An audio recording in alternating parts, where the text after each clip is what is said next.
In her past life, she defied her family, expending all her efforts to elevate a scoundrel to the throne, only to be met with the massacre of her entire family at his hands.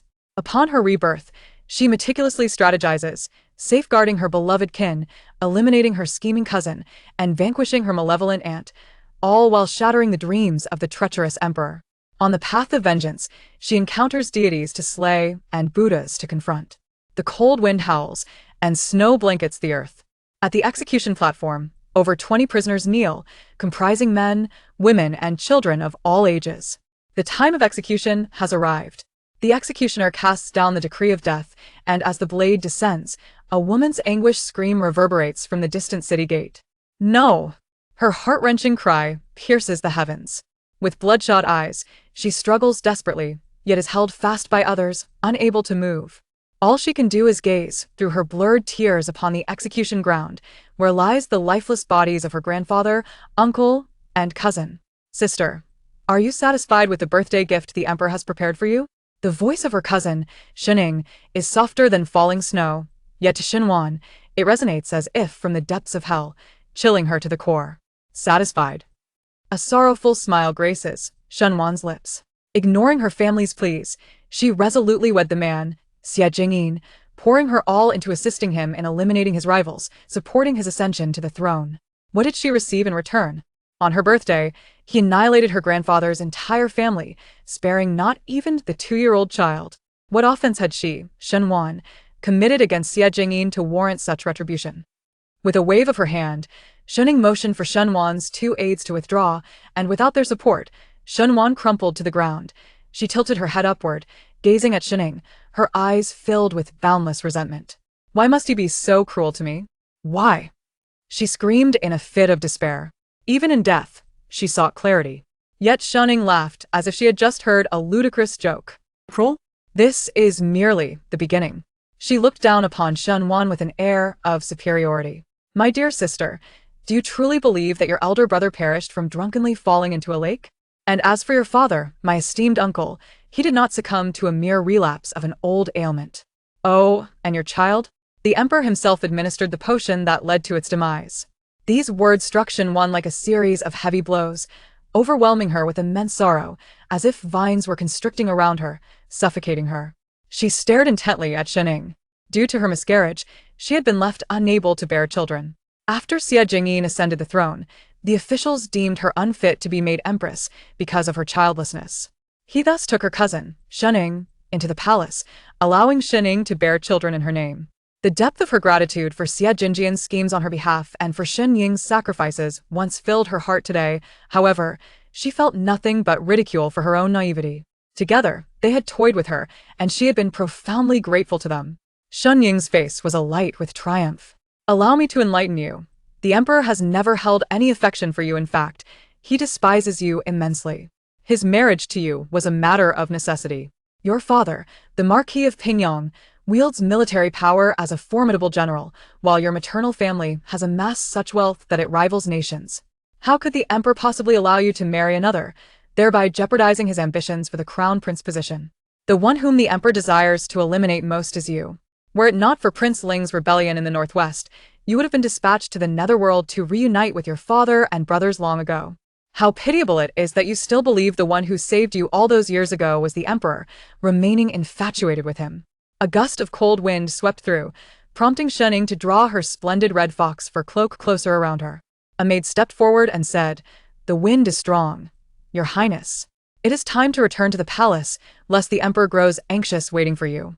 Reflecting on the emperor's tender gestures towards her the previous night, Shen Ying's face radiated sweetness. There is no rush. Allow me to accompany my dear sister on her final journey. Chapter 2 Rebirth Miss. Please awaken.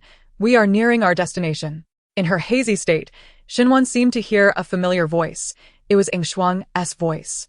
5 long years had passed since their separation by death, and she never anticipated that the first person she would encounter in the afterlife would be Shuang. With great difficulty, Xinhuan opened her eyes and was greeted by Shuang's radiant smile. Shuang's delicate features were accentuated by a subtle dimple that appeared when she smiled. Xinhuan found herself momentarily entranced, for the Shuang before her was familiar, yet bore no resemblance to the tragic visage that haunted her last memories. Ying Shuang had been her devoted maid, accompanying her into the Jin Wangfu during her first life. On one occasion, while delivering a parcel back to the Pingyang Hofu, Ying Shuang never returned. Days later, her lifeless body was discovered in an alley just 2 streets away from the Pingyang Hofu, her form disgracefully exposed, covered in wounds, and met with the most tragic end. Since childhood, Ying Shuang had remained steadfastly loyal to her. Yet, this loyal maid had been forsaken, as Shenwan, prioritizing her own reputation alongside Xie Jingyin's, did not even see fit to reclaim her body, allowing the authorities to cast it aside in a mass grave. For the sake of a heartless and ungrateful individual, she had abandoned her faithful maid, ultimately leading to her own demise, falling from a city wall, her fate sealed without anyone to claim her remains. Feeling a pang of sorrow, Shenwan's nose tinged with bitterness. Unaware of her turmoil, Ying Shuang opened a food box and offered, "Miss, you have been at odds with the Ho Yi over your appointment with the Jin Wang. You haven't eaten properly these past few days. I have brought your favorite chestnut pastries. Please indulge in a few." As she gazed at the pastries presented before her, a flicker of doubt crossed Shenwan's eyes. To fulfill her appointment with Prince Jin and out of frustration with her father, she resorted to fasting. Wasn't this an event that transpired before she came of age? Shenwan sensed something amiss. She wanted to inquire with Ying Shuang whether she had ventured to the Drunken Heart Pavilion. However, as she turned too swiftly, a wave of dizziness washed over her, accompanied by a dull ache at the back of her head. The pain was so palpable that it led her to question whether she was still alive. Shenwan feared it might be an illusion, yet the carriage suddenly halted, and a servantess voice broke through. "Miss, the road is blocked by trees, and we cannot proceed." Shenwan hastily lifted the carriage curtain and beheld the 2 grand trees that had obstructed her path to meet Prince Jin in her past life. An uncontrollable joy surged within her, blurring her vision with tears. It was not an illusion. She had truly returned to 6 years prior, to a time before everything had unfolded. Ying Shuang murmured, "How could there be trees blocking the road? The carriage cannot pass, and since the young lady cannot ride, the only option is to walk." In her previous life, she had indeed walked. The Drunken Heart Pavilion, where Xie Jingyin had arranged to meet her, was nestled halfway up the mountain, and the rugged path was arduous. As a pampered young lady, after fasting for 2 days, she had to walk for half a day to reach it, her feet covered in blisters. Yet, Xie Jingyin had shown no sign of appreciation. Instead, he had expressed disdain for having to wait for her so long. Ironically, while she failed to elicit any emotion from Xie Jingyin, her own brother was deeply moved. Both her brother and father disapproved of her choice of Prince Jin, but once her brother learned that she, who usually found even a stroll exhausting, had climbed for an hour just to meet Xie Jingyin, he ceased to object and even assisted her in persuading their father. Upon witnessing her silence, Ying Shuang inquired, "My lady, will you still meet with Prince Jin?" "No longer," she replied resolutely. All her past misfortunes had commenced from the moment she embarked upon this path. Xie Jingyin, in collusion with the second household, conspired against her elder brother, usurped her father's military authority, and unjustly slaughtered her maternal grandfather's entire family under fabricated charges. Since fate has granted her a return to 6 years prior, to a time before all calamities began, she vowed to live solely for vengeance in this lifetime. She demanded blood for blood. Ying Shuang was taken aback by her mistress's capriciousness. Just 2 days prior, she had been so determined to fast for Prince Jin, yet now, she relinquished her resolve over the mere obstruction of 2 trees. Had it been known how easily she could be swayed, the Marquis and the young heir might have merely felled those trees to block her door. Cautiously, Ying Shuang asked, "If you are not to meet Prince Jin, whom shall you wed 3 days hence, upon reaching maturity?" This question left Shenwan momentarily speechless. In her previous life, her singular ambition had been to marry Xie Jingyin, never contemplating any other suitors. Yet, in truth, those summoned for this day were not limited to Xie Jingyin, but also included other sons of the late emperor and even Prince Ling. The thought of Prince Ling stirred something within Shenwan. If she could forge an alliance with him and Xie Jingyan, her path to vengeance would surely become more seamless. To the National Protection Temple, she decided. Chapter 3. The carriage turned towards the Hugua Temple, but halfway up the hill, Shenwan alighted. Guided by her memories, she walked forward and soon spotted a Bodhi tree, beneath which sat a man in a wheelchair. His forlorn silhouette tugged at the heartstrings. Who could have imagined that this man, unable to rise from his seat, would, 2 years hence, raise a banner of rebellion in the northwest, seizing half of the Great Chu's territory within a year, leaving Xie Jingyin in a state of disarray for 3 long years? Thanks to the favor of Prince Ling, she had managed to survive those 3 years. Alas, Prince Ling was a man of deep affection. The one he cherished most was transformed into a likeness of his beloved by Xie Jingyin, hanging from the city walls to lure him into a rescue attempt, ultimately leading to a death pierced by 1,000 arrows. In his final moments, he clutched the jade pendant gifted by his beloved. As Shunwan approached, the man turned at the sound of her footsteps. Upon recognizing her, a flicker of surprise crossed his face, quickly followed by a frantic attempt to conceal something within his embrace. Shunwan caught sight of a jade pendant tassel and felt a wave of humiliation wash over her. Though Prince Ling had indeed sent a missive and awaited her presence here, his thoughts were with his beloved, while she had come with genuine intent. Xie Jingyan possessed an extraordinary appearance. Even in a wheelchair, he exuded an air of nobility that was beyond reproach. His gaze settled upon Shunwan, and with a tone of detachment he remarked, "Miss Shin, you seem to have wandered into the wrong place. The Jin Prince is not here." The entire capital was aware of her affections for the Jin Prince, and Prince Ling was no exception. Shunwan replied, "I have come to find you." "To seek him?" A flicker of something passed through Xie Jingyan's eyes as he inquired, "What brings you to me?" Shunwan, not one to beat around the bush, replied straightforwardly, "I wish for you to marry me." The corners of Xie Jingyan's mouth curled into a smile, seemingly pleased by her words. In her past life, after marrying Xie Jingyin, she had encountered him several times, yet she had never witnessed him smile. She was taken aback by how charming he appeared when he did. Despite the unpleasantness of his words, proclaiming he would rather starve than wed the crown prince yesterday, and now expressing a desire to marry her today, was Shinda young lady truly so fickle? The matter of her fasting had been silenced by her father's decree. It had not spread in her previous life, so how could the Lingwang be aware? This man indeed harbored secrets beneath the surface. After a moment of silence, Shunwan stated, "He is not a suitable match for me." "Nor am I," Xie Jingyan replied, his voice subdued, his gaze dimmed, with his hand resting on his knee. Shunwan anticipated his refusal. Thus she continued, "As for your leg, I shall find someone to aid in its healing. I do not genuinely require you to marry me. It is merely a matter of mutual benefit." In her previous life, Xie Jingyan had recovered from his leg injury after 6 months, yet at this moment, he was likely unaware that someone could heal him. She presented this bait, hoping he would take the hook. Indeed, Xie Jingyan turned his wheelchair to face her directly. Though his eyes held an inscrutable emotion, he appeared deep in thought, a mix of self-mockery and amusement playing upon his features. "What is it that the crown prince can provide you with that I cannot?" "My broken leg?" Shunwan, observing the self-deprecating smile on his face. A wave of inexplicable sorrow washed over her. The former Lingwang had once been the center of admiration, and even her engagement was significantly entwined with him. 15 years ago, while hunting, the emperor was ambushed. Her father, the Marquis of Pingyang, bravely shielded the emperor from an arrow, which narrowly missed his heart by half an inch. He endured a fever that lasted 3 days and nights before his life was spared. When her father recovered, it coincided with her first month of life. The emperor personally visited the Marquis of Pingyang's residence to celebrate her month-old feast. Upon seeing the adorable infant in her swaddling clothes, he intended to betroth her to the youngest prince at the time, Prince Xie Jingyan of Ling Xie Jingyan's mother. Consort Chen was then favored by the emperor and hailed from the prestigious family of the Grand Tutor. If a betrothal were to be established, the position of crown prince would almost certainly be within Xie Jingyan's grasp. However, the empress, who was the mother of the crown prince, vehemently opposed the arrangement, arguing that the girl was still too young. She expressed concerns that as they matured, they may not be compatible, should they become an ill-matched couple. It would contradict the emperor's initial intentions.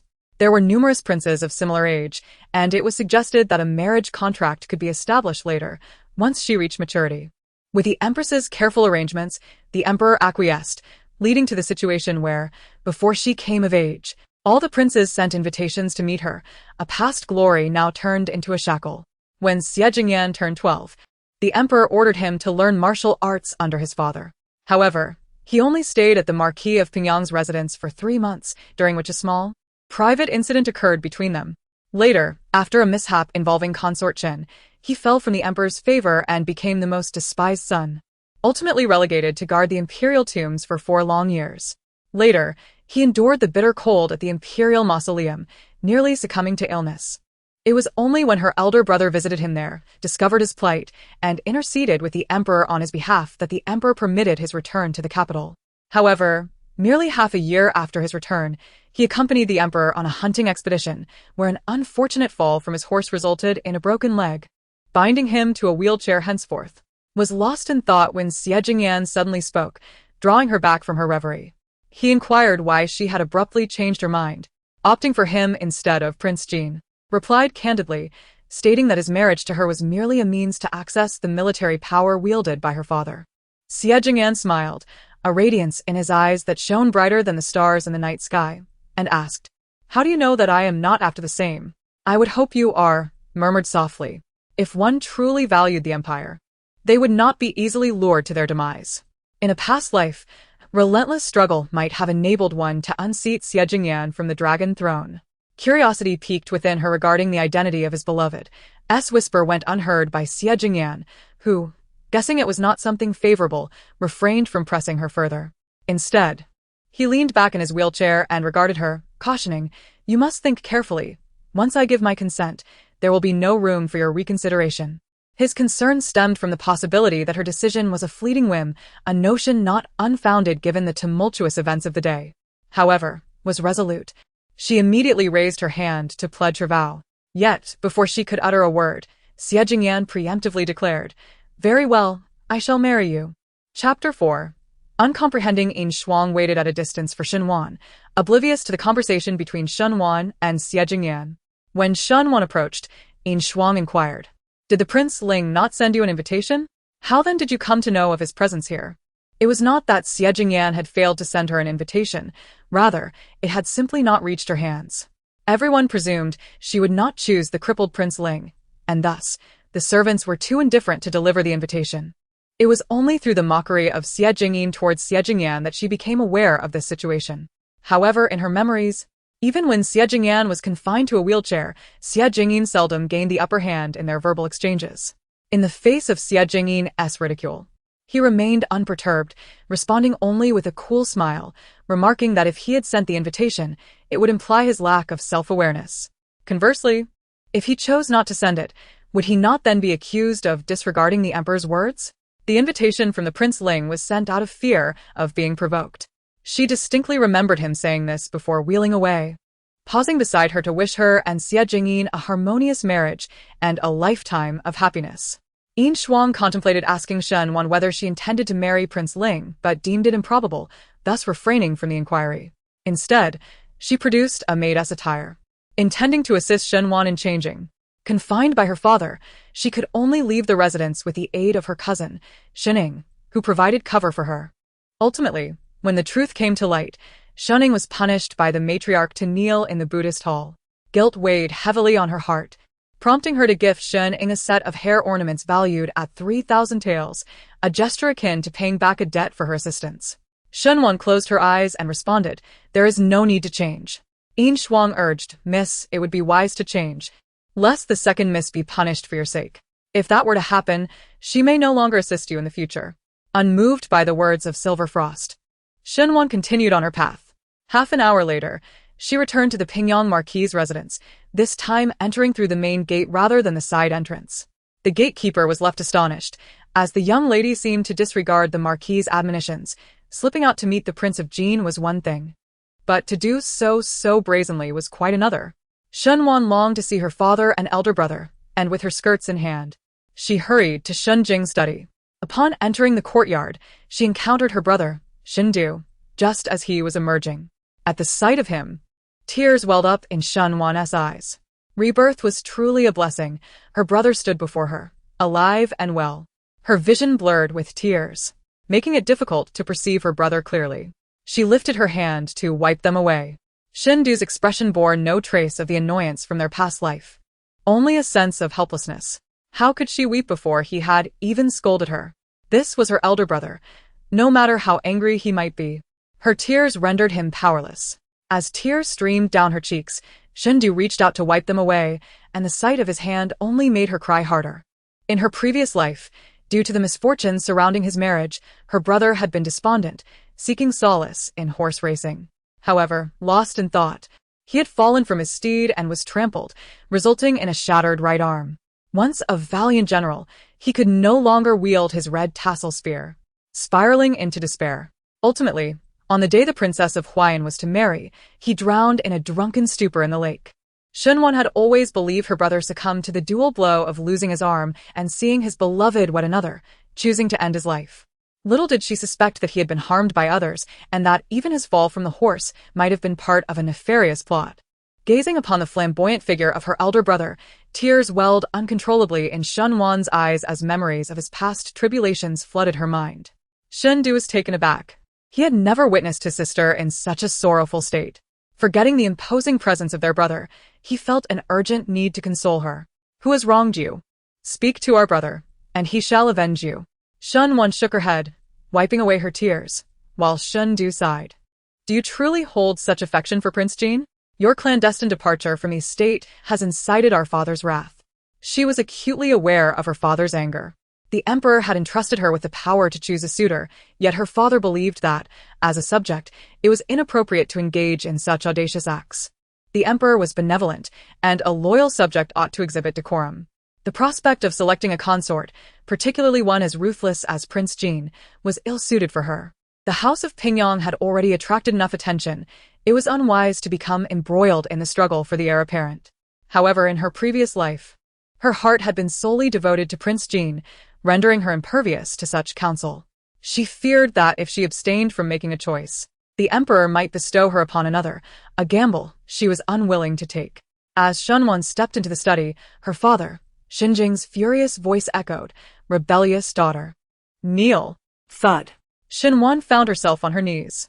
She felt a profound sense of guilt towards her father and brother. It was fitting. She deserved punishment.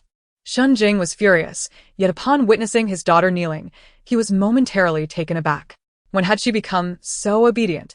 In her previous life, during his fury, Xinjing had also commanded her to kneel, but Xinwan, buoyed by her father's usual affection, had defiantly refused, insisting that she was blameless.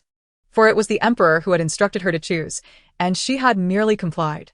Xinjing's brow furrowed into a deep frown as he exchanged glances with Xindu, both perplexed by the turn of events. Yin Shuang knelt behind Xinwan and said, "My lord, please calm your anger. The young lady did not meet with the king of Jin." "Did not meet?" Xinjing and Shundu echoed in unison. Yin Shuang shook her head and nodded. It was not that she did not go, but her path was obstructed by trees, preventing the carriage from proceeding. Thus the young lady did not meet with the king of Jin. Shundu's lips twitched. He had thought his sister was utterly devoted to the king of Jin. Yet this was the outcome? He and his father had been agitated for no reason. Xinjing remarked, "Since she did not go, then let her rise." Shunwan remained unmoved, her back straight as she declared, "Father, I wish to marry the king of Ling." This declaration caused Xinjing and Xindu's brows to furrow even more. Xinjing felt a headache coming on. Just because the king of Jin was unsuitable did not mean the king of Ling was a fitting choice. "Please spare your father the worry. Do not bring trouble upon the king of Ling." "How can you say such a thing about her?" Shunwan retorted, visibly displeased. "The king of Ling is not afraid of me causing him trouble. He has agreed." Xinjing was left in a state of astonishment. Upon exiting the study, Xindu turned to Xinwan and asked, "Sister, do you truly wish to marry the king of Ling?" Xinwan replied, "There is no better option available to me. If she chose a prince and rejected the emperor, it would be a disgrace to the emperor's face. If she were to refuse all and retreat from marriage, it would be akin to trampling upon the emperor's dignity. Surely, there would be those who would whisper to the emperor, claiming that the Pingyang Marquisate held itself in undue esteem, that no prince could meet her and her father's standards. Such arrogance would render the Pingyang Marquisate even less tolerated." Shundu contemplated for a moment and thought that while he could not speak for others, the character of King Ling was indeed commendable, and he possessed an appealing appearance. The only drawback was his injured leg, leaving him unable to stand. One could only wonder about his condition. Shunwan, momentarily taken aback, inquired, "What do you mean by unable?" Realizing he had misspoken, Xindu cleared his throat and stated, "You are still young. You do not comprehend." Yet, such a remark only served to enlighten her. After all, she was not truly betrothed to King Ling. His abilities or limitations were of little consequence to her. Shunwan mused internally. And in the wake of her elder brother's momentous decision to seek out King Ling for answers, she found herself caught in a dilemma, unsure whether to intervene or remain passive. Was it truly appropriate to inquire so casually? In the midst of her indecision, her brother had already vanished from sight. Chapter 5. Lessons. Shenwan returned to the inner courtyard, surveying the layout of the estate, which remained unchanged from her memories. How delightful. In her previous life, her elder brother and father had passed away one after the other, and the military power and titles had been inherited by the second branch. Once the second branch had established itself as the legitimate Pingyang Marquis, they lavished considerable wealth on the extensive renovations of the Pingyang Marquis residence. At the time, she had failed to comprehend their motives. Now, reflecting upon it, she realized they aimed to erase all traces of their family's past presence here, transforming the residence entirely into their own. As Shenwan proceeded forward, a breathless maidservant, who had once blocked her at the side gate in her previous life, hurried over to deliver a message. The matriarch wished to see her. Shenwan chose not to change into maidservant attire, entering through the side door. She was well aware that upon returning, she would inevitably be summoned by the matriarch for reprimand, accused of disregarding her father's words, and punished to kneel in the Buddhist hall for an entire night. It was only after she had fainted from kneeling that Shening was punished instead. Shenwan had endured a night of penance, her knees swollen, and even on the day of her coming of age, her knees still ached. Shening, having knelt for an entire day, appeared unaffected. Her punishment was genuine, while Xin Ying's was merely a fade, serving to demonstrate the matriarch's supposed impartiality and fair dealings. Since she was summoned, she might as well comply. The crown prince, having awaited her, would surely be furious. And she had no qualms about attributing this misfortune to the matriarch and Shening. Shenwan turned and made her way to Qinghui courtyard. As she rounded the screen, she beheld the matriarch, Lady Wang, seated gracefully upon the Luohan couch, adorned in an amber-hued, gold-threaded front-opening garment, with cuffs embroidered with exquisite bat patterns, and a golden headpiece encrusted with jade. She epitomized the grandeur and elegance befitting the matriarch of a marquis's household. The father's brows and eyes bear an uncanny resemblance to those of the late matriarch, even more so than those of the second and third uncles. Anyone who gazes upon him would scarcely doubt that he is not the biological offspring of the matriarch. However, it is essential to note that the matriarch was merely a second wife. She was the biological mother of the father, being the cousin of the first matriarch. In her maiden days, the first matriarch once saved the life of the matriarch. During childbirth, the father faced a perilous situation, resulting in the untimely demise of his mother. The Wang family, showing compassion for the infant who had lost his mother at birth, feared that the grandfather would treat him poorly if he remarried, and thus sought to select another daughter from the clan to wed. At that time, the matriarch was already betrothed to a man of commendable standing. Yet, in gratitude for the first matriarch's life-saving grace, she willingly relinquished her engagement and chose to marry the grandfather as his second wife. Due to her profound bond with the first matriarch, the grandfather held her in high esteem during his lifetime and after his passing. When the father assumed control of the Pingyang Marquis, he continued to honor and respect her, never daring to defy her. In a previous life, she had regarded her as a beloved grandmother, yet the outcome was far from favorable. The second branch conspired with Xie Jingyin to harm her father and brothers, and she could not bring herself to believe that the matriarch was oblivious to their schemes. Was her so-called gratitude for the first matriarch's life-saving deed merely a fade to bear the second and third uncles, aiming to usurp her father's military power and title?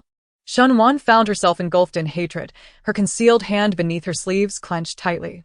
The matriarch, oblivious to her turmoil, slammed the table in fury and scolded. The Pingyang Marquis has never seen a daughter as rebellious and unfilial as you. Kneel before me. Shenwan did not kneel, responding calmly. I did not meet with Prince Jin. The room fell into stunned silence. Shen Ying's voice rose in disbelief. You did not go. Shenwan remarked, Sister, assist me in escaping the manor. If I truly go, would it not implicate you in facing grandmother's and second aunt's punishment? I cannot be selfish. Thus I refrained from going. In that moment, Shening was at a loss as to whether to feel touched or to chastise Shenwan for her foolishness. To think she would resort to fasting just to see Prince Jin. If she had truly aided her escape, she would have been concerned about receiving scorn in return. Since Shenwan did not meet Prince Jin, the old matriarch could no longer punish her under the pretense of disobeying Xinjing. However, Having snuck out of the manor while under house arrest, she could not evade punishment entirely. Shenwan promptly implicated Shining, asserting that if punishment were to be meted out, they would face it together. The old matriarch might be willing to have her kneel for an entire night, but she could not bear the thought of Shen-ing enduring such a fate for the same duration. The old matriarch toyed with her prayer beads and stated, "Since you did not go, I shall not pursue the matter of your sneaking out. Remember, your father is the one who cherishes you most in this world. Everything he does is for your benefit. Heed his words, and you shall not go astray." Shunwan nodded earnestly, acknowledging her grandmother's wisdom. With a wave of her hand, the old matriarch allowed Shunwan to withdraw. Returning to Qinglan Courtyard, the residence where she had lived before her marriage, Shunwan was accompanied by Yin Shuang. In her previous life, she had resided in Qinglan Courtyard until her betrothal. Each plant and stone had been meticulously chosen by her, and the courtyard was adorned with rare treasures collected by her uncle and cousins, the sheer value of which amounted to tens of thousands of taels. Merely half a month after her marriage, when a storage room in Xinying's courtyard suffered a leak, Xining moved in, and there were items she had wished to take to Prince Jin's residence that she could not mention. She relinquished them all to Xining. It seemed she had been crafting a wedding gown for Xining long before. As Shunwan stepped into the house, her devoted maid Ziyu eagerly approached, exclaiming with warmth that the young lady had returned. Both Ziyu and Ing Shuang served as Shunwan's chief maids. In terms of beauty, Ziyu surpassed Ing Shuang, while Ing Shuang exhibited greater diligence, and Ziyu possessed a sweeter disposition. In her past life, Shunwan had favored Ziyu more. Originally, it was Ziyu who was to accompany her on this outing, but upon leaving, Ziyu was suddenly seized by a bout of stomach pain, leading Ing Shuang to accompany her instead. In her previous existence, upon returning home, Shunwan had been punished by the matriarch to kneel in the Buddhist hall for an entire night, and it was inconceivable that Ing Shuang would escape a similar fate, as she too knelt alongside her. Ironically, Ing Shuang, who had tried to dissuade her and advised her to heed the Lord's words, faced punishment, while Ziyu, who had encouraged her and devised plans to seek help from Xining, suffered no consequences. In their previous life, both Ziyu and Ing Shuang had accompanied her to the Jin Wangfu upon her marriage. Ing Shuang remained dutiful, ultimately meeting a tragic end, while Ziyu, barely a month after her marriage, eagerly climbed into the bed of Xie Jingyin, claiming it was arranged by Xinwan, infuriating her to the brink of wanting to execute Ziyu. However, due to Xie Jingyin praising her for her grace and magnanimity, she was forced to swallow her anger. As Ziyu approached, she was met with Shunwan's cold, piercing gaze, causing her heart to tremble. Why did the young lady regard her with such eyes? Surely it was because she had not accompanied her today, allowing Ing Shuang to take the opportunity to speak ill of her. Unbeknownst to Ziyu, Shunwan was already contemplating ways to eliminate her. This sentiment extended to all those arranged in the courtyard from the second and third households. None would be spared. Once she reached maturity, she would set about this matter. Shunwan had only disclosed her visit to Prince Ling to her father and elder brother, issuing a gag order to Ing Shuang and the young servant, believing that no one would be aware of her actions. The day before the ceremony, she was in the courtyard feeding the koi fish when Xining stormed over, exclaiming, "You went to see Prince Ling instead of Prince Jin?" Shunwan instinctively glanced at Yin Shuang, who shook her head repeatedly, saying not a word. Tossing the fish feed into the lotus pond, she watched as the koi competed eagerly for it, and casually remarked, "How does my second sister know that I went to see Prince Ling?" Shan Ing retorted coldly, "The people come and go at the Hugua temple, and your carriage is so conspicuous. Do you think you can conceal it from anyone?" Shunwan had no intention of hiding anything. She smiled at Xining, saying, "My dear sister is quite astute. It is not crucial who I have visited, but rather who I ultimately choose." Xinying's furrowed brow relaxed as she realized. "So you were merely feigning, fearing that uncle would not allow you to enter the palace to choose Prince Jin tomorrow. Hence you opted to see Prince Ling to lower their guard?" Xinwan was taken aback by Xinying's perception, yet she refrained from clarifying, lest it spark unnecessary trouble. After all, the second branch and Xie Jingyin were in collusion, and if they learned of her choice of Prince Ling, they would undoubtedly create a scene. Shunwan remained silent, and Xining took her silence as confirmation. However, she did not realize that the misunderstanding extended beyond herself. To the man seated in a wheelchair behind the artificial hill not far away, Xie Jingyan's expression was exceedingly grim. His bodyguard, Chen Feng, felt an urge to commit murder. She toyed with the idea of marrying Prince Jin, yet played such games with His Highness. Xie Jingyan's gaze darkened. He should have known better. Let us go. Chapter 6. The bestowal of marriage. On the day of her coming-of-age ceremony, Shunwan rose early. As in her previous life, she adorned herself splendidly, for she was to enter the palace to meet the emperor. However, unlike her past, she chose to wear her favorite sky-blue brocade gown embroidered with begonia flowers, rather than dressing to please Prince Jean. The reflection in the bronze mirror revealed a strikingly beautiful woman, and Shunwan had always felt a sense of satisfaction and confidence in her appearance. As the appointed time approached, she accompanied her father, Shinjing, into the palace to pay her respects to the emperor. Upon their arrival at the outer chamber of the imperial study, they found Prince Jean and several other princes present, except for Xie. In her previous life, he had arrived shortly after her, yet now, despite the passage of time, he remained absent, causing her some concern. What if something unfortunate had befallen him? As she anxiously awaited his arrival, her gaze scanned the surroundings, yet she found no trace of Xie. When the eunuch emerged to invite them inside, Shunwan, still searching for him with her eyes, reluctantly stepped into the imperial study, turning back repeatedly. She knelt before the emperor to offer her greetings, and he presented her with a jade ruby as her coming-of-age gift, remarking on how swiftly time had passed. He then inquired which of his princes she favored. Kneeling on the ground, Shunwan felt a deep sense of frustration. How could she have been so oblivious to Xie unreliability in her previous life? Wasn't this jeopardizing her important future? With no one else to choose from, could she possibly select him?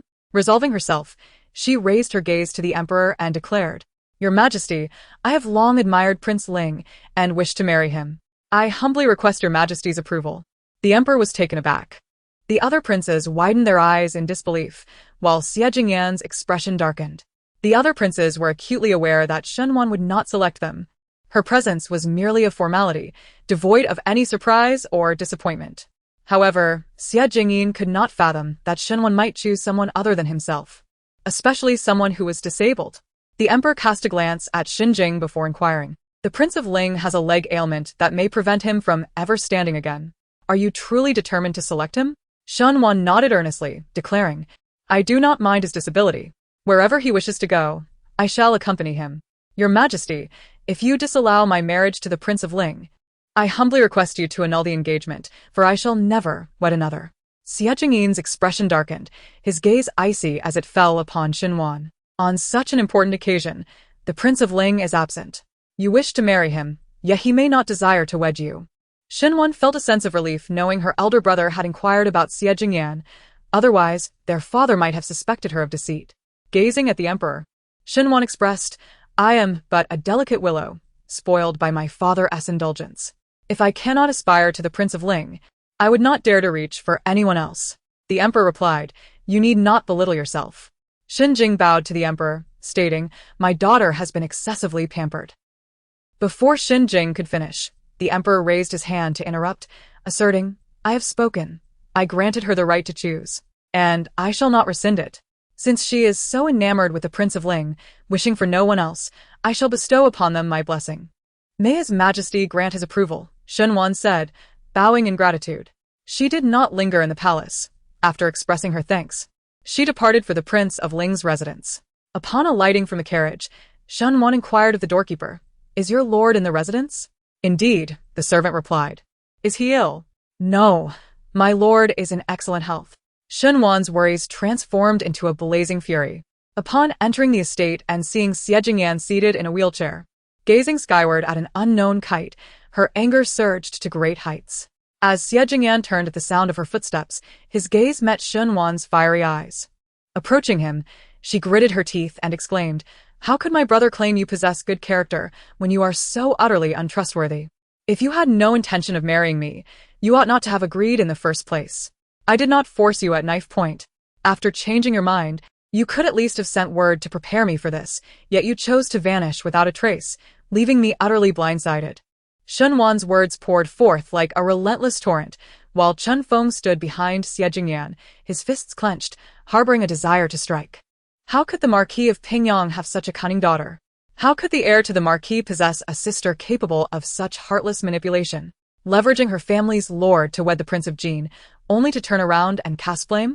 Must she truly shatter the lord's heart into pieces and trample upon them for satisfaction? Xie regarded Shunwan with calm eyes and replied, I shall attend the wedding feast of you and the Prince of Jin. Indeed, he regretted his agreement to marry her, even if it were a mere pretense. She understood he had a beloved and had never taken a wife in his past life. Thus, she had refrained from directly requesting the emperor for marriage, instead seeking his willingness first to avoid humiliation from rejection. Yet, her efforts were in vain. He was resolute in reserving the position of his legitimate consort for his true love, unwilling even to permit her a fleeting role. Although she felt a surge of anger, Shunwan could not deny that she was somewhat moved. Having encountered numerous relationships tainted by ulterior motives and exploitation, she found this earnest and pure sentiment to be a rare sight indeed. She truly ought not to involve herself for the sake of personal interests. However, the emperor had already consented to their union, and the imperial decree was likely on its way. What a mess this was! She intended to form an alliance with Xie Jingyan, not to create enmity. Irritated, Shunwan gazed at Xie Jingyan, thinking it was his own affairs that were mishandled. And he could not blame her for it. I do not hold you at fault. When my father inquires, simply say you felt unworthy of me and decided to withdraw. Do not let me suffer embarrassment. Very well, Xie Jingyan replied, yet Shunwan wished to articulate more. Ultimately, words eluded her, and she departed. As for declining the marriage, Xie Jingyan could handle that himself. Even with a broken leg, the emperor would not be able to punish him severely. As for her elder brother, a man so untrustworthy, she would need to advise him to limit his interactions with Xie Jingyan in the future. Seated in his wheelchair, Xie Jingyan observed Shunwan's fluctuating steps as she walked away, his eyes betraying a complexity of emotions that was difficult to decipher. Chun Feng expressed indignantly. The prince refrained from exposing her, considering the face of the heir to the Pingyang Marquisate. She truly believes the prince is oblivious to everything and expects him to belittle himself. How audacious. Before Chun Feng could finish, a young servant rushed over, calling out from a distance, "My lord, the emperor has sent someone to proclaim a decree." Chun Feng inquired, "What decree?" The young servant grinned widely. "Why, it is the decree of marriage. The emperor has granted the eldest daughter of the Pingyang Marquisate to the prince as his consort." Chapter 7. Misunderstanding. With a heart full of indignation, Shunwan returned to the Pingyang Marquis mansion. Reflecting on her resolute declaration before the emperor that she would marry no one but Prince Ling, only to be met with his rejection. She couldn't help but feel that even if Xie Jingyan claimed she was unworthy of him, she would undoubtedly become a laughingstock in the capital. Though she had been granted a second chance at life with the sole intent of seeking vengeance and ensuring the well-being of her elder brother and father, she certainly did not wish to endure such distress. Shunwan was nearly beside herself with fury when Shindu emerged from the study. Noticing her displeasure, he inquired, "Sister, did you not visit the Prince Ling's residence? Why have you returned alone? Did the prince not escort you?" How could she dare to hope for such a favor from his royal highness? Moreover, she was perfectly capable of returning on her own. Looking at her elder brother, Shunwan declared, "Prince Ling is nothing more than a faithless scoundrel. I advise you to limit your interactions with him henceforth." Shindu, taken aback, furrowed his brows slightly. "The emperor has just bestowed a marriage decree upon you and your brother-in-law, and already you are quarreling? What has your brother-in-law done to provoke you?" Shunwan was left speechless in her anger. Was her brother deliberately trying to irritate her? The truth was that Prince Ling had no intention of marrying her at all. And while she fretted over her tarnished reputation, her brother continued to rub salt into her wounds by referring to Xie Jingyan as her brother-in-law. They were not even wed. What right did he have to call him that? Even if they were married, it would be a mere fade. Overwhelmed with indignation, Shunwan could only glare at her elder brother in silence. Just then, the sound of rolling wheels approached, and Shindu turned to see Xie Jingyan being wheeled over. He stepped forward and asked, "What have you done to upset my sister?" "It's a bit of a misunderstanding." Xie Jingyan's voice was low, and his gaze remained fixed upon Shunwan. Chun Feng attempted to push Xie Jingyan away, but Xie waved his hand, prompting Chun to take a step back. He conversed with Shunwan, excluding even Chun Feng from their dialogue. Shundu, ever perceptive to the situation, refrained from approaching, though curiosity piqued him regarding how Xie had managed to irritate his sister. Should matters escalate, he wouldn't be able to blame his brother-in-law's formidable fists. As Xie Jingyan approached in his wheelchair, Shunwan retorted sharply, "Why are you here at the Pingyang Marquis' residence instead of declining the emperor's marriage proposal?" Xie Jingyan replied, "I visited the Pingyang Marquis' residence yesterday." "Visited? No one informed me of this." Just as Shunwan prepared to speak, Xie Jingyan's voice interrupted her again. I scaled the wall to come, fearing that you and Prince Jean might have an unpleasant quarrel. In a moment of impulse, I wanted to provide you one last chance to reconsider. Coincidentally, I overheard you conversing with your second sister. Shenhua was taken aback to learn that Xie had heard her conversation with Shunning the previous day. It was no wonder he had misconstrued her intentions. He wished to avoid being manipulated by her, which explained his absence from the palace today. Xie Jingyan then inquired, why did you not clarify things yesterday, allowing others to misunderstand you? Shenhuan responded, the second branch is aligned with Prince Jean. With this revelation, Xie Jingyan grasped her predicament. He stated, today, I have broken my promise. Shenhuan was startled by his apology, her eyes shimmering with a glimmer of hope. What about the emperor's bestowed marriage? I shall not withdraw from the engagement. Shenhuan was instantly filled with joy. After all, it was you who promised that you would lend me the position of the legitimate wife of the Ling King for a year. Well, I will strive to occupy it for only half a year. Seeing Shenhuan's delight, Xie Jingyan was also affected by her exuberance, a hint of a smile gracing his lips. However, upon hearing Shenhuan's subsequent words, the smile vanished without a trace. At that moment, a maid approached to inform Shindu, young master, the esteemed young master Yun has arrived. Shindu glanced at Shenhuan, intending to go greet his cousin. But before he could utter a word, Shenhuan swiftly interjected, I shall go, I shall welcome my elder cousin. She had matters to discuss with him, and unexpectedly, he had arrived just in time. In her previous life, he had merely sent someone to deliver a gift for her coming-of-age ceremony and had not personally visited the Ho residence.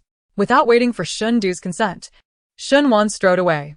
Poor prince, who had just taken out the gift for her coming-of-age ceremony, was left with nothing as Shenhuan hurried off without a backward glance. Xie Jingyan watched as Shenhuan disappeared into the distance before turning his gaze to Shindu, who cleared his throat and advised, you should temper that expression of a wronged husband. Xie Jingyan. He placed the ornate box behind him, his demeanor reverting to its usual air of aloofness. His younger sister, lacking in subtlety, ignored her fiancé to greet her elder cousin. Shindu could only extend his greetings to Xie Jingyan on Shenhuan's behalf. Nevertheless, Shenhuan returned rather swiftly.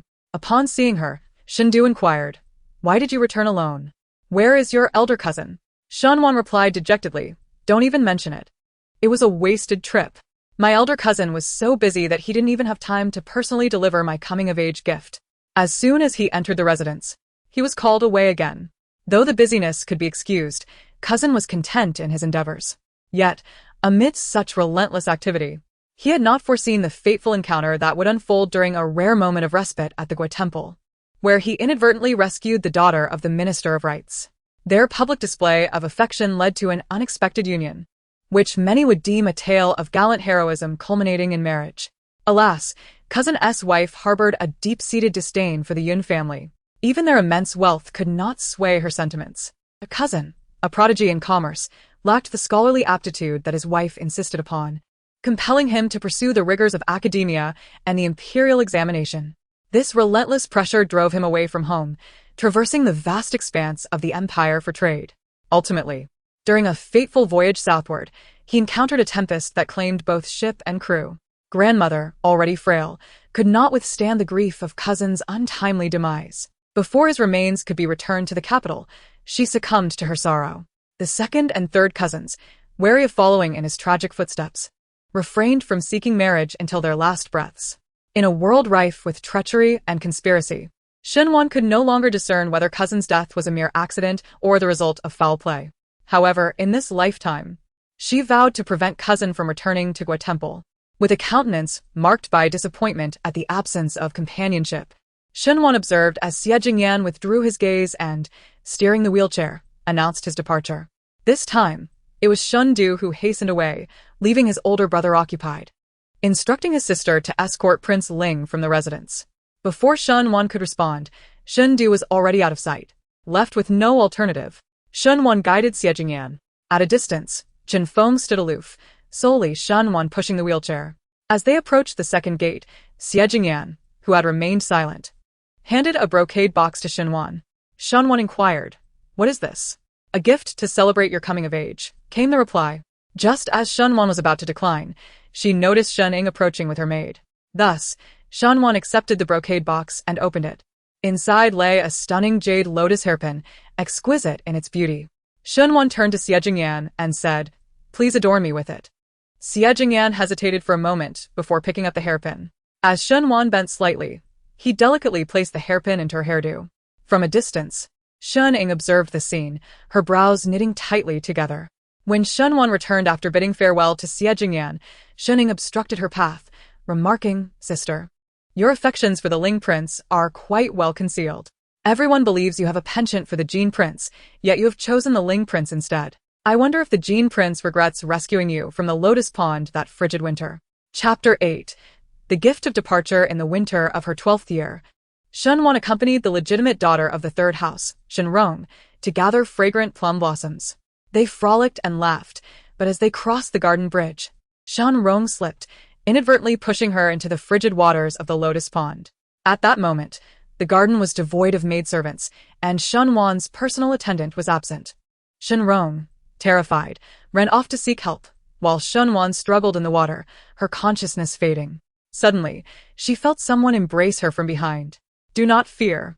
I shall save you." She heard the voice but could not see the figure, and then she lost consciousness. Upon awakening, she found herself lying in the snow beside the Lotus Pond, a silver fox fur cloak draped over her. As her eyes fluttered open, she caught a glimpse of the departing figure of the Jin Wang. Thus, she came to believe that her savior was indeed the Jin Wang, the very person Shenrong sought in her distress. Afraid of being blamed, Shenrong implored her to conceal the truth, leading Shunwan to tell her father that she had merely slipped and fallen into the water. That incident left her ill for over half a month. It took nearly 6 months for her to fully recover. The severity of her illness was proportionate to her gratitude towards the Jin Wang. For years, she never doubted that it was Xie Jingyin who had rescued her, until the moment before her demise in her previous life, when Xin-ing revealed the truth. Was it not enough to have deceived her for an entire lifetime? Did they now seek to bind her with the gratitude of that fateful rescue? Shunwan longed to ask whether it was truly the Jin Wang who had saved her, yet she restrained herself. A moment's impatience could disrupt grander plans. She gazed at Xin-ing, wondering if her younger sister genuinely wished for her to marry the Jin Wang. Xin-ing looked up, her eyes meeting Xinwan's. Though her gaze was laced with mirth, it sent a chill deep into Shunwan's bones. Is it merely her illusion, or has the elder sister undergone a transformation? A sense of unease subtly enveloped Xinying's heart.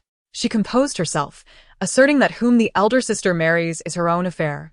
She simply wished to avoid the disparagement of their family, the Pingyang Marquis, as being cold-hearted and ungrateful. Shunwan's gaze bore into Xining, her tone sharp. "Our grandmother, a person of great gratitude and loyalty, has not once interceded with father on my behalf, merely deferring to his wishes. Does the second sister now perceive our grandmother as ungrateful and cold-hearted?" Xining was taken aback by Shunwan's invocation of the matriarch, momentarily rendered speechless. After a pause, she finally spoke. "Even if you do not choose Prince Jin, you cannot possibly select the crippled Prince Ling." Shunwan replied, "Prince Ling, though crippled, will not partake in the struggle for the throne. By marrying him, I can ensure that the Pingyang Marquis remains untouched by the fray for succession, allowing you all to rest easy." In her 2 lifetimes, this was the first instance Shunwan had consciously lied with such conviction, surprising even herself with her audacity. Desiring not to engage in further debate with Xining, she concluded her remarks and turned to leave. Xin-ing watched Shunwan's retreating figure, feeling for the first time at a disadvantage, her frustration causing her to twist the embroidered handkerchief in her grasp. How utterly foolish. Her uncle wielded considerable military power. Was it truly possible for him to withdraw from the struggle for the throne unscathed?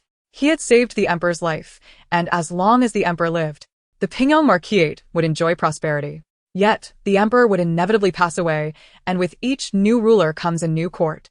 Without the merit of dragon service, would the new emperor still favor the Pingyang Marquis? Among all the princes, Jin Wang holds the greatest promise of seizing the throne. If he were to gain the military power of the Pingyang Marquis and the financial resources of the Yun family, the position of heir apparent would undoubtedly belong to him.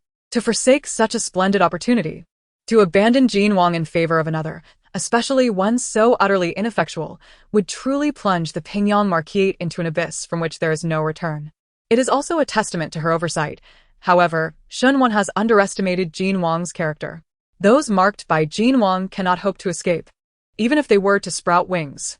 She is curious to see how the incapacitated Ling Wang will protect her. Upon returning to Qinglan courtyard, Shen Wan settled down to enjoy some tea. Yin Shuang set down the brocade box she had been holding, which was indeed the gift for her coming of age from her elder cousin. Inside were 2 large dong pearls and 12 smaller ones, identical to those given in her previous life. Other cousins from the Yun family had already brought her gifts during her confinement, encouraging her to relinquish her affections for Jin Wang, each presenting her with items she cherished. Yin Shuang remarked on the beauty of the large, round dong pearls, mentioning how dearly the entire Yun family cherished their young lady. Indeed, how fortunate she is to be surrounded by so many who care for her and protect her. Yet, lamentably, in her past life, none of them were able to safeguard her. Reflecting on how she had dealt with these dong pearls in her previous existence, Shen Wan's gaze turned icy. In her past life, when the box of East pearls was presented to her, they had yet to warm in her grasp when her stewardess, Madame Wu, entered to deliver a message. Upon noticing the pearls, she advised her to share them among the sisters in the residence. Xin Ying and the others adorned in splendid attire received compliments, which would surely lead them to remember her kindness. Lamentably, she lacked proficiency in the arts of music, chess, calligraphy, and poetry. Nevertheless, they might extend their protection in light of the silk and jewels she offered. Additionally, there was a duty of filial piety owed to the old matriarch. In that previous existence, she had retained but a single large pearl from the box, gifting the rest away.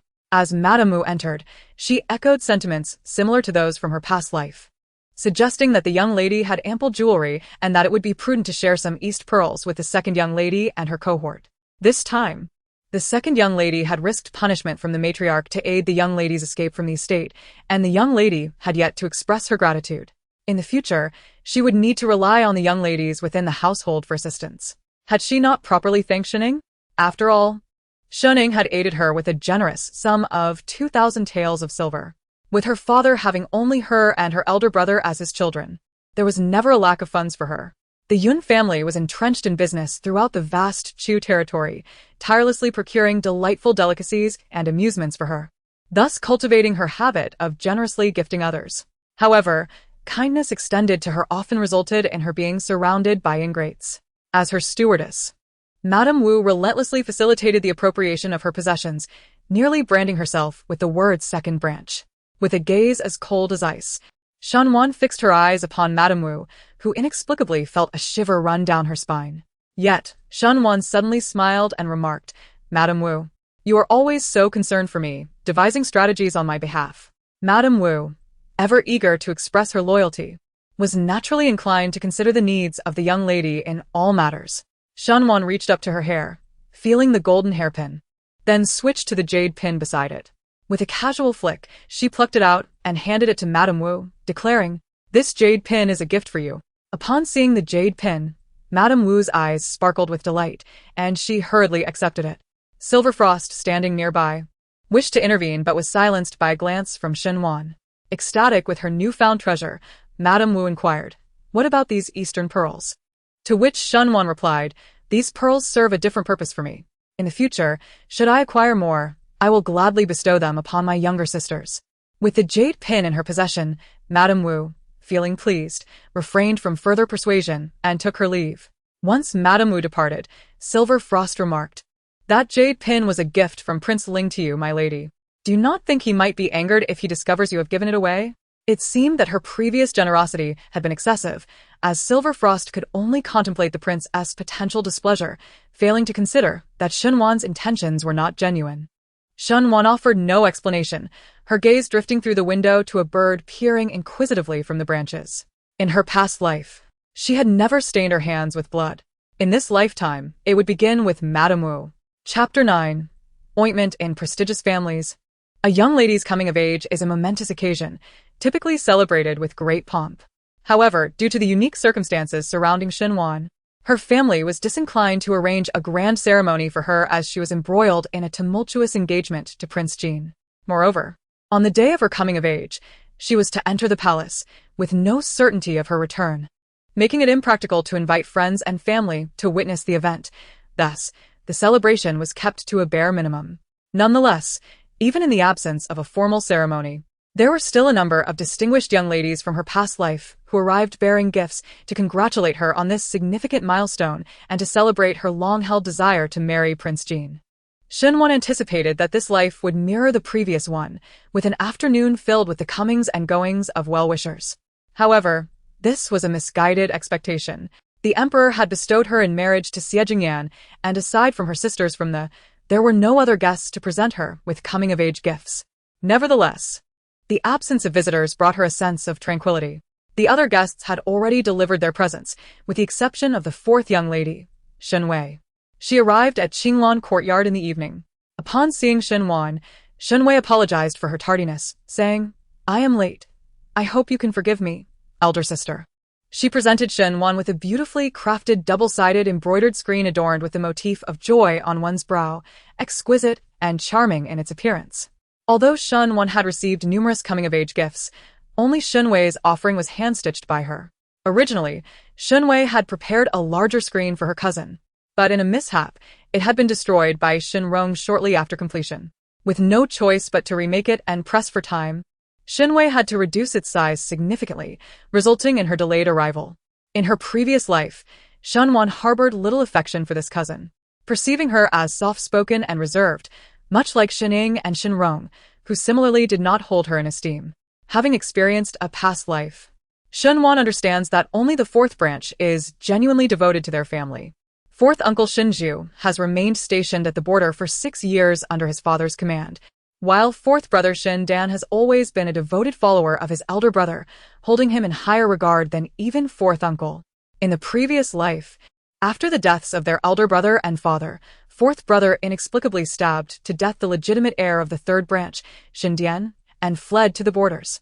Upon learning of his brother's crime, fourth uncle not only refrained from bringing him back to the capital to face justice, but instead led his 300 loyal followers to the northwest in the dead of night, seeking refuge with Xie Jingyan, who was then raising an army in rebellion. Fourth uncle became a prominent general under Xie, while fourth brother served as his vanguard.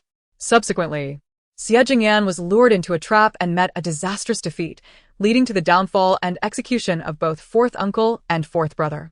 Reflecting on these past events, Shenwan begins to suspect whether fourth brother's act of murder and fourth uncle's allegiance to Xie Jingyan were driven by a desire for vengeance upon learning the truth behind their father and elder brother's deaths.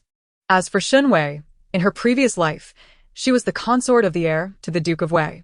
Due to the consort's domineering nature, the Duke's wife took a disliking to her and instead coveted Shenwei's gentle demeanor, inviting her to the estate to admire the flowers.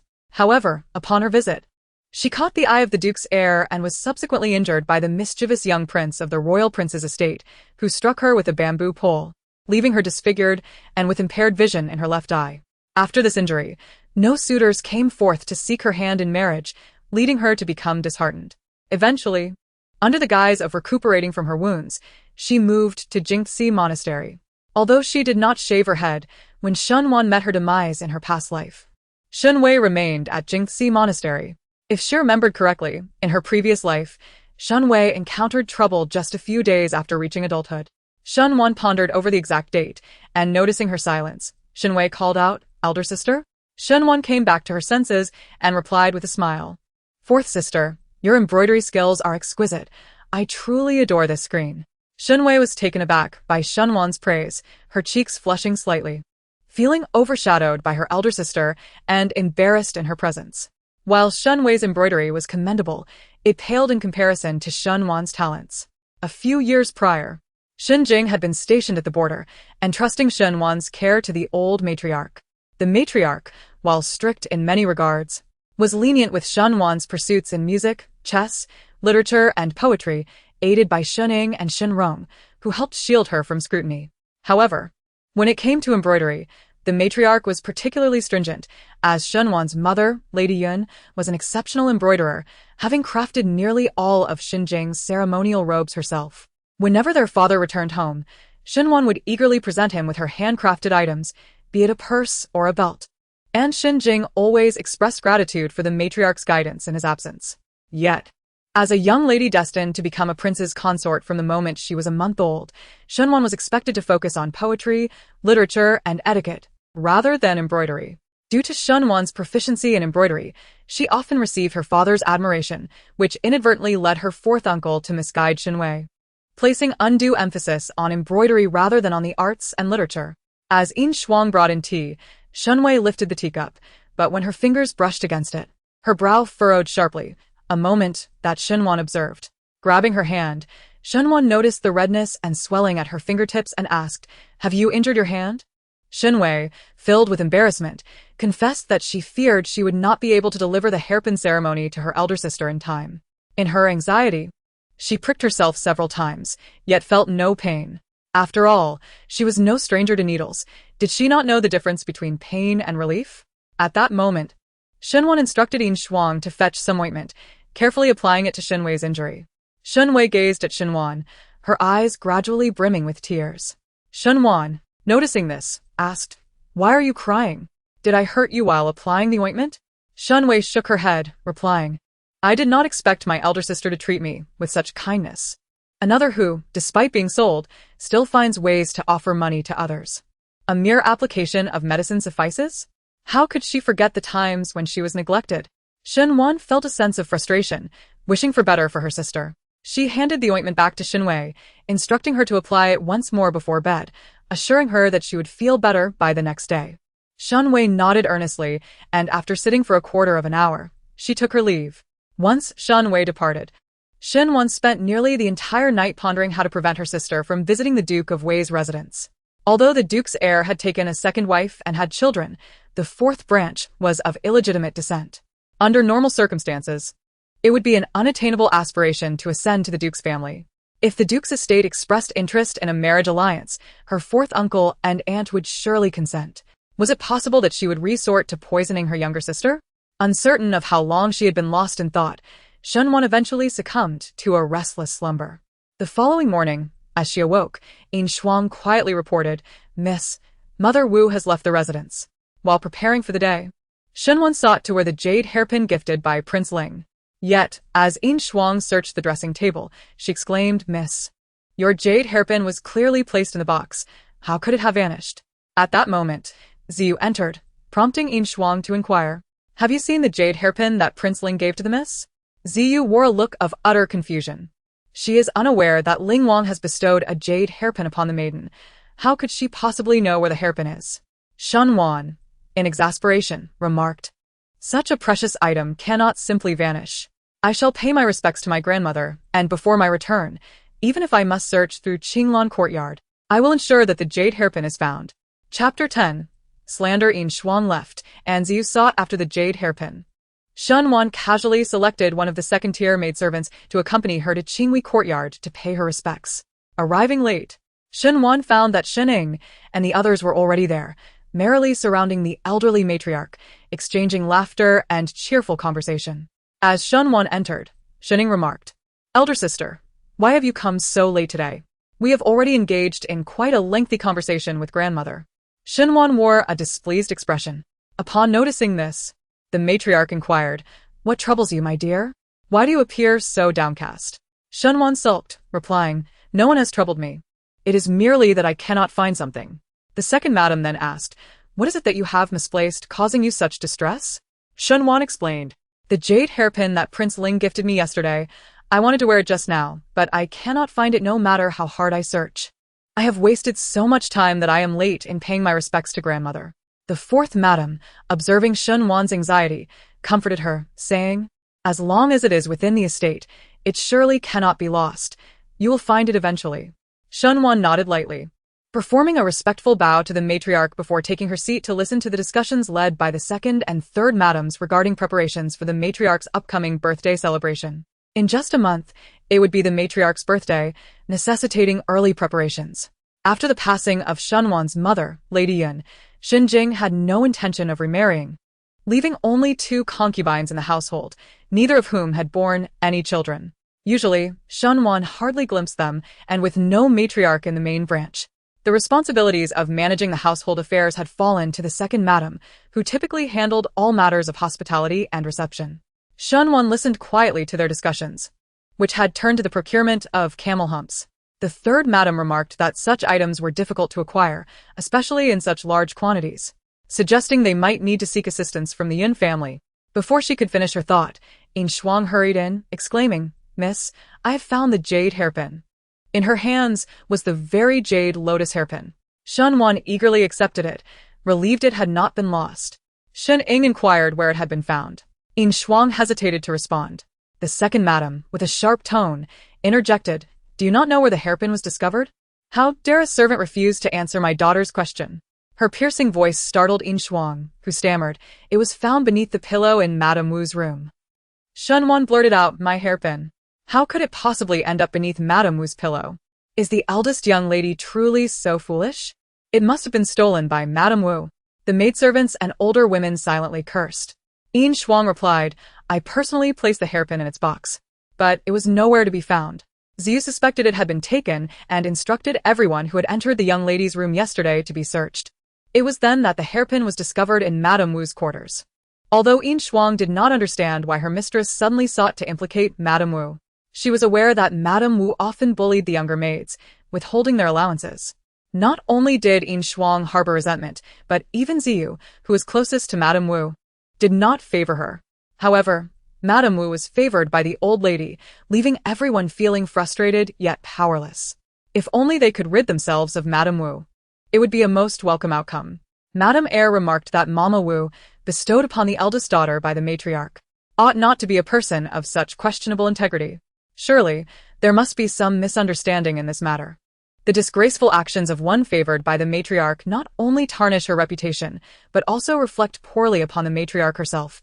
Thus, it is incumbent upon her to mitigate the situation for the sake of the matriarch's honor. Shun Wan obediently suggested that perhaps it was her own carelessness that had led to the loss of the jade hairpin, allowing Mama Wu to pick it up. She took a step back, yet it hardly amounted to a retreat at all. Such a jade hairpin, upon mere inspection, was evidently not an item one of common standing could possess. Should it be found, it ought to be returned rather than kept unlawfully. Madame Eyre turned to the matriarch, who, in a fit of anger, demanded, "Where's Mama Wu?" "Bring her to me." Yin Shuang replied, "Mama Wu left the residence early this morning and has not yet returned." Shun Wan then instructed, "Send someone to wait at the side gate. Once Mama Wu returns, bring her directly to grandmother." After a short wait of about 15 minutes, Mama Wu entered the room and immediately accused Shun Wan. "That hairpin was clearly a gift from the young lady to me. How dare you falsely accuse me of theft?" Shun Wan looked at her. "When did I ever gift it to you?" Mama Wu recounted the precise moment, adding, "Yin Shuang can testify on my behalf." To which Yin Shuang responded, "What nonsense are you spouting, Mama Wu? That hairpin was a betrothal gift from Prince Ling to the young lady. How could she possibly have given it to you?" Mama Wu, in a fit of fury, thought to herself that this insolent girl had always covertly opposed her, but today, she was audaciously fabricating lies before her eyes. Madame Wu reproached Yin Shuang, who was utterly aggrieved, while Shun Wan, visibly incensed, demanded, "Pray tell, Madame Wu, what transgression did you commit yesterday that warranted the bestowal of a jade hairpin upon you?" Madame Wu recalled how she had coaxed the eldest young lady into gifting the second young lady with a pearl, her complexion paling at the thought. Was it possible that she had inadvertently strayed from loyalty, inciting the eldest lady's ire, who then sought to use the jade hairpin as a means to rid herself of this disloyal servant? At that moment, there were only the three of them present, with no one to vouch for her. Caught off guard, she had fallen victim to the eldest lady's scheme, despite having engaged in similar actions before without inciting such displeasure. The matter perplexed Madame Wu. Shun Wan continued, "You are a person entrusted to me by my grandmother. I have always placed my trust in you and have never treated you unjustly. If you were to take something else, I might overlook it, perhaps even remain oblivious. Yet, you dared to take the coming-of-age gift from Prince Ling." The extent of Shun Wan's trust in Madame Wu and the manner in which Madame Wu had deceived her was well known not only to the old lady, but also to those in her proximity. Consequently, no one suspected Shun Wan of scheming against Madame Wu.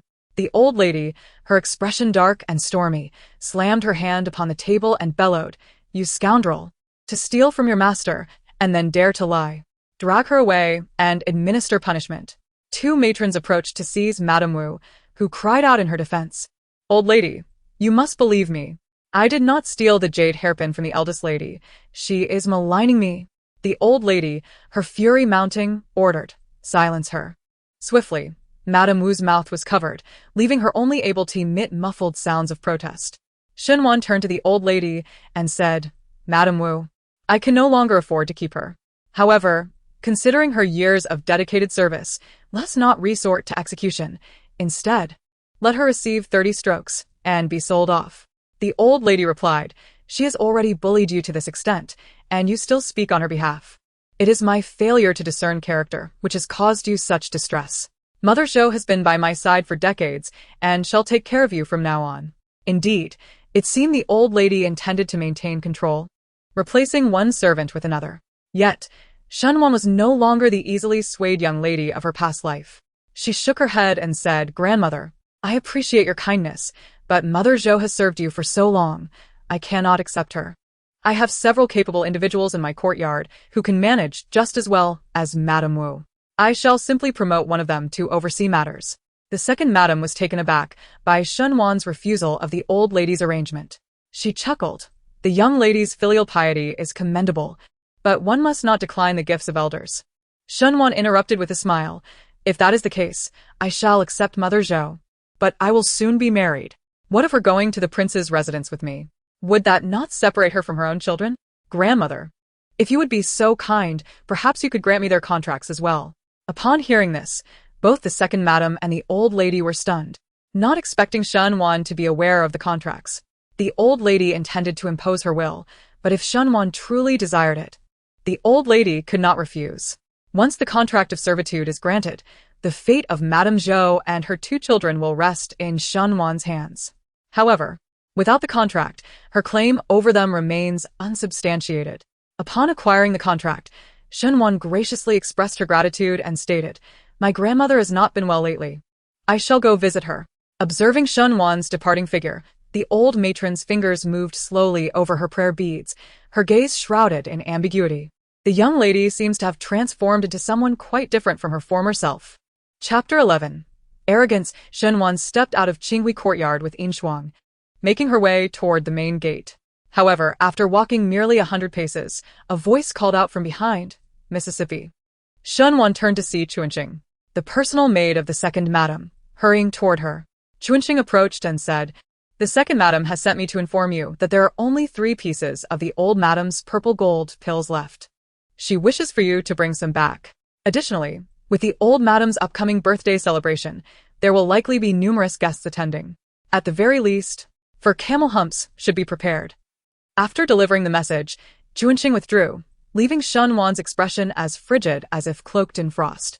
The purple gold pills, valued at 10 taels of silver each, were originally sought out by her elder cousin to help remedy her grandmother's frail health.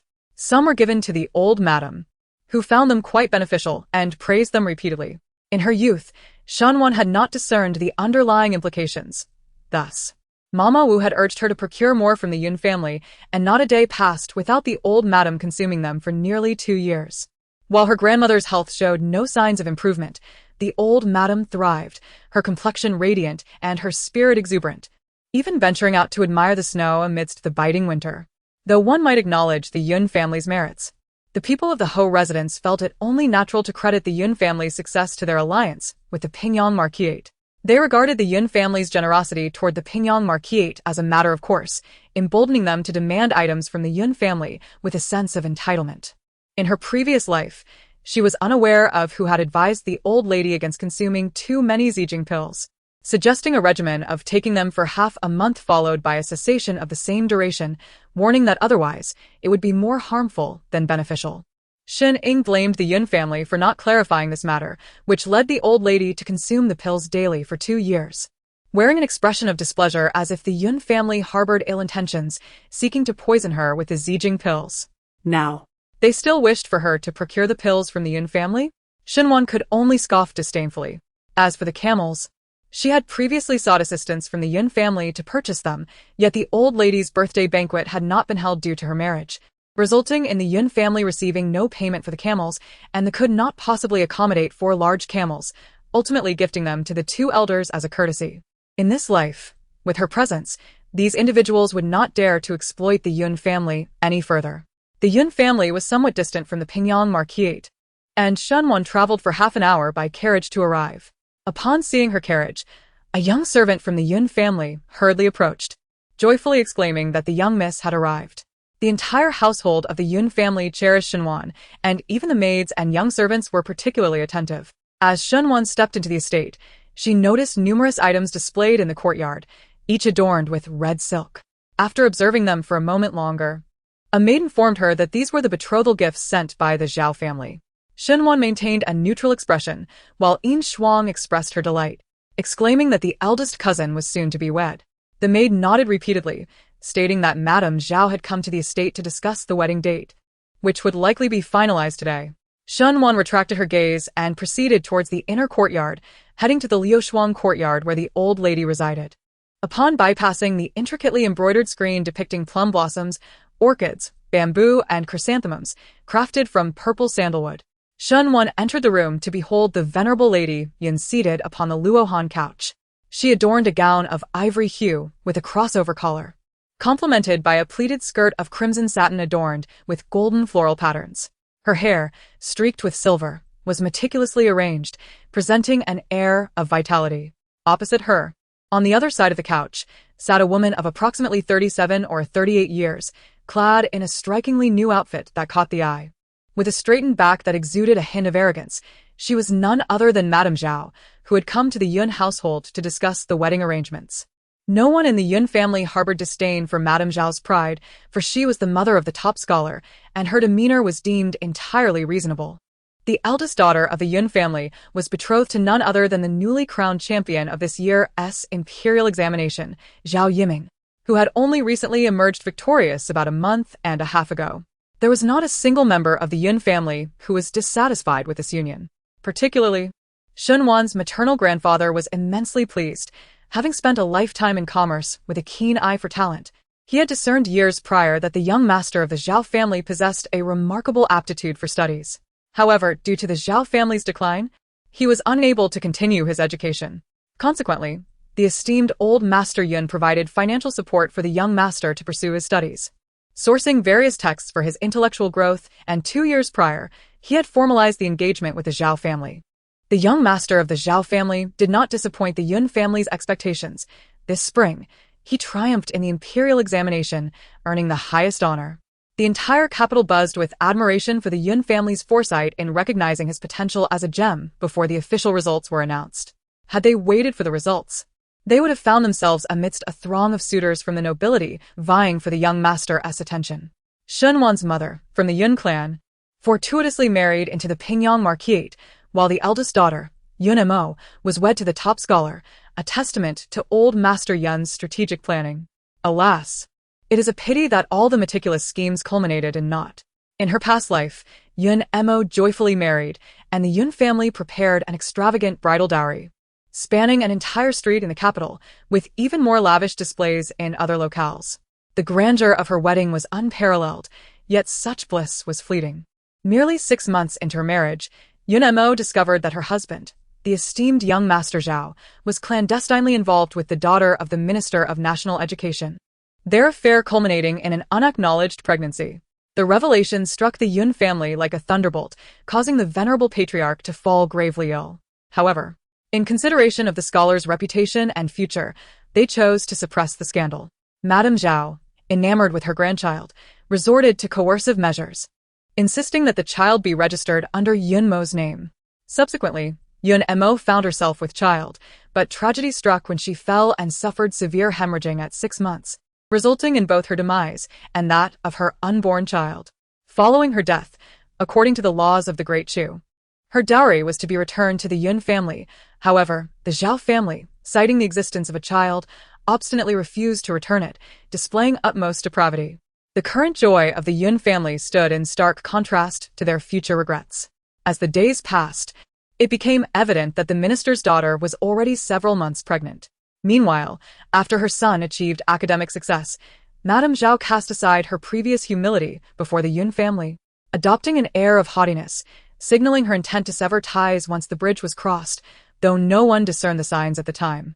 With her head held high, Madame Zhao declared that the wedding date was set, and the Zhao family's bridal sedan would arrive on the 6th of the upcoming month to escort the eldest daughter of the Yun family to her new home.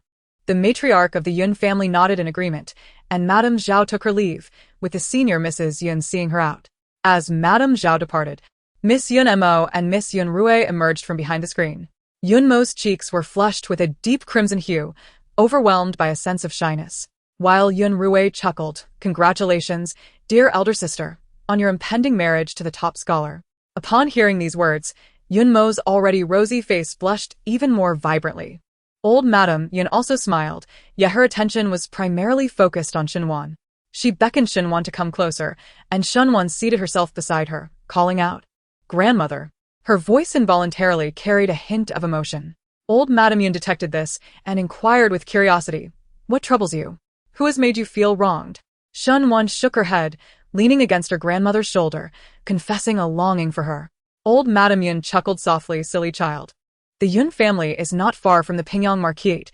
If you wish to see your grandmother, you may come at any time." Old Madame Yun pondered asking Shenwan about her choice of Prince Ling, but as the imperial decree had already been issued, the matter was settled, rendering further inquiries pointless. Thus, she refrained from asking.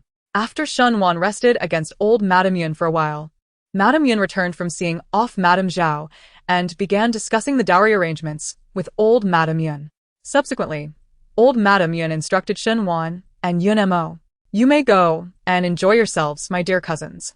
Eagerly, Yun Rui exclaimed, "Cousin, I recently acquired some delightful treasures and was just planning to present them to you. How fortuitous that you have arrived."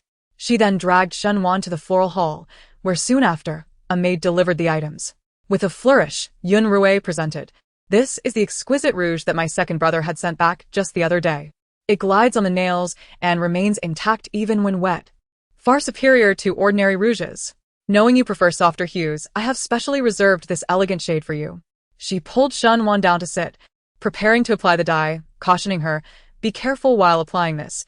If it accidentally gets on your fingers, it can only be washed off with water and may take 10 days to half a month to completely disappear." Upon hearing this, Shenwan raised an eyebrow and inquired, "Is there a bright red shade available?" Yun Rui replied, "Indeed, there is." "Then I shall have the bright red," Shenwan stated. Yun Rui and Yun Mo exchanged glances, remarking, "Bright red? That will certainly be quite eye-catching." "I have my own purposes," Shenwan said, refraining from elaborating on her intentions. The Yun sisters did not press further and simply had the dye fetched. The three sisters engaged in light-hearted banter in the flower hall when suddenly, Yun Qi, the eldest son of the Yun family, entered. Upon seeing them, he smiled and remarked, "You all seem to be having such a delightful time." He then turned his gaze toward Shenwan and asked, "Cousin, are you looking for me?" Chapter 12. Heartfelt Intentions. Shenwan nodded and said, "I have a matter that requires my esteemed cousin's assistance." Yun Qi, intrigued, inquired, "What could my cousin possibly need help with?" The Yun family may be wealthy, yet the Pingyang Marquette lacks for nothing in that regard. He was genuinely curious about what his cousin sought from him. Shenwan beckoned Yun Qi aside, retrieving a portrait from her bosom and presenting it to him. The Yun family's business spans across the vast expanse of Dachu. I implore you, dear cousin, to help me locate the individual depicted in this image. He seems to reside in the southeastern region and is a renowned physician by the surname of Tao. I wish for him to come to the capital to treat Prince Ling's leg, as well as my grandmother's long-standing ailment, which he should possess the expertise to remedy. In her previous life, Dr. Tao had become the court physician for Prince Ling upon arriving in the capital. After Shenwan suffered a miscarriage, her health was irrevocably compromised, rendering her unable to bear children. The imperial physicians had been at a loss, and she had sought Dr. Tao's care. Unfortunately, the Yun family had sought him too late, and had they reached out a year or two earlier, Lady Yun might have lived an additional 3 years. Yun Qi found it peculiar that his cousin was aware of Dr. Tao's appearance, yet was oblivious to his whereabouts. Nevertheless, helping to locate an individual was a trivial endeavor for the Yun family, whose enterprises permeated every corner of Dachu. Beneath the portrait lay a slip of paper inscribed with the names of 2 medicinal herbs. Shenwan added, "Might you also assist me in procuring these 2 herbs? It seems they can be found in Mianzhou. These 2 medicinal herbs are rather rare. Xie Jingyan must use them as a catalyst for his leg treatment. In a previous life, they were procured with the assistance of the Yun family, yet the exact location escapes Shenwan's memory. It is precisely due to the Yun family's support in Xie Jingyan's ailment that, when he later revolted, Xie Jingyan accused the Yun family of colluding with the Ling Wang in secret, condemning them as enemies and imprisoning the entire Yun clan, culminating in public executions. Although Shen Wan could directly instruct Xie Jingyan to seek Dr. Tao, she prefers to approach the Yun family for assistance, firmly believing that Xie Jingyan is destined for greatness. And the more the Yun family aids him, the better he will treat them in return. Yun Qi remarked that he would send word to expedite their search. "Thank you, cousin." Shen Wan expressed her gratitude. Yun Qi chuckled, questioning why they should be so formal with each other.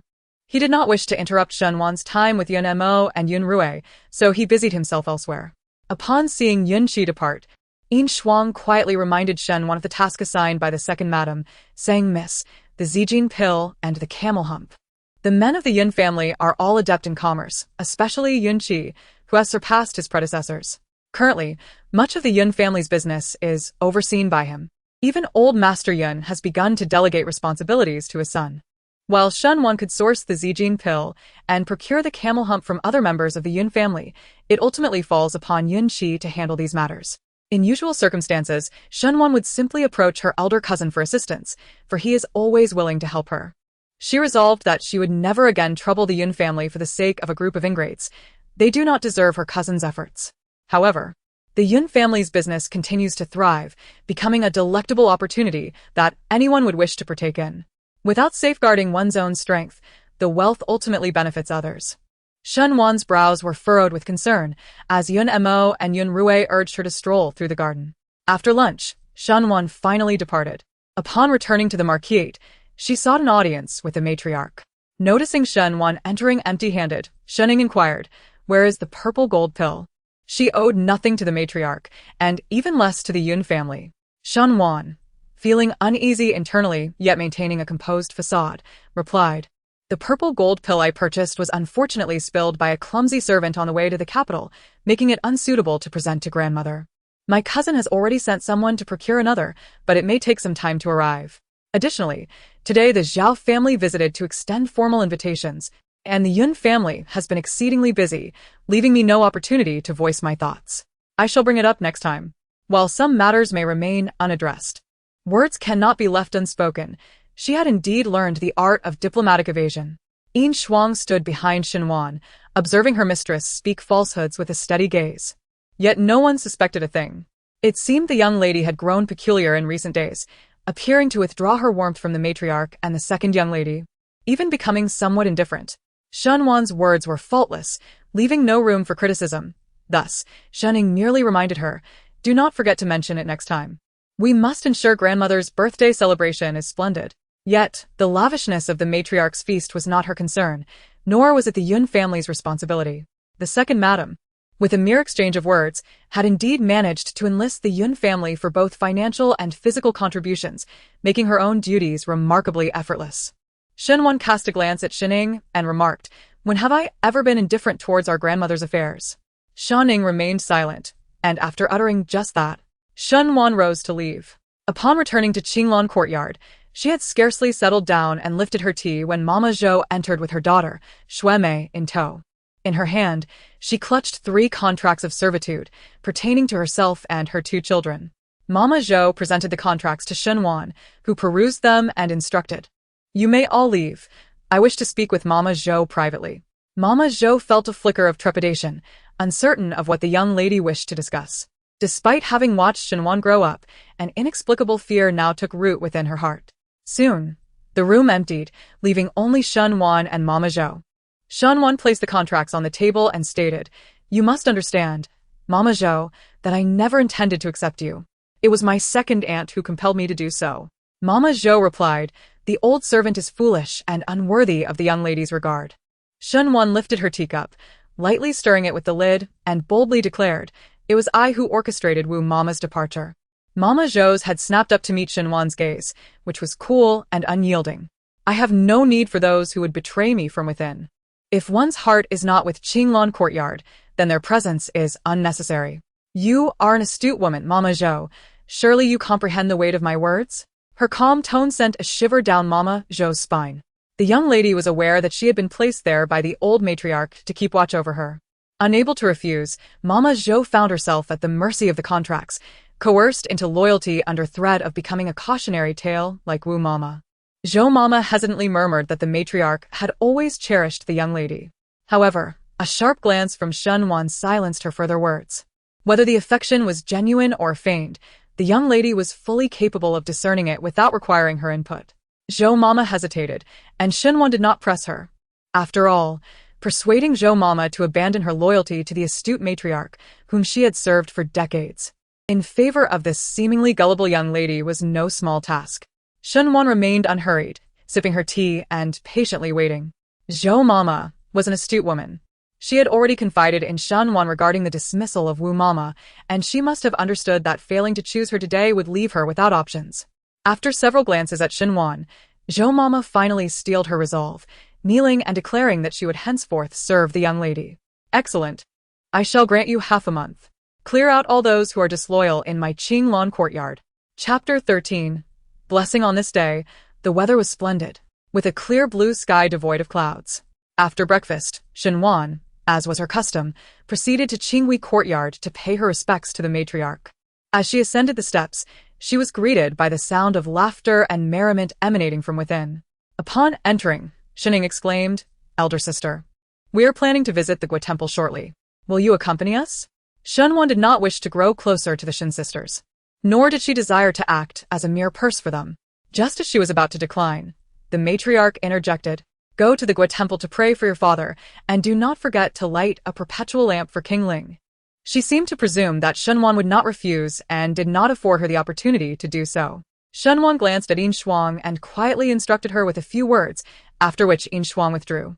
After sitting for a quarter of an hour, a maid entered to announce that the carriage was ready. The matriarch reminded Shenwan and the others, "While you are out, do not forget the time. Return home early."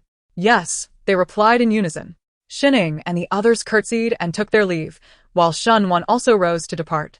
As they approached the second gate, Yin Shuang caught up with her, prompting Shenwan to inquire, "Why did you take so long?" Yin Shuang explained, "Ziyu mentioned that she had accompanied the young lady out several times, and this time it was her turn to go. I disagreed, and we had a brief argument. Fortunately, Mama Zhou intervened on my behalf, and Ziyu ultimately relented." It was only then that Shening realized she had rarely seen Ziyu of late. She remarked, "Since we are all senior maids, elder sister, it would be wise not to show favoritism." Shenwan cast a cool glance at Shining and replied, "When I frequently took Ziyu out before, I do not recall you expressing such sentiments, second sister. Recently, she has taken to keeping Yin Shuang by her side, whereas in the past, during 10 outings, she would have brought along Ziyu on 8 occasions." Shining, undeterred, innocently remarked, "Is that so? I hadn't even noticed until you mentioned it." Shenwan, uninterested in her frivolity, stepped outside, and Yin Shuang, tapping her forehead, lamented, "What a poor memory I have. Ziyu took my pouch, and I forgot to retrieve it. I only have 100 taels with me." Shenrong retorted, "How can you, as a maid, be so careless? Who goes out without money?" Yin Shuang suggested, "Shall I return to fetch it?" Shenwan replied, 100 taels should suffice for lighting the lamps. If I need to purchase anything, I can borrow a bit from my second and third sisters and repay them later." Shenrong's face flushed crimson as she shot a sharp glance at Yin Shuang. She only had a few dozen taels herself and was counting on her elder sister to cover her expenses, so where would she find money to lend? Yet, having made that statement, she could not confess to her own lack of funds without undermining herself. Shunning proposed. Elder sister could draw a small amount from the public funds and return it afterward. Her reasoning was indeed astute, arranging her finances quite adeptly. However, Shenwan dismissed the idea firmly, stating, "I do not have the habit of drawing from public funds, nor will I set such a precedent." With that, she turned her gaze toward the carriage, announcing, "Today, my 4th sister will ride with me." Xinwei could scarcely believe her ears. Her elder sister would actually allow her to share a carriage, a privilege her sister had previously denied, preferring to travel alone. Shenwan boarded the carriage and then looked toward Xinwei, who, filled with joy, eagerly took her seat beside her. Shenning and Shenrong exchanged a glance, puzzled by the sudden warmth between the elder sister and the 4th sister. With their curiosity piqued, they boarded the carriage. Inside, Xinwei sat at a considerable distance from Shenwan. Noticing this, Shenwan remarked, "Is the 4th sister truly so frightened of me?" Xinwei shook her head vigorously, like a pendulum. Shenwan continued, "Uncle and father are close, and 4th brother shares a bond with eldest brother. Yet you, whenever you see me, seem timid. In the past, if I spoke too harshly to you, Do not take it to heart, dear fourth sister. Shinwei was taken aback. Not only had Shunwan tended to her wounds and shared the carriage with her, but she had also offered an apology. Shunwei repeatedly shook her head, affirming, "Whatever the elder sister does is for my own good." Shinwan felt a headache coming on. How could the fourth sister possess such a meek disposition? It was no wonder she had spent so many years at Jingxiai Monastery. With such a temperament, how could she avoid being mistreated in marriage? Shenwan had already begun to consider suitable suitors from noble families for her fourth sister, but it seemed there truly were none. The two engaged in light conversation, and after a considerable time, the carriage finally arrived at the foot of Hugua Temple. Perched atop a mountain, Hugua Temple remained shrouded in mist, even under the midday sun. Its majestic and solemn structure partially obscured, revealing only a fragment that enhanced its air of mystery. The temple was bustling with incense offerings. Even on days other than the 1st and 15th of the month, devotees flowed in and out. Upon reaching the horse-docking area outside the temple, everyone disembarked from the carriage and proceeded to the Great Hero Hall, kneeling on the mats to sincerely offer their prayers. Firstly, they wished for their father's longevity. Secondly, they hoped for the smooth progression of eldest brother's marriage. Thirdly, they prayed for the Yun family to prosper in all endeavors. If the Bodhisattva does not find her excessively greedy, she would like to add another wish. May the King Ling in this lifetime find eternal love with his beloved. Shinwan made her wish and offered incense money. By the time she rose, the figures of Shining and Shinrong had vanished, leaving even Shinwei absent. Although the people had disappeared, Shinwan did not furrow her brow, for she had long grown accustomed to the whims of Shining and Shinrong, who would only expect others to accommodate them, oblivious to the needs of others. A young monk approached Shinwan and inquired about her wishes. Shinwan replied, "I would like to light a perpetual lamp." The young monk then led her to the designated area. Shinwan inscribed the name of Xie Jingyan, paid the incense fee, and considered the matter settled.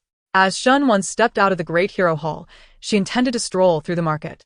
Just as she was about to descend the steps, a maid approached her, saying, "Miss, the second miss and the others are waiting for you by the pavilion and have asked you to join them." They had chosen not to explore the market, and without her accompanying them to pay, they had no intention of purchasing anything. The Hugua Temple often attracted noble ladies and esteemed young women to offer incense. When the sisters separated, each indulging in their own pursuits, it was inevitable that onlookers would perceive a discord among them. Shenwan did not dwell on this. Being a frequent visitor to Hugua Temple, she was quite familiar with the surroundings and thus followed the maid. After walking for the better part of a tea session, she still did not catch sight of Shining and the others, instead finding herself venturing deeper into unfamiliar territory. Although it was late spring and early summer, the paths were shaded by lush trees, and the mountain breeze carried a lingering chill. Shanwan furrowed her brow and inquired, "Where exactly are they?" The maid responded, "They're just ahead." A rockery obscured their view, rendering everything beyond it invisible, yet indeed, there was a pavilion ahead. As she circumvented the artificial hill, Shinwan immediately spotted a familiar figure standing in the pavilion. Who else could it be but Prince Jin? Upon laying eyes on Xie Jingyin, a surge of anger flushed across Shinwan's cheeks. She had believed that the old matriarch summoned her to the Gua Temple for a genuine prayer, only to discover that she was here waiting for her. What a cunning old matriarch, ostensibly urging her to heed her father's words, yet covertly facilitating a meeting between her and Prince Jin, the prospective consort bestowed by the sovereign.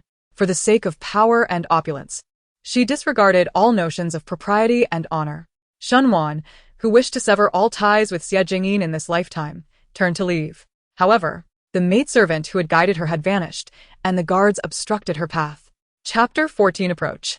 Shenwan's expression was frigid as she commanded the guard to stand aside. The guard remained unmoved. Clenching her delicate fists, she turned to face Xie Jingyin, who was already striding toward her. His demeanor was equally frosty, barely concealing his simmering rage. Shenwan recognized the intensity of his anger. Given Xie Jingyin's pride, her choice to select Xie Jingyan over him would undoubtedly ignite his fury. Had it not been for her father's company during her visit to the palace, she feared Xie Jingyin would have confronted her then and there rather than bide his time until now. As he approached, Xie Jingyin inquired, "Do you regret it?" Shenwan was unwilling to utter a single word in response. She maintained her cold silence, leading Xie Jingyin to assume she had not comprehended him. He reiterated, "Do you regret forsaking this prince to choose the one with the broken leg?" Indeed, she did harbor regrets, regrets that her choice had come too late. In her past life, she ought to have chosen the Ling Prince. With a frosty retort, Shenwan stated, "The Ling Prince has a name. He is called Xie Jingyan." Xie Jingyan was taken aback by her unabashed defense of Xie Jingyan. His gaze darkened ominously.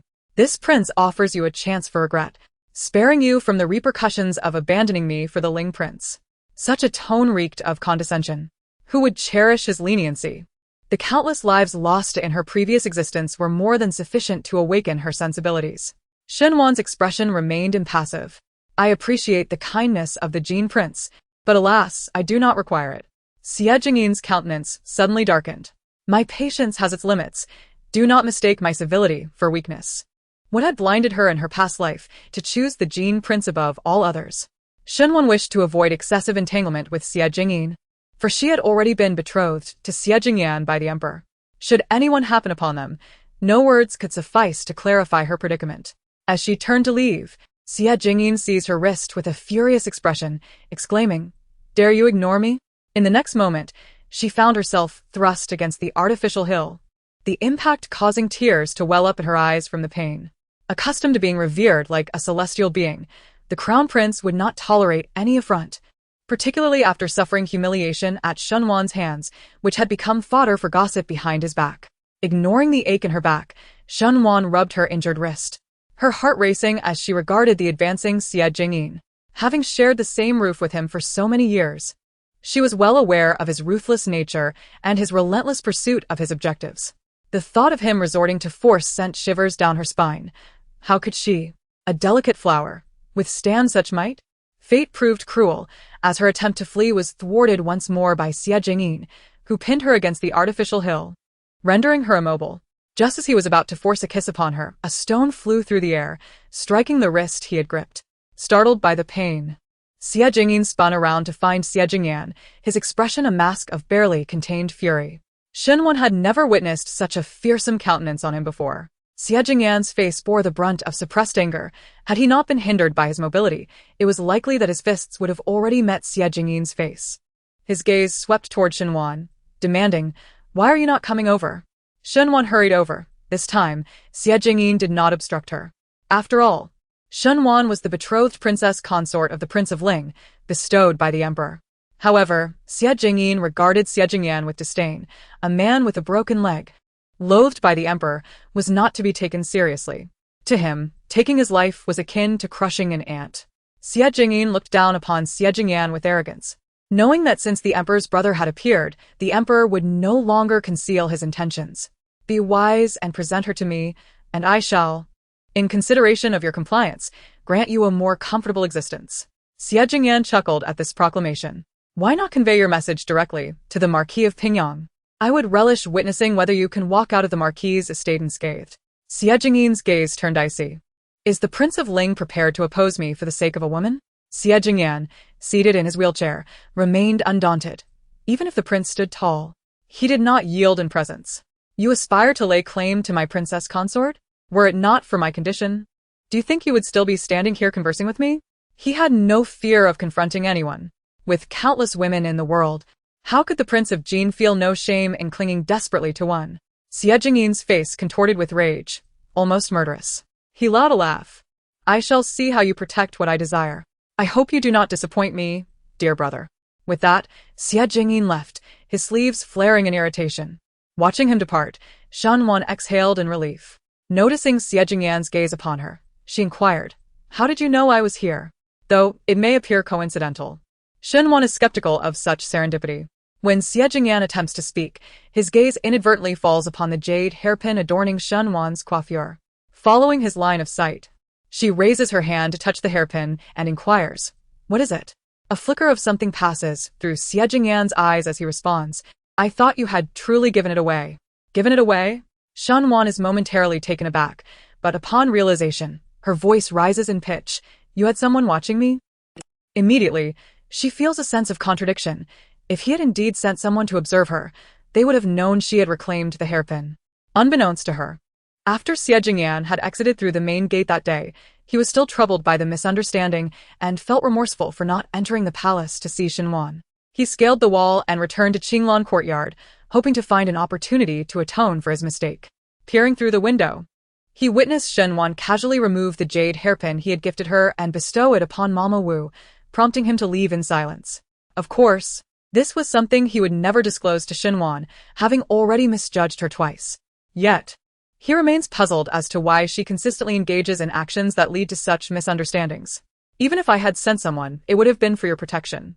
I am well aware of the nature of the Jin Wang, he asserts, recalling how things might have unfolded had Xie Jingyan not arrived in time. Shen Wan refrains from arguing. Having chosen to ally with him, she should trust him, especially since he had just rescued her. Contemplating her upcoming endeavors, she realizes that she is in need of assistance, and here stands an invaluable ally. Shen Wan immediately turned her gaze towards Xie Jingyan, her clear eyes shimmering with radiant brilliance. May I command your people? She inquired. Xie Jingyan met her gaze, their eyes locking momentarily. Shen Wan, feeling a twinge of discomfort, averted her face. In that instant, Xie Jingyan snapped his fingers, and a shadowy figure clad in dark attire materialized before them. This is Chunyu, Xie Jingyan introduced. Should you require any assistance, feel free to give him your instructions. Shen Wan nodded repeatedly in acknowledgement. With a wave of his hand, Xie Jingyan signaled, and the dark figure leaped away, vanishing from her sight. Looking around in search of him, Shen Wan's actions elicited a chuckle from Xie Jingyan. If you already knew his hiding place, would he still need to conceal himself? She conceded to his point internally, though the ache in her back lingered. Xie Jingyan's gaze sharpened. Did he hurt you? Shen Wan shook her head, dismissing the concern. I'm fine, she replied, not wishing to dwell on the matter. Instead, she shifted the conversation, asking, where are you headed? Leaning casually in his wheelchair, Xie Jingyan responded nonchalantly. If you're not in pain, why not push me around a bit? Chapter 15. Sincerity. Shen Wan did not anticipate that Xie Jingyan would request her to push him around. Surely Chen Feng could assist him with that. However, since he had just come to her rescue with such a modest request, she felt obliged to comply. As Shen Wan maneuvered the wheelchair, she inquired, where would you like to go? Anywhere, he replied casually. Thus, she pushed Xie Jingyan in the direction from which she had come. By the foot of the artificial hill, Xie Jingyan's guard lay unconscious, likely the reason for his departure, without achieving his objectives. With nothing left to lose, Xie Jingyan was unperturbed. Should he truly descend into madness, it would be Xie Jingyan who would suffer the consequences. As Shen Wan pushed him forward, Yin Shuang and Chen Feng trailed behind, accompanied by a hidden guard whose whereabouts remained unknown. Their journey proceeded in silence. Upon exiting the shaded path, the sunlight burst forth brilliantly, dispelling the lingering chill in the air. Xie Jingyan turned his head to glance at Shen Wan, his handsome features softening, his voice unexpectedly warm. Have you lit a perpetual lamp for me? You are aware of this matter. Shen Wan replied honestly, it was my grandmother who instructed me to do so. Xie Jingyan's gentle expression faltered, his lips pressed tightly together. Could you not say something pleasant to cheer me up? Shen Wan, taken aback, regarded him with a peculiar look. I believe it is more important to be sincere with you than to merely placate you. Their relationship was merely a facade of marriage. There was no need for her to seek his approval, nor he hers. Noticing Xie Jingyan's apparent irritation, Shen Wan felt somewhat bewildered as he irritably declared, you need not push me any longer. You may leave. Why is this person so capricious?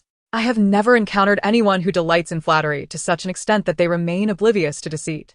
What a peculiar disposition. Not wishing to push her further, Shen Wan decisively released her grip and, with a slight bow, departed with Yin Shuang.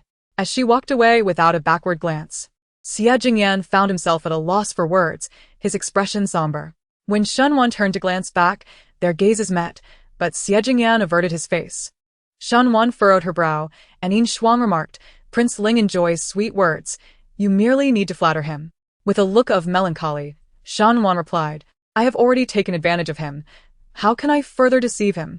A prior misunderstanding had already incited his anger, nearly derailing my plans. Learning from past mistakes, I shall not dare again. She refrained from looking back as she proceeded towards the grand hall with Yin Shuang. From a distance, she spotted Shen Ning and the others. As Shen Wan approached, Shen Ning reproached, where has the eldest sister run off to? We searched for you everywhere. With a forced smile, Shen Wan replied, you truly do not know where I have been, second sister? Shen Ying's gaze flickered as she responded, had I known, I would not have scoured the entire Hugua temple for you. Shen Rong pressed on, Then where exactly did the eldest sister go? If you are so eager to know, I shall tell you, Shunwan stated indifferently. I encountered Prince Ling and accompanied him on a stroll.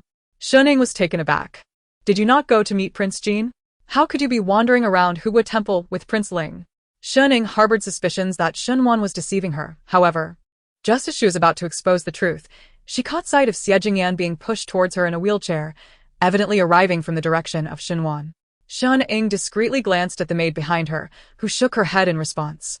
Shuning was perplexed as to how Prince Ling had appeared when she had clearly sent her elder sister to the Jin Wang. Uncertain of the circumstances at hand, she noticed that Shunwan offered no further explanation and simply turned to leave. Shuning, noticing this, inquired about her elder sister's destination. Shunwan replied, It is a rare occasion for me to visit the Hugua Temple. I intend to partake in a vegetarian meal before returning. The vegetarian fare at Hugua Temple was renowned, and Shunwan thoroughly enjoyed it, unlike Shuning, who preferred to indulge in a few pastries at the market or hold out until her return home. In the past, Shunwan had often accommodated her preferences, but that was no longer the case. As Shunwan made her way towards the dining hall, Shunwei closely followed. Shuning, Feeling vexed, twisted her embroidered handkerchief. She could not abandon Shunwan and Shunwei to return with Shinrong alone. However, the thought of the bland and insipid vegetarian dish made her stomach churn. She could not fathom what was appealing about such tasteless fare. Had Shunwei not followed Shunwan, she would have surely returned first, for in the outside world, the minority should yield to the majority. With a heart full of frustration, Shuning trailed behind. Upon reaching the dining hall, she refrained from glaring at Shunwan, opting instead to direct her ire at Shunwei.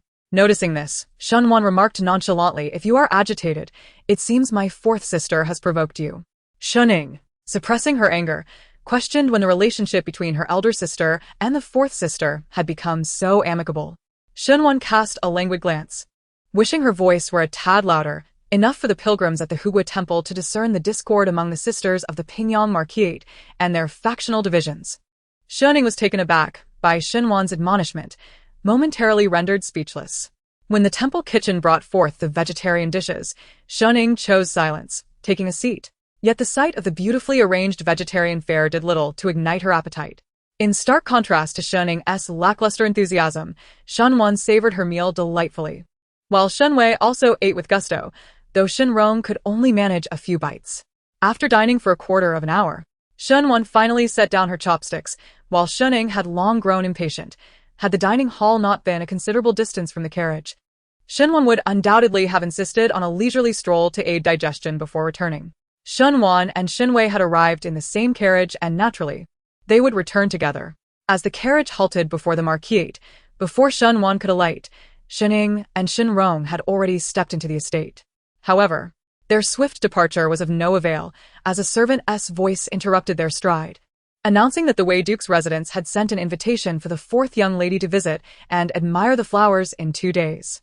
Shunwei, disembarking from the carriage, was momentarily stunned, while Shuning frowned and remarked, Only inviting the fourth sister, not us? The servant shook his head, confirming that only the fourth young lady was invited. Shuning instantly felt a pang of embarrassment, turning to Shinwei with a sarcastic tone, It seems the fourth sister's standing surpasses even that of the elder sister. Shinwei, in her self-awareness, could not comprehend her position. Among the 4 daughters of the Ho residence, she was the one who commanded the least presence. Her second sister was vibrant and flamboyant, her third sister exuded grace and poise, while her eldest sister held a prestigious status. Wherever they were, she remained unnoticed. It was entirely reasonable for the Wei Duke's residence to send invitations to the 3 of them while overlooking her, yet to invite only her seemed rather peculiar. Shinwei mused that perhaps it was merely a clerical error. Beyond this possibility, she could conceive of no other explanation. Could such a mistake truly occur? Shuning, unable to tolerate Shunwei's inconspicuous demeanor, scoffed, Do you think the Wei Duke's residence is a place where such blunders happen? When things are amiss, there is surely something amiss. Sensing the oddity of the situation, Shuning and the others proceeded to Qinghui Courtyard, and Shunwan, having nothing else to occupy her time, decided to join them. Chapter 16. Invitation. Within the confines of the room, the elderly matriarch found herself perplexed by the unexpected invitation from the Wei Duke's residence, which specifically requested the daughter of the to visit for a flower appreciation event. Surely, such a peculiar gesture must stem from some significant motive. Madame San remarked. The actions of the Wei Duke's household are indeed curious. Should we not send someone to inquire further? Madame Eyre interjected. A few days ago, I happened to hear some tidings regarding the Wei Duke's estate. The young lady of the Wei Duke has been in mourning for over half a year now, and shortly thereafter, the Duke's heir will conclude his period of filial piety. Could it be that the Wei Duke's wife has taken a fancy to our fourth miss, intending to take her as a second wife? At that moment, Shunwan and the others approached the screen and overheard the conversation, halting their steps and refraining from entering. Shening and Shinrong glanced at Shinwei, whose delicate complexion flushed crimson under their gaze. The matriarch, playing with her prayer beads, mused. There is a possibility in that. The Wei Duke's heir will soon emerge from mourning, while our fourth miss has yet to reach her coming of age. However, the unspoken words lingered in the air, as everyone present understood the implication. The fourth miss was simply not of a standing that could attract the Wei Duke's heir. Even if he were to take a second wife, with a 2-year-old son in his care, the fourth master had only recently attained a 5th-rank official title. And being of lesser birth, it was unlikely that Shun Wei's gentle disposition would catch the eye of the Wei Duke's wife. Naturally, none of the other daughters of the would consider marrying the Wei Duke's heir as a second wife either. The presence of a legitimate son implied that any subsequent offspring would not inherit the title, nor the family wealth. Despite the high status of the Wei Duke's heir, daughters from prominent families would generally refrain from such unions, unless they were willing to wager on the untimely demise of the legitimate son before reaching adulthood. Upon receiving the invitation from the Wei Guogong residence for her daughter to attend a flower viewing, the fourth mistress set aside her tasks and made her way to Qinghui Courtyard. Upon entering, the third mistress inquired whether she had recently met with the Wei Guogong's wife. The fourth mistress, not wishing to conceal the truth, candidly replied that she had encountered the Wei Guogong's wife a few days prior while escorting her daughter Wei out of the estate. However, they had merely exchanged greetings without engaging in further conversation, as she could hardly believe her daughter would capture the attention of the esteemed lady. The old matriarch, delicately stirring her teacup, allowed the fragrant steam to obscure her visage, rendering her thoughts a mystery. After sipping her tea and setting down the cup, she remarked that regardless of the Wei Guogong's wife's intentions, since an invitation had been extended for the fourth young lady to attend the flower viewing, she should go without hesitation. Noting her daughter's timid disposition and lack of experience venturing out alone, the matriarch advised that she should be well instructed in propriety over the next few days to avoid bringing disgrace to the fourth mistress expressed her concern that her daughter might struggle with the situation, suggesting that perhaps a young lady could accompany her. The old matriarch cast a sidelong glance at the fourth mistress, a hint of disapproval in her expression, asserting that if the Wei Guogong's residents desired company, they would not have issued a solitary invitation solely for the fourth young lady. Moreover, it was customary for daughters of concubines to accompany legitimate daughters. It was unfathomable for a legitimate daughter to accompany one from the secondary line. Understanding that the fourth mistress's worry stemmed from misplaced concern, the old matriarch refrained from reproaching her. As Shunwan contemplated whether to accompany Shinwei, the old matriarch's words rendered her hesitant to voice her thoughts. Nonetheless, she prepared herself, resolutely determined that her younger sister would not suffer the misfortunes she had in her previous life. Once the topic concluded, Shunwan and her companions circled around the screen and entered the room. Regarding Xinying's assistance in arranging a meeting between the Crown Prince and Shunwan, she chose not to utter a single word. On one hand, she valued her dignity. On the other, the old matriarch was undoubtedly aware of the situation. Earlier that morning, when Xinying inquired if she would accompany her, there was no insistence on her part, hence Shunwan had let her guard down. Xie Jingyan had dispatched individuals to secretly protect her, ensuring such occurrences would not repeat in the future. She found solace in this knowledge. The old matriarch inquired about their visit to the Hugua temple. Xinying, feeling aggrieved, lamented. Perhaps I should refrain from accompanying my elder sister to Hugua temple in the future. She abandoned us to stroll around the temple with Prince Ling, fully aware that both I and the third sister detest the temple's vegetarian meals, yet she insisted on having lunch before returning, showing no regard for our feelings. This was tantamount to directly accusing Shunwan of selfishness. Shunwan would not allow such accusations to go unchallenged. In the past, my fourth sister and I have consistently indulged the second and third sisters, returning with empty stomachs to partake in lunch without uttering a word of reproach. Today, After merely accommodating us once, she feels wronged and seeks counsel from grandmother. One would think that my fourth sister and I had mistreated her in some way. The maidservants, who had previously viewed Shenwan as selfish, suddenly perceived Shenying's self-serving nature as she demanded concessions from others while offering none in return. With her cheeks puffed in indignation, Shenying was met with the old matriarch's admonition, "Enough. Sisters of the household quarreling over such trivial matters is most unbecoming." The old matriarch always maintained this approach. When Shenying held the advantage, she allowed the disputes to unfold, but when Shenying faltered, she would intervene to chastise both sides. Indeed, Shenying's selfishness mirrored that of the old matriarch herself. Feeling rather bored, Shenwan decided to take her leave. After she departed, the fourth madam also escorted Shenwei away.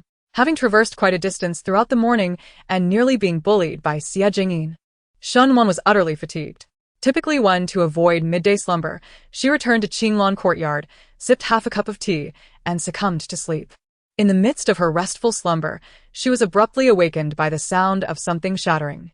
Upon opening her eyes, she heard Ziyu's reprimanding voice from outside, criticizing someone for being clumsy while handling an item. Following that was Inshir's retort, declaring that if she had not deliberately bumped into her, she would not have dropped the teacup. Ziyu angrily retorted, accusing Inshir of slandering her. Inshir, even more incensed, accused her of harboring malicious intent, insisting that she knew the truth. Their quarrel escalated, igniting Shenwan's irritation as well. She sat up and called out, demanding, "Come in, both of you." In an instant, the commotion outside ceased. With a creak, the door swung open, and Ziyu and Inshir entered. Inshir quietly admitted fault, acknowledging that they had disturbed the young lady's rest. Shenwan's gaze swept across their faces, sarcastically remarking on their awareness of having disrupted her slumber, questioning why they had not argued directly at her bedside. Ziyu explained that it was Inshir who had not steadied the teacup. Inshir, clearly agitated, was ready to argue back, but Shenwan sternly interjected, "If you continue to bicker, do you both wish to be punished?" Inshir bit her lip, feeling somewhat wronged, and then stated, "This servant shall attend to the young lady upon her awakening." She attempted to retrieve her skirt, only to have Ziyu snatch it first, causing Inshir's chest to heave with indignation. She glared at Ziyu, pondering where she had inadvertently provoked her in recent days, leading to constant harassment. This maid was utterly lacking in composure. With a hint of disappointment, Shenwan remarked that Ziyu's presence was sufficient, and she could take her leave. Silver Frost, feeling wronged in her heart, felt even more aggrieved upon hearing Shenwan's request for her to exit, her eyes reddening as she withdrew. Ziyu was taken aback by Shenwan's decision to retain her. She had presumed that the young lady favored Silver Frost more and had grown distant from her. She had suspected that Silver Frost had been whispering ill of her in front of the young lady, and henceforth, she would remain vigilant, determined that Silver Frost would not usurp her position before the young lady. Chapter 17. Ointment. Shenwan descended from her bed, attended by Ziyu, who assisted her in changing her attire and arranging her hair, serving tea and water with a newfound diligence, shedding her former laziness. As Shenwan sat on the small couch sipping her tea, Ziyu noticed a bottle of medicine on the windowsill, seizing the moment to express her discontent, remarking on Inshwang's carelessness in leaving the medicine there. Upon returning to the residence, only Ziyu and Inshwang had entered the inner chambers, leading her to conclude that the medicine on the windowsill must belong to Inshwang. Ziyu intended to remove the ointment for safekeeping, but Shenwan interjected, requesting the medicine be handed to her. Ziyu complied, approaching and presenting the ointment to Shenwan. With certainty, Shenwan recognized that this was not her ointment. Xie Jingyan had taken precautions against the Jin Prince's emissaries guarding her, rendering it impossible for anyone else to deliver medicine. Thus, it could only be him, as he was the sole person aware of her injury to her back, a fact even Inshwang was oblivious to. Yet, how could Xie Jingyan be so considerate? Although their relationship was one of mutual benefit, she had yet to assist him in any endeavor. Instead, her presence had exacerbated the rift between him and Xie Jingyan. Gazing at the exquisite porcelain bottle in her hand, a warmth spread within Shenwan's heart. Just then, Mama Zhou sought Ziyu's attention, prompting her to leave.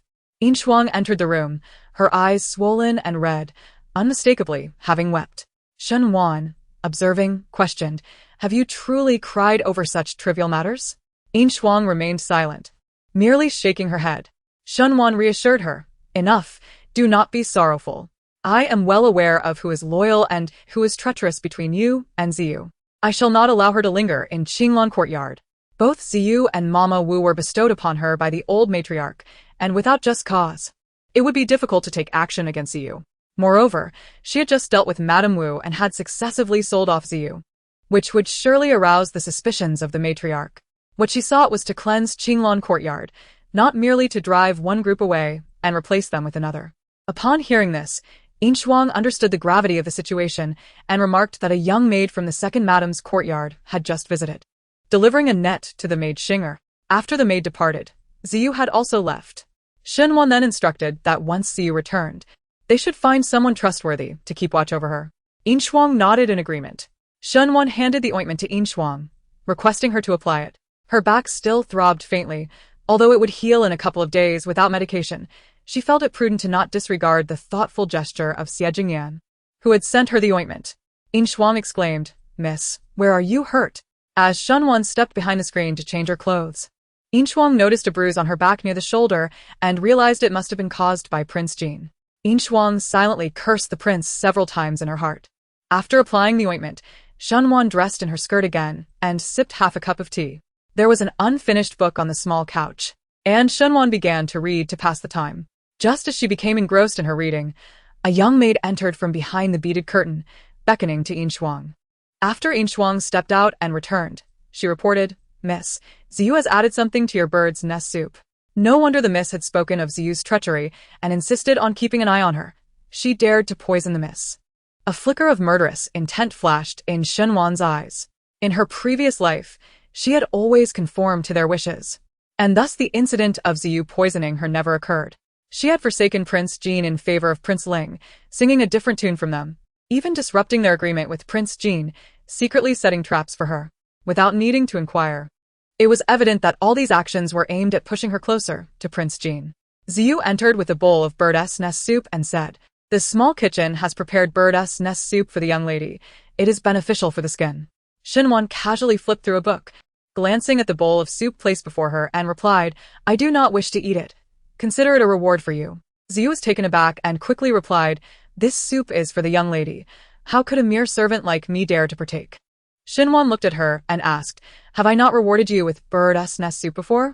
Although she did not particularly enjoy bird's nest soup, she would consume it every other day for the sake of her skin. If she truly did not want to eat it, she would simply give it to her maid. Both Ziyu and Shuang had tasted it before.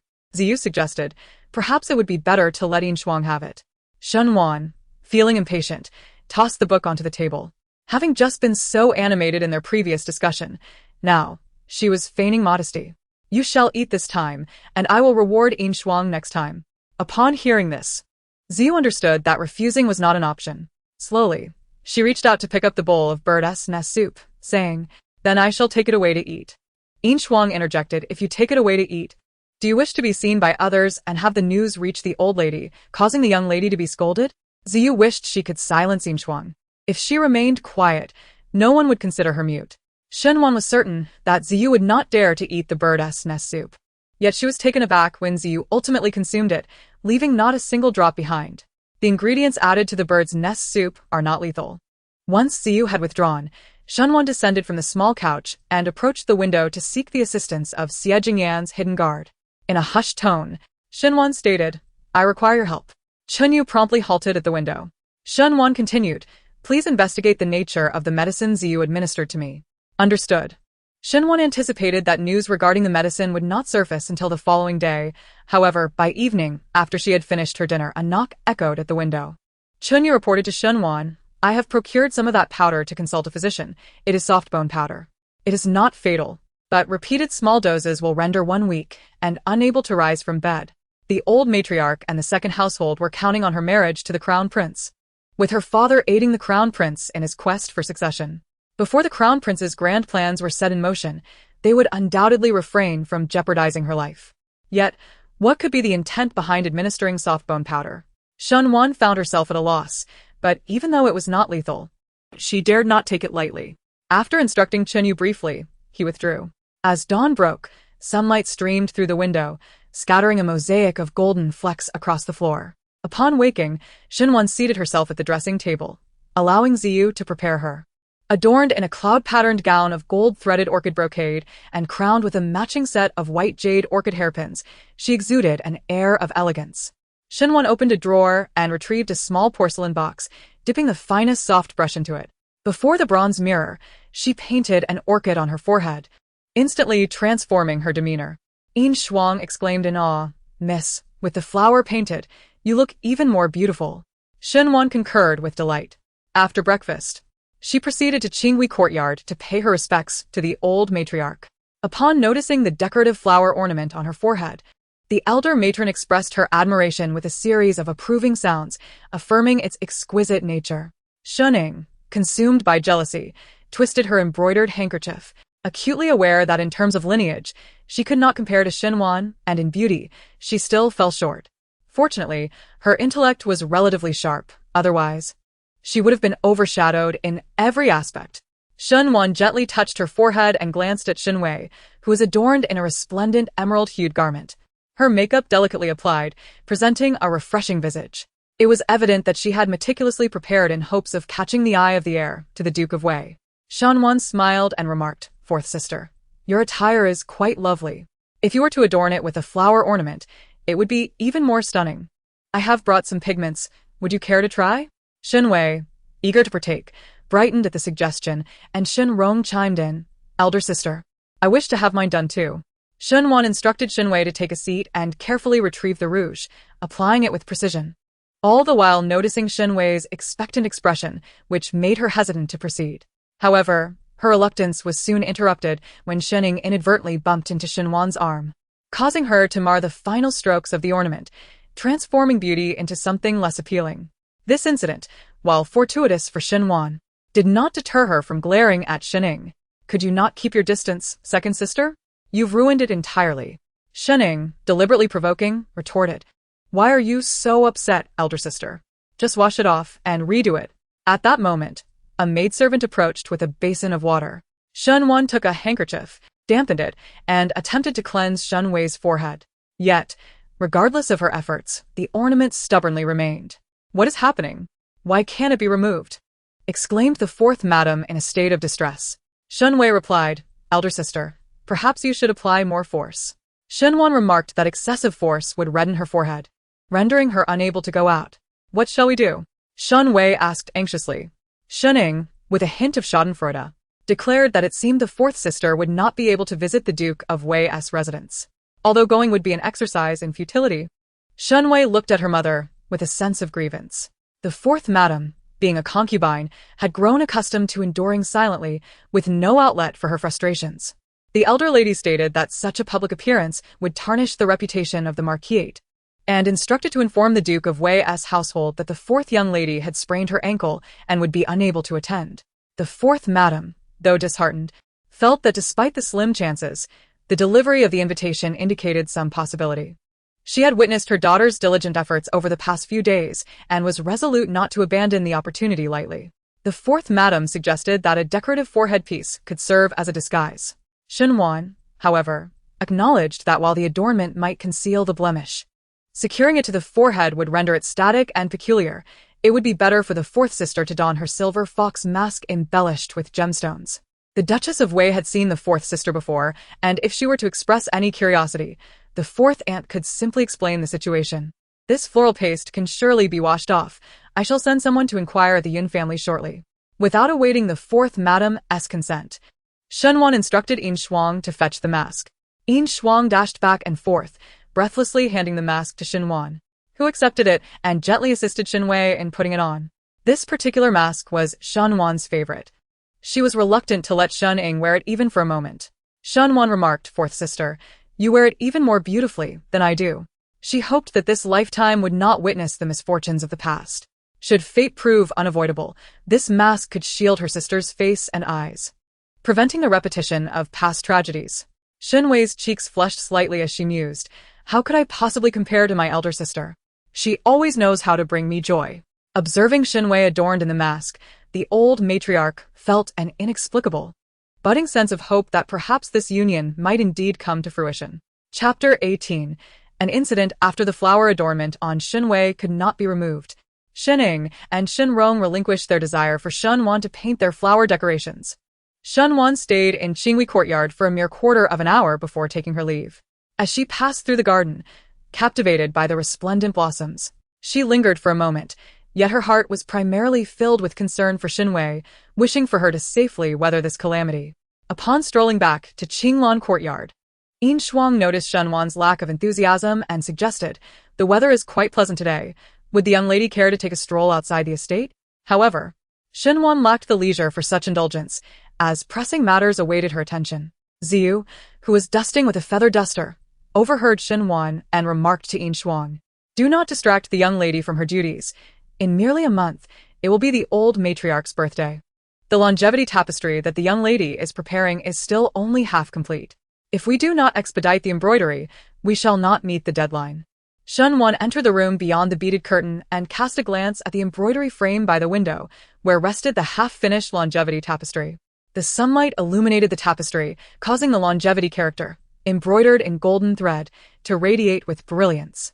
Unintentionally, Shunwan recalled the foolishness of her past life. Due to her commendable embroidery skills, she had often received praise from the old matriarch and the second madam. With the intention of personally crafting a gift for the old matriarch's birthday, Shining had suggested she create a longevity tapestry. And Shinrong had advised her to use golden thread, believing that the presentation during the grand banquet would surely earn her accolades for her filial devotion. Then she foolishly fell into the trap. The grandeur of the longevity painting was immense. The golden threads alone were not worth mentioning. The embroidery took her an extensive amount of time. Fearing she might not finish in time for the old lady's birthday banquet, she devoted the majority of her day to needlework, stitching until her hands trembled. In return, she received but a few more words of praise than Shining and Shinrong. Having lived a life of folly, if she continued to act foolishly, there would be no hope for her. Shunwan approached and seated herself before the embroidery frame, picking up the needle and thread. Yet, within the span of merely half a teacup's time, she set the needle down and rubbed her wrist. Yin Shuang, noticing this, inquired, "Miss, what is the matter with your wrist?" Shinwan frowned slightly and replied, "I'm not quite certain. Today I feel unusually weak. After such a short time of stitching, my wrist is extremely sore." Yin Shuang suggested, "Miss, perhaps you should summon a doctor to examine you?" Shinwan shook her head, asserting that she merely lacked strength and that it was not yet time to call for a physician. Observing Shinwan still seated, Yin Shuang hurriedly assisted her to rise, emphasizing, "Your health is paramount, Mississippi. If you exhaust yourself with embroidery, the old lady would not find peace even if she received the longevity painting." After a brief pause, Yin Shuang glanced at Ziyu and said, "What do you think, Ziyu?" While Yin Shuang's concerns were well-intentioned, she felt somewhat irritated at being drawn into the conversation. Nonetheless, she acquiesced, saying, "Yin Shuang is correct. Miss S' health is of utmost importance." Shunwan remained silent, moving to the small couch, massaging her brow for a moment before sipping tea and reading a book. It is evident that a morning has passed, and even the silver frost appears to glance sideways. The young lady seems to have developed a newfound fondness for reading. Previously, more precisely, before her visit to Prince Jean, she could not settle her mind to read, let alone for such an extended period. It is indeed peculiar. Silver Frost poured a cup of tea, preparing to serve it to Shinwan, when a young maid rushed in, breathless, exclaiming, "Miss, there is trouble. Fourth Miss has encountered an incident at the Wei Duke's residence." Shinwan's hand trembled as she turned the pages, quickly inquiring, "What has happened?" The young maid replied, "The young master of the Shou Wangfu was mischievous and, while pulling at the bamboo planted along the corridor of the Wei Duke's residence, inadvertently injured the fourth Mississippi. She could not avoid it after all." Shunwan, unable to contain her urgency, asked, "How badly is she hurt?" The maid shook her head. "We do not know yet. The fourth madam has learned of the news and has already rushed to the Wei Duke's residence." With her interest in reading extinguished, Shinwan felt a twinge of regret within. She was acutely aware that Shinwei would never capture the attention of the Wei Duke's family and that she might be injured there. Yet, in her desire to prevent Shinwei from feeling regret, she had not exerted her utmost to intervene. If the situation were to mirror her past life, resulting in severe injury, she feared she would carry the burden of guilt for a lifetime. In her previous life, Shanwei typically returned around this hour. Shunwan set down her book, slipped into her embroidered shoes, and hurried out, skipping the Qinghui courtyard. She made her way directly to the main gate of the Marquis's residence. Just as she reached the second gate, she spotted Shinwei, her face veiled, wrapped tightly, with hardly any part of her eyes visible. Shenwan's heart leapt to her throat as she hastened over and asked, "Fourth sister, where are you injured? Is it serious?" Upon seeing Shinwei, tears welled up in Shenwan's eyes. "Elder sister, I ruined your mask." This statement nearly caused Shenwan to suffer a heart attack. How could she still be concerned about her mask at such a critical moment? Her face was far more important. Shenwan, in a state of urgency, yearned to reach out and remove Shenwei's veil but ultimately restrained herself, saying, "Allow me to see your face." Shenwei shook her head, her eyes brimming with gratitude. "Thanks to you, elder sister, who provided me with a mask, I only sustained minor injuries and am not in grave danger." The thought of the mask, deformed by the bamboo strike, sent shivers down Shenwei's spine. If such a sturdy mask could be dented, she dared not imagine the consequences had it struck her face directly. Even recalling it now made her break out in a cold sweat. Hearing that Shinwei had merely sustained light injuries allowed Shinwan to breathe a sigh of relief. Shinwei removed the veil that had enveloped her entire head. She had wrapped herself so tightly not only to conceal her facial wounds, but also to hide the damaged flower tattoo on her forehead. Now that they had returned home, she feared no longer being seen. Once the veil was lifted, Shenwan observed a reddish-blue mark on the left side of Shinwei's face, faintly oozing blood, and it appeared quite painful. However, compared to her past life, the injury was remarkably minor. They had successfully evaded this calamity. Shenwan expressed her relief. "Fortunately, the injury is not severe and will not leave a scar." Shinwei nodded repeatedly in agreement. Gazing at her daughter's face, Fourth Madam's heart continued to race. The mutual gratitude between the mother and daughter was palpable. It was thanks to Shenwan that her younger sister had escaped this ordeal. How could Fourth Aunt ever express her gratitude to her? Shenwan shook her head, feeling that her fourth aunt and herself were being overly formal. It was a relief that her fourth sister was unharmed. Madame C was filled with regret, realizing that the morning's misaligned flower pattern was an ominous sign. She should have been vigilant enough to prevent her daughter from venturing outside. Thankfully, the injuries were minor. But had anything more serious happened to her daughter within the residence of the Duke of Wei, it would have been unbearable for her. As the conversation continued, Shening and Shinrong arrived, and upon seeing the injury on Shenwei's face, a flicker of disappointment crossed their eyes. They had anticipated a more severe injury. After all, it was merely a slight wound, yet the household servants seemed to thrive on exaggerated reactions. Nevertheless, it was unfortunate that she had not caught the eye of the heir to the Duke of Wei and had sustained injuries while under his roof. Shening stepped forward and remarked, "It appears I must express my gratitude for inadvertently colliding with my elder sister, resulting in the flower pattern being misaligned. Otherwise, today would have been disastrous for our fourth sister." It was disheartening to see someone reveling in misfortune, yet here they were, claiming credit for the outcome. Shenwan felt a twinge of unease. Madame C was well aware of the underlying dynamics, but as long as her daughter was safe, she would not hesitate to offer praise. Today, they were fortunate to have the eldest and second young ladies, which allowed them to navigate the situation with minimal consequences. Chapter 19. The facade. Shining smiled and remarked that a mere verbal expression of gratitude from the fourth aunt was insufficient. The implication was clear. A proper gift of thanks was in order. No one was more adept at managing such exchanges than Shining herself. The fourth madam readily acquiesced. Shenwan, however, was disapproving of Shenying's mannerisms and said to Shinwei, "The decorative floral paste on your forehead can be easily removed with a bit of vegetable oil, yet the injury on your face would be best examined by a physician." Shenwei genuinely felt the concern emanating from Shenwan and nodded, stating that she had already consulted a doctor at the residence of the Duke of Wei. To alleviate the old lady's worries, the fourth madam decided to escort Shinwei to the Qingwei courtyard first. Upon seeing the injury on Shenwei's face, the old lady's heart ached profoundly. Fortunately, she was wearing a mask. Otherwise, such a beautiful visage, struck so harshly, might have been marred forever. The old lady expressed her sentiments for a moment before instructing the fourth madam to take Shinwei back, while allowing the maid who had accompanied Shinwei to the duke's residence to remain behind. The old lady inquired of the maid whether, aside from the fourth young miss, there were any other esteemed young ladies visiting the Duke of Wei's residence that day. The maid nodded, listing several, including the third young miss from the residence of the esteemed Hanlon scholar, Lord Zhao, the second young miss from the household of the Minister of Revenue, Lord Liu, and others. The maid continued to enumerate 5 or 6 prominent young ladies in total. Among them, 3 were legitimate daughters and 3 were born of concubinage. The legitimate daughters hailed from slightly less distinguished families, while the concubine-born ladies came from more esteemed lineages. Nonetheless, the overall standing was comparable. To ensure the preservation of the rightful heir's claim to the title, the Duchess of Wei had been meticulous in selecting a suitable match for her son.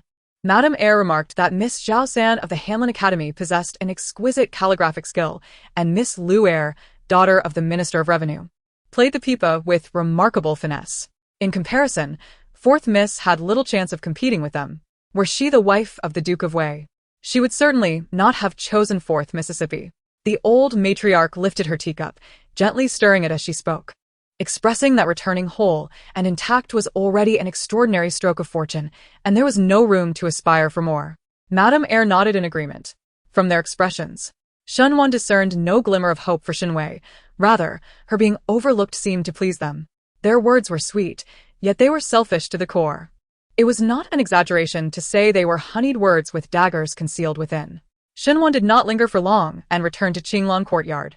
After lunch, fourth Madame dispatched a personal maid to deliver a pair of jade hairpins. Shunwan gazed at the maid, wondering what fourth aunt was up to. The maid explained that it was thanks to the eldest miss that fourth miss had avoided any trouble today. Fourth Madame was grateful and had specifically instructed the maid to bring them, stating that once fourth miss recovered, she would personally come to express her gratitude. After a pause, the maid added that something had also been sent to second Mississippi. Under normal circumstances, one would wait until Shenwei's complexion improved before selecting some jewelry to convey their thanks to Shinwan. However, Shuning was rather impatient and hastily expressed her gratitude at the second gate.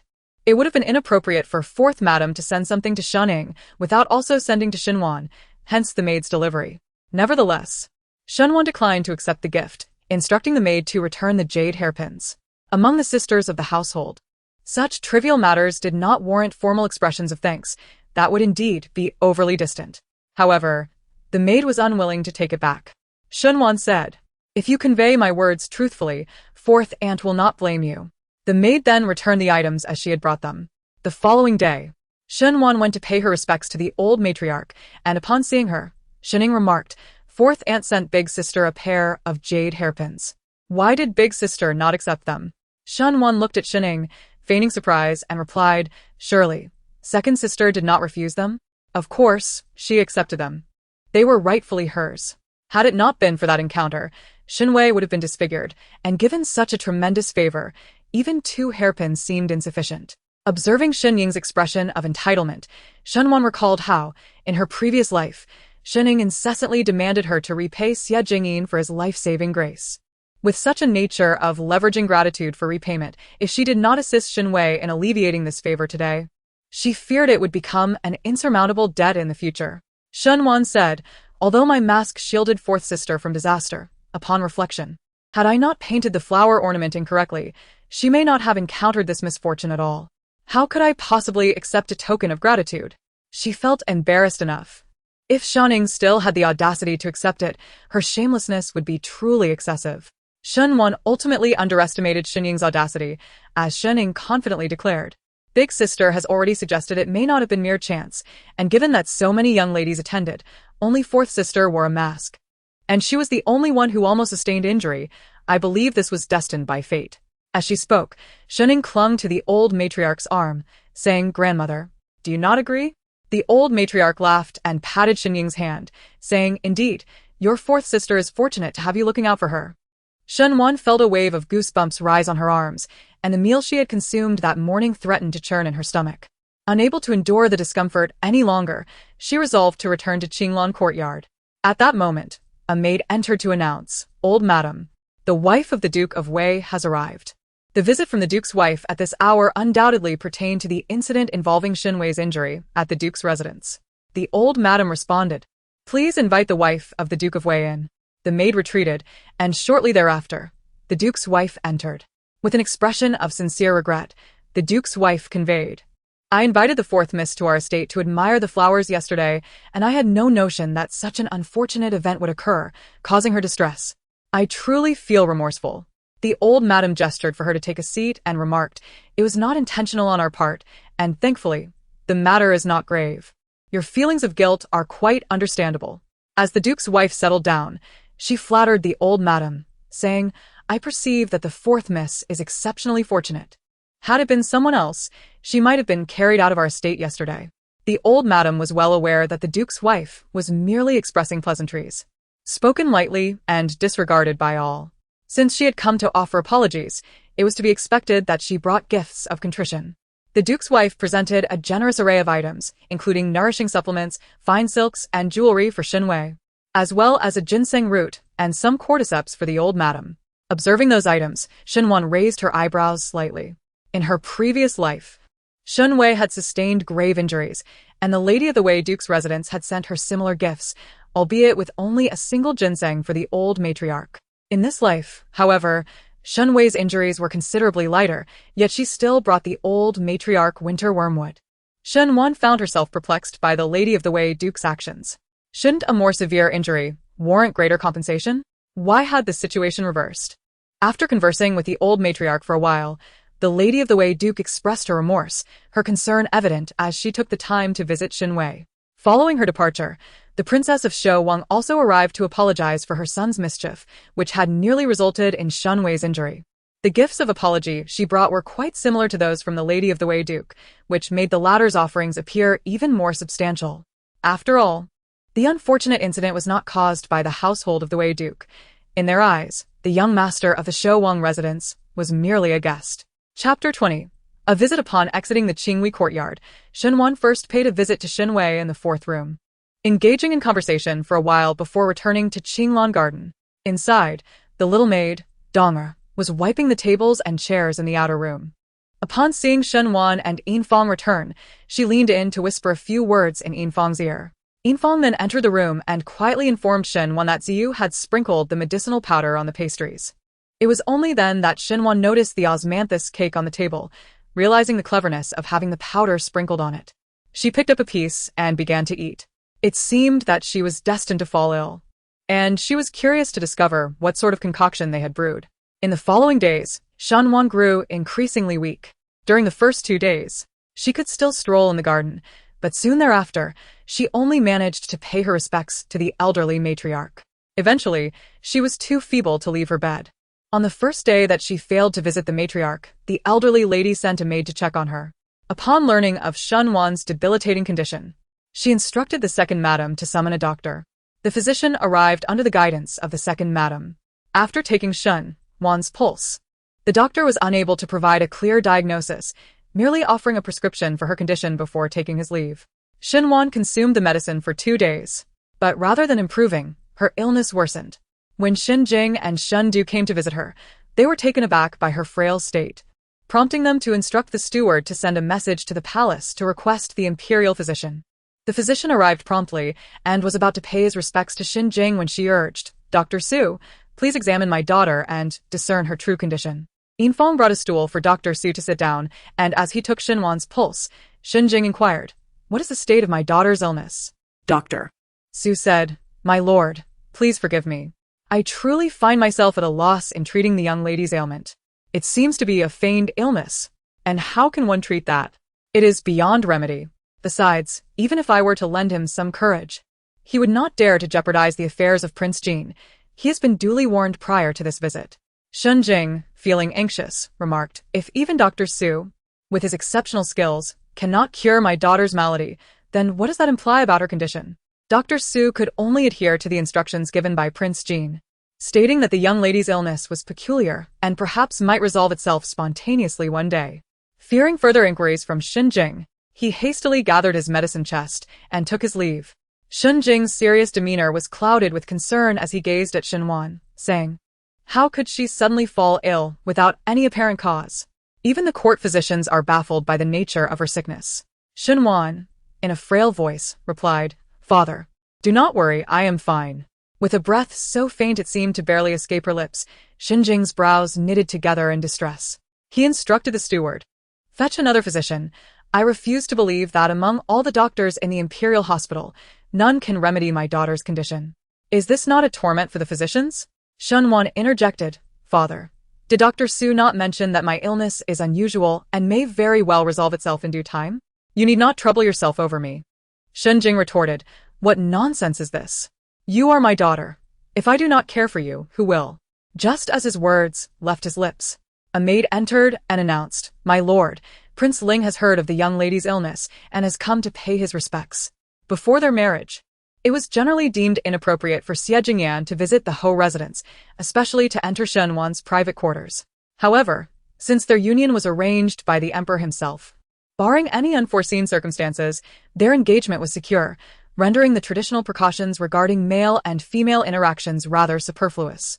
Furthermore, Shen Jing and Shen Du were also present. Allow the Prince Ling to enter, Shen Wan instructed. Leaning against the large welcoming pillow, she heard the sound of wheels rolling and, leaning forward, spotted Xie Jingyan pushing himself into the room. Yin Shuang promptly approached to assist with a beaded curtain. Observing his sister's movements, Shen Du subtly raised an eyebrow. Her agility seemed to contradict her supposed frailty. Xie Jingyan advanced in his wheelchair, bowing respectfully to Shen Jing as he greeted, Uncle.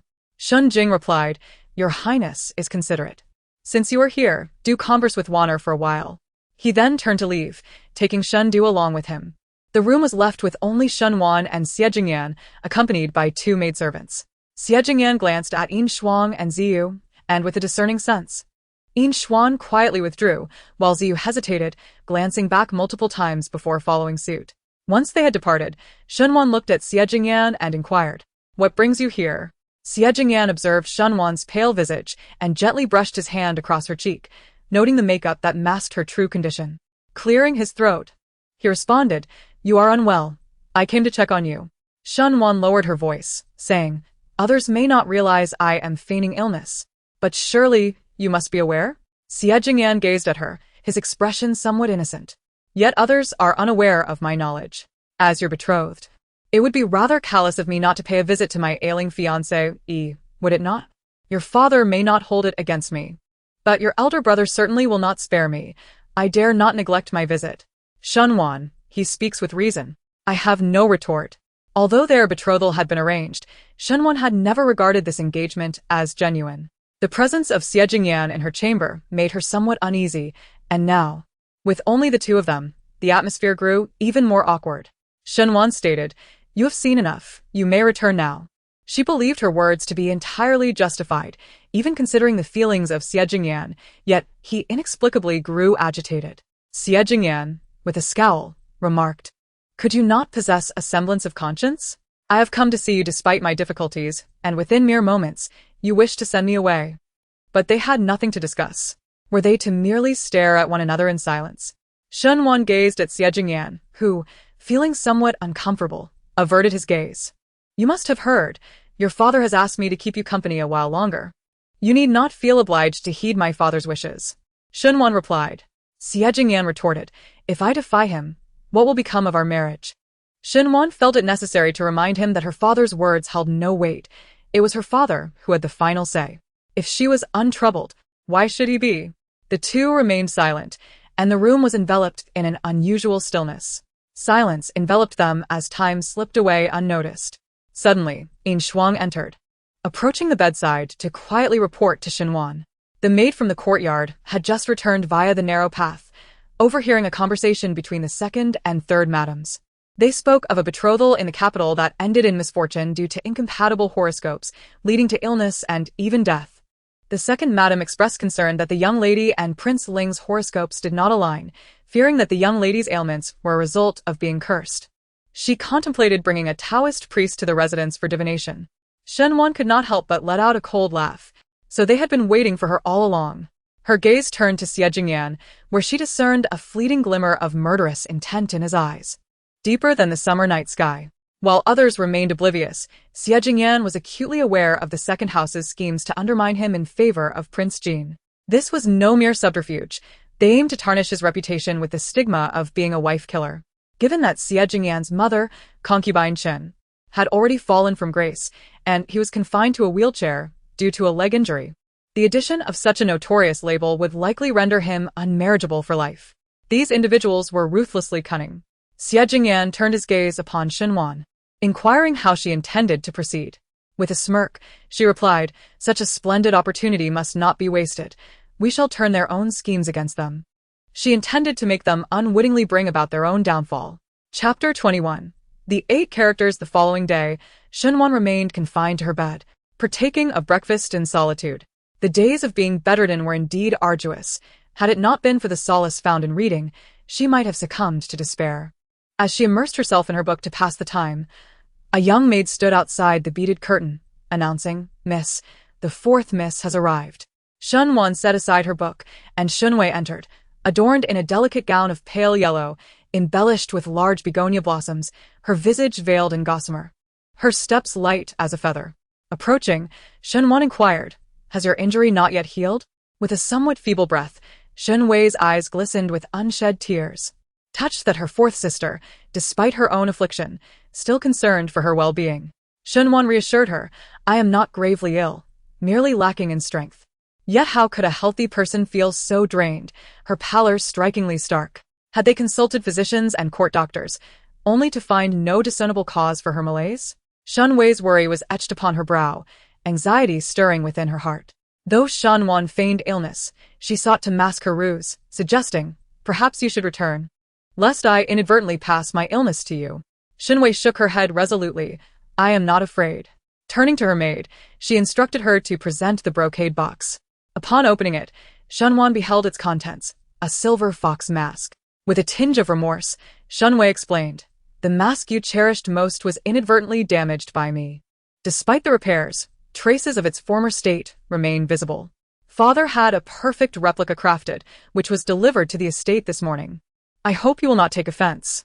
Shinwon chuckled softly, remarking that the mask, which could preserve her beauty, was already worth far more than its cost. Had she not mentioned it was new, Shinwon would have been unable to discern its novelty. Reassured by Shinwon's words, Shunwei nodded, stating that she had just come from visiting their grandmother. She recounted how their second aunt had spoken with their grandmother about the elder sister's illness, expressing concern that she might have been possessed, and suggested summoning a Taoist priest to examine her. Their grandmother had consented, and it was likely that the priest was already en route to the Ho residence. Such impatience was truly remarkable. Shinwon had not been unwell for long, yet there was an urgent desire to hasten the priest's arrival. Nevertheless, it was for the best to resolve this matter sooner rather than later, as any further delay might result in the Changshan Wang residents not extending an invitation to her for their banquet.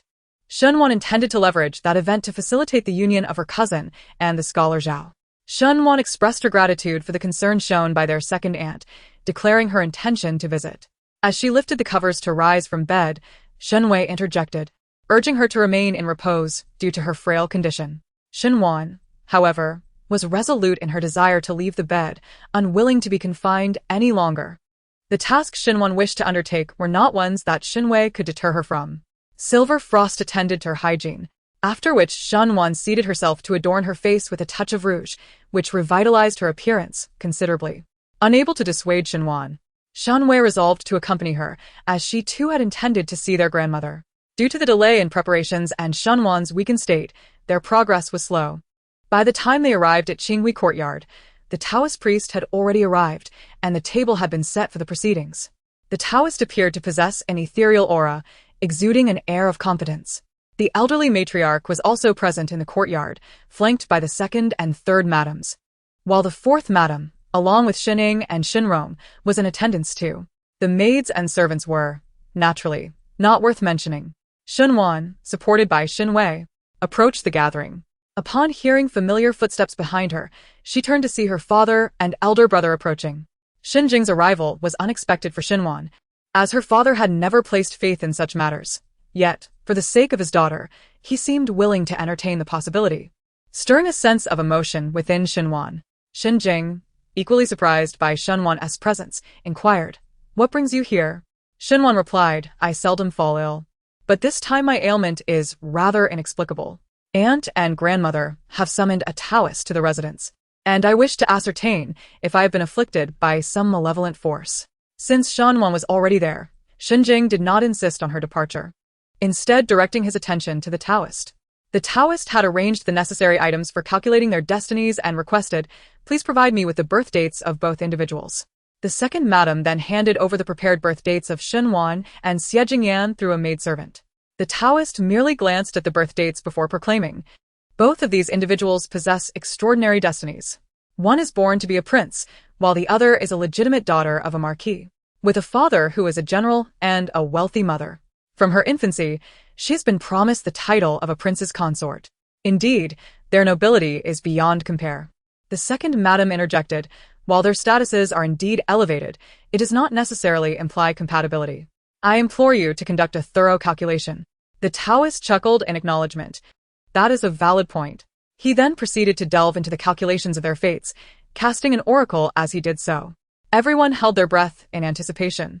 And after a considerable pause, the Taoist finally concluded his calculations. The old matriarch, unable to contain her eagerness, inquired, "What did you find?" The Taoist replied, "These two birth dates are a match made in heaven, destined for a loving union and to grow old together." The maids and servants cast their gazes toward Shenwan, who, despite her mental preparation, felt her cheeks flush. Such words were undeniably enviable, bordering on provoking jealousy. Could he not have expressed it with a touch more subtlety? The old matriarch's excitement froze upon her face, and the second madam's brows knitted tightly together as she glanced at the stewardess behind her, who shook her head repeatedly. This was not how she had instructed the Taoist to proceed. The third madam exchanged a glance with the second before speaking. "Our eldest daughter has been engaged for only a few days, yet she has fallen ill, and the doctor cannot determine the cause. We fear it may be due to incompatible birth dates." The Taoist chuckled. "These two birth dates support one another. There is no possibility of conflict. You are overly concerned. As for her illness, based on the divination, it seems she may have ingested something unsuitable. With careful attention to her diet, she shall recover in no time." At this point, the Taoist's voice trailed off, lingering in the air. The old matriarch inquired, "What is it?" The Taoist first regarded the old matriarch, but then turned his attention to the second madam. "On my way here, I noticed ominous clouds gathering in the northwestern sky above the.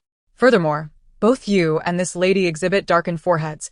It seems you may be facing a spell of misfortune. And there is even a possibility of bloodshed." These words made the old matriarch's heart skip a beat, while the second madam's complexion grew increasingly grim. Even though it is known to be false, the Taoist's public utterance of such ominous words is indeed enough to cast a shadow. To dare to accept money without fulfilling his duties and then attribute misfortune to her. Does this Taoist truly value his life so little? The second madam's gaze turned cold. Shen Wan then inquired, "Is there a way to dispel this?" The Taoist replied, "Since you have come to the manor and addressed this matter, it is only natural for me to assist in alleviating it." The old matriarch, clutching her prayer beads, urged, "Please, do enlighten us." The Taoist remained silent for a moment before casting another divination.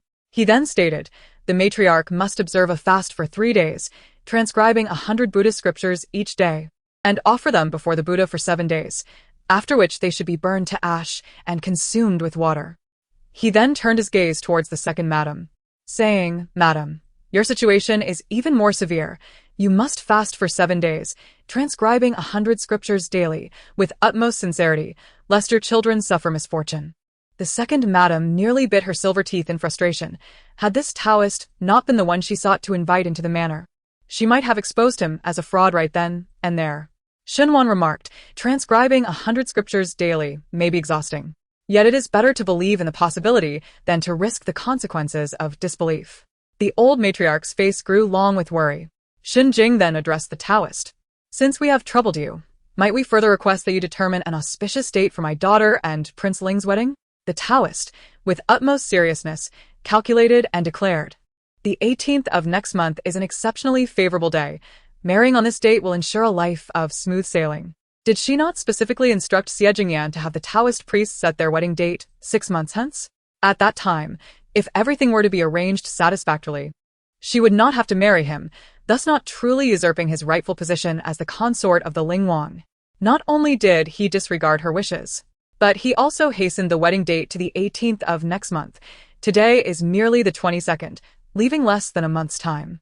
Shen Wan felt an overwhelming surge of indignation. Meanwhile, far away in the Ling Wang's residence, a certain gentleman felt an itch in his nose and let out a resounding sneeze. Shen Jing remarked, "Thank you, Master Dao." Once the master had completed his tasks, he gathered his belongings to take his leave. Before departing, he imparted 2 pieces of wisdom. Fortune and misfortune have no door. Only one's own actions summon them. Nurturing malevolent thoughts will inevitably lead to self-destruction. Chapter 22. Torment. After the steward dismissed the Taoist priest, Shunwan prepared to return to Qinglan courtyard. Just as she was about to bow and take her leave, Shen Jing spoke, instructing Shun Du to inform Prince Ling that Wan'er would be marrying on the 18th of next month. Shunwan thought to herself, is it really necessary to inform him? This date is likely already set by someone else. She hurriedly interjected, Father, I do not wish to marry so soon. Observing his daughter's bashful countenance, Shen Jing felt a pang of reluctance within. However, he reasoned that she must ultimately marry, and he would not allow the opportunity to slip away merely to prolong her stay by a month or two. The Duke's residence and Prince Ling's manor were not far apart.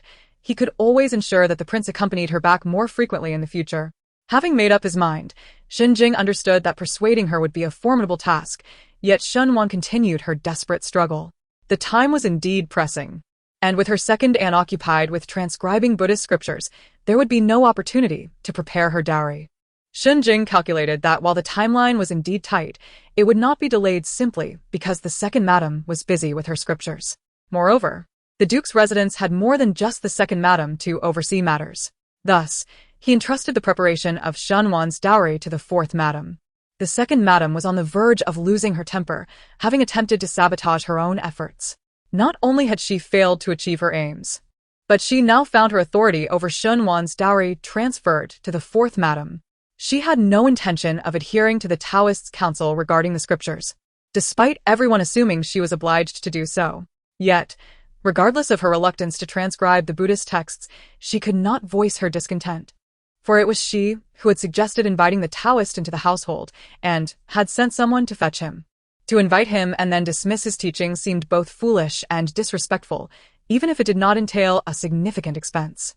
The elderly matron cast a cold glance over the second madam's face before turning and retreating into her chamber.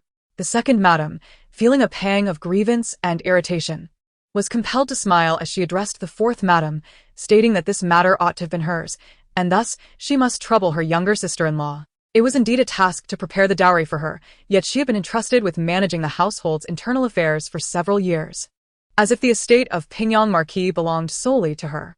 Shunwan interjected, clarifying that it was her father and herself who were imposing upon the fourth aunt, not the second aunt. For a brief moment, the second madam's expression stiffened, but she quickly regained her composure and replied with a smile, asserting that it was her duty to manage the household and prepare the dowry. Shunwan returned her smile and turned to Shen Jing, suggesting that the second aunt had been adept in managing the inner courtyard of the marquise, which was why their father had entrusted her with household affairs. However, overseeing the marquise was the responsibility of their main branch, and the second aunt should prioritize her own family. She continued, stating that with her daily practice of transcribing Buddhist scriptures, it would be impossible for her to attend to the mundane matters of the household. Should she become distracted by such affairs, it would only invite calamity, potentially affecting her uncle and her younger cousins, and their father would likely bear guilt for a lifetime. Observing the second aunt's diligent scripture copying over the past few days, she suggested that it might be best to have the third aunt assist in managing the marquise for the time being. Upon hearing Shunwan's proposal to temporarily transfer the responsibilities of the steward to the third madam for a few days, the second madam's countenance changed dramatically. Though it was merely for a week, the nature of authority is such that once acquired, it becomes difficult to relinquish. The third madam had previously harbored aspirations of overseeing the household, but those ambitions had been subtly suppressed by the second madam. The elderly matron was also concerned that a rivalry might arise between the second and third households over the stewardship, thus forbidding any such aspirations from the third madam. However, the decision regarding who would manage the household ultimately lay with Shen Jing, and with the matron now retired to her room, there was little recourse to prevent the third madam from assisting, especially when the second madam claimed she lacked the time to oversee matters herself. Shen Jing nodded, acknowledging that Wan'er had indeed considered the matter thoroughly. These past few days, it would be a bother to her third sister-in-law. How could I dare to consider it a bother? This is, after all, a most coveted opportunity, the third madam replied with fervent eagerness. I, too, look forward to contributing to the Ho residence. With that settled, Shen Jing turned to attend to her other affairs and departed. The third madam, having gained authority over the household, wore a beaming smile, while the second madam's expression was one of deep discontent, her hands clenched tightly beneath her sleeves. In her previous life, the The second and third branches had united as one, brothers standing together, and sisters-in-law living in harmony. In this lifetime, Shinwan was resolute in her belief that the second and third branches would not be easily turned against one another. She was certain that the third madam would relish her newfound authority, and the second madam would not permit her to partake in the spoils. Upon exiting the Qinghui courtyard, a smile lingered on Shinwan's face. Silver Frost glanced around to ensure they were alone before quietly inquiring, "Will the old madam and the second madam really copy the family rules?" While a few writings were undoubtedly to be transcribed, the prospect of 100 was utterly implausible. Nevertheless, whether they copied or not, the torment would remain unmitigated. To transcribe 100 volumes of Buddhist scriptures would require the elderly matriarch to toil from dawn until dusk. And even then, she might not complete the task. Having lived for over half a century, she had never endured such hardship. Yet, should she choose not to copy, and calamity befall the second branch in the future, it would echo the words of the departing Taoist. Harboring malevolence in one's heart would surely invite retribution. Would the old madam then regret not heeding the Taoist's counsel and failing to transcribe the scriptures? The torment of the body and the anguish of the spirit, escaping one would not absolve one from the other. After Shinwan departed, Madame Eyre entered the room to confront the elderly matriarch. The matriarch scolded her vehemently, exclaiming, "Is this the esteemed Taoist you sought?" Madame Eyre, much like a mute suffering from bitter gall, could not muster a retort, absorbing the rebuke in silence as she returned to the southern courtyard, seething with unexpressed anger. Even after 2 cups of tea, her ire remained unresolved. A maid hurried in, prompting Madame Eyre to inquire what transpired with the Taoist. The maid, cautiously placing a pouch on the table, revealed that it contained the money previously given to the Taoist. Madame Eyre instantly recognized it as the bribe to the Taoist. The maid trembled as she spoke. The Taoist claimed to be a man of conscience, stating that he could not accept ill-gotten gains. Thus he returned the money. He also mentioned what? Madame Eyre bit her lip in frustration. The maid, shrinking back, explained, "The Taoist asserted that all he said was true and advised you to act wisely." Madame Eyre, consumed by rage, felt a murderous impulse rise within her. Observing her ashen countenance, the maid quivered inwardly. The mere utterance of a few words could yield 100 tales, yet the Taoist rejected them, revealing himself as a reclusive sage who regarded wealth as worthless. If his words held truth, it could only mean calamity awaited Madame Eyre and that the second household might soon face grave misfortune. The maid shuddered at this thought, too fearful to contemplate further. Having not ventured outside for several days, Shinwan paused to admire the flowers in the garden on her way back to Qinglan Courtyard before finally retreating indoors. Upon entering the courtyard, one immediately observes Ziyu and Mother Zhou conversing in the corridor, their discussion shrouded in mystery. As they catch sight of Shinwan returning, Ziyu approaches with a sense of urgency, exclaiming, "The young lady has returned. The Taoist in Qinghui Courtyard mentioned that your recent malaise may be due to the inadvertent consumption of something harmful.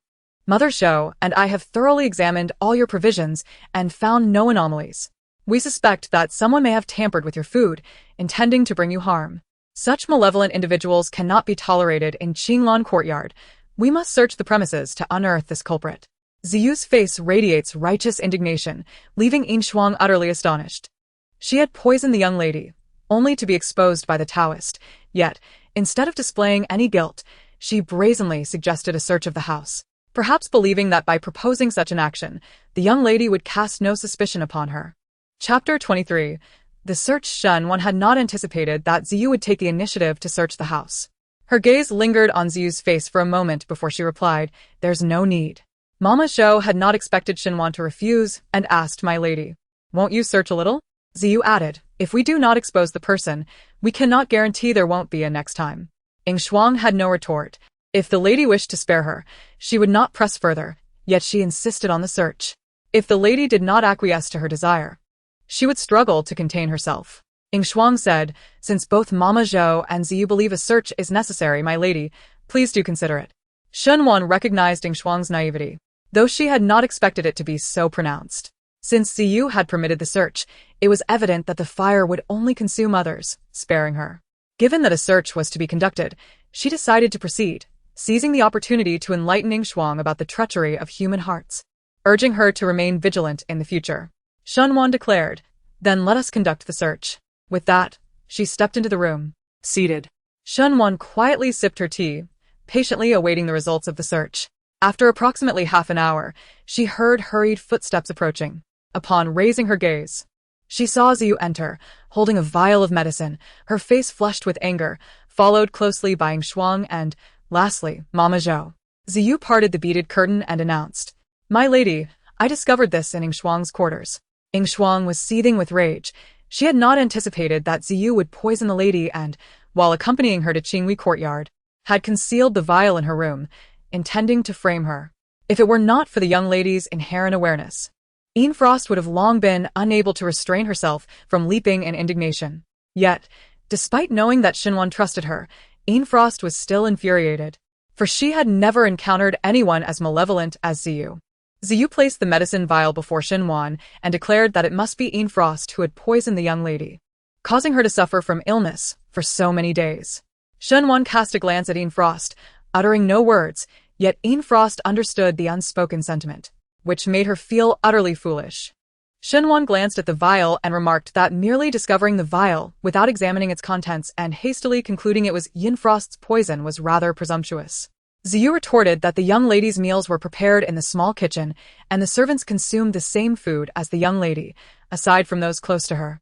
No one else could have administered poison. Realizing that those close to her would be suspected, had they acted preemptively to eliminate suspicion while simultaneously aiming to bring about Frost's demise? Xinwan proposed summoning a physician to ascertain the true nature of the contents within the vial. Ziyu found this to be overly troublesome and turned to interrogate Frost, demanding to know what the vial contained. Frost, her eyes ablaze with indignation, retorted that this was not her vial, and she had no knowledge of its contents. In truth, she was unaware. The matter had been handled by the hidden guards of the Prince Ling, and it should not contain any poison. For aside from the first instance, where Ziyu had poisoned the bird's nest soup, Frost had consumed everything else. Ziyu insisted that Frost's obstinacy was futile, for the physician's examination would reveal the truth. Old Mama Zhou was dispatched to summon the doctor. After a considerable amount of time, the physician finally arrived, carrying a medicine box as he entered the room. Ziyu eagerly handed the medicine bottle to the doctor, urging, "Doctor, please examine what this bottle contains." The doctor cautiously accepted the vial, apprehensive that it might contain poison. He took a careful whiff, and upon doing so, his brows furrowed in concern. After inhaling a second and third time, he turned to Ziyu and said, "This is not a medicine at all, it is merely flour." Ziyu was taken aback, her voice rising in disbelief. "Flour? How could it possibly be flour?" Mother Zhou also found the situation perplexing.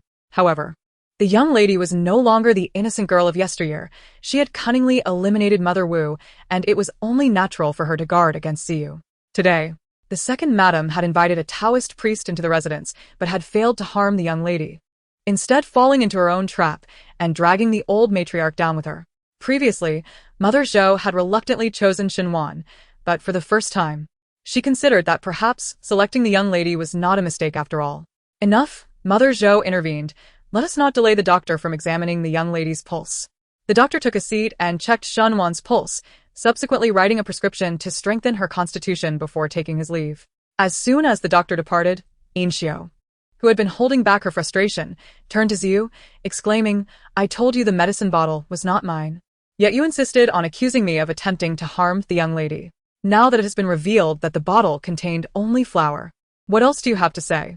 Xinwan also directed her gaze towards Ziyu, who hastily responded, "I was merely concerned for the young lady and mistakenly accused Xiao." "Please do not be angry, my lady." Xinwan's cold gaze swept over Ziyu's face, causing her to lower her head in shame. Xinwan chose not to speak further.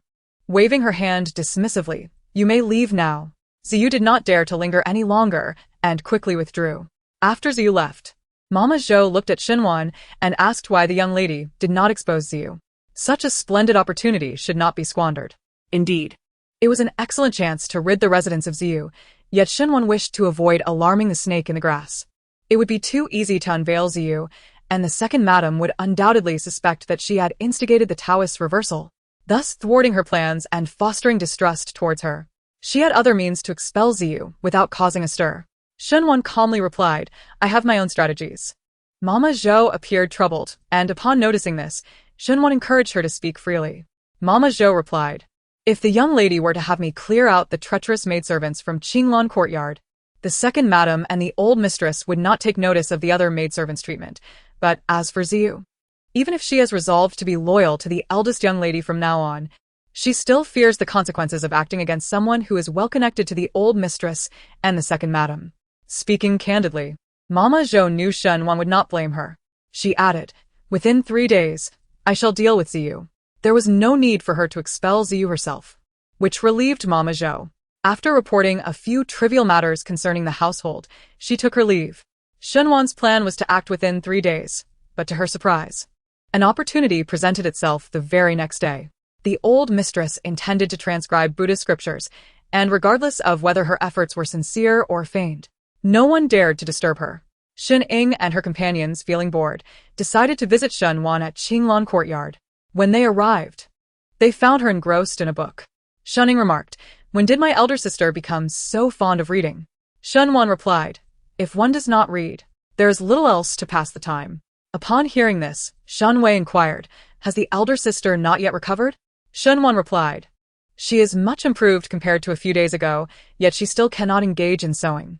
The longevity picture for our grandmother remains significantly incomplete." Shen Rong glanced at the embroidery frame and remarked, "We are uncertain when the elder sister will be fully restored. It seems unlikely she will finish it before grandmother's birthday banquet. My embroidery skills are on par with second sister's. Otherwise, we could lend you a hand." Shen Ying suggested, "Fourth sister's embroidery skills are commendable. Perhaps she could assist you before elder sister recovers?" Shen Wei nodded fervently, "I shall help elder sister with the embroidery. Others may be setting traps for her, yet fourth sister eagerly jumps into them without a second thought. She fails to consider that just because she is unwell, she must present this longevity picture to the matriarch. Will gifting it ensure the old lady's long life?" Shen Wan felt a pang of frustration but did not voice her objections. Having fourth sister embroider here would provide her with company and alleviate her boredom. Shen Wei nodded repeatedly, her decorative hairpins swaying with enthusiasm. Shen Wan invited Shen Ying and the others to take a seat. Shen Rong remarked, "I have heard that the Wang residence of Changshan is already preparing for the peony banquet. The invitations should arrive at our house in the next couple of days. Given that elder sister's health is still fragile, I fear she may not be able to attend." In her previous life, Shen Wan had attended the peony banquet. While she would not be disappointed if she could not admire the peonies, she had other plans. Attending the Wang residence was imperative. Yet, having been ill for so many days, it remained uncertain whether the Wang residence would still send her an invitation. Ziyu brought in tea, and Shen Wan gestured towards the window. "Please take that pot of peonies outside to bask in the sun." Ziyu served tea to Shen Ying and Shen Rong, then proceeded towards the window. Shen Wan delicately stirred her tea, just about to take a sip when suddenly, a loud crash echoed as an object fell to the ground. Before Shen Wan and the others could comprehend what had transpired, the urgent cry of Yin Shuang pierced the air, the 100 longevities picture. Chapter 24. The slap. As Shen Wan turned her head, she saw Ziyu tumble onto her embroidery frame, causing the entire structure to collapse. With a flower pot crashing down onto the longevity painting, Shen Wan hastily set down her teacup and rose to her feet, followed closely by Shen Wei. Then Shen Ying and Shen Rong. By the time Shen Wan hurried over, Yin Shuang had already crouched down to clear away the shattered flower pot, desperately trying to salvage the longevity painting. However, her attempts only resulted in smearing mud further across the artwork. Shen Wei gasped in horror. The longevity painting was ruined. Shen Ying glared at Ziyu, exclaiming, "Are you so clumsy that you can't even move a flower pot properly?" Ziyu was utterly frightened, her mind in disarray. As Shen Wan's personal maid, she was acutely aware that this half-completed longevity painting had been painstakingly embroidered by Shen Ying and Shen Rong, and she knew just how long Shen Wan had dedicated to it. To have destroyed it so carelessly, she was certain that the young lady would not let her off easily. Yet, she truly had not intended to cause such a disaster. Kneeling on the ground, Ziyu's face turned pale as she explained, "I did not mean to collide with the embroidery frame or to knock over the flower pot. I was merely turning around with the pot in my arms when I suddenly spotted someone standing outside the window. I was startled, and in my fright, I accidentally ruined the longevity painting that the young lady had embroidered for the old matriarch."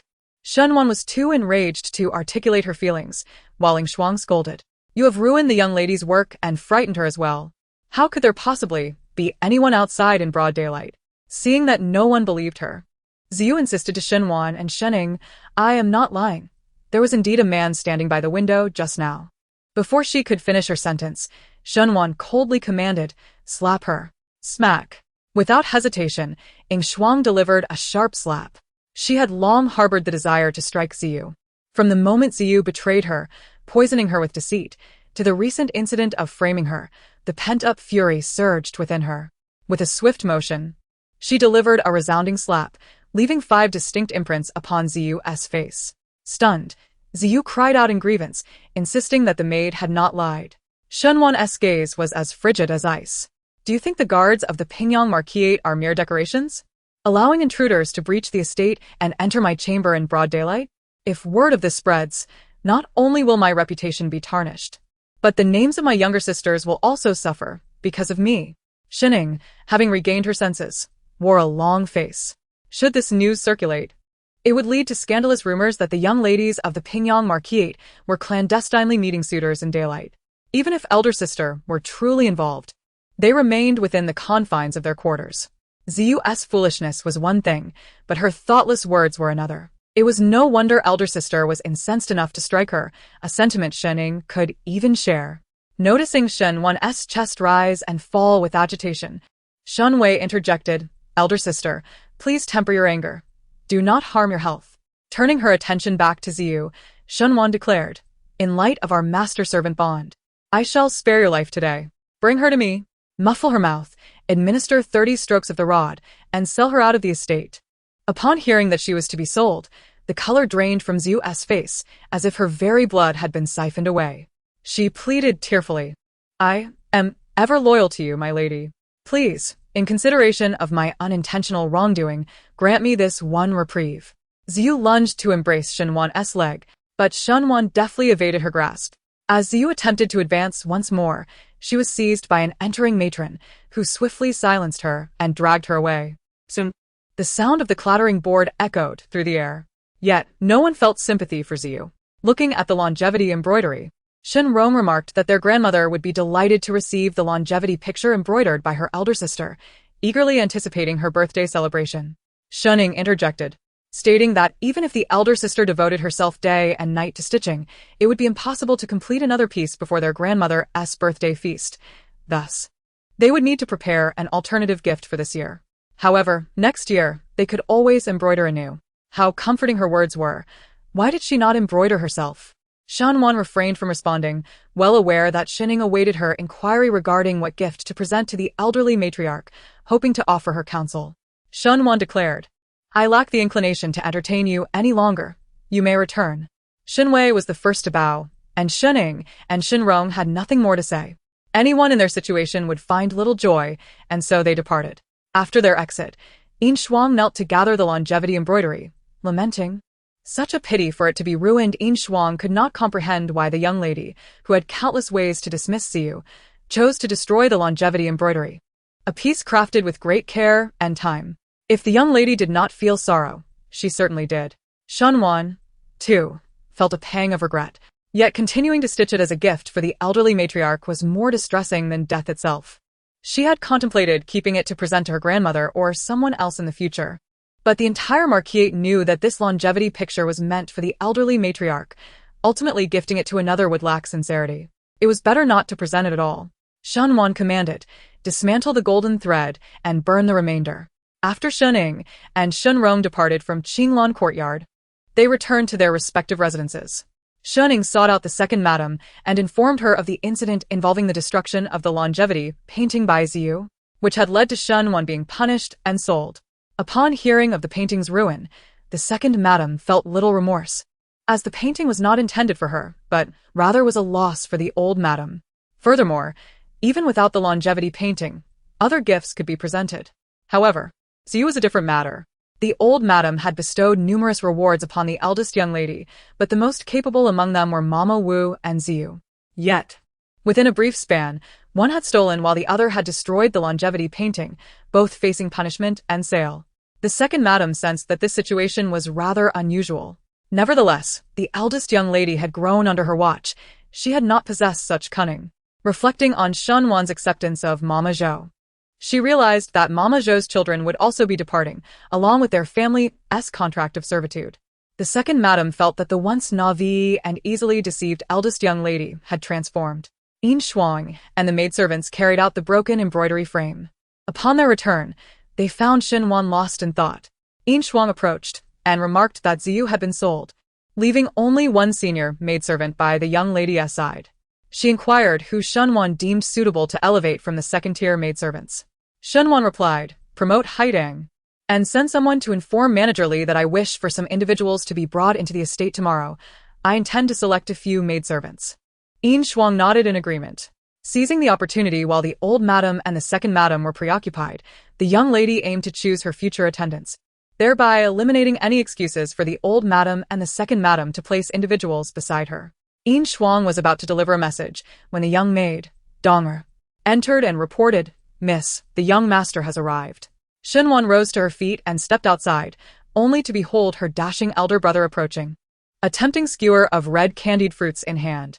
The sight of the sugary treat made Xinwan's cheeks flush with embarrassment. "Brother, I am already of age. It is rather unbecoming for you to present me with candied fruits.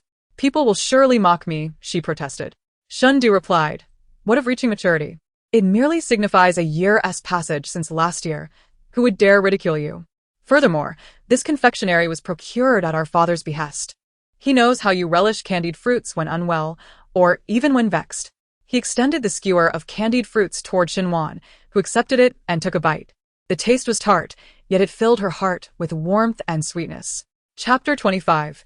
Fear not yet. Such warmth did not linger for long. Before she could finish a candied hawthorn, Xindu inquired, "Did you instruct the men of Prince Ling to intimidate Ziyu?" Xinwan felt a tremor in her heart. "Brother, how did you know?" Xindu raised a hand and lightly tapped her forehead. "Your father, after all, is a great general. Without his permission, how could the men of Prince Ling have entered your courtyard and lingered for so long?" The reason Xie Jingyan's men were allowed in was that they had truthfully reported the incident of Jin Wang bullying Xinwan. It was Shun Jing who permitted Xie Jingyan's men to enter Qinglan courtyard to protect her. When Shun Du sought out Xinwan, he happened upon Ziyu, who had just been punished and taken to the front courtyard for sale. Shun Du asked Ziyu a few questions, and she seized the opportunity to plead her case. The men in black within Qinglan courtyard were undoubtedly those of Prince Ling. However, they should not have had the audacity to frighten Ziyu.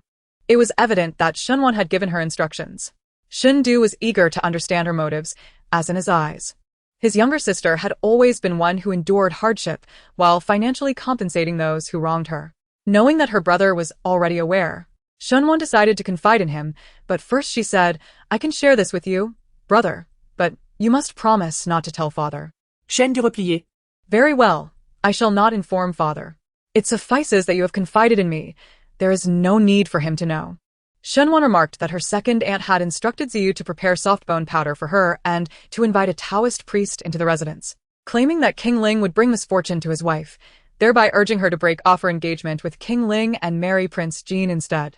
Having discerned their scheme, she had exchanged the soft-bone powder for flour, feigning illness for the past few days. Ziyu also intended to frame Inshur, but she had cleverly orchestrated Ziyu's expulsion from the household. Shun Du's expression darkened as Xinwan continued, stating that while their second and third uncles appeared to respect their father, they were, in truth, duplicitous in their loyalties, paying lip service while harboring ulterior motives. She expressed her concern for their father's safety, urging her elder brother to exercise caution as well. Shun Du nodded, intrigued by her revelations. "How did you uncover this?" he inquired. Unable to divulge the truth, Xinwan responded vaguely, "I just found out, and I am not foolish. It is essential to harbor no malicious intent while remaining vigilant against others." It seemed her younger sister had truly matured, now imparting advice to her elder brother. Xindu pondered if her growth was somehow linked to King Ling. Indeed, selecting King Ling had proven to be a wise decision. Xindu had come merely to check on Xinwan, and upon confirming her well-being, he prepared to depart. After taking a few steps, he suddenly recalled something important and turned back to remind Xinwan, "In half a month, it will be King Ling's birthday. Last year, I assisted you in preparing a gift. This year, you must not rely on me again. Do not forget." Having given his admonition, Shun Du left. Watching her elder brother's retreating figure, Xinwan was left in a state of confusion. Why did he help her send a birthday gift to King Ling? Nevertheless, given that he had graciously lent her the position of his princess, she felt compelled to express her gratitude appropriately. But what should she gift him? Shunwan returned home, savoring her candied hawthorn. Although Prince Ling was no longer favored, he had enjoyed the emperor's affection for 12 years and was not lacking in wealth. Gifts such as a belt or purse would seem overly intimate, for their relationship had not yet reached that level. After pondering for a while, Shunwan concluded that with half a month remaining, it would be prudent to inquire about his preferences when they next met before deciding on a gift. Seated on a small couch, she immersed herself in a book while her maid, Haidang, entered bearing pastries, her face radiant with uncontainable joy. She had ventured out to procure the young lady's favorite chestnut pastries, only to return with the astonishing news that she had been promoted to a first-rank maid. It felt like a dream. Such fortuitous events seemed improbable, and she wondered how such good fortune had befallen her. Haidang knelt before Shunwan, expressing her gratitude and loyalty, vowing to serve her with utmost dedication in return for the young lady's trust. Rise, Shunwan instructed. The reason Shunwan had chosen Haidang was straightforward. Haitong's mother had been a maid brought into the household by Shunwan's mother, Yun Shi, from the Yun family. Haidang had always been raised in her courtyard. Had her mother still been alive, Haidang would undoubtedly have become her chief maid. In a previous life, Haidang had not accompanied her to the Jean Prince's residence, having instead caught the eye of the son of the second steward of a marquis' estate. Shunwan had facilitated the match, marrying Haidang to him.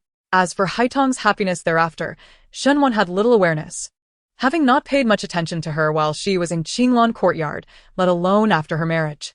For now, it was best to promote her to chief maid. Should Haidang still hold affection for the second steward's son in this life, Shunwan would certainly support her. The following day dawned bright and sunny. After breakfast, Shunwan strolled through the garden. A maid from the front yard approached her, delivering news that the steward had brought several maids into the estate. Shunwan then made her way to the front yard with Ying Shuang. She had specifically instructed the steward to bring along a greater number of maids, and indeed, this time there were quite a few, no less than 30. Upon seeing Shunwan, the steward beamed and said, "Miss Shen, do take a look at these young ladies and see if any might catch your fancy. I have carefully selected them. They are all well presented, diligent, and some can even recognize a few characters. There is a variety of maids to suit your needs." Shunwan surveyed them one by one. Some timidly averted their gaze upon meeting her eyes, while others secretly admired her with expressions of envy. After a brief exchange with a few of the maids, she selected 2 who were industrious, 2 who could read a bit, and 2 who were particularly graceful in appearance. It is customary for young ladies of noble birth to prepare 2 personal maids for their eventual marriage, to assist their husbands during times when they cannot attend to their own needs. Although Shunwan felt she had no necessity for such preparations, she recognized that refraining from doing so would only provide opportunities for the second madam and the old matron to place their own people in her service. Ying Shuang settled the payment and obtained the contracts for the 6 maids. The head maid, responsible for instructing them in etiquette, was about to take them away for training when Shunwan interjected, stating, "I will personally teach these maids the proper conduct." The head maid hesitated, expressing that this was not in accordance with the established rules. Shunwan was aware that this head maid was aligned with the second madam, who had replaced all the individuals her mother had appointed with her own trusted servants since taking charge of the household affairs. Let the second madam's servants instruct her maidservants in etiquette. By the time they finish, it remains uncertain whether these maidservants will still recognize her as their mistress. Shunwan's gaze, frosty and piercing, swept over the housekeeper, and she inquired, "Are you attempting to teach me the rules?" The housekeeper's body stiffened, and she hastily replied, "I would never presume to do so. If you dare not, then kindly step aside," Shunwan asserted without any semblance of politeness. Though the housekeeper feigned submission, she remained rooted in place. As Shunwan advanced towards her, the housekeeper retreated a step, and just as she prepared to retreat further, Shen Ying's voice rang out. "Mother Chung is merely adhering to the rules. Why must elder sister make things difficult for her? If everyone were to act as capriciously as elder sister, disregarding the rules, would this household not descend into chaos?" Chapter 26. Rule. Shunwan could scarcely believe that Shening had uttered such words. It was she who was the most unruly and reckless within the marquis, yet she had the audacity to admonish others about propriety. Shening spoke with an air of nonchalance, her cheeks unflushed, and beside her, Shenron chimed in, suggesting that perhaps elder sister should spare Mama Chung any distress. After all, their uncle wielded considerable power. Should an infiltrator manage to enter the residence, it could lead to dire consequences, thus it would be prudent to exercise caution. Shenwan could not suppress a laugh. Did they truly believe her to be so naive? Mama Chung was merely instructing the maids on decorum, when had it become her responsibility to scrutinize for spies. One of the attendants, unable to contain himself, interjected, "Rest assured. Esteemed young ladies, all the maids I have brought forth for selection possess impeccable backgrounds. They have withstood scrutiny and could never be spies. I would stake my life on it." Shin Rong shot a glare at the attendant, silently asserting that her silence did not render her mute. She retorted, "Every maid entering the inner courtyard must first learn the rules. Today, Mama Chung may be lenient, but should any of these maids inadvertently breach household regulations, it would unjustly implicate her in punishment." Indeed, it seemed they were overly concerned, fearing that she might elude their control, attempting to intimidate and coerce those around her into becoming their own. As the legitimate daughter of the Marquis, she found it lamentable that she could not even personally instruct a few maids. What was the value of status within this household? Shunwan replied, "There is no need for third sister to fret over this matter. The maids I personally instruct will be held accountable should they violate household rules. It would be a reflection of my own failure in supervision, and I shall willingly accept any punishment without implicating anyone else." Shun Rong huffed in response, "You may not hold such sentiments when the time comes." Shun Wan's anger was barely containable as she let out a cold laugh. "It seemed they believed that I, soon to be wed to the Prince of Ling and destined to become the matriarch of the Ling residence, was incapable of managing a few maidservants, and that I would be better off leaving them under the supervision of a stewardess." Her voice suddenly turned sharp, and Shinrong, having never witnessed Shinwan so incensed, was momentarily taken aback, unsure of how to retort. Shuning gazed at Shinwan, perplexed, and questioned why her elder sister insisted on personally overseeing the maidservants, stubbornly choosing to engage in conflict with them.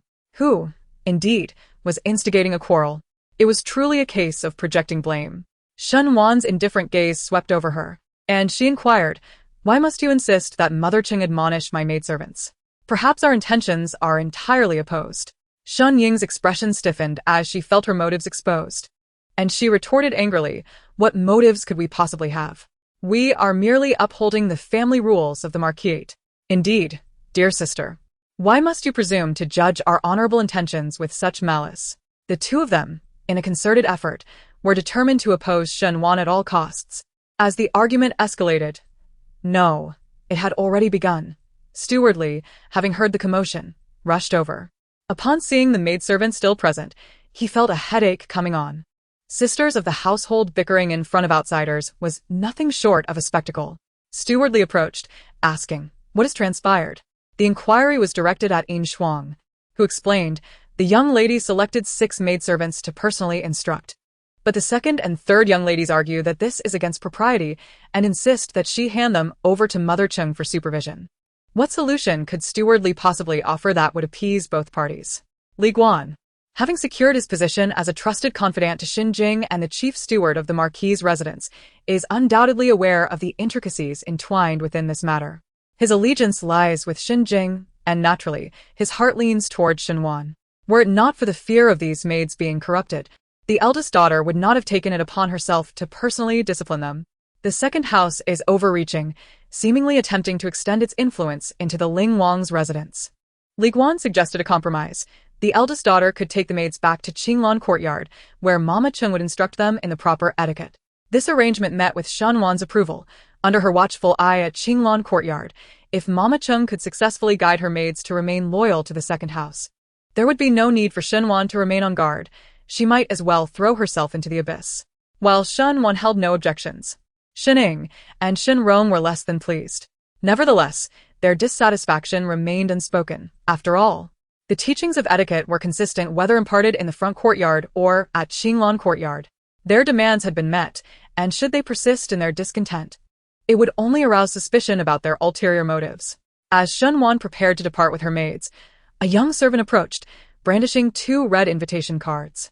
"Second miss, third miss, the Changshan Wangfu has sent invitations for you to attend the peony banquet in a few days," he announced. Shin Ying and Shin Rong, unable to compel Shun Wan to leave the maids in the front courtyard, were in a foul mood, but upon seeing the invitations, their expressions brightened instantly. Shunwan furrowed her brow. Indeed, what one fears often comes to pass. As anticipated, due to her illness, the Changshan Wangfu had neglected to send her an invitation. Just as she contemplated how to procure one, Shining chimed in. Why hasn't he the Changshan Wangfu sent an invitation to elder sister? Shun Rong remarked. Why would the Wangfu of Changshan invite elder sister when she is unwell? The peony banquet will be attended by numerous esteemed young ladies and gentlemen from noble families. What if she inadvertently spreads her illness to others? Having recently suffered a setback, they would certainly seize any opportunity to vex Shenwan. Yet, Shenwan remained unfazed. She was resolute in her decision to attend the peony banquet at the Wangfu of Changshan. When Shunrong attempted to strike, it felt as though her fist meant nothing but a cotton ball, leaving her disinterested. She turned to Shening and suggested, I have already adorned myself with all my jewelry. Let us go shopping for more adornments to wear at the peony banquet. This proposal delighted Shening.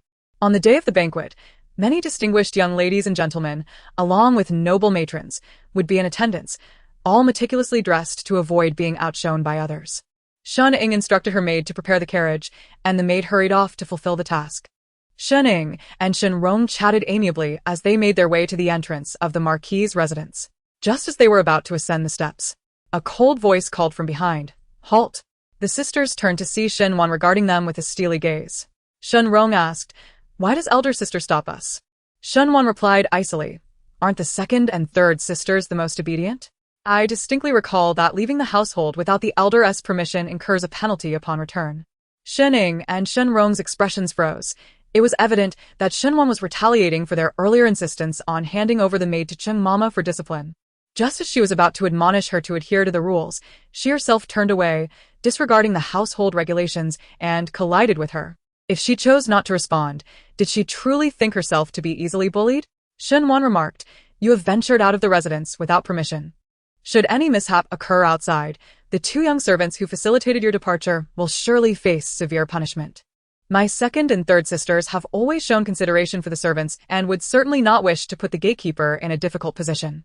This was a retort she had previously endured when they had coerced her, and now she returned their words to them verbatim. They had initiated this conversation, leaving them devoid of any rebuttal.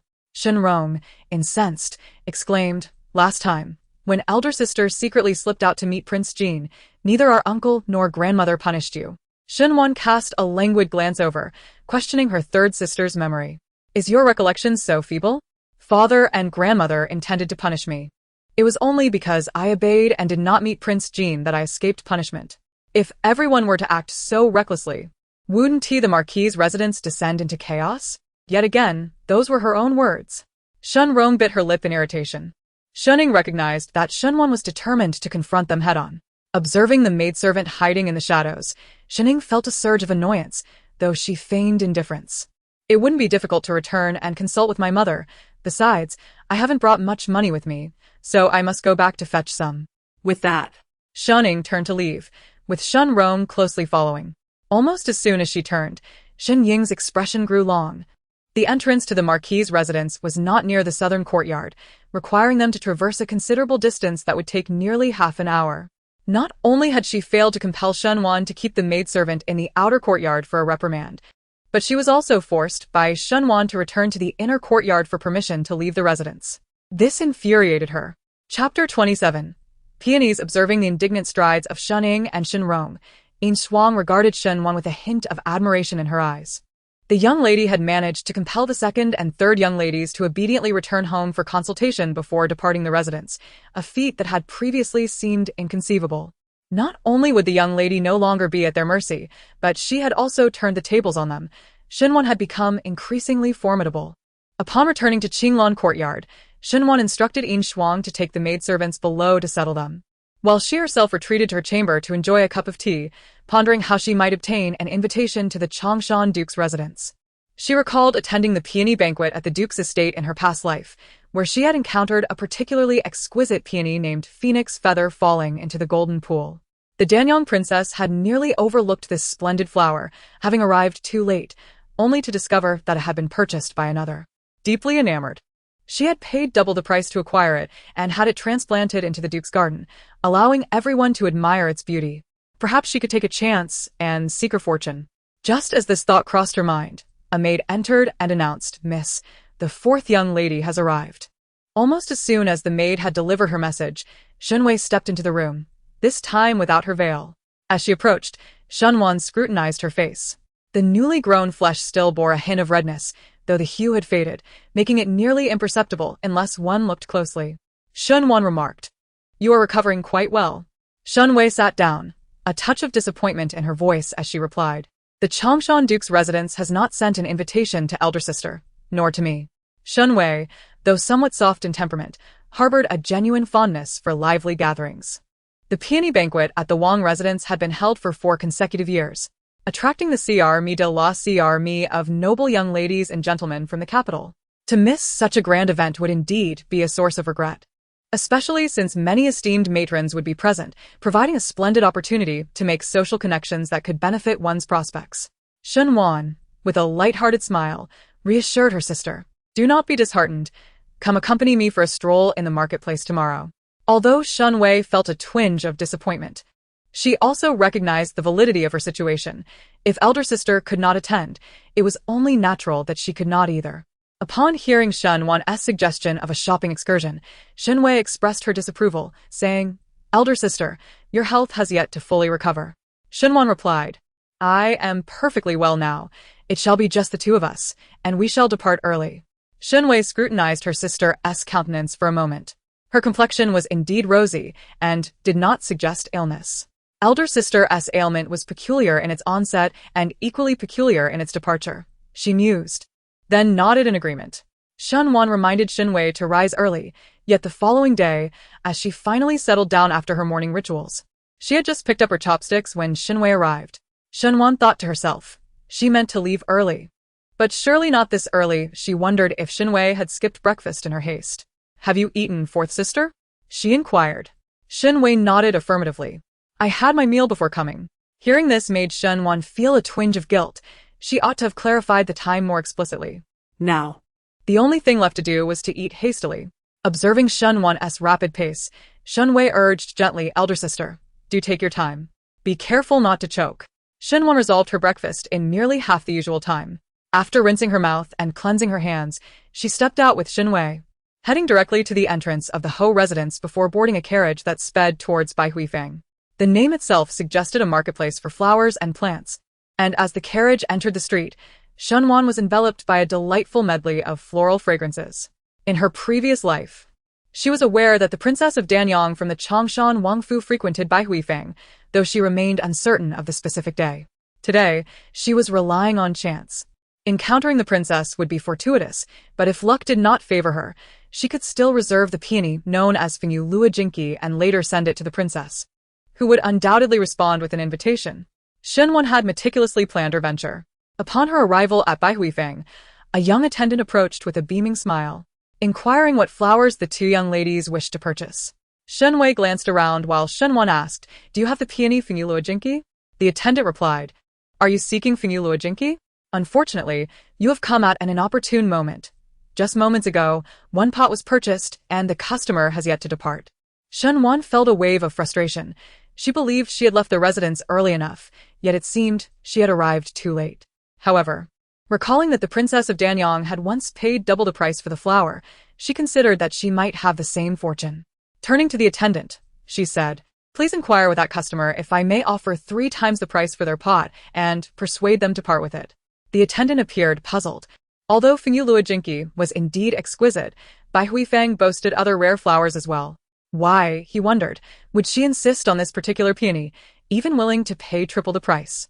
However, given the guest's request, it must be promptly fulfilled, and the young attendant went to inquire. Shunwei wore a puzzled expression. Why did the elder sister insist on acquiring the phoenix feather falling into the golden pond? Shunwan remarked that it was not an absolute necessity. Her objective was the invitation to the peony banquet at the Wangfu of Chanshan, and without the phoenix feather falling into the golden pond, she would simply seek alternative means. Yet, she had grown accustomed to resolving issues with monetary solutions, and if that failed, she would consider other options. As they awaited the young attendant's response, Shunwan moved forward. Shortly after, the attendant returned, apologetically stating that he had not seen the esteemed guest. His attendant claimed that the item was not for sale at any price. Those who could afford the phoenix feather falling into the golden pond were certainly not short of funds. In her past life, selling it to the princess of Danyang was likely to gain favor with the Wangfu of Chanshan. The attendant suggested that in the absence of the desired item, the young ladies might consider other flowers that caught their eye. Since they were already there, they could not miss the opportunity to explore. Shunwan and Shunwei strolled side by side, marveling at the myriad of blossoms that dazzled their senses. As Shunwan admired an exquisite orchid, she was suddenly jostled by Shunwei. Turning to inquire about the commotion, she caught sight of the heir of the Duke of Wei approaching. Shunwan beheld the heir of the Duke of Wei, who, in turn, noticed her presence. With an air of composure, Shunwan regarded him, while Shunwei averted her gaze. Shunwei had always been somewhat bashful, despite the Duke's invitation to admire the blossoms, which bore no ulterior motives. She understood the implications of their visit. The mere thought of being scrutinized by the Duke's heir made her uneasy, and she felt flustered upon encountering him, leading to her unintentional collision with Shunwan. After casting a fleeting glance at the Duke's heir, Shunwan's attention was drawn to the resplendent phoenix feather and golden pool carried by the attendant behind him. She was taken aback to discover that it was the Duke's heir who had purchased the peonies. However, how could he, in his previous life, have been wedded to the Princess of Danyang for merely a pot of flowers? Given his status, he could have easily bestowed it as a gift. Had it been anyone else, Shunwan might have considered asserting herself further, but with the Duke's heir, she refrained. She could not bear to place her younger sister in an awkward position. As she withdrew her gaze, she noted that the Duke's heir was approaching them. Shunwan respectfully offered him a greeting, while his eyes lingered on Shunwei. He then inquired, "I heard from my attendant that 2 young ladies wished to purchase the phoenix feather and golden pool at a high price. Might you be those ladies?" Shunwan replied, "We were unaware that the purchaser was the Duke's heir, which led us to commit this rather embarrassing act. Surely, a scion of the Duke's estate is not in need of funds, nor would he part with such a treasure for a trifling 3-fold increase." As Shunwei performed her greetings to the heir of the Duke of Wei, she had already turned away, quietly standing beside Shunwan in silence. Despite the awkwardness of facing the Duke of Wei's heir, she could not allow anyone to claim that the daughters of the Pingyang Marquisate lacked decorum. The heir's gaze fell upon Shunwei's face, inquiring if her condition had improved. Shunwei nodded, affirming that she was indeed well. The heir remarked that he regretted startling her last time, presenting a pot of peonies as an apology. Shunwei instinctively wished to decline, yet Shunwan desired it, so she restrained herself and expressed her gratitude to the heir. He nodded slightly, casting another glance at Shunwei before departing. This glance caused Shunwan to raise an eyebrow as she watched the heir retreat. Suddenly, recalling something, Shunwan decisively pointed at a pot of orchids and instructed the young attendant, declaring that she would purchase it. With that, Shunwan cradled the orchids and handed them to Shunwei, insisting that they could not accept the Duke of Wei's flowers without reciprocation. "You must deliver this pot of orchids to him as an exchange," she commanded. Shunwei shook her head repeatedly, even pleading, "Elder sister, I do not wish to go." She was already anxious about encountering the Duke's heir and could hardly dare to approach him. However, Shunwan was relentless, asserting that Shunwei was simply too timid and needed more practice. Reluctantly, Shunwei accepted the orchids that Shunwan thrust into her arms and was nudged forward a few steps, glancing back 3 times as she made her way toward the shop's entrance. Her slow pace caused Shunwan to worry that the Duke's heir might have already left. Although concerned, she did not follow to check, but continued to select other flowers. Soon, familiar footsteps echoed, and Shunwan turned her head to see Shunwei returning, with a flushed face. Noticing her empty hands, Shunwan inquired, "Where are the flowers?" Shunwei, taken aback by the question, was puzzled. "Didn't he, my elder sister, ask me to deliver the flowers to the heir of the Duke of Wei? Did he not decline and accept them?" Shunwan pressed on. Shunwei nodded in response. Shunwan burst into laughter, leaving Shunwei bewildered. "What is my elder sister laughing about?" Shunwan dared not reveal that the heir of the Duke of Wei was smitten with her, fearing that the shy Shunwei would hastily return home, leaving her without a companion for shopping.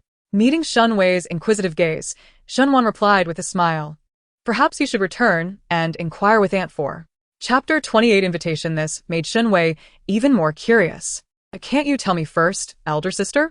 Shunwan shook her head. Despite Shunwei playfully clinging to her hand, Shunwan remained silent, leaving Shunwei with no choice but to relent.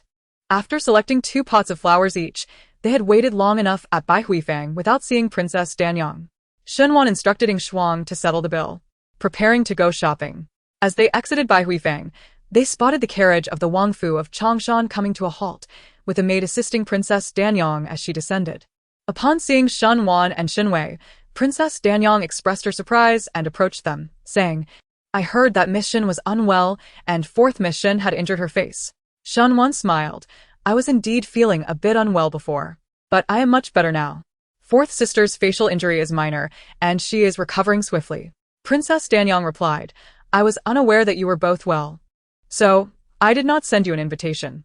I shall have someone deliver it to you once I return." As Shen Wan was the legitimate daughter of the Pingyang Marquis and the promised bride of the esteemed Ling Wang, it was understandable that the Wang Fu of Changshan would overlook sending an invitation, but once they learned of her recovery, they would certainly rectify the omission. It would be inappropriate to exclude Shen Wei, as they were sisters in the same household. This was precisely why Shen Wan had invited Shen Wei to accompany her to Bai Huifeng. Shen Wan replied, "Princess Danyang, I am truly honored by your kind invitation, and I shall certainly attend. We have just acquired a precious phoenix feather and gold pool plant, which we would like to present to you." The flowers purchased by Shen Wan and Shen Wei would be delivered to the Pingyang Marquis' residence by Bai Huifeng, so there was no need to carry them directly. Shen Wan cast a glance at Yin Shuang, who then turned and entered the Bai Hui workshop, emerging with a peony in her arms. The princess of Danyang was particularly fond of peonies. Upon seeing the Fenyulua Jinki, her eyes sparkled with delight. She exclaimed, "My estate is in need of a Fenyulua Jinki. If you gift it to me, I shall graciously accept. However, I cannot accept without offering something in return. On the day of the peony banquet, any peony from my estate that catches your fancy shall be yours." Shen Wan smiled and replied, "Your Highness is too gracious. It is thanks to the splendor of the Wang family that we are able to admire such a variety of peonies. How could I bear to take one for myself?" The entrance of Baihui Tower was not a fitting place for lengthy conversation, so Shen Wan and the princess exchanged a few pleasantries before departing with Shen Wei. Once they were seated in the carriage, Shen Wei could not restrain herself and remarked, "Elder sister, after much effort, you have obtained that peony. Why give it to the princess of Danyang?" Shen Wan chuckled lightly. That Fenyulua Jinki was intended for the princess of Danyang from the very beginning. As she spoke, she turned to Shen Wei and said, "The flowers were bestowed upon you by the heir of the Duke of Wei. It would be improper for me to pass them on to the princess." Shen Wei blushed and retorted, "What are you saying, elder sister? Had it not been for your desire, I would never have accepted those flowers." Realizing something felt amiss, she continued, "But they weren't a gift, were they? Wasn't it a trade for the orchids? You even insisted she take the orchid from the heir of the Duke of Wei, which was more valuable." Seeing Shen Wei's expression as she tried to unravel the matter, Shen Wan could not help but smile. The carriage trundled forward, finally halting in the bustling street. Shen Wan and Shen Wei strolled for over an hour, purchasing an array of items until exhaustion set in, prompting their return home. Upon arriving at Qinglan Courtyard, Shen Wan collapsed onto the imperial concubine's couch, reluctant to rise, feeling utterly drained from their outing. Yin Shuang arranged the meal and gently reminded her, "Miss, it is time for lunch." Shen Wan, still weary, replied, "Allow me a moment of rest." Yin Shuang stifled a laugh. At that moment, a young maid entered through the beaded curtain, announcing, "Miss, the Wang family of Changshan has sent an invitation for you and 4th Mississippi." Upon hearing this, Shen Wan immediately sat upright, exclaiming, "Bring me the invitation." The maid complied, handing the invitation to Shen Wan, who eagerly opened it. Though the content was merely a summons to a banquet, she perused it several times before instructing Yin Shuang to keep it safe. The following day dawned clear and bright, with large, pristine clouds adorning the sky. After 3 days of transcribing family rules, the matriarch no longer had to continue her task, and Shen Wan could no longer evade her morning greetings. After breakfast, Shen Wan, accompanied by Yin Shuang, proceeded to Qinghui Courtyard. Upon her arrival, save for the second madam who was still engaged in copying family rules, all others had gathered. Shen Wan entered, and before she could offer her respects to the matriarch, Shen Ying launched an accusation. Eldest sister insisted that third sister and I must seek permission before leaving the estate, yet she herself is exempt, allowing the officials to play with fire while forbidding the commoners from lighting their lamps. Shen Wan retorted, "Have I not sought permission?" Shen Ying replied, "I inquired. And for the past 2 days, you have not even seen uncle, nor have you consulted grandmother. found herself increasingly disenchanted with Shun Ying's relentless pursuit of vengeance, further exacerbated by the old lady's indulgence. As the elder sister, she felt compelled to set a positive example. Casting a frosty glance at Shunning, Shunwan remarked, "I am not like you. My second aunt is still present and can be consulted at any moment. Grandmother is preoccupied with copying Buddhist scriptures, and I dare not disturb her. My father, burdened with official duties, leaves early and returns late, rendering our encounters infrequent. How then am I to seek permission? I invited my fourth sister to go shopping. My fourth aunt consented to her outing, and naturally, I was included as well. If my fourth aunt's approval is insufficient, does my second sister expect me to seek permission at our mother's spirit tablet?" As she spoke, tears welled up in Shunwan's eyes. The old lady's expression hardened. Although Shunwan directed her words at Shining, they resonated as a lamentation of her own neglect, as if asserting that Shun Ying's bullying was permissible due to her lack of maternal protection. Mrs. Shun rose to comfort Shunwan, urging, "Do not be disheartened. If the Marquis were to learn of this, it would surely grieve him." Mrs. Shun hesitated to openly defend Shunwan, aware that invoking Xinjing's name might further darken the old lady's countenance. Though Shunwan's mother, Yun, hailed from a merchant background, she and Xinjing shared a profound bond. Following Yun's passing a few years prior, the old lady had repeatedly urged Xinjing to remarry, yet he remained unmoved. Each year, on the anniversary of Yun's death, he would pay his respects at her grave. Should he discover that Shining was provoking Xinwan and chastising her, his anger would be palpable.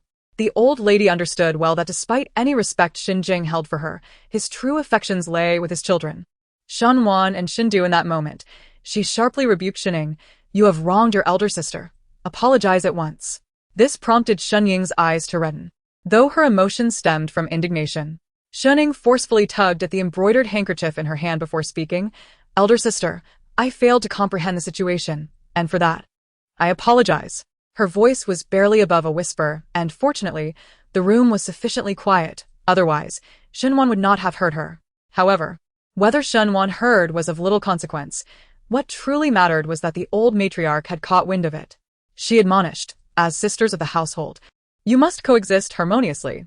Henceforth, do not let trivial matters sow discord or lead to hostility among you. Do you understand?"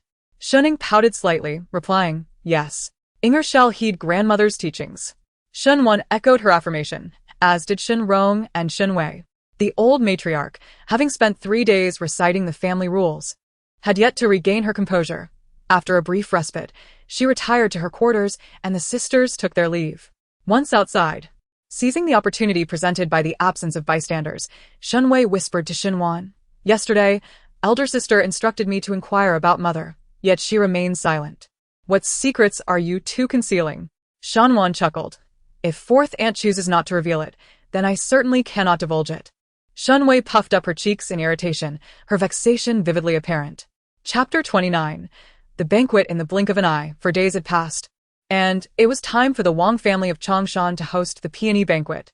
The day was splendid, with a gentle breeze caressing the skin, neither too hot nor too cold. After breakfast, Shunwan, accompanied by Yin Shuang, made her way to Qinghui Courtyard.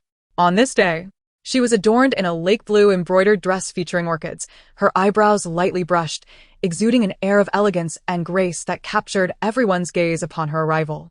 Shening and Shinrong were also present. Shening wore a butterfly-patterned dress in the hue of xiangfei, complemented by a teardrop-shaped gemstone necklace that accentuated her delicate collarbone, making her appear charming and alluring. Shinrong donned a floor-length gown in a soft lavender shade, her slender waist delicate and barely graspable, her face adorned with a sweet smile that presented a unique charm. Everyone had dressed with care. Even Shinwei, who typically favored understated attire, had astonishingly chosen a smoky green gown. With her ink-like eyebrows, pearl-like lips, and almond eyes framed by peach-like cheeks, she appeared endearing. The matron of the house, the old lady, had never worried about the attire of the young ladies. After all, they were refined young women who seldom ventured beyond the gates and spent their days engrossed in such matters. However, in recent days, she noticed that Shunwan was becoming distant from Shining and Shinrong, no longer lingering for long when she came to pay her respects. Setting her teacup down, the old lady's expression turned solemn. "Within this household, if you sisters have disagreements, I shall turn a blind eye. However, once you step outside, Remember this. As sisters of the same household, your fortunes are intertwined. One's glory is shared, and one's misfortune affects all. Should rumors of discord among sisters arise, I will impose severe punishment upon your return.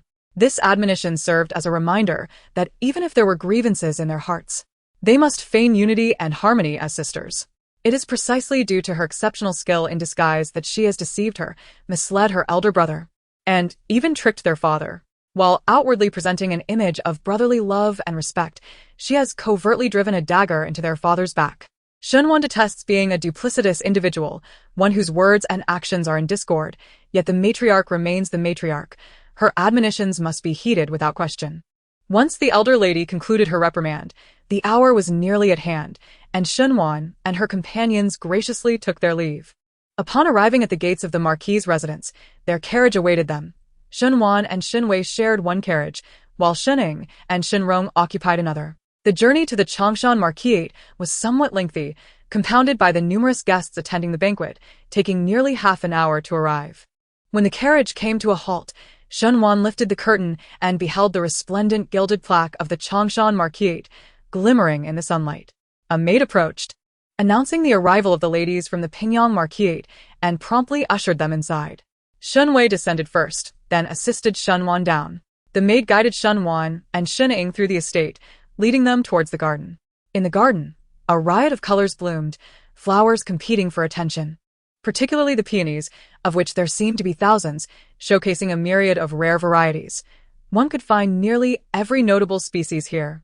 Groups of young ladies admired the blossoms, their laughter ringing like silver bells, truly surpassing the beauty of the flowers. Following the maid, Shunwan and her companions went to greet Princess Danyang, who was engaging the young ladies in games such as tossing pots, flying kites, kicking shuttlecocks, and playing blind man's bluff. Upon seeing Shunwan and her friends, Princess Danyang beamed with joy and exclaimed, "At last, you have arrived. Come, take your turn." She extended the arrow towards Shunwan, who was about to accept it, but Shining swiftly intercepted it, eager to toss it into the pot. Shunwan harbored no interest in such frivolities. She stepped aside and quietly instructed In Shuang to inquire whether the eldest daughter of the Grand Scholar of the National Academy, Miss Chun, had arrived. In Shuang, puzzled as to why her mistress would seek the presence of a lady from the National Academy while attending a banquet at the Wang residence, nevertheless complied with Shunwan's request. After observing the lively antics of Princess Danyang and her companions for a while, In Shuang returned and whispered to Shunwan that Miss Chun had indeed arrived and was admiring the koi in a nearby pavilion. Just as in her previous life, her arrival was a welcome sight. Shunwan glanced toward the pavilion, a flicker of anticipation gleaming in her eyes. Shunwei approached, clearly enjoying herself, and asked, "Elder sister, want to you join us?" Shunwan replied, "No, you all continue to play. I shall take a stroll over there." She walked toward the direction of the peonies in full bloom, with In Shuang trailing closely behind, exclaiming how numerous the peonies were at the Wang residence. As the duo meandered through the sea of begonia blossoms, they unwittingly wandered far from the others. By the time they realized it, the laughter of the young ladies had faded into the distance. Shunwan leisurely ambled along, while In Shuang, hearing footsteps approaching, turned to glance back and swiftly tugged at Shunwan's sleeve, saying, "Miss, someone is coming. Someone is coming, so what's the fuss about?" Shunwan responded without turning around. Just then, a somewhat familiar voice resonated. "Why is Miss Shin alone here, admiring the flowers?" At the sound, Shunwan turned to discover the identity of the newcomer. It was Prince Qin. In the present day, the emperor's eldest son, Xie Jingqi, elicits both sympathy and disdain from Shunwan towards the Prince of Qin, who is, to be precise, the incarnation of the previous life as Qin Wang. The Prince of Qin is the emperor's legitimate eldest son and boasts a faction of loyal followers in the court. Regrettably, the late empress passed away several years prior, and the emperor has since appointed a new empress, who is none other than the mother of Jin Wang, Xie Jingyin. Currently, the Prince of Qin and Jin Wang share the court's favor almost equally. This explains why Jin Wang, despite his evident aversion to her, feels compelled to marry her for the sake of the military power held by her father and the wealth of the Yun family. Regardless of whom she marries, one of these two princes is inevitably sidelined. If she chooses another prince, it signifies a contest among multiple heirs. In her past life, after marrying Xie Jingyin with the support of her father and the Yun family, the Prince of Qin was swiftly defeated, collapsing in less than half a year. Following his defeat, he fell into despair, indulging in wine and pleasure, ultimately meeting his demise in the embrace of a woman.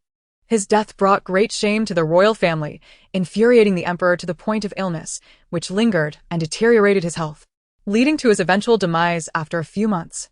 Compared to the ruthless nature of Xie Jingyin, the Prince of Qin employed more gentle tactics, however.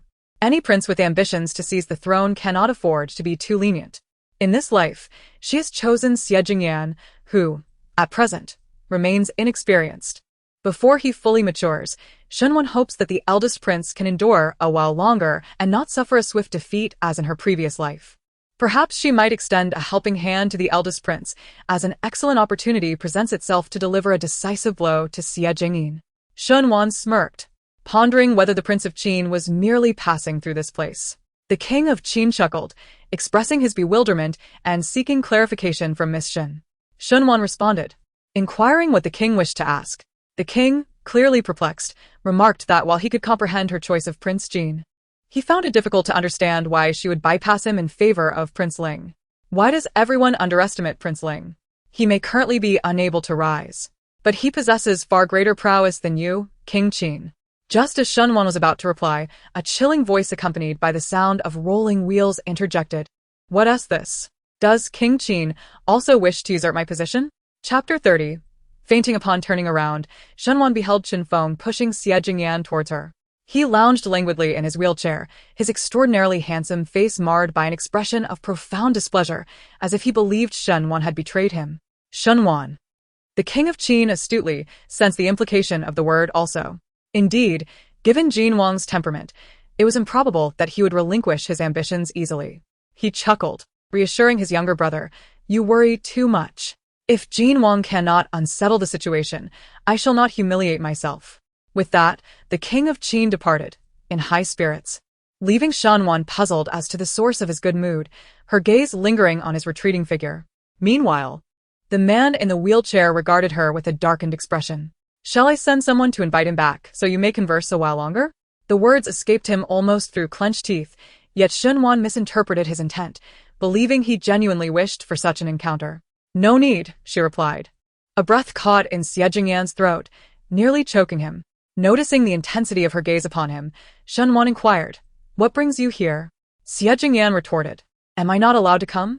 Shunwan thought to herself how frustrating it was when conversations failed to align. It was not that he could not come. Rather, in her previous life, he had not, leading her to assume he would not appear in this one either. It was fortuitous, however, as she had questions she had long held back. She confronted him. "You clearly promised to postpone the wedding for 6 months. Why has it been moved up to next month?" Xie Jingyan gazed at Shunwan, bewildered. "When did I ever make such a promise?" Shunwan remarked, "On that day you came to visit me. You clearly promised." As she spoke, her beautifully shaped brows knitted together. She mentioned postponing the wedding date by half a year through the words of a Taoist, yet he remained silent. His lack of response was tantamount to acquiescence. Xie Jingyan asserted, "I was so enraged that I could hardly articulate my thoughts." Shunwan scrutinized him, questioning what there was to be angry about. Wasn't this arrangement beneficial for all parties involved? Xie Jingyan doubted if he had come merely to seek vexation, and retorted, "As long as you remain unmarried and outside the Prince Ling's residence, I must remain vigilant against potential suitors." Shunwan. She could not deny the existence of others who might covet him. However, her corner was merely an illusion. Yet, considering it from Xie Jingyan's perspective, encountering her might indeed have been a stroke of misfortune, justifying his wariness. Shunwan reassured him, "Rest assured, I shall never tarnish your reputation." Insher tugged at Shunwan's sleeve and whispered, "Young lady, say something sweet to appease the Prince Ling." Thus, Shunwan endeavored to soothe him, saying, "Today, the residence of the Wang of Changshan has received numerous distinguished young ladies. Perhaps you might find someone to your liking, and I will strive to make room for her." Xie Jingyan turned to gaze at Shunwan, while Qin Feng facepalmed. Was Shen, a young lady, truly offering kind words? It was evident she intended to provoke him further. "Qin Feng, we shall take our leave." Qin Feng decisively pushed the wheelchair away. As they receded into the distance, Insher observed, "It seems the Prince Ling is even more incensed." Shunwan sensed this as well, yet her words had come from the heart. Who could fathom why he was upset? This individual has become increasingly capricious. However, given his proud disposition and the myriad of experiences he has endured, it is quite natural for him to exhibit such eccentricities. I fervently hope that my esteemed cousin can expedite the arrival of a physician to the capital.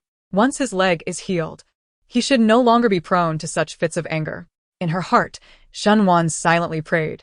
Meanwhile, as Xie Jingyan walked away, the suppressed fury on his face could no longer be contained, rendering his countenance exceedingly unattractive. At that moment, a shadow darted before him, obstructing his path. It was none other than Chenyu. Xie Jingyan inquired, "Do you have something to report?" Chenyu replied, "Miss Shen has instructed me to administer a drug to the daughter of Minister Chen, the Grand Master of the National Academy." Xie Jingyan furrowed his brow. "What sort of drug?" Chenyu shook his head. "I have not investigated. Should I look into it?" Xie Jingyan responded, "There is no need. Proceed as she has directed." Although he was unaware of her motives for administering the drug, he believed that, given her character, she could not commit any heinous acts. It would be fortunate if she did not become embroiled in treachery and instead enlisted him to assist in counting the proceeds. With a leap, Chenyu vanished down the narrow path. After Xie Jingyan departed, Shenwan, accompanied by Ying Shuang, made her way towards the center of the garden, where the atmosphere was lively and bustling. At that moment, the garden was filled with even more guests, including not only distinguished young ladies, but also scions of noble families. Upon spotting Shenwan, Shenwei exclaimed, "Elder sister, there you are. I have been searching for you for quite some time." Shenwan asked, "What do you need from me?" Shenwei replied, "It is not I who is seeking you, but rather our second sister, who did not see you and asked me to find you." Following Shenwei's gaze, Shenwan spotted the joyful Shening, engrossed in her play. Shenwan remarked that if she wished to find her, she could do so on her own, and there was no need for one to heed her every request. Shenwei nodded repeatedly. The two strolled nearby, admiring the blossoms. The weather was still mild, and butterflies were scarce, with only a few flitting about. Upon spotting a beautiful butterfly perched upon a peony, Shenwei became intrigued and attempted to catch it with her embroidered handkerchief. As she played with delight, a sudden gust of wind swept through, whisking her handkerchief away, which rolled past the peony and fell to the ground. Shenwei hurried to retrieve her handkerchief, but after a few steps, her pace abruptly halted, and her cheeks flushed. The handkerchief had landed before a gentleman, who bent down to pick it up and offered it to Shenwei, inquiring if it belonged to the young lady. Shenwei stood frozen, and her maid quickly stepped forward to accept it, retreating behind Shenwei. Shenwei then graciously bowed and expressed her gratitude, saying, "Thank you, sir." Just as she was about to depart, the gentleman initiated a conversation about the begonia flowers, making it awkward for Shenwei to leave. And she exchanged a few more words with him. Not far away, on the Bayou Bridge, the heir of the Duke of Wei stood observing the scene, his brow furrowed in concern. Shenwei, being rather shy, found it difficult to refuse others. Just as Shenwan was about to call out to her, a commotion erupted from the pavilion accompanied by the urgent cries of the maidservants. "Oh no! Someone has fainted!" Shenwan called out, "Fourth sister," and promptly made her way towards the pavilion. Shenwei felt as if Shenwan's call was a celestial melody, and she hurried to catch up. By the time they reached the pavilion, a crowd had already gathered around it. The princess of Danyang approached swiftly and inquired, "Who has fainted?" "It is the eldest daughter of the Grand Academic's residence," came the reply. The crowd parted to make way, and Princess Danyang beheld the fainted Miss Chen lying on the ground, her face marred by numerous red rashes. One of the distinguished young ladies remarked that it appeared she had inadvertently ingested something to which she was allergic. Typically, an allergic reaction would not lead to fainting. Only in cases of extreme severity, threatening one's life, would such a response occur. The peony banquet hosted by the Wang family of Changshan was meant to be a lively affair. Should a life be lost, it would turn tragic. Princess Danyang hastily declared, "Quickly summon the imperial physician." It was customary for grand banquets to have a physician on standby, and the Changshan Wang family invited one annually. As a maid hurried to fetch the physician, Miss Chen's own maid, in a state of panic, exclaimed, No need to summon the physician. It suffices for Princess Danyang to send my young lady back to our residence." Chapter 31. Rumors in the residence of the Prince of Changshan.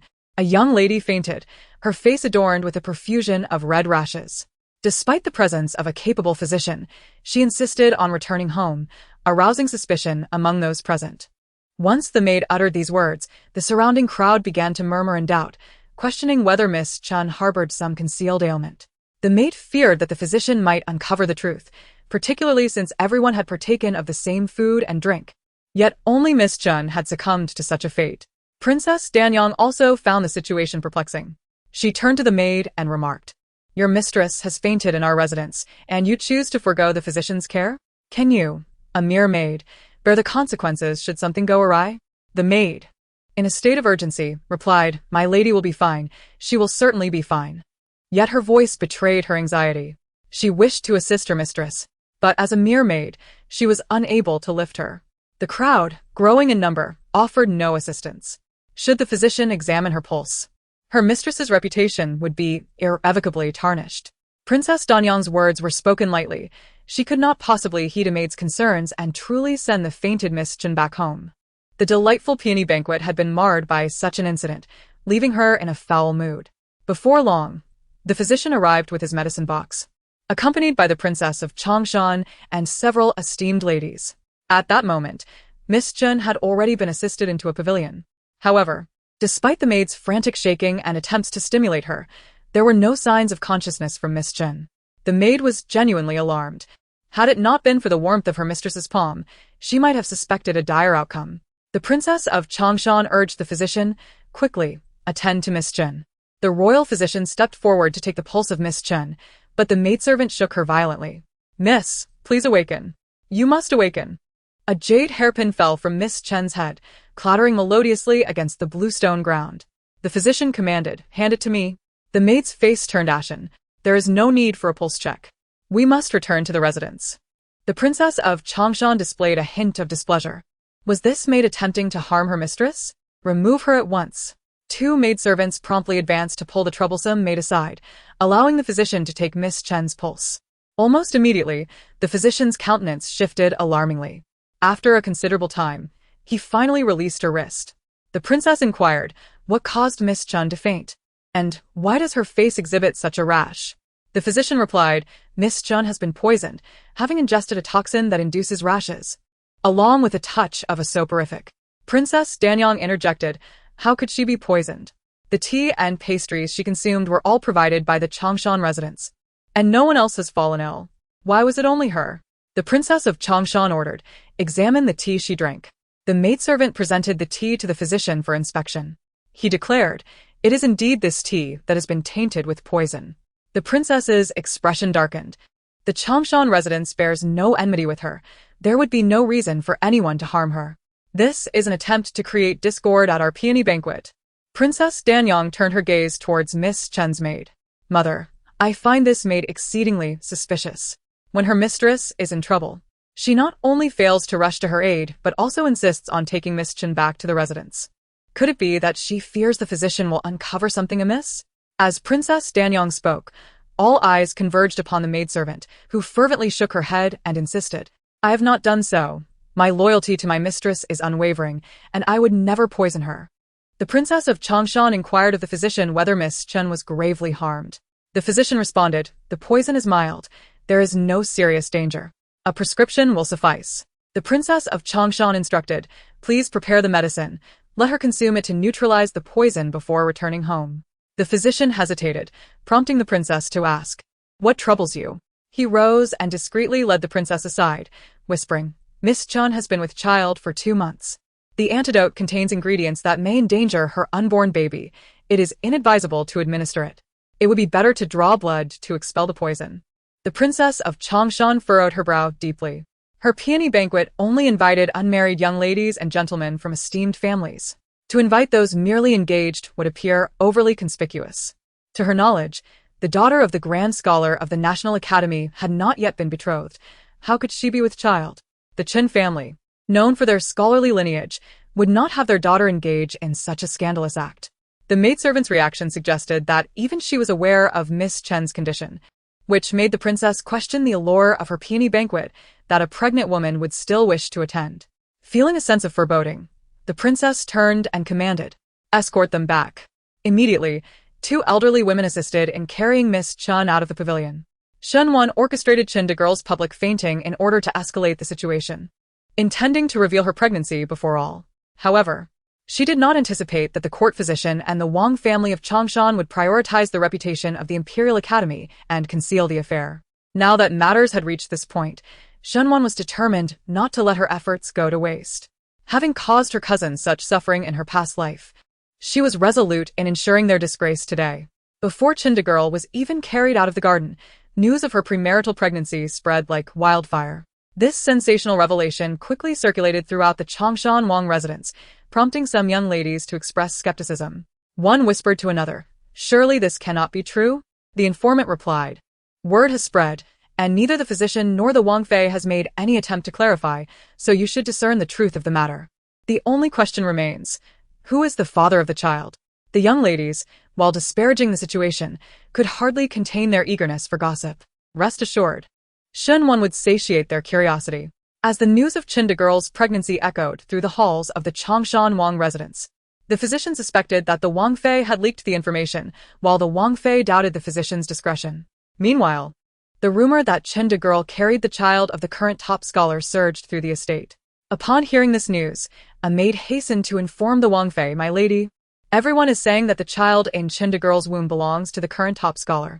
The expression on the Wang Fei's face darkened considerably. The Changshan Wang residents had been preparing for the peony banquet for months, only for the event's prominence to be overshadowed by such a shameless scandal. One noble lady remarked, "Isn't Scholar Zhao betrothed to the eldest daughter of the Yun family?" Another lady chimed in, "Not only is there an engagement, but I have heard that the wedding date has also been set for the 6th day of next month." Regardless of whether this rumor holds any truth, such gossip before the marriage is undeniably distressing. Given the circumstances surrounding the Yun family, the well-bred young women took care to avoid mentioning Xinhuan, while some boldly approached her. Shunning observed, "There are whispers that Scholar Zhao frequently visits the Grand Scholar's residence at the Imperial Academy, which suggests there may be some substance to these rumors." Shen Ying's words were laced with malice, while Shen Rong added salt to the wound. If this is indeed true, then Scholar Zhao might not marry the eldest daughter of the Yun family after all. Their delight in this misfortune was palpable. Xinhuan could tolerate some of it, but Shen Rong's words were particularly harsh. How could she imply that Scholar Zhao might not marry the daughter of the Yun family? Such disparagement of the Yun family was intolerable, and Xinhuan felt it would be a betrayal of the Yun family's affection towards her if she remained silent. She admonished, "If you cannot speak wisely, then keep your mouth shut. What do you take the daughter of the Yun family for? To discover your fiancé's sordid nature before marriage and merely feel relieved to have dodged a bullet is one thing, but to lament the possibility of not marrying such a flawed character is utterly absurd. Is this how your uncle and aunt have raised you, to value power and status above all else, while character is deemed insignificant?" Chapter 32. The dynamics of silence and motion. Xinhuan's voice pierced the air with a sharpness that was almost palpable. Were it not for the esteemed grounds of the Wang residence in Changshan, she might have been compelled to strike Shenrong across the face in that very moment. Shenrong, taken aback by the scathing reprimand that followed merely a misplaced word, found herself at a loss for retort. Her usually eloquent tongue rendered as ineffective as a sawed-off gourd. Her expression bore the weight of injustice, as if Shenwan had wronged her deeply.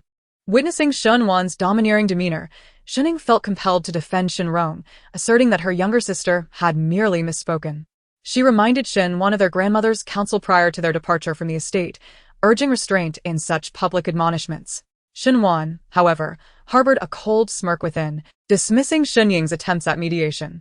"I require no reminders. Grandmother's words are etched in my memory. Should you believe I am in the wrong for chastising our sister, upon our return home, I shall summon father and eldest brother to grandmother's side. I am eager to witness whether she will reproach me even a fraction." The true matriarch of the Pingyang Marquisate was a matter of contention. Xinhuan felt no need to enlighten them, assuming they believed it to be the venerable matriarch herself. When Shenwan declared her intention to inform Xinjing of the incident, Xinying's composure faltered.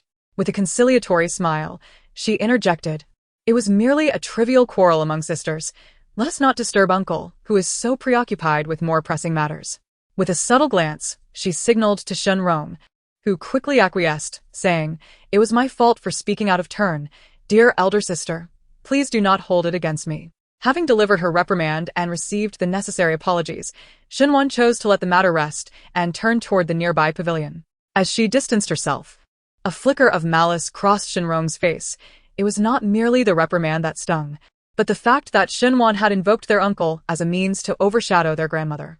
Reflecting on the instances where she had suffered at the hands of Shinwan, Shin Ying's gaze seemed to be laced with venom. After all, the affairs of the Pingyang Marquise were still dictated by her uncle, and despite her anger, she could only endure. However, it would not be long before she would no longer have to bear it. At that time, she would ensure that Shinwan comprehended the consequences of provoking her. Within the pavilion, several young ladies were engaged in hushed whispers, and upon Shinwan's entrance, they immediately fell silent, their discussions clearly revealing their unspoken thoughts. Perhaps feeling a bit awkward, they soon rose to leave, leaving only Shinwan, Shenwei, and their maids behind. Noticing Shinwan's displeasure, Shenwei gently advised, "Elder sister, do not be upset just yet. The situation may not be as they portray it." As for the matter concerning Scholar Zhao, Shinwan had already felt anger in her previous life. In this incarnation, she felt nothing but relief, grateful that she could single-handedly prevent her cousin from falling into a fiery pit. Although she could not guarantee that Yunemo would find a suitable husband in this life or enjoy everlasting happiness, at the very least, she could help her step over this perilous threshold. With this lesson learned, the Yun family would likely be more discerning when seeking suitors for her cousin. And then there was her younger cousin, Yun Rui. In this lifetime, she did not marry Xie Jingyin, and Yunemo would not wed Scholar Zhao either. The Yun family status had not been elevated, so it seemed unlikely that her cousin Yun Rui would be subjected to the dismal marriage proposals of her previous life. What the future held, she could not foretell, but for now, everyone still possessed a promising future. With these thoughts in mind, Shinwan felt a sense of clarity wash over her, and she smiled at Shinwei, hoping that her younger sister would find a worthy partner. Shinwei's cheeks flushed crimson. "Elder sister, You are teasing me again." observing her shy demeanor, Shinwan felt an increased sense of joy. In this life, teasing her younger sister had become quite an amusing pastime. The two of them chatted and laughed in the pavilion, and with nothing else to do, they took some fish bait to feed the koi. The water surface shimmered like scattered gold. Just as they were engaged in this delightful activity, a maid dressed in a pale blue gown stepped into the pavilion and said, "Miss Shin, His Highness the Ling Wang requests your presence over there." Shinwan was taken aback. Hadn't she just met Xie Jingyan? Why did he wish to see her again? Could it be concerning the matter of how his covert guard had drugged Miss Chen on her behalf? Surely he was curious about how she had learned of Miss Chen's pregnancy and the ambiguous relationship with Xiao Zhuangyuan, yet had not disclosed this to the Yun family, instead opting to reveal it herself. The thought of needing to explain the situation made Shinwan feel somewhat troubled. However, she also had matters of her own to discuss with him, so she turned to Shinwei and said, "I shall be back shortly." Exiting the pavilion, Shinwan followed the maid as they walked through the garden, heading towards the northwest corner, where the clamor and bustle gradually faded away. After a considerable distance, doubts began to creep into Shinwan's mind. She inquired of the maid, "Where exactly will I meet the Ling Wang?" The maid replied, "Just a short distance ahead. At the bamboo house, we shall soon arrive." After walking a bit further, she indeed spotted an elegant bamboo house in the distance. As they approached, she noticed an empty wheelchair outside, but there was no sign of Xie Jingyan. The maid halted her steps and said, "I shall leave you here, Miss Shin." The maid bowed and withdrew, while Shinwan, accompanied by Yin Shuang, made her way towards the bamboo house. As she approached the door, Shinwan heard a commotion emanating from within the house, rustling sounds accompanied by the occasional soft murmur. Unsure if her ears had deceived her, she was about to push the door open when she suddenly felt a firm grip seize her. It was a pair of bony hands, calloused palms scraping against her skin, causing a sharp sting. Instinctively, Shinwan gasped, only to have her mouth covered. In the next moment, she was lifted off her feet, and upon landing, a familiar voice whispered in her ear, "Don't scream, it's me." It was Xie Jingyan. Relief washed over her, and as she realized she was still in his embrace, a blush crept across her cheeks. "Let go of me," she insisted. Obediently, he released her, and as she turned, she was greeted by Xie Jingyan standing before her. "Your leg," she exclaimed in surprise. However, before she could finish her sentence, he stumbled towards her, his voice strained with suppressed pain. "My leg hurts. Hold me tightly." In an instant, Shinwan cast aside any reservations regarding propriety and wrapped her arms firmly around his waist. Yet even with her grip, she struggled against his weight and was thrust against the rocky outcrop behind her. It was then that Shunwan realized Xie had led her from the front of the bamboo house to the rocky formation on its left side. She noticed the absence of Yin Shuang, likely taken away by Chen Feng. Clutching him tightly despite the discomfort, she winced as he asked, "Did I hurt you? Could it not hurt?" She replied, lamenting the misfortunes her back had endured, perpetually subjected to collisions. However, Shunwan was aware that Xie did not act with intent, and to spare him from feeling guilty, she shook her head, preparing to deny it. Suddenly, a series of sounds emanated from the bamboo house, causing her face to flush with embarrassment. The creaking of the bed was so pronounced that one could not help but question its ability to withstand such passionate encounters, fearing it might collapse. Good heavens!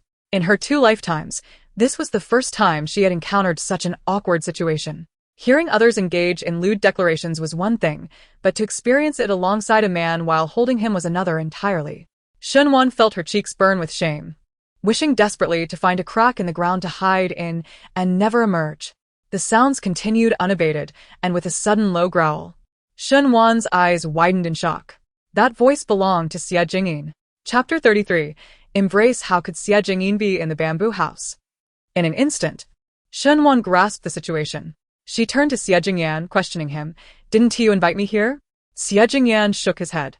Shunwan's face paled slightly. What a cunning Prince Jin. Indeed, he would stop at nothing to achieve his aims. Having failed at the Guogua Temple, he resorted to calculating her divorce with the intention of forcing her into an irreversible situation. She had been foolish enough to believe it was Xie Jingyan who summoned her, nearly falling into his trap. But who else was in the room with Xie Jingyin? The creaking sound by the bed was too loud for her to discern, yet it felt oddly familiar. Lost in her thoughts, Shunwan did not notice Xie Jingyan inching closer. She intended to inquire about who else was present besides Xie Jingyin, but as she turned her head, she collided directly with Xie Jingyan's nose. He let out a muffled sound of pain, causing Shunwan to loosen her grip. Fortunately, she quickly regained her composure and embraced him once more, whispering an apology. Before she could finish her sentence, her lips were silenced. Shunwan. Her eyes widened in shock, like twin brass bells. He actually kissed her. Just as Shunwan was rendered speechless by her astonishment, the sound of approaching footsteps echoed. Xie Jingyan released Shunwan, placing a finger to his lips, signaling her to remain silent. Shunwan felt a surge of frustration lodged in her throat. She was both angry and not angry. He was merely trying to prevent her from speaking and revealing their presence, yet resorting to silencing her with his mouth was simply unacceptable. Shunwan leaned against the artificial hill, unable to discern who approached, yet the sound of footsteps indicated that several individuals were drawing near, at least 6 or 7, accompanied by the jingling of ornaments, suggesting the presence of noble ladies. It appeared that the banquet had commenced, yet more distinguished guests continued to arrive. Shunwan found this perplexing until she heard Shinrong's voice. "Are you certain my elder sister is heading this way?" The maid replied. "Prince Ling has arranged to meet her here. Look, that is Prince Ling's wheelchair. They must be in the bamboo house." Upon hearing Shinrong, Shunwan's expression darkened, almost palpable with tension. Shinrong was known for her tendency to shirk responsibilities. It was implausible that she would abandon the banquet to seek her out. Even if she were summoned, she would likely delegate the task to Xunwei. Yet here she was, accompanied by maids and matrons, evidently intent on catching someone in the act. What would happen when the door was pushed open and the occupants of the room were not her? Would there be a sense of disappointment? Xinwan felt a surge of anticipation. Shunrong ascended the steps, bypassing the customary knock, and simply pushed the door open. As the door swung wide, chaos lay within. Garments of brocade and silk were strewn across the floor, while a screen displayed a delicate, lotus-pink apron embroidered with orchids. Ah! Shunrong gasped, swiftly retreating, colliding with the maids trailing behind her. Shunrong hastily exited the bamboo house, yet the elder matron, seasoned by years and indifferent to such sights, remained. With a glance behind the screen, she beheld 2 figures collapsed on the bed, her eyes nearly bulging in disbelief. Prince Jin, Miss Shin Air. The voice of the old woman was not soft. Outside the rockery, Shinwan heard it, and her eyes widened once more. No wonder she found the fragmented sound somewhat familiar. It was Shining. Shinrong, outside the bamboo house, heard the old woman's voice and thought she must have misheard. Inside the room was clearly her elder sister, yet the old woman referred to her as the second sister. Did this old woman not even know the order of the young ladies of the Pingyang Marquis house? If the second sister were to find out, she would surely be infuriated. However, where had the second sister gone?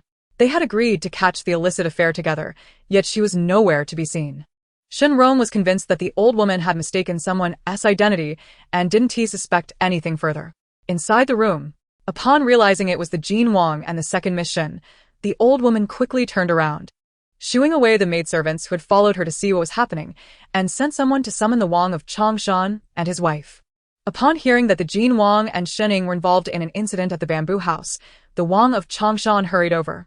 While the face of the Wang of Changshan's wife grew even darker, the peony banquet had already been marred by the scandal of Miss Chen's premarital pregnancy. Now, the Jean Wang was entangled with the second miss of the Pingyang Marquis house in their bamboo abode. If this year's peony banquet was to be riddled with such troublesome affairs, what was the point of her expending effort to organize it? The maidservants and Shenrong lingered outside the bamboo house, none of them leaving. At that moment, inside the room, both Xie Jingyin and Shening had awakened. Xie Jingyin, upon realizing he desired Shening, wore a countenance dark as thunder, his expression so grim it seemed capable of murder. Shening, frightened by his demeanor, huddled in the corner, clutching the blanket, her eyes filled with tears, resembling a wilting pear blossom. Xie Jingyin and Shenrong, clad inadequately, remained inside the room, while the Wang of Changshan and his wife hesitated to enter, waiting just outside the door. After a prolonged wait, Xie Jingyin emerged with a sullen expression, confronting Wang Changshan. "In your esteemed residence, I have been schemed against." Shanwan listened with disdain, yet felt a surge of satisfaction within. How could Xie Jingyin plot against others within the Wang residence, yet not permit retaliation?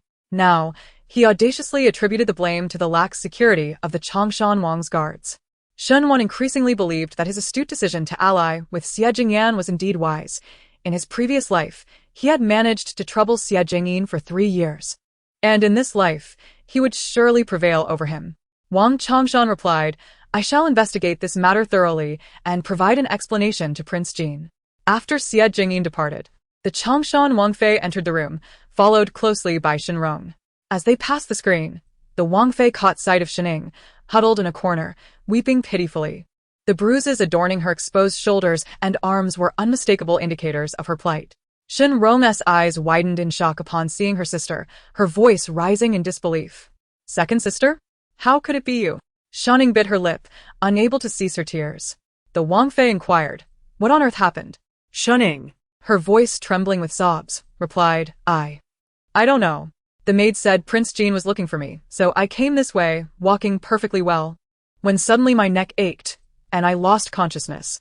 When I awoke, I found myself in this bamboo cottage, facing a babbling Prince Jean.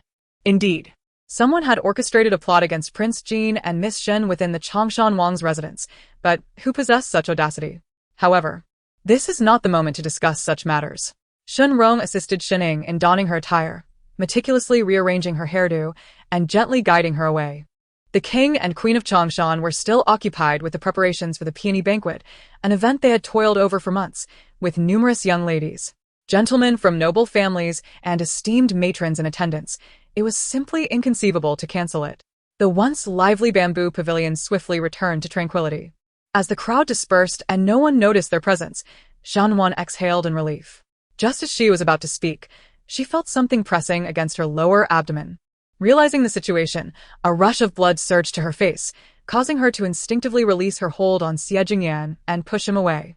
Xie Jingyan, caught off guard by Shenwan's sudden withdrawal, instinctively grasped her hand to steady her, but in that fleeting moment, he lost his balance and fell, causing Shenwan to tumble onto him. Unfortunately, her knee collided with a sensitive area, eliciting a sharp pain that made him flinch, and he exclaimed, "You do not wish for my line to perish, do you?" Chapter 34. Do not move. Shenwan's face burned with embarrassment, as if she could fry a pancake on it. She attempted to rise, but Xie Jingyan held her waist firmly, rendering her immobile. "Release me at once," she demanded. As she struggled, the person beneath her emitted a hoarse pain sound. "Do not move," he insisted. The temperature on Shenwan's face rose once more as she cursed him under her breath. "You shameless scoundrel." Xie Jingyan's ears flushed crimson. He felt wronged and worried that Shenwan might genuinely believe him to be a lecher. "I am merely a normal man," he protested, listening to a rather raucous performance while being embraced by my fiancé E. If I were to exhibit no reaction whatsoever, I would be utterly useless. Shinwon could hardly bear to listen any longer. Were it not for the fact that her hands were occupied, she would have sealed his lips tightly shut. Was she truly embracing him? No. She was merely providing support to prevent him from falling, and after enduring this for what felt like an eternity, her waist ached with fatigue, yet she had not complained. Yet, in his words, it transformed into an affectionate embrace. What infuriated her further was his refusal to let go as she attempted to rise. Instead, he queried, "How much longer will you weigh upon me?" Truly? Xie was fortunate that there were no sticks or stones nearby. Otherwise, Shinwon, in her fury, would have surely delivered a blow to him. At some point, his grip around her waist loosened, allowing Shinwon to hastily stand and attempt to leave. "Are you abandoning me?" Xie called from the ground. Shinwon felt a wave of regret wash over her. How could she have chosen to ally with him? He was nothing short of a rogue. Yet. Having boarded this ship of misfortune, she found herself unable to disembark. In a fit of exasperation, she stamped her foot but resignedly turned back to assist Xie in rising. As soon as the person stood still, she was tightly embraced, rendering her immobile. Just when Shinwon was on the verge of collapse, Jin Feng finally pushed the wheelchair back, accompanied by Yin Shuang. Xie took his seat in the wheelchair. Shinwon, glancing at his feet, inquired with curiosity, "How did you rescue me just now?" Xie replied, "I can take a few steps, but if I walk too much or stand for an extended period, my legs will ache intensely." Yet he had just stood for quite a while, however. She was holding on to him, and he was also propped against the rockery, thus not exerting his legs too much. It was no wonder that in his previous life, after Dr. Tao treated his broken leg, he recovered so swiftly. She had always believed that his inability to stand was due to the improper healing of the fractured bone. It seems that was not the case. Shun Rong had escorted Shining back to the Marquis's residence. As sisters of the same household, she too should return with them. Shunwon intended to leave, but after taking a couple of steps, she remembered she had something to discuss with Xie Jingyan and turned back, saying, "Although Zhao Zhuangyuan possesses some talent, he is not yet worthy of the title of the top scholar. He has an affair with Miss Chun from the Imperial Academy, and coincidentally, Chen Laodaran is the chief examiner for this spring's Imperial examination. I suspect there may be malpractice in this examination. You should inform the Crown Prince so that he can investigate." Seated in the wheelchair, Xie Jingyan's gaze upon Shunwon was filled with scrutiny and curiosity. "How did you come to know about the affair between the top scholar and Miss Chen?" Shunwon anticipated his question and replied, "I discovered it inadvertently." This assertion was met with skepticism by Xie Jingyan, whose intuition hinted at a concealed secret within Shinwon. She had adorned her younger sister with a mask, and Shinsi, within the Wei Guogong manor, had narrowly escaped a predicament thanks to that very disguise. Xie found it hard to believe such coincidences could occur. She intended to attend the peony banquet at the Changshan Wangfu and fortuitously encountered Princess Danyang at Baihuifang, securing her invitation to the event. Yet, if she possessed the foresight to predict such events, she had also nearly stumbled twice at the hands of the Jin Wang. Shinwon remained reticent, and Xie Jingyan chose not to pry further, realizing he had never truly comprehended her essence. He was even concerned she might be duplicitous. Yet the reality was that she understood court matters and adeptly executed her plans. Old Master Chen was a man of the Jin Wang's faction. Should any malfeasance in the imperial examination come to light, he, as the chief examiner, could not evade severe repercussions. If he were to inform the Jin Wang, it would not only serve to significantly undermine the Jin Wang but also earn him a substantial favor from the Jin Wang. Observing Xie Jingyan's silence, Shunwon inquired, "Why are you not speaking?" Xie replied, "When you mentioned an alliance and mutual exploitation, I thought you jested. I underestimated your acumen." Underestimating her was not erroneous. She merely benefited from the advantage of rebirth, and in terms of cunning, she was but a novice in his presence. "Thank you for today," Shunwon expressed. A smile played at the corners of Xie Jingyan's lips as he inquired, "How shall you express your gratitude?" Shinwon was taken aback, not anticipating that her polite remark would lead him to seize the opportunity. Their mutual exploitation dictated that assistance was indeed warranted. Having dealt a significant blow to the Jin Wang, he stood to gain as well. Had it not been for Xie Jingyan's timely intervention, she would have undoubtedly entered the room today with unimaginable consequences. Thus, gratitude towards him is warranted. Shunwon inquired, "Your birthday is approaching. What gift do you desire? Initially, she had intended to ask him the same. A flicker of amusement danced in Xie Jingyan's eyes as he replied, "What I wish for, would you grant?" Shenwan, displaying her generosity, responded, "As long as I can afford it, anything is acceptable." Xie Jingyan's smile deepened as he reclined in his wheelchair, saying, "Asking for my own birthday gift would be rather dull. I shall await the surprise you prepare for me." Inquiring would yield no fruitful answers. He must prepare for himself. Heaven knows what he truly likes. Surely, she wouldn't resort to asking Chinfeng for insights? That indeed could be a prudent strategy. Determined, Shenwan resolved to consult Chinyu upon her return. Yet, Xie Jingyan redirected the conversation. "My birthday is still distant. There's no rush. How do you intend to thank me today?" Attempting to deflect with humor would be futile. Although Shenwan hadn't contemplated it, she found it curious why Xie Jingyan insisted on her expressing gratitude. Such behavior seemed counterproductive to their collaboration. Realizing she must appease him, Shenwan asked, "How would you like me to thank you?" Xie Jingyan gazed at her, and just as she anticipated a challenging proposition, he simply stated, "Think for yourself." Shenwan responded, "All right then. Allow my elder brother to treat you to a meal." Fearing Xie Jingyan would find fault with her suggestion, she swiftly turned and fled. Watching Shenwan's retreating figure, Xie Jingyan's expression darkened ominously. Is this an invitation for Shen Du to treat him to a meal? It is clearly an intention for Shen Du to administer a beating. Chan Feng stood behind, his shoulders nearly trembling out of joint. Given the relationship between the heir of Pingyang Marquis and his master, it would be inappropriate for his master to accept any token of gratitude for assisting Miss Shen. Especially since Miss Shen is also his master's fiancée. If the heir of Pingyang Marquis were to learn of this, he would undoubtedly deliver a sound thrashing to his master. Shenwan walked briskly, and once she had ensured that Xie Jingyan had not followed, she slowed her pace. Upon reaching the garden, she spotted Shenwei approaching with her maidservants from a distance. Upon seeing Shenwan, Shenwei trotted over, her cheeks flushed. "Elder sister, I finally found you," Shenwan inquired. "Why didn't you return with them?" Shenwei replied, "It's too cramped for 3 of us in the carriage, and I didn't want to face scolding on the way back, so I stayed behind to wait for you, elder sister." Chapter 35. Reprimand. Although Shenwan was well aware that their return would inevitably entail a few reprimands, she pondered what right the old matriarch had to scold them. Was it not her and the second branch's aspiration for Shening to marry Xie Jingyin? In this life, it had merely occurred sooner than anticipated. Poor Shenwei, who had come to attend the peony banquet, found herself in disarray when Shening encountered an unfortunate incident just as the banquet commenced. She could neither return with them nor remain seated, observing the young ladies and noble youths showcase their talents. Now that she had located Shenwan, they were bound to return to the residence. The maidservants of the Wang family from Changshan guided them as Shenwan and Shenwei exited the Wang residence, boarding a carriage that made its way directly to the Pingyang Marquis. Inside the carriage, Shenwei could no longer contain her curiosity. In light of this incident, will Prince Jin still take my second sister as his princess? There was no doubt that Shening would wed Xie Jingyin, yet the status she would hold remained uncertain.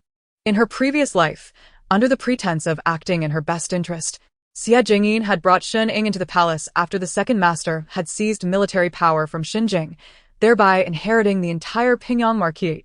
Now, With the fourth master merely holding the rank of a fourth-grade official, Shen Ying's position as the principal consort to Xie Jingyin would be significantly diminished. Thus, whether Xie Jingyin would grant Shen Ying the title of principal consort or secondary consort remained an enigma. The carriage flowed smoothly until it halted before the gates of the Pingyang Marquis. Shen Wei alighted first, then assisted Shen Wan down. As they stepped into the residence, a maidservant approached, relaying that the old matriarch had summoned the eldest young lady to the Qinghui courtyard immediately upon their return.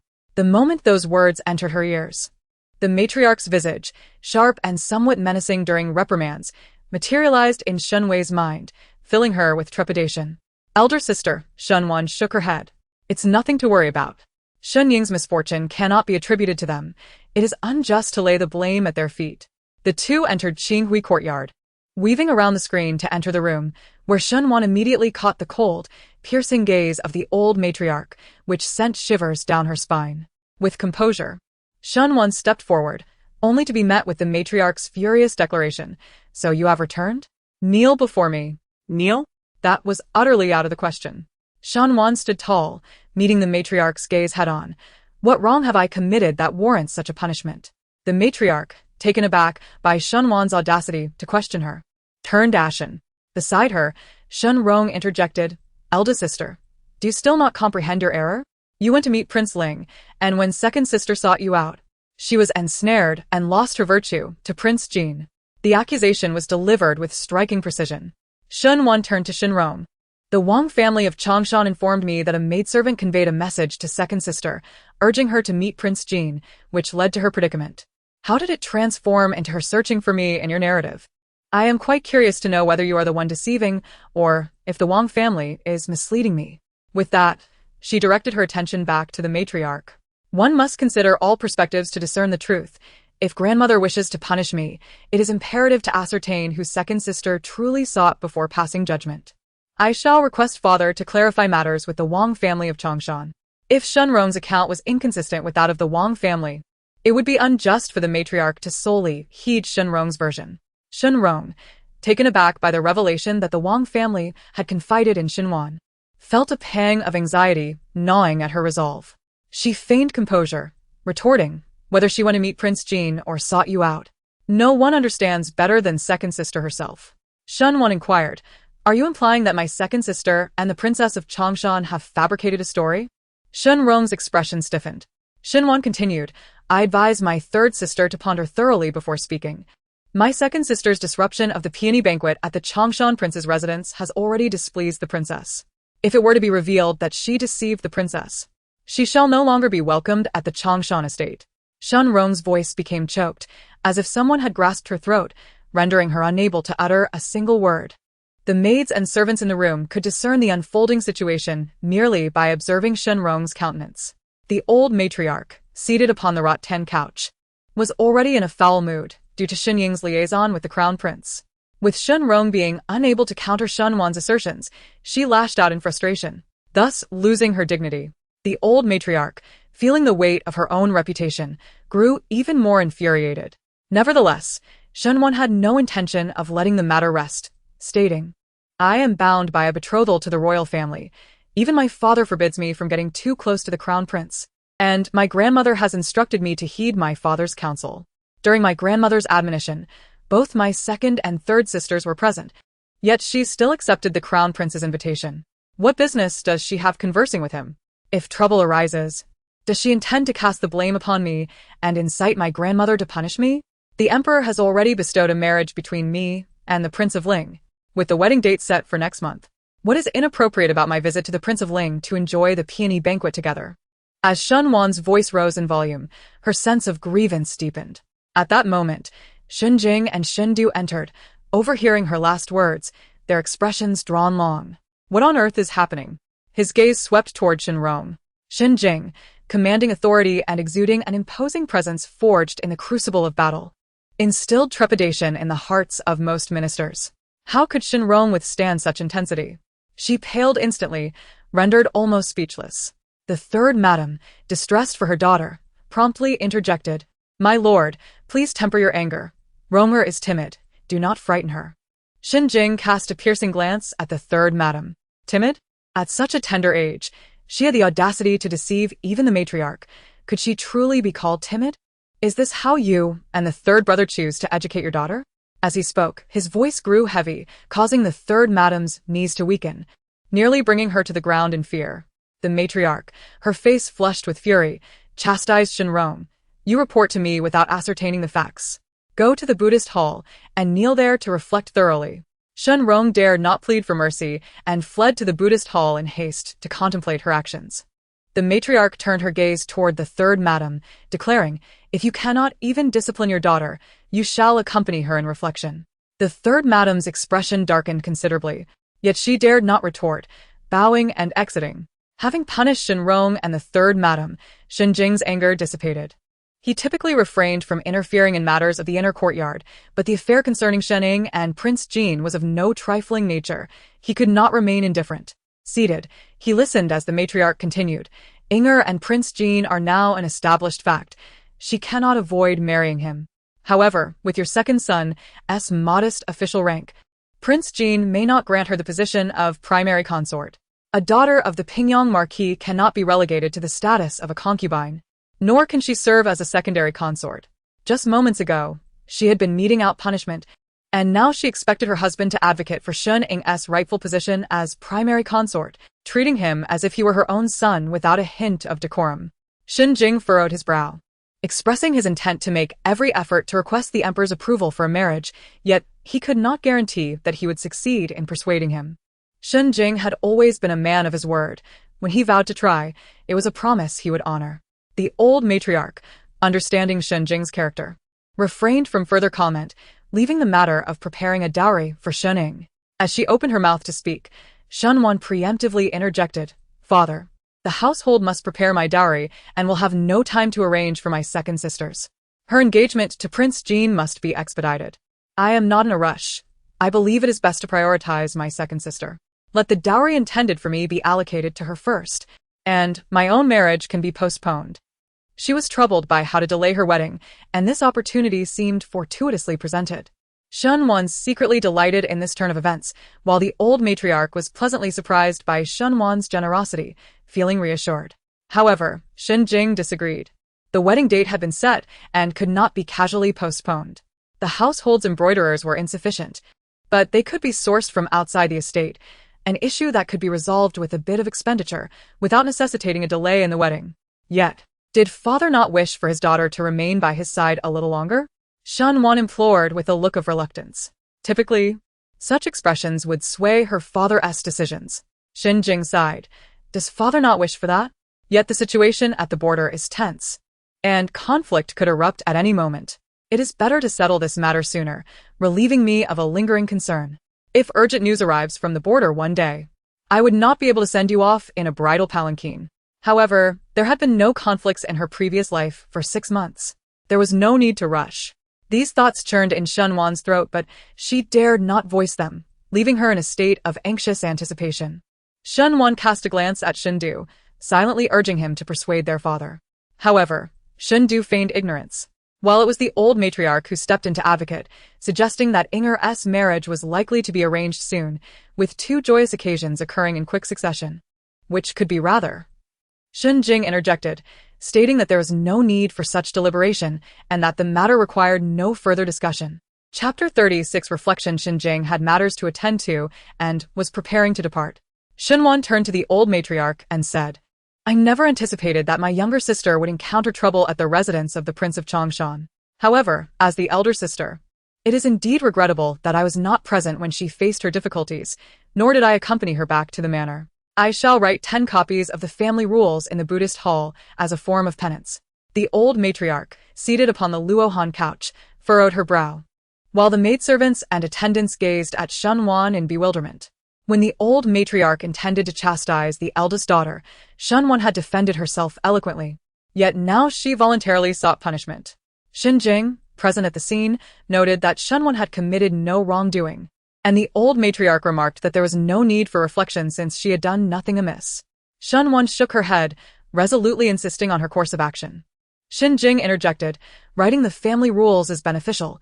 Consider it an exercise in calligraphy and self-cultivation." With that, Shen Jing strode out briskly. Shen Wan followed closely behind, exiting Qinghui courtyard, whereupon she glared at her elder brother, exclaiming, "Brother, you do not stand up for me." Shen Du raised his hand and lightly tapped Shen Wan's forehead, saying, "When our father has made up his mind, my persuasion is futile. Moreover, you have already reminded brother, if both he and father were absent from the manor, leaving you alone, it would weigh heavily on me, especially if I were to depart to the borders. The Prince of Ling has few retainers, yet he will assuredly protect you well. Both father and brother act in your best interest." Although Shen Wan was reluctant to marry so soon, she recognized her fate. The burden imposed by Xie Jingyan was not light. Shen Wan lamented. To others, it may seem that the Prince of Ling cannot even safeguard himself. Yet brother is resolute in his belief that he will certainly protect me. Shen Du chuckled, remarking that without the rescue from Prince Ling, she would not have survived until now. How could elder brother not believe him? Shen Wan retorted, "Yet it was he who frightened me, causing me to fall from the tree." When Shen Wan was 8, her kite got caught in the branches, prompting her to climb up to retrieve it. Upon spotting Xie Jingyan approaching, she was startled and lost her footing, plummeting from the tree. At that time, he was merely 12 and failed to catch her, instead acting as a cushion for her fall, resulting in her dislocating his arm. It was fortunate she wasn't angry at him for startling her.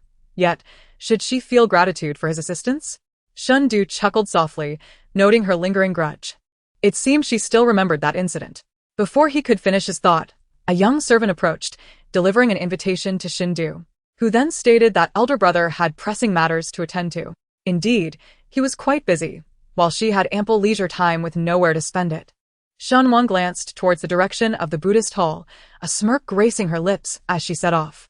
Behind her, Shunwei hurried after, declaring, "Elder sister, I shall accompany you to the Buddhist hall for reflection." Shunwan replied, "What purpose do you have in following me? I too wish to cultivate my character." This was a sentiment echoed by their father, leaving Shinwan without a rebuttal, thus allowing Shinwei to accompany her. Having company was indeed a comfort. Within the Buddhist hall, Shinrong sat on a meditation cushion, growing increasingly agitated. The third madam remained standing, chastising her daughter. "Why do you provoke your elder sister unnecessarily? Even if your grandmother were to punish her with 100 or more copies of the family rules, it would not benefit you in the slightest." Shinrong, feeling wronged, replied, "Mother, you are unaware of how elder sister reprimands her daughter in the Wang residence of Changshan. I cannot simply swallow this grievance." As Mrs. San was about to inquire, the voices of the maidservants outside interrupted her. "Why have the eldest and fourth young ladies arrived?" Shunwan replied, "I have come to the Buddha hall to transcribe the family rules for reflection." With that, she stepped inside and beheld the sight of Shinrong kneeling properly alongside Mrs. San. A slight smile graced Shinwan's lips as she seated herself beside the table.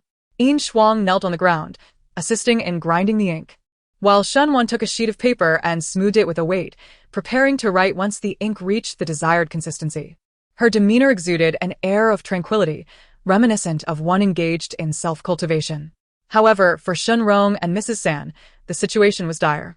The old matriarch had punished them, mother and daughter, to kneel in the Buddha hall for reflection. With Shunwan and Shunwei present, they could not afford to be remiss. To do so would be to defy the old matriarch.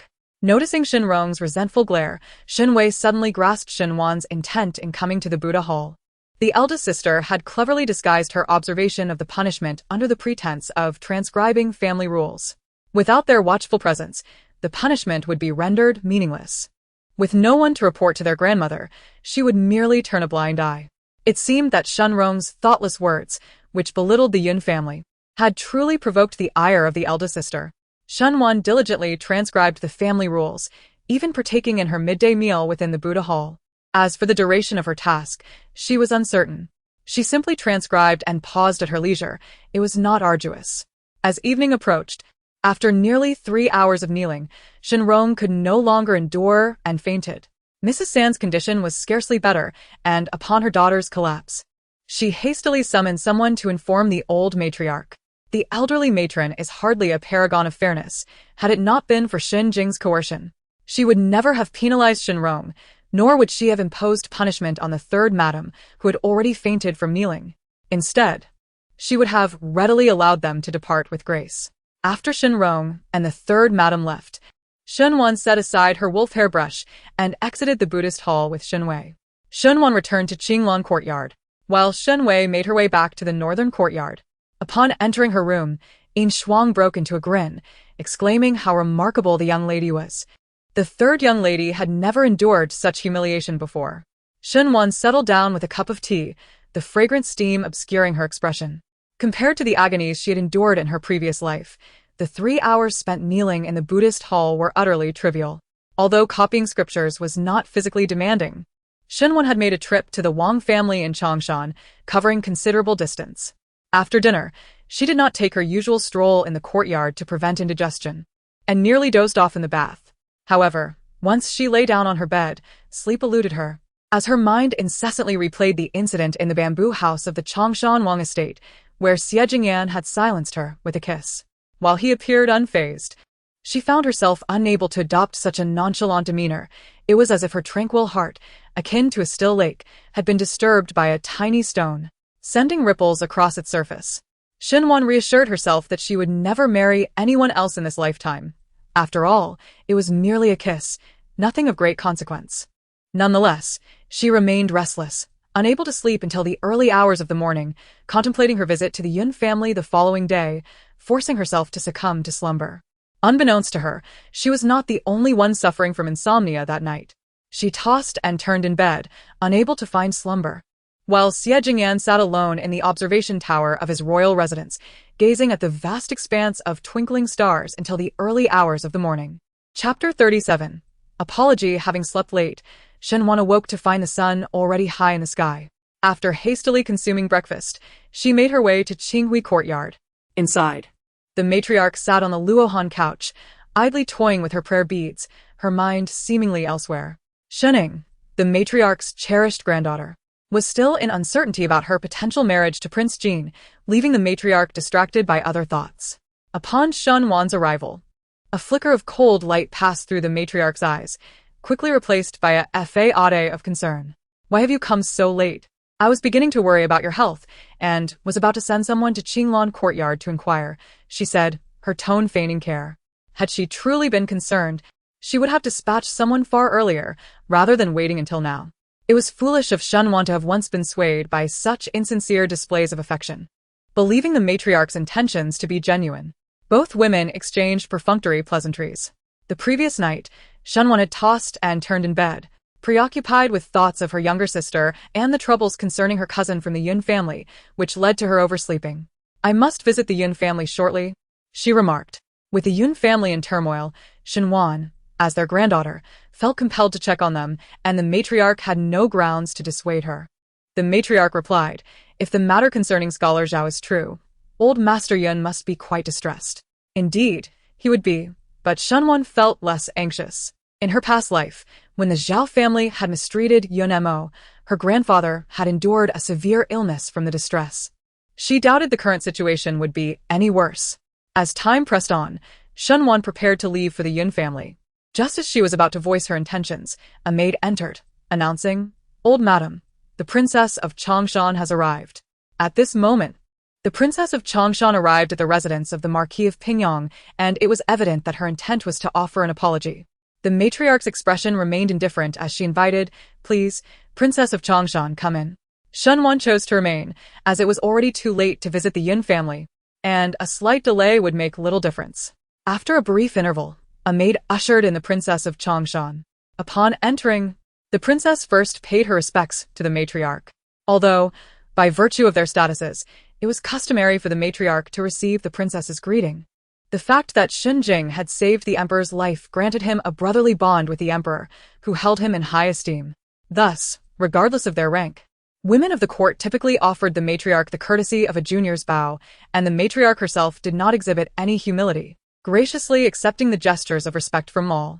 Previously, Shen Wan had not perceived any issue with this. Yet now it appeared to her that it might be construed as her father's arrogance. Others would not criticize her matriarch for being inconsiderate. Rather, they would accuse her father of disregarding the royal family and the esteemed officials, relying solely on the emperor's trust. Once the princess of Changshan rose, Shen Wan offered her own bow, feeling a twinge of guilt. The princess was hosting a splendid peony banquet, while she had publicly exposed the affair between the eldest daughter of the grand scholar of the Guozijian and the successful candidate Zhao, casting a shadow over the festivities. This sense of guilt would linger with her, and she vowed to repay the house of Changshan in the future. After taking her seat, the princess of Changshan expressed her apologies to the matriarch, stating, "We at the house of Changshan are truly sorry for the incident regarding our second daughter. With so many guests at yesterday's banquet, we were unable to oversee matters adequately, allowing someone to take advantage of the situation." The elderly matron, with a cold demeanor, sighed. "I am aware that the house of Changshan would rather avoid such incidents." Yet, the young lady from the house of Pingyang attended the banquet in good spirits, only for calamity to befall her. Who could possibly dare to scheme against a crown prince? Alas, it is my Inger who suffers. I know well that my granddaughter, with her delicate beauty, cannot aspire to such lofty heights as the crown prince. But the daughters of the house of Pingyang do not wish to become concubines. The expression of the princess of Changshan was stiff. Although the matron did not articulate her thoughts explicitly, the implication was abundantly clear to the princess. If the house of Changshan truly sought to make amends, they ought to assist her granddaughter in attaining the position of the crown prince's primary consort. However, the crown prince himself was also a victim in this scenario. The House of Pingyang wielded military power and had saved the emperor's life. Thus, their daughter would suffice as the crown prince's chief consort. Yet, the second daughter of the Pingyang estate was merely a niece, a considerable gap separating her from the status of a daughter. Should the House of Changshan endeavor to secure the title of primary consort for Miss Shen, it would undoubtedly provoke the ire of Empress Song. Was this not a predicament foisted upon the House of Changshan? The princess felt a severe headache approaching and could only acquiesce. Indeed, it is customary for daughters of noble families to refrain from becoming concubines, especially those as esteemed as the House of Pingyang, which enjoys the emperor's favor. I believe the second daughter of our house and the crown prince are indeed well matched. The House of Changshan shall certainly do its utmost to facilitate this matter. Shen Wan almost smiled. The princess of Changshan was implying that if even the highly trusted House of Pingyang could not secure the primary consort position for her niece, then the House of Changshan would stand little chance of achieving it. The elderly matron, fiddling with her prayer beads, remarked, should this matter come to fruition, the House of Pingyang shall not forget the kindness extended by the House of Changshan. The princess of Changshan remarked, the elder lady speaks too highly of me. It is merely my duty as a member of the Changshan Wangfu. The princess had come solely to offer her apologies and, having lingered only a short while, took her leave. She had brought numerous gifts of apology, yet the elder lady barely acknowledged them. In comparison to the position of the crown princess of Jin, such offerings were of little value to her. The crown prince of Jin harbored significant prospects for ascension, and his consort status could ultimately lead her to become empress. Revered by all. After the princess of Changshan departed, Shen Wan also bowed respectfully and excused herself. Once outside the gates of the marquise, she boarded her carriage, and the servant urged the horses toward the Yun residence. Upon arriving at the entrance of the Yun family estate, Shen Wan alighted from the carriage and observed the steward escorting a doctor from the premises. Supporting herself with the hand of In Shuang, she ascended the steps and inquired, which member of the household is unwell and requires a physician? The steward sighed. It pertains to the engagement of the eldest young lady. The old master has fallen ill from worry. Shen Wan, believing that old Master Yun would not succumb to illness from anger, was surprised to find this echoed the circumstances of her previous life. She entered the inner courtyard of the Yun family and made her way directly to Liu Shuang courtyard. There, she first encountered old Lady Yun, who appeared quite unwell. Upon seeing Shen Wan, old Lady Yun's expression softened with kindness and affection. What brings you here? She asked. Shen Wan replied, I heard that grandfather has fallen ill. Is it not still uncertain regarding the match between Scholar Zhao and Miss Jin? How could grandfather allow himself to be so distressed? Old Lady Yun responded, rumors do not arise without cause. It is indeed true. Shen Wan's eyes widened in surprise. The confirmation had come more swiftly than she had anticipated. Shen Wan was unaware that after the rumors spread through the Changshan Wang mansion yesterday, they swiftly reached beyond its walls. Young Master Yun, busy reconciling accounts in his shop, caught wind of the matter and immediately went to inquire at the Zhao residence. By coincidence, the Grand Scholar of the National University had also dispatched someone to seek out Scholar Zhao. Young Master Yun, careful not to alert the snake, directly positioned himself at the entrance of the Qin family estate, demanding Scholar Zhao accompany him. Scholar Zhao hesitated, yet young Master Yun was resolute, confronting him right at the threshold of the Chen residence, questioning the veracity of the rumors circulating from the Changshan Wang mansion and how he and Miss Chen could be subjects of such gossip. Had they been in a different location, Scholar Zhao might have chosen to remain silent. However, standing there at the gate of the Chen family, he knew that if he dared to deny it, not only would Lord Chen not spare him, but he risked losing everything. Weighing the consequences, Scholar Zhao opted for the Chen family as sanctuary. Young Master Yun returned to inform Elder Yun of the unfolding events. Elder Yun had nurtured Zhao Mingyi for many years, harboring high hopes for him, only to suffer a humiliating betrayal. Unable to bear the shame of having misjudged a seemingly ungrateful wretch, especially one who nearly jeopardized his granddaughter's future, Elder Yun was so incensed that he coughed up blood. Upon hearing of Elder Yun's distress, Shen Wan felt her heart leap into her throat. Her grandfather had never been driven to such extremes in her past life. How could this be? Trembling, Shen Wan hurriedly inquired, is grandfather truly this angry? Lady Yun remarked, it is fortunate that your grandfather did not succumb to his anger on the spot. Your cousin was set to wed on the 6th of next month.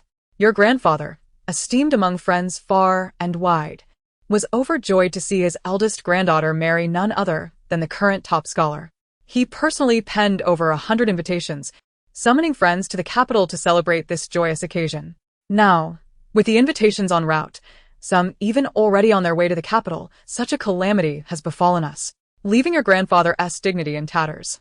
Madame Yun, the second wife, added, this morning, the old master expressed his desire not to let his old friends make the trip in vain.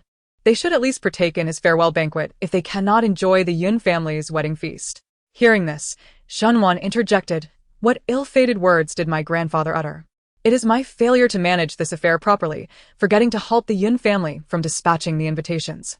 Should anything untoward happen to him, I would regret it for the rest of my life. With determination, Shunwan rose to see Elder Yun. Inside the room, he lay against the bed, pallid and faint, refusing to take his medicine.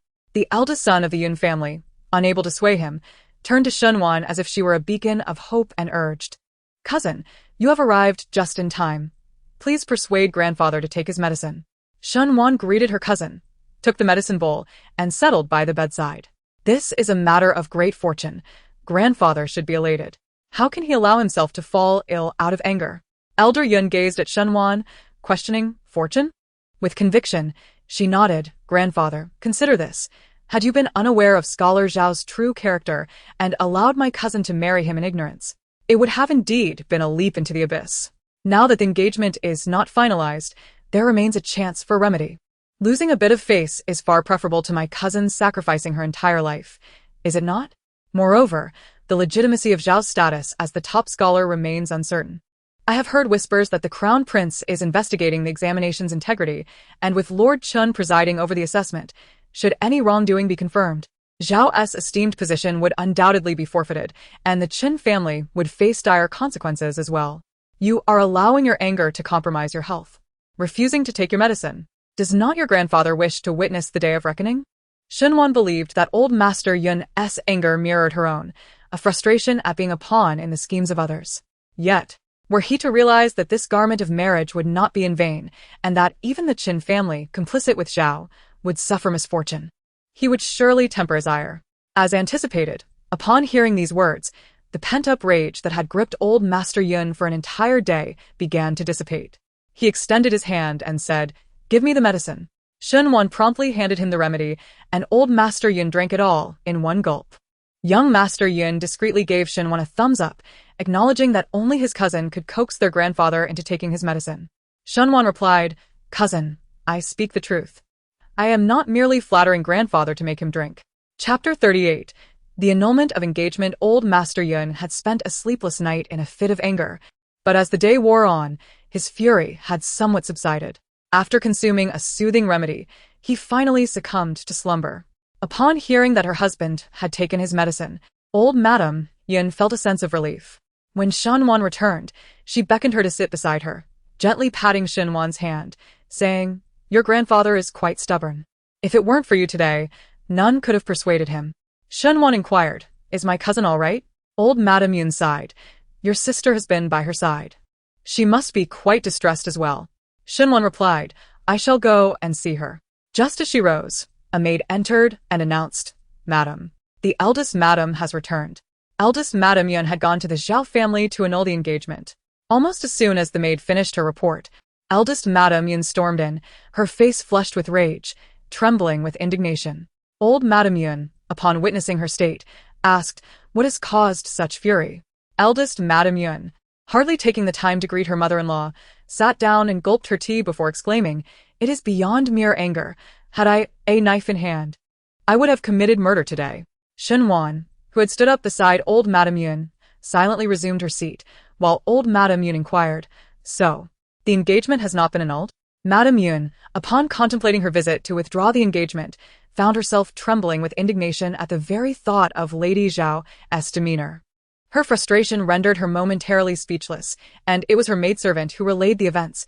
When Madame Yun approached the Zhao household to annul the betrothal, Lady Zhao adamantly refused, asserting that their daughter could marry her son only because the Yun family was overreaching. She further claimed that every man in the world is entitled to multiple wives, and if their daughter exhibited such jealousy before even entering Zhao's home, She would be thoroughly instructed in her duties as a virtuous wife and mother once she did. Madame Yun berated the ungrateful mother and son, while Lady Zhao contended that merchants prioritize profit. Had it not been for the old master's recognition of her son's scholarly talents and the certainty of his success, they would never have received such kindness. She insisted that the engagement had been arranged before the imperial examinations solely to avoid the stigma of ingratitude, asserting that the Zhao family would have rescinded the engagement long ago. Other top scholars would wed into prominent families or even royalty, and her son was already sacrificing by marrying the daughter of a merchant, demonstrating their generosity toward the Yun family. By the end of Lady Zhao's tirade, the maid's fists were clenched in fury. The matriarch of the Yun family, her face flushed with rage, would have likely suffered a fit akin to the old master. Had she not just learned of the first prince investigating the examination fraud, which might jeopardize Zhao's son's top scholar status? The Yun family, who had spent their days hunting geese, had nearly been blinded by the very fowl they sought to capture. In the past, when Lady Zhao visited the Yun residence, she had been exceedingly cautious and respectful. Now, with her son's academic triumph, her arrogance was palpable. It became clear that the Zhao family had, from the very beginning, held the Yun family in contempt. Madame Yun expressed her outrage, stating that she had anticipated the shameless actions of young Master Zhao regarding the annulment of their engagement. However, she was taken aback by the lengths to which Madame Zhao would go to disparage Moer in order to avoid the dissolution of the marriage. We, the Yun family, have nurtured a treacherous wolf that devours without remorse. Old Madame Yun, seething with anger, inquired what slanderous remarks had been made against Moer. With a room full of maids and the unmarried Shen Wan present, although Madame Yun refrained from voicing her thoughts, old Madame Yun could easily surmise the implications. In truth, Shen Wan was also capable of deducing the situation. It was simply a matter of asserting that Yun Mo had already been claimed by her son. There would be no other suitors for her. Such humiliating insinuations were enough to provoke Madame Yun to the point of wanting to retaliate violently. Upon hearing rumors that Miss Chun was 2 months pregnant, Madame Yun, despite her conviction in her daughter's innocence, prudently chose to confront her. Yun Mo, infuriated, vehemently declared that she had never had any relationship with young Master Zhao. Not even holding hands, her daughter, innocent and pure, was subjected to such vile defamation, nearly causing Madame Yun to be carried out of the Zhao residence in a fit of rage. The more Madame Yun contemplated the situation, the more her anger intensified, causing her chest to ache. Madame Zhao had proclaimed that the betrothal gifts had been presented and the wedding date set. Yet, the Yun family was to be accused of unfounded offenses should they proceed with the annulment. On the 6th day of the following month, the Zhao family's bridal sedan would arrive, and if no one was there to greet it, they would take legal action against the Yun family.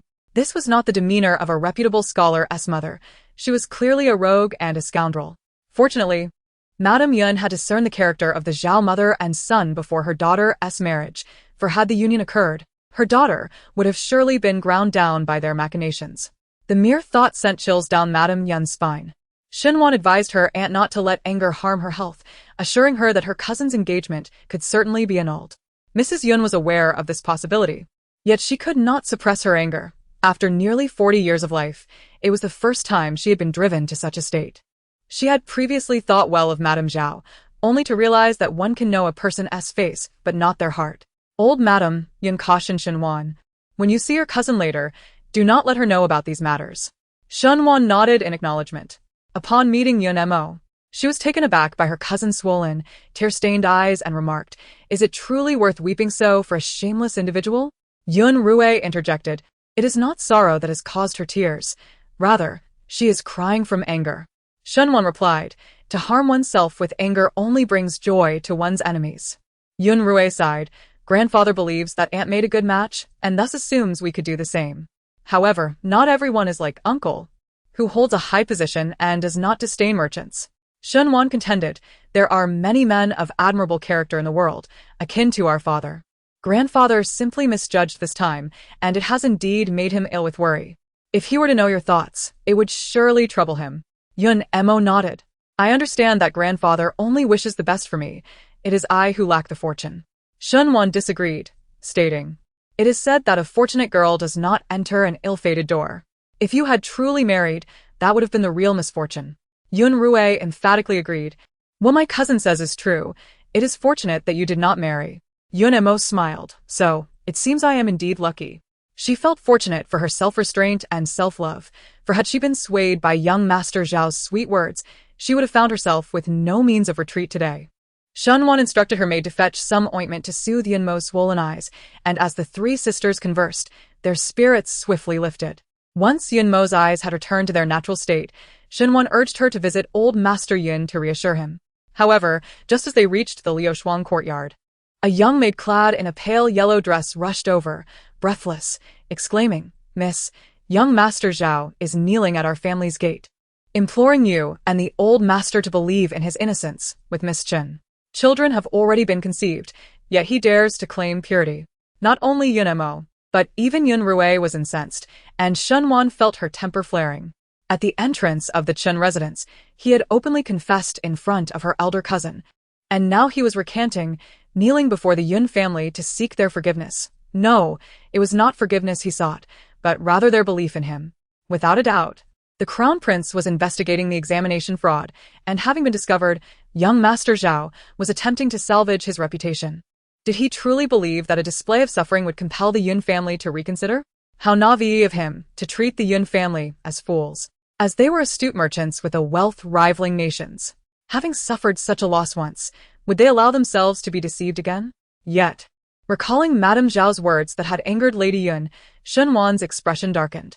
She feared that young Master Zhao, in a state of desperation, would recklessly shout at the Yun family gate, tarnishing Yunmo's reputation, which would undoubtedly infuriate her grandfather to the point of demise. Chapter 39, Annulment of Engagement. Since young Master Zhao has come to our doorstep today, let him sign the annulment agreement before he departs. Shunwan glanced at Yun Rui and instructed her to fetch the annulment document. With a few terse words, Shunwan made her way towards the entrance of the Yun residence. Observing Shunwan's retreating figure, Yun Rui was perplexed by the request for the annulment document. After all, their aunt had failed to persuade the Zhao family to call off the engagement, and young Master Zhao had come seeking forgiveness, making it highly improbable that he would consent to sign. Nevertheless, acquiring the annulment document was not a formidable task, so Yun Rui proceeded to retrieve it. As Shunwan entered the front courtyard, she noticed a throng of onlookers gathered at the entrance. Zhao Mingyi knelt upon the ground, his back straight, presenting an image that would lead anyone to believe he was not the despicable character rumors suggested. The Yun family ought not to heed baseless gossip and should proceed with the annulment. It was this very pretense that had misled their grandfather and the entire Yun family. Young Master Yunqi struggled against the urge to have Zhao Mingyi forcibly removed and instead urged him to rise. After all, Zhao Mingyi was still the emperor's chosen top scholar, basking in glory. Kneeling before the Yun family would not only tarnish his own reputation but also that of the emperor. Yet, regardless of Yunqi's entreaties, Zhao Mingyi remained unmoved. Emoer does not believe me, nor does the Yun family. I shall remain here, even if it means kneeling to my death. This was no plea, it was an outright threat. Yunqi's fists clenched tightly. Zhao Mingyi was confident that Yunqi would not dare to strike him and showed no sign of fear. Shunwan stood outside the door for a moment, requesting a silk handkerchief from her maid. Once the veil was secured, Yun Rui arrived with the annulment document in hand. Shunwan stepped out, and Yunmo's personal maid followed closely behind her, placing the ink, brush, paper, and inkstone, along with the letter of annulment, before Zhao Mingyi. Upon spotting the letter of annulment, Zhao Mingyi proclaimed, "I will not annul the marriage." At this juncture, to still wish for the Yun family to marry their daughter to him was truly an exercise in futility. The corners of Shunwan's mouth curled into a cold arc beneath her veil as she knelt before Zhao Mingyi and remarked, "Master Zhao, you and the Qin family have indeed devised a clever scheme, for old Master Chen is the chief examiner for this autumn's imperial examination. Fearing the exposure of examination fraud, he dares not bestow the title of principal wife upon Miss Chen for the time being, worried that the successful candidate might withdraw from the engagement, thus facing public ridicule. Therefore, he intends to first marry the daughter of the Yun family, and after a year or so, create space for Miss Chen. Surely, Miss Chen will not endure this indignity for nothing. The generous dowry from the Yun family will serve to compensate her, will it not?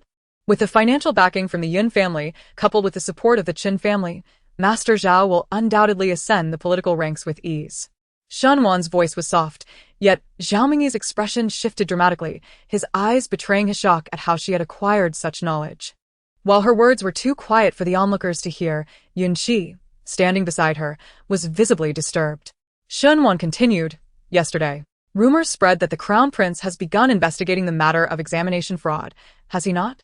Master Zhao, being an astute individual, must understand the consequences should the Yun family expose your malfeasance to the Crown Prince at this critical juncture." A hint of panic crept into Zhao Mingyi's demeanor as he stammered, "I have not committed fraud. The Yun family has no evidence." Xinwan let out a light laugh, questioning the certainty of his claims. "If you are so confident, how did the affair between you and Miss Jin become widely known, spreading like wildfire within a single day? Furthermore, whether the Yun family possesses evidence is of little consequence. What truly matters is whether the Crown Prince can uncover any. Given your relationship with the Yun family, do you believe the Crown Prince will take their words seriously? Will he pursue the matter to its conclusion?" Zhao Mingyi's face turned ashen. Shunwan rose to her feet, looking down upon him. "Is it now possible to sign the annulment letter?" Zhao Mingyi gazed up at her, though he could not see her expression. Her eyes spoke volumes. "You may refuse to sign, but do test the Yun family's resolve should they choose to retaliate." The chill emanating from her piercing gaze sent shivers down Zhao Mingyi's spine. With great difficulty, he raised his arm and inscribed his name upon the annulment letter, followed by his seal. Yun Shi then took the letter, displaying it to the gathered onlookers and requesting their witness. "Today, my sister has annulled her engagement with young Master Zhao. From this moment forth, they shall lead their separate lives, unbound by any ties." The spectators were intrigued by what the Yun family had compelled Zhao Mingyi to sign, only to discover it was indeed the annulment letter. Was it not said that they were to remain innocent and seek forgiveness from the Zhao family? How had this annulment come to pass? Whispers and murmurs arose among the crowd. Shunwan turned and entered the residence, removing her veil. Yun Rui approached her, curiosity evident on her face. "How did you manage to have young Master Zhao annul the engagement when both our uncle and elder brother could not?" Before Shunwan could respond, another question arose. Yun Shi inquired, "Cousin, do you know who assisted our Yun family yesterday at the Changshan Prince's residence?" It was Prince Ling. Xinwan believed that she was not lying. She merely had not fully disclosed the truth. Were it not for Xie Jingyan lending her his shadow guards, accomplishing this task would have been impossible, and thus, half of the credit for aiding the Yun family belonged to him. Yun Shi remarked. "Then our Yun family must extend our heartfelt gratitude to him." Shunwan quickly interjected, "His assistance to the Yun family was merely incidental. Matters in the court are rather intricate." Yun Shi chuckled. "Even if it was incidental, it genuinely benefited our Yun family, and this token of appreciation cannot be diminished. Besides, Prince Ling is also my cousin's intended fiancé, our family's future son-in-law." She would not obstruct her cousin from expressing gratitude to Prince Ye. Yet she feared that if the thanks were inadequate, Xie Jingyan might unveil her secrets. As a sheltered young lady, how could she possibly grasp such matters without raising her cousin's suspicions? Shunwan felt a throbbing headache. The group entered the inner courtyard with the annulment letter. Upon seeing it, old Madame Yun finally breathed a sigh of relief, declaring, "From this day forth, our Yun family shall have no further dealings with such a treacherous wolf." Shunwan had arrived at the Yun household rather late, and by this time, it was already lunchtime. A maid brought in the dishes, and Shunwan assisted old Madame Yun in taking her seat, allowing everyone to partake in the meal together. Although the engagement had been annulled, the Yun family was genuinely disgusted. Everyone was too irked to have any appetite. Shunwan made every effort to share amusing tales to lift her grandmother's spirits. For as long as old Madame Yun was cheerful, the mood of the entire family would follow suit. Alas, despite her considerable efforts to elicit laughter from old Madame Yun, a maid soon arrived, announcing, "Madam, Lady Zhao has come to demand the return of the betrothal gifts from our Yun family." In an instant, Shunwan's hard work was rendered futile. Madame Yun slammed the chopsticks in her hand heavily onto the table, her indignation palpable. For many years, the Yun family had provided assistance to the Zhao family, far exceeding the value of the betrothal gifts offered by the latter. It was utterly disgraceful for the Zhao family to engage in such a humiliating act, demanding the return of the betrothal gifts before the Yun family had even delivered them. How dare they ask for those trifling offerings? Madame Yun trembled with rage. Shunwan gently interjected, "Grandmother, please do not let this trivial matter upset your health." After much effort, she managed to soothe Madame Yun's anger, and just as they were about to resume their meal, a maid entered once more. The maid announced, "Madam, Lady Zhao is insisting that the Yun family return the betrothal gifts according to the list." Chapter 40. The gift of gratitude, typically. The return of a betrothal gift follows the list of presents given. However, at least half of the betrothal gifts from the Zhao family were provided by the Yun family, rather than being the result of Zhao's own savings. When Madame Zhao arranged the engagement for her son, she made a special trip to the Yun family, tearfully lamenting the Zhao family's poverty, claiming that they could not afford a proper betrothal gift, thus making the situation burdensome for their daughter. The Yun family was well aware of the Zhao family's financial struggles. Their union was not motivated by monetary gain. The Yun family, affluent in their own right, was indifferent to the amount of the betrothal gift, as their wealth was more than sufficient to ensure that Yun Mo would live a life free from want in the Zhao household for generations.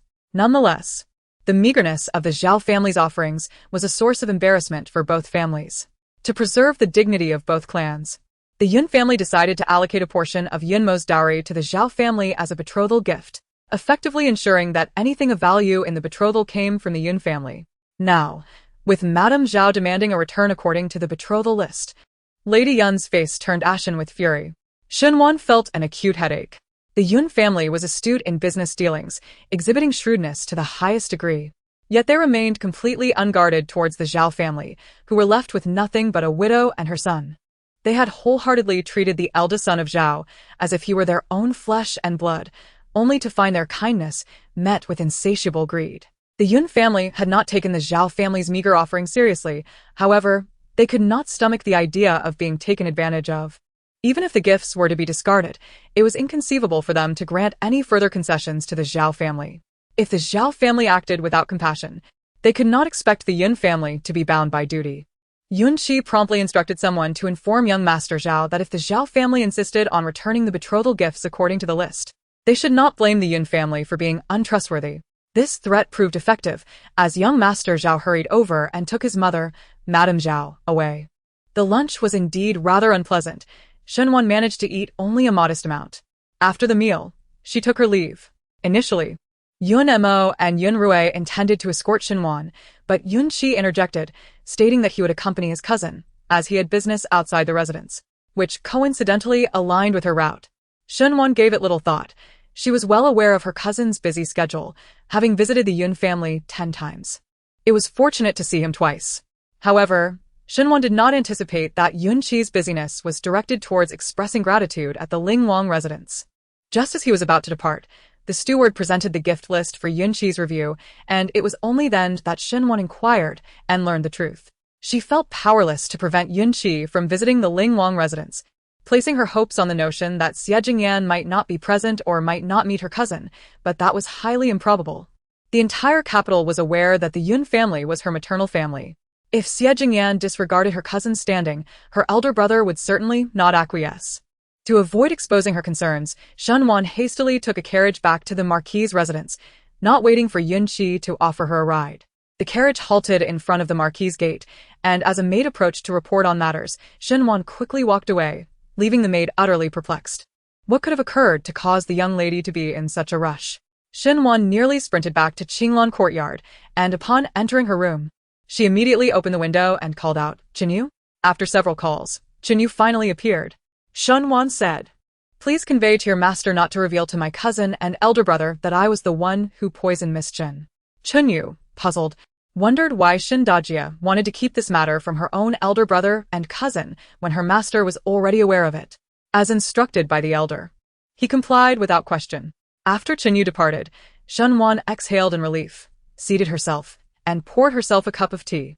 Yin Shuang entered the room, her eyes sparkling as she reported, "Miss, the crown prince is reluctant to take the second miss as his principal consort." This was anticipated, and Shenwan was not surprised. Without her father's military power, Shening could not capture Xie Jingyan's attention. Yet, given the temperament of the second household and Shening, she would never be content with merely being a secondary consort. At the Lingwang mansion, Xie Jingyan sat in a wheelchair by the lakeside, enjoying the breeze. A servant approached, announcing, "Your Highness, the eldest son of the Yun family requests an audience." Xie Jingyan remained silent, while Chen Feng inquired, "Which Yun family?" The servant replied, "The Yun family, the maternal relatives of Miss Shen." A flicker of surprise crossed Xie Jingyan's eyes. "Please let him in." The servant withdrew. Chen Feng then pushed Xie Jingyan toward the main gate of the mansion. In the distance, they spotted Yunqi approaching, flanked by two servants carrying a substantial load. Yunqi stepped forward to bow, greeting the Lingwang. Xie Jing'an asked, "What brings the eldest son of the Yun family to my mansion?" Yunqi responded, "My family owes a great debt of gratitude to the Lingwang. How could we not come to express our thanks?" "A great debt of gratitude? Where did this statement originate?" Xie Jing'an remarked, "I cannot recall ever assisting the Yun family." Before he could finish his thought, an urgent voice interrupted him. "Master." Chen Yu returned just in time to overhear Xie Jing'an's words, and in his astonishment, he disregarded decorum and interjected. Stepping closer, Chen Yu said, "Master, I have something to report. Even if there are pressing matters to convey, one ought not to interrupt their master's discourse, especially in the presence of outsiders." Chen Feng sensed that Chen Yu was merely seeking punishment for his impertinence. However, Chen Yu, unfazed, pushed Xie Jing'an aside and whispered, regarding yesterday's incident, "Miss Shen has requested that you assist in concealing the matter from young Master Yun and the heir of the Pingyang Marquis." Xie Jing'an furrowed his brow, perplexed. It was already strange enough that Shenwan was aware of the affair involving Scholar Zhao and Miss Chen. Now she wanted him to keep it from his elder brother and cousin. Although he could not fathom the reasoning, it did not dampen his spirits. As Chen Yu pushed him back, Xie Jing'an inquired, "What did young Master Yun thank me for just now?" Yunqi replied, "It was only upon hearing from my cousin today that I learned it was Prince Ling who aided our Yun family at the Wang residence in Changshan, thereby saving my sister from a perilous fate." Xie Jing'an chuckled. One is seated at home, yet accolades arrive from afar. She aided the Yun family, yet bestowed all the credit upon him. How intriguing.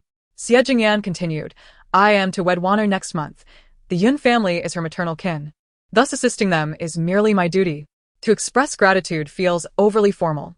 A young servant brought in tea, and Xie Jing'an invited Yunqi to sit and enjoy it. After a quarter of an hour, Yunqi took his leave. Once he departed, Xie Jing'an turned to Chen Yu, who stepped forward and asked, "What are your orders, master?" "Please convey a message to her." Inside the room, Shenwan stood by the window, lost in thought as she gazed at the drifting clouds in the sky. It had been quite a while. Why hadn't Chen Yu returned yet? What if she missed her chance? A twinge of worry crept into Shenwan's heart. She had pondered for a long time but couldn't devise a plausible excuse in case her secret was indeed revealed. Her face was etched with concern, yet when she saw Chen Yu returning, her worries dissipated instantly. She asked, "Did your master give anything away?" Chen Yu shook her head, assuring her that they had returned just in time, and young Master Yun was unaware of the assistance Shenwan had provided to the Yun family. "That is a relief," Shenwan replied. Chen Yu then conveyed, "My master instructed me to relay a message to Miss Shen." "What message?" Shenwan inquired. "He says he has never told a lie in his life, and feeling a pang of guilt, he requests that Miss Shen embroider a belt for him as a form of atonement." Chapter 41. Proposal. Why must he express gratitude for even the slightest assistance? Furthermore, he insists on an embroidered belt. Is he aware of the time it takes to craft such a belt? Does he truly require one? Wearing a belt she has embroidered, does he not fear that his beloved might feel a pang of jealousy? Has he truly never told a lie? Shenwan turned to Chen Yu. Did his face flush when he claimed to have never lied? Chen Yu's lips twitched slightly as he replied truthfully no, not daring to speak ill of his master. Chen Yu then sprang up into a tree, leaving Shenwan standing there in a state of vexation. Embroidering a belt is not particularly difficult, merely time-consuming. Yet, she cannot afford to refuse, as she is in need of his assistance. Should she disregard his request, he might be unwilling to help her in the future. For now, she finds herself relying on him, but for such a trivial favor, she is expected to embroider a belt as a token of gratitude. She fears she may not be able to afford the price of his expected reward. If not for the bizarre and extraordinary circumstances she finds herself in, she would have sought help from her father and elder brother, but the thought of alarming them holds her back. She increasingly feels as though she has boarded a pirate ship. Taking a deep breath, she reassured herself, it is merely the task of embroidering a belt, and she shall proceed with it. Once her cousin brings Dr. Tao to the capital and he successfully treats his leg, she intends to reclaim her efforts with interest. Resolute in her decision, Shenwan ventured to the storeroom to select silk. Unsure of what colors Xie Jing'an favored, she envisioned him adorned in a lake blue brocade robe, which she thought would suit him splendidly. Thus, she chose lake blue silk and planned to embroider the auspicious symbols of the 5 blessings. Her mother had taught her the principles of conduct. If one chooses to undertake a task, One must do so with sincerity and diligence, not half-heartedly. The entire afternoon, Shenwan was engrossed in embroidering a belt. In the evening, Shenwei visited her and, upon learning that Shenwan was crafting the belt for Prince Ling, remarked with a smile that if Prince Ling were to know how much effort his elder sister was putting into it, he would surely be touched. Touched? As long as he did not criticize the quality of her embroidery, she would feel utterly content. However, Shenwan dared only to harbor such thoughts in the depths of her heart. She refrained from voicing them. With little else to occupy her time, she busied herself with her needlework. Setting aside the embroidery frame, Shenwan rubbed her sore, fatigued hands. Shenwei then spoke of Shenying's predicament. Prince Jean refused to grant her elder sister the title of primary consort, which led to her elder sister's furious tears and the shattering of teacups throughout the room. Shenying, proud and high-spirited, could never resign herself to being a concubine. Yet being the primary consort of Prince Jean was hardly a consolation. In her frustration and helplessness, she resorted to breaking things in a fit of rage. Shenwei stayed only for a brief moment before taking her leave, while Shenwan resumed her embroidery after dinner. The following day, Shendu brought Shenwan her favorite chestnut pastries to Qinglan Courtyard. Upon finding Shenwan busy with her embroidery, he chuckled and asked if she was making it for her elder brother. Shenwan shook her head, declaring it was for Prince Ling. The revelation that the belt was not intended for him, her elder brother, displeased Shendu. If she were to marry off, it would be one thing. But his sister still had some time before her marriage. She could not allow that young scoundrel, Prince Ling, to overshadow him. Shendu questioned Shenwan's sister. Are you closer to Prince Ling, or to your elder brother? Without a moment's hesitation, Shenwan replied, Is that even a question? Of course. I am closer to my elder brother. To which Shendu retorted then, Since you are closer to me, this belt should be for your elder brother. Shenwan found herself at a loss for words to counter his assertion. She could hardly disclose to her elder brother that the belt was not a gift from her to Xie Jingyan, but rather something Xie Jingyan had requested from her. It was a rare occasion for her brother to ask her for something, and Shenwan could not bring herself to refuse him. She decided to grant his request first, and would later embroider another belt for Xie Jingyan, as he had not specified a particular day for it. Upon seeing Shenwan nod, Shendu felt a surge of joy and advised her not to overexert herself, assuring her that he was in no rush. Shenwan agreed verbally, yet she dedicated nearly all her free time that day to embroidering the belt. The following day dawned with a clear blue sky, unmarred by a single cloud. After breakfast, Shenwan, accompanied by Yin Shuang, proceeded to the Qinghui courtyard to pay her respects to the matriarch. As they passed through the garden, she noticed the second madam hurrying past, not towards the Qinghui courtyard, but out of the estate. Observing her urgency and departure, Shenwan couldn't help but wonder what the second madam was up to. Though she could not fathom the reason at that moment, she would soon discover upon reaching the Qinghui courtyard. As she approached the screen, she overheard the third madam remarking that it had been 3 days since Inger and the crown prince had encountered trouble at the Changshan prince's residence. With no resolution in sight, it was expected that the second sister-in-law had gone to the palace to seek out the empress, and a conclusion should be reached today. The matriarch also hoped for a swift resolution, but the prerequisite for that was Shenying's elevation to the position of primary consort. This matter had caused the matriarch to lose sleep for 3 consecutive nights, leaving her visibly haggard. Upon Shenwan's entrance, the third madam's expression darkened considerably. Shenwan had been in the Buddhist hall transcribing scriptures for reflection, while the third madam and her daughter, Shenrong, had been kneeling for 2 or 3 hours. Their knees still pained from the ordeal. Consequently, they naturally did not regard Shenwan with any warmth. Madame San's disposition towards her was of no concern to Shenwan. She stepped forward, offering a respectful bow to the elderly matriarch before taking a seat. After a brief interval of nearly 15 minutes, Shenwan prepared to depart when a young maid, her hair styled in dual side buns, entered and announced, "Old Madam, the wife of the left assistant minister of the Ministry of Personnel has arrived." The elderly lady, absorbed in her contemplation while toying with a string of prayer beads, paused at the maid's announcement. "What brings Madame Sun to their Pingyang Marquette? Please show her in," she instructed.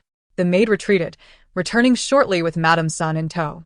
Upon seeing the elderly matriarch, Madame Sun approached with a beaming smile and performed her salutations. Noting that it had been some time since she last paid her respects to old Madame Shin, the elderly lady could scarcely recall the last occasion they had met, which only heightened her curiosity about Madame Sun's visit to the Pingyang Marquette today.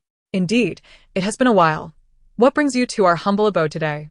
she inquired with a smile. Inviting her guest to sit, old Madame Shin welcomed her with graciousness. Madame Sun settled on the opposite side of the Rohan couch, engaged in polite conversation and showering praise upon Xinwan.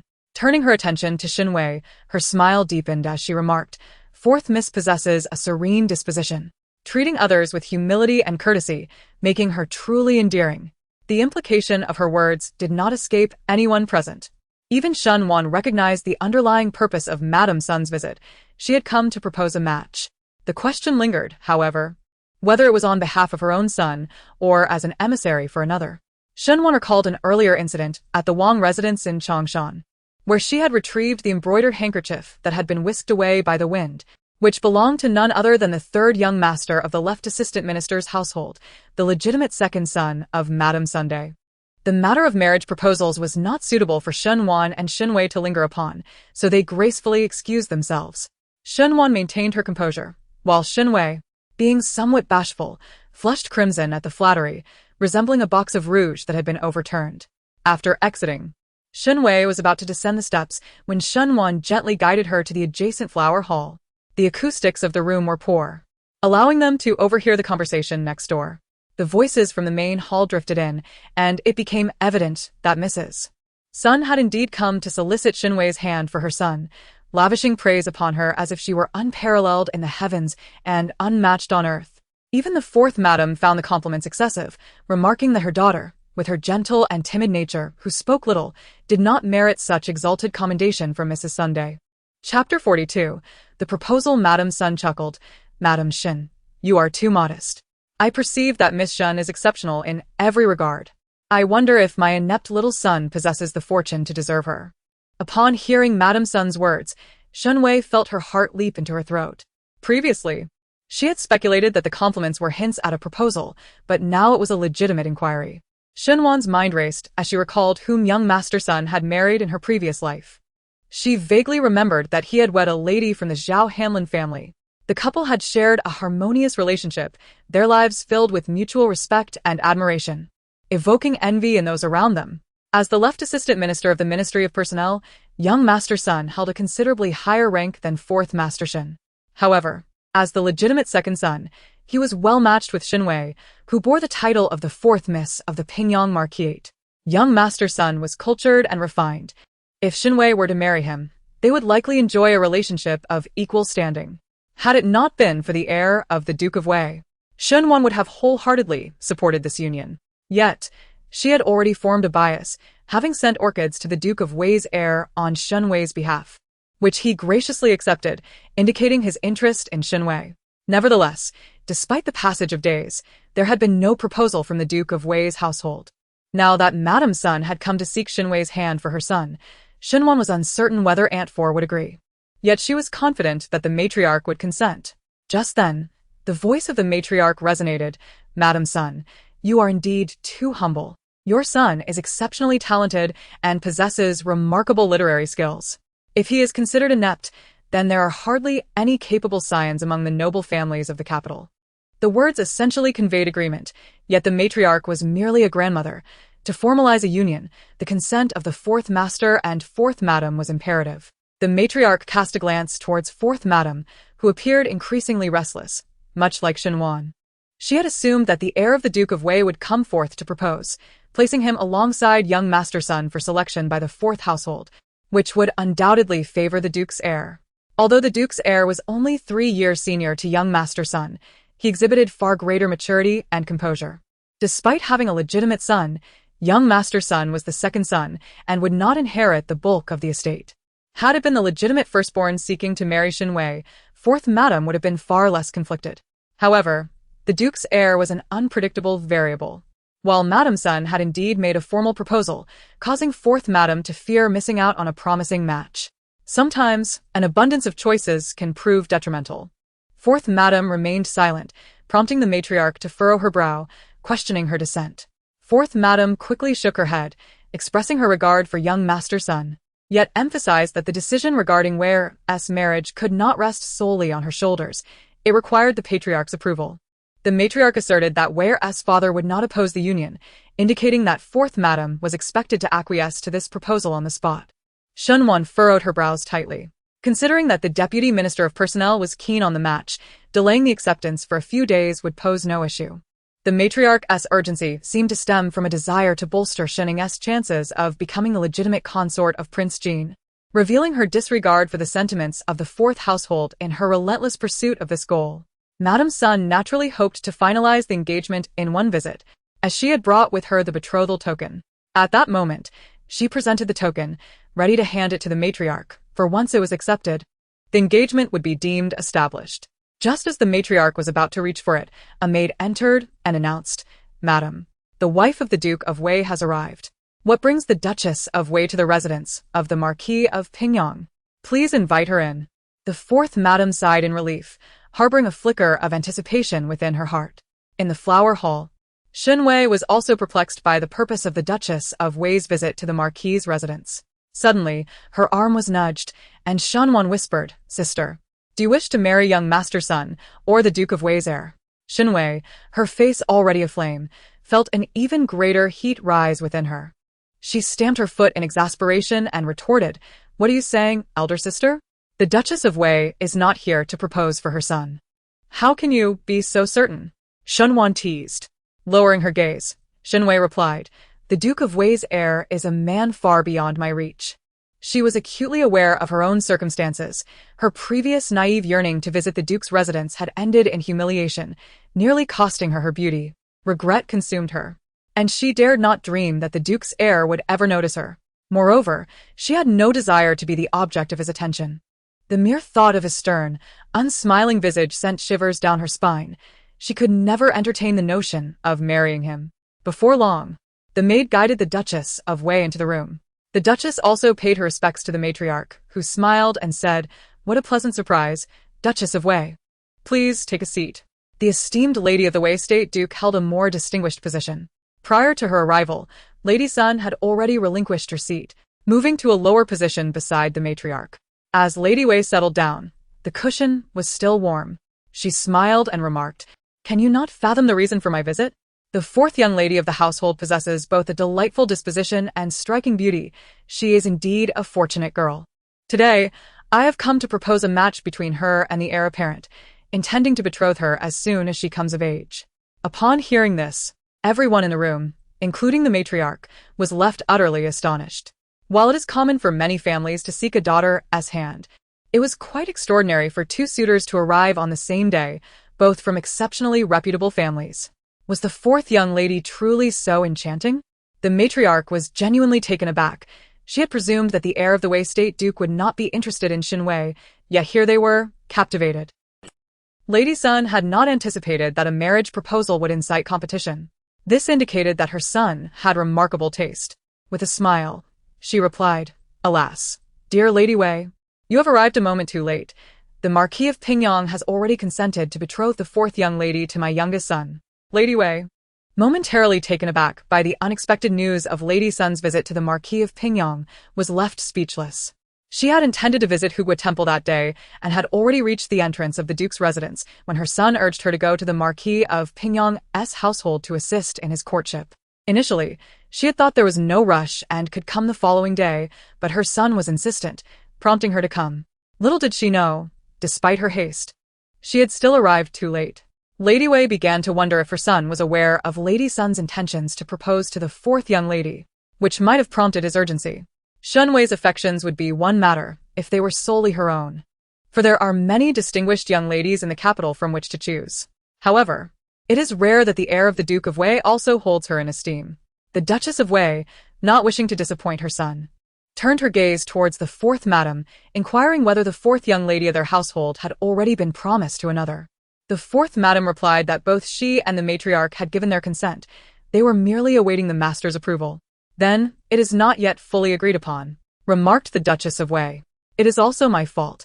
I have been preoccupied with the concerns of the Marquis of Pingyang's household these days, and did not wish to intrude. Yet, fortunately, it is not too late, and there remains hope." Lady Sun's expression shifted slightly, and she interjected, "Is it not rather ungracious of the Duchess of Wei to act in such a manner?" Chapter 43. Engagement indeed. It was somewhat ungracious. The lady of the Wei Duke sighed inwardly. This was her first experience undertaking such a matter. For the sake of her son, she was willing to go to great lengths. The lady of the Wei Duke remarked, "Madame's son knows nothing of this." Having set her sights on Miss Shin, she came to propose marriage. I do not blame you, but it was beyond my expectations that the Pingyang Marquis would accept the match.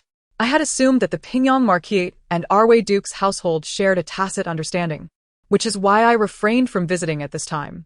Her words left not only Madame's son perplexed, but also the members of the Marquis in a state of confusion. The Wei Duke's household had never expressed an interest in Miss Shin. How could there be such an understanding? The old lady sensed that there were matters unbeknownst to her, and her gaze swept toward the fourth madam. What did the lady of the Wei Duke mean by that? The fourth madam explained, before the peony banquet at the Changshan prince's residence, Wei accompanied the eldest young lady to Baihui building to purchase flowers.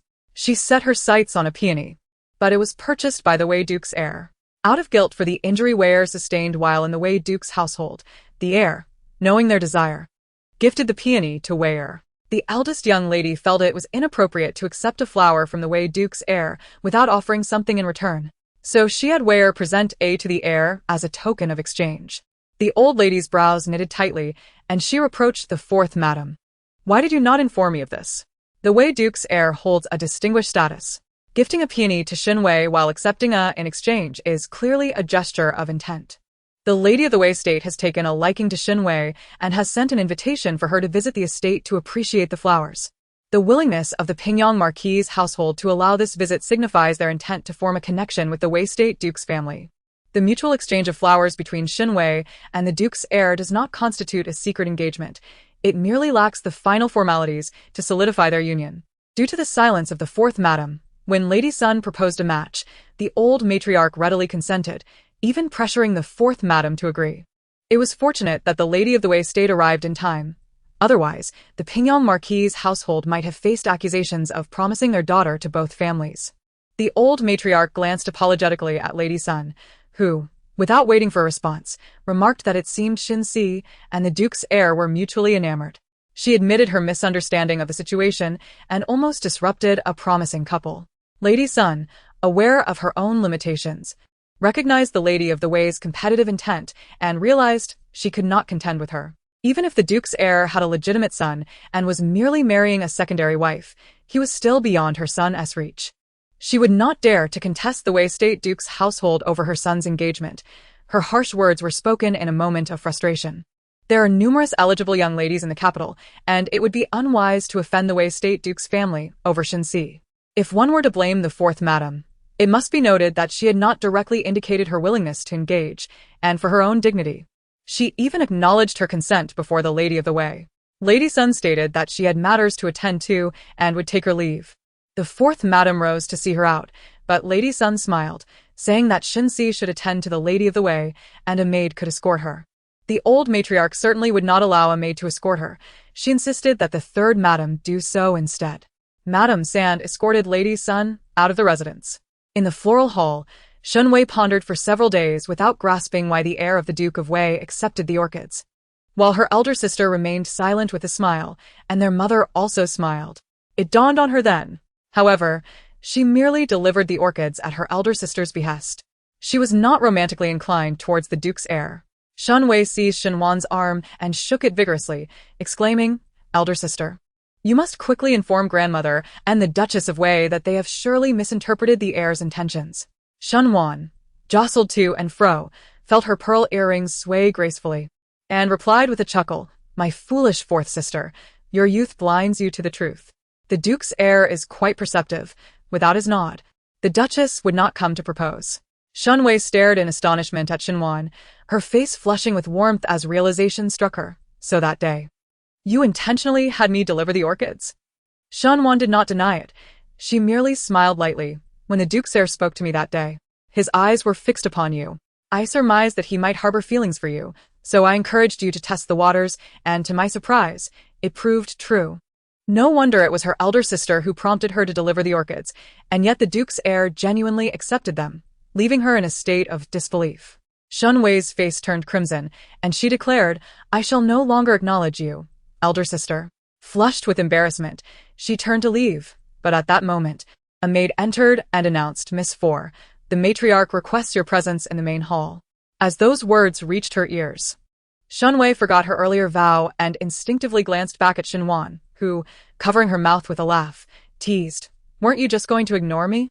Shunwei was anxiously fidgeting, while Xinwan, aware of her sister's modesty, chuckled and said, "I shall accompany you."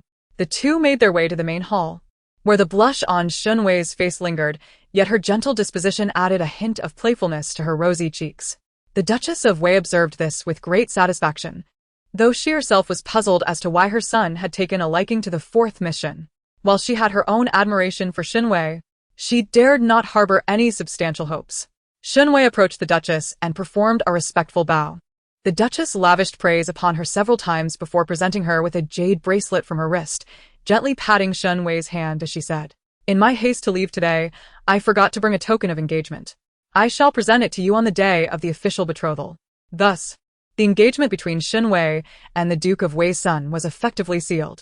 After a brief quarter of an hour, the Duchess took her leave, escorted by the fourth madam. Once the fourth madam returned from seeing the Duchess off, Shenrong arrived. She inquired, "Did the Duke's son send peonies for fourth sister?" I was completely unaware of this matter, and furthermore, no peonies arrived from Baihui workshop that day. Shenrong had seen the flowers delivered to the manor, which were unremarkable. Had they been special, she would have ensured they were sent directly to the old matriarch. If the matriarch took a liking to them, both Shanwan and Xinwei would dutifully present them to her, as she and Shining often did. Thus, upon hearing of the news, she hurried over, disregarding the lingering pain in her knee. Although Xinwei was merely to marry the Duke's son as a secondary wife, it was still an admirable match to declare, elevating her status as the future wife of the Duke's son. It was a commendable union, particularly for a daughter of a concubine. Surely, she ought to marry a prince or a royal. The elderly matron cast her gaze upon Xinwei, who in turn looked at Xinwan. Xinwan then stated, "My fourth sister and I desire the Fengyu Luojin pool, as we intend to present it to the Princess of Danyang. Since it is to be given to another, it would be inappropriate to accept the flower from the heir of the Duke of Wei. Hence, we exchanged it for orchids." On that particular day, the Princess of Danyang happened to visit Bai Huifeng, and we directly gifted her the peonies without bringing them back to the residence. Shun Rong interjected, "So, does this mean that my fourth sister has indeed given the token of affection bestowed upon her by the heir of the Duke of Wei to the Princess of Danyang? Could the words be any more disparaging?" Shunwan retorted with displeasure. "That is merely the pretext employed by the wife of the Duke of Wei to dissuade Lady Sun, whose token of affection could ever be a mere flower. If poorly tended, the flower would wither before my fourth sister is even wed. It is a wonder that my third sister could conceive such a notion." Chapter 44. The Imperial Edict. Shenrong found herself at a loss for words in response to Shunwan's scathing remarks, leaving her only with a simmering anger. Meanwhile, the third madam shifted her ire toward the fourth madam, lamenting that the young ladies, including the eldest and the fourth, lacked understanding. Yet the fourth sister-in-law ought to be well aware of the gravity of the situation. Such significant matters should not have been concealed, as it not only embarrassed the family, but also brought shame upon Madame Sunday. The old madam's expression was frosty, and the fourth madam explained, "It is not that I wished to remain silent. I simply did not anticipate that the heir of the Duke of Wei would take an interest in Wei'er. I feared that if I were to speak out and misinterpret the Duke's intentions, it would be a minor embarrassment. However, should words spread, it could unjustly tarnish the Duke's reputation regarding courtship. Confidentiality breeds success, while careless speech leads to ruin. In the Marquisate, few harbored hopes for the fourth house's well-being. The eldest lady did not dare confide in Wei'er, and thus the fourth madam felt even less inclined to speak up. Although she was indignant at being kept in the dark, she recognized that had she disclosed the matter, it would have only invited ridicule for her fanciful thinking. After sharing a roof for over a decade, she was acutely aware of the third madam's temperament. Moreover, she genuinely could not entertain such thoughts. It was merely a flicker of hope. Even now, with the engagement settled, she felt a sense of disbelief. How could the heir of the Duke of Wei possibly be drawn to her daughter? The old madam understood that the fourth madam was not lying. Otherwise, she would not have so readily agreed to betroth her daughter to young Master Sun upon a mere suggestion.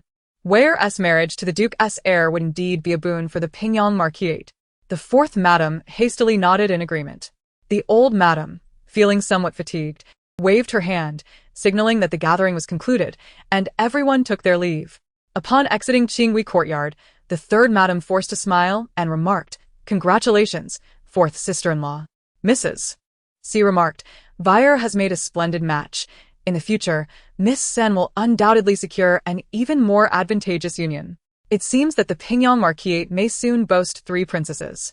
Such flattering words instantly dispelled any lingering jealousy within Mrs. San. After Mrs. San departed with her daughter Shinrong, Shunwan gazed at Mrs. C, hesitating to speak. Noticing this, Mrs. C inquired, "Is there something troubling you, my dear?" Shunwan led Mrs. C aside and confessed, "Allow me to be candid with you, dear aunt. The day I adorned my younger sister with the mask was not merely by chance. I had previously sought a marriage oracle at the Hugwa Temple for her.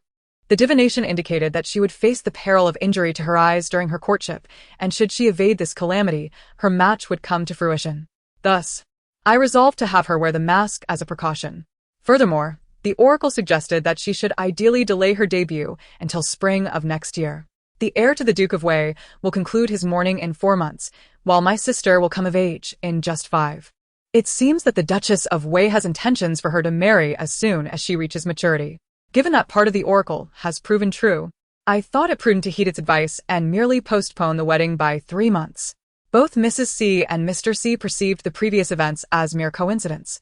After all, Shunwan rarely adorned herself with floral designs, yet on that particular day, she had done so in an indelible manner and under Shin Ying's persuasion. The design became askew, necessitating the mask. It was as if some unseen force was safeguarding their daughter.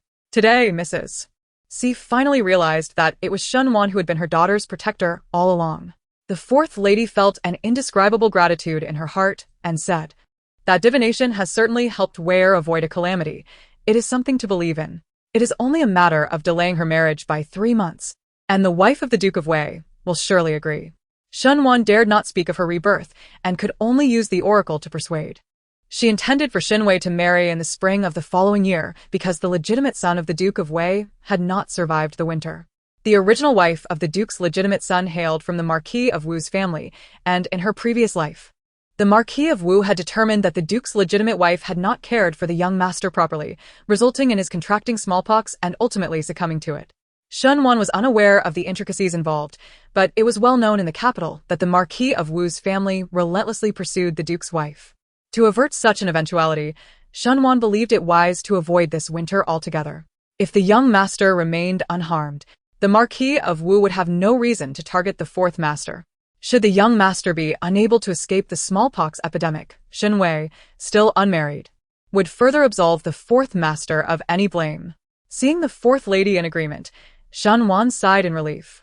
As they turned, they noticed Shinwei gazing at them with a look of suspicion, her lips pursed almost to the point of pouting. "Mother and elder sister are the true mother and daughter, always keeping me in the dark." The fourth lady could not help but chuckle. "You 2 sisters should play together. I shall return to the northern courtyard first." Before she could finish her sentence, a maid rushed over from a distance, calling out, "Eldest young lady, the emperor has sent an official to the residence to proclaim a decree, asking you and the second young lady to go to the front courtyard to receive it." Shunwan was taken aback. It was one thing for the emperor to issue a decree for Shining, but why was she summoned to receive it as well? Within the confines of the room, the elderly matron sat upon the Luohan couch, her gaze shrouded in ambiguity. Madame Sand occupied a seat at the lower end of the table, while the fourth sister-in-law, known for her reticence, remained tight-lipped concerning the affairs of the heir to the Wei state. I was not surprised by her silence, but it was rather astonishing that the eldest young lady had also divulged not a single word. While one might dismiss the eldest young lady's reticence as a mere triviality unworthy of discussion, her decision to depart the residence accompanied by a maid and a coachman, without anyone informing them of the matter, raised suspicions. Moreover, both Mama Wu and Ziyu, who had been close to the eldest young lady, were subsequently punished and sold, and several young maids in Qinglan courtyard were dismissed by Mama Zhou for their misdeeds.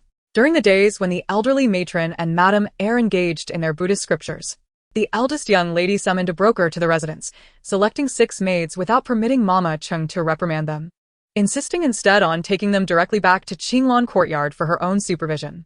This behavior unmistakably suggested her awareness of the elderly matron and Madame Eyre's efforts to place individuals around her as a precautionary measure. Even Madame Sand sensed the shifting dynamics, let alone the elderly matron, who clearly observed that Xinhuan no longer displayed the same affection towards her. Ever since Shen Wan's engagement to Prince Ling, she had not clung to her arm or acted in a coy manner like Xining or Shinrong did before. The elderly matron slowly toyed with the prayer beads in her hand, her eyes growing ever more inscrutable. At that moment, a maid hurried in, announcing, "Old madam, someone has come from the palace to deliver an imperial edict, summoning the eldest and second young ladies to receive it." The elderly matron's brow furrowed instantly. Although the decree was directed at Shen Wan and Shining, every member of the Marquis's household was obliged to attend. The elderly matron, supported by the maid, rose and made her way to the front courtyard. In the main hall, led by Xinjing, a sea of kneeling figures filled the space, while the eunuch held the bright yellow imperial edict, preparing to read it aloud. The voice of the male duck echoed in the main hall. Shen Wan knelt upon the floor, her brows furrowing deeper with each passing moment.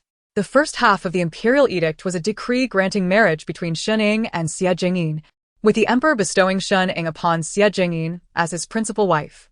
Although this was somewhat unexpected, it was not entirely beyond the realm of anticipation. However, what truly took Shen Wan by surprise was the latter half of the edict.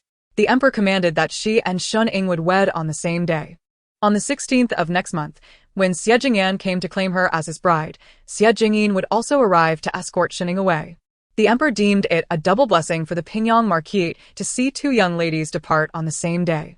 Yet, all Shen Wan felt was an overwhelming sense of misfortune descending upon her. Had there not been ample time for Xie Jingyin and Shining to make their choices? Why must their fates be entwined with hers and Xie Jingyan's? Chapter 45.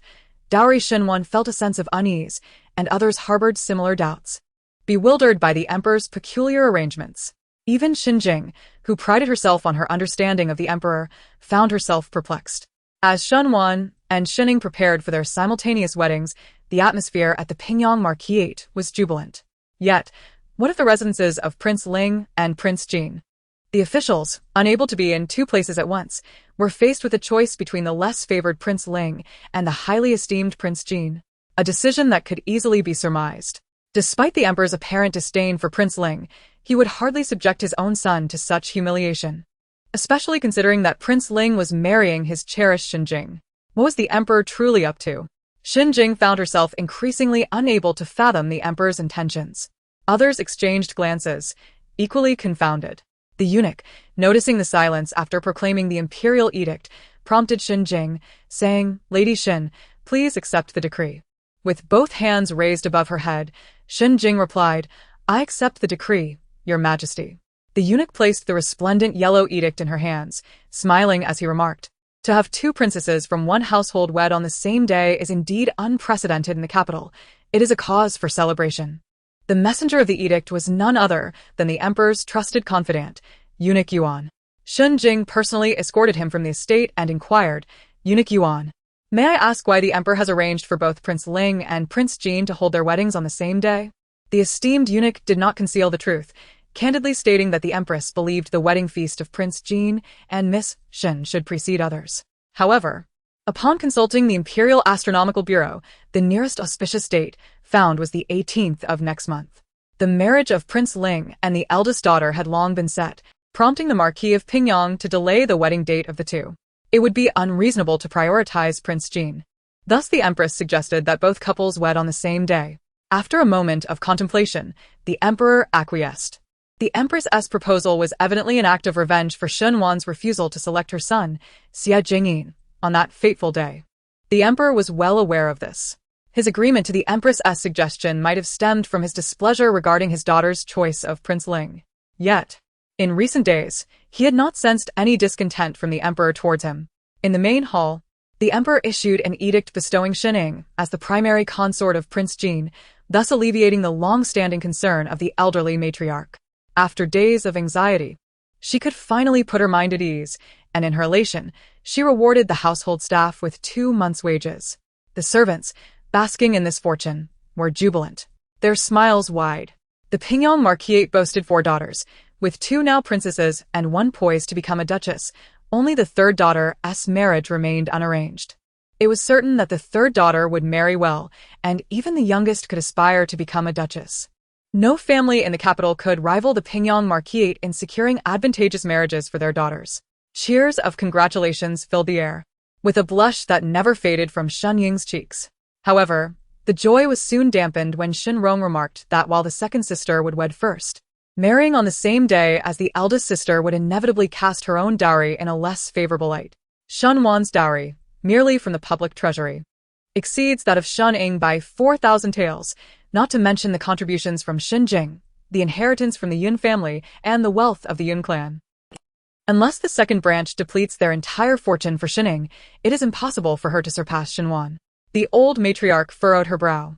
And once Shin Jing returned from escorting the Grand Eunuch Yuan, she declared, as both Inger and Waner are to be wed on the same day, the former's dowry is woefully inadequate.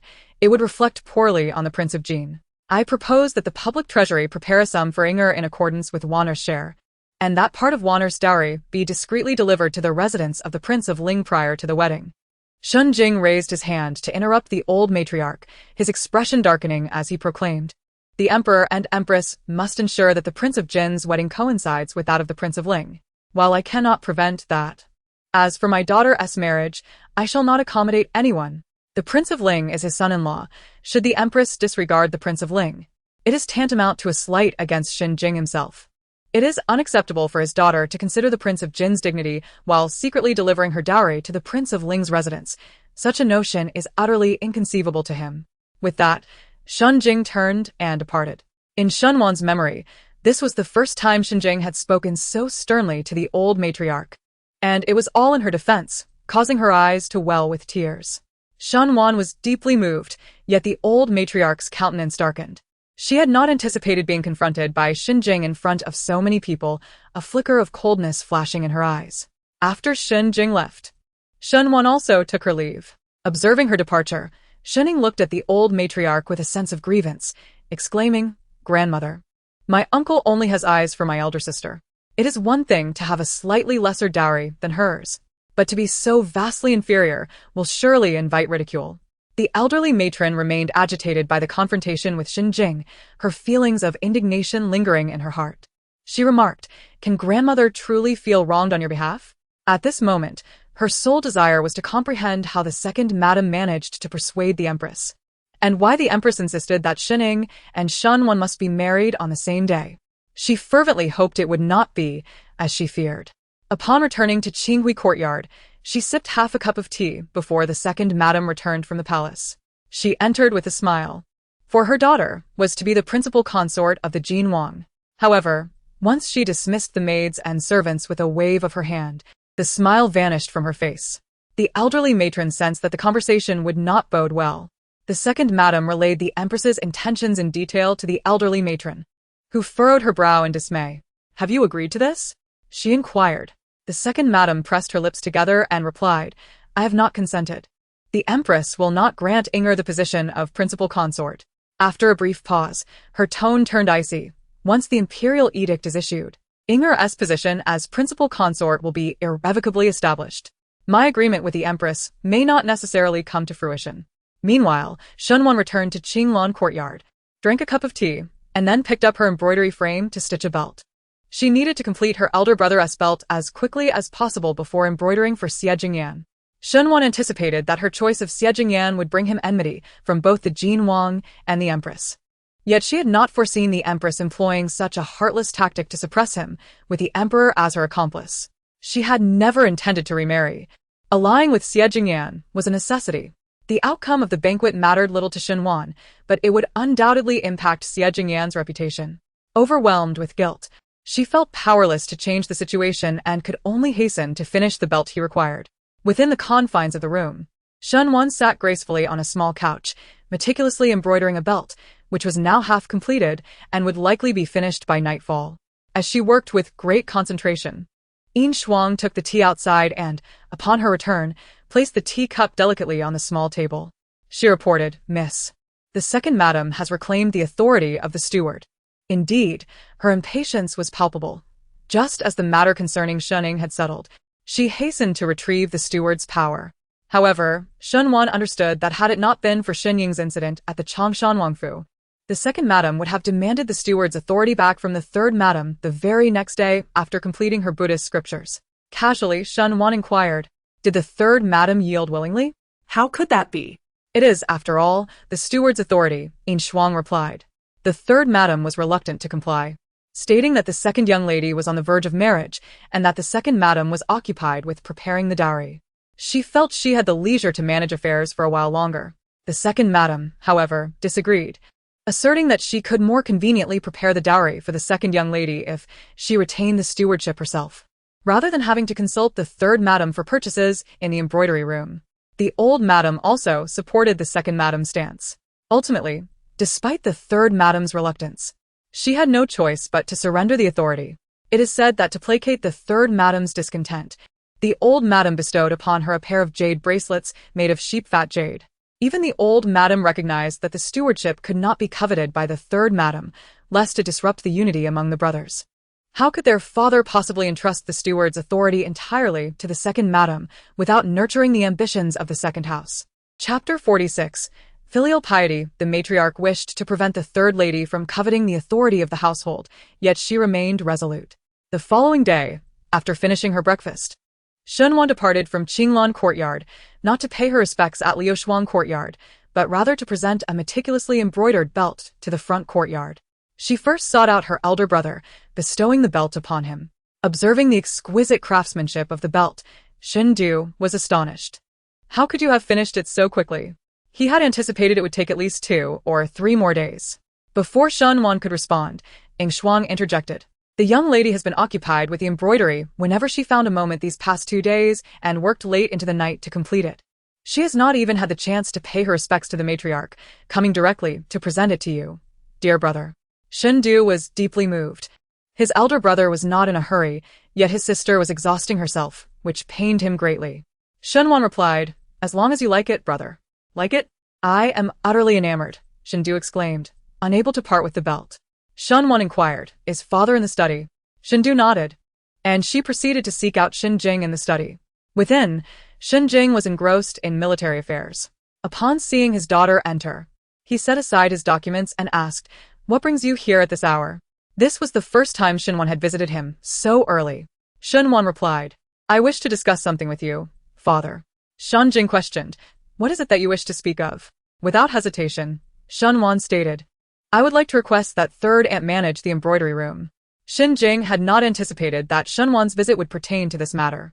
He responded, did your third aunt ask you to speak on her behalf? In Shinjing's mind, he believed his daughter to be innocent and untainted by external influences.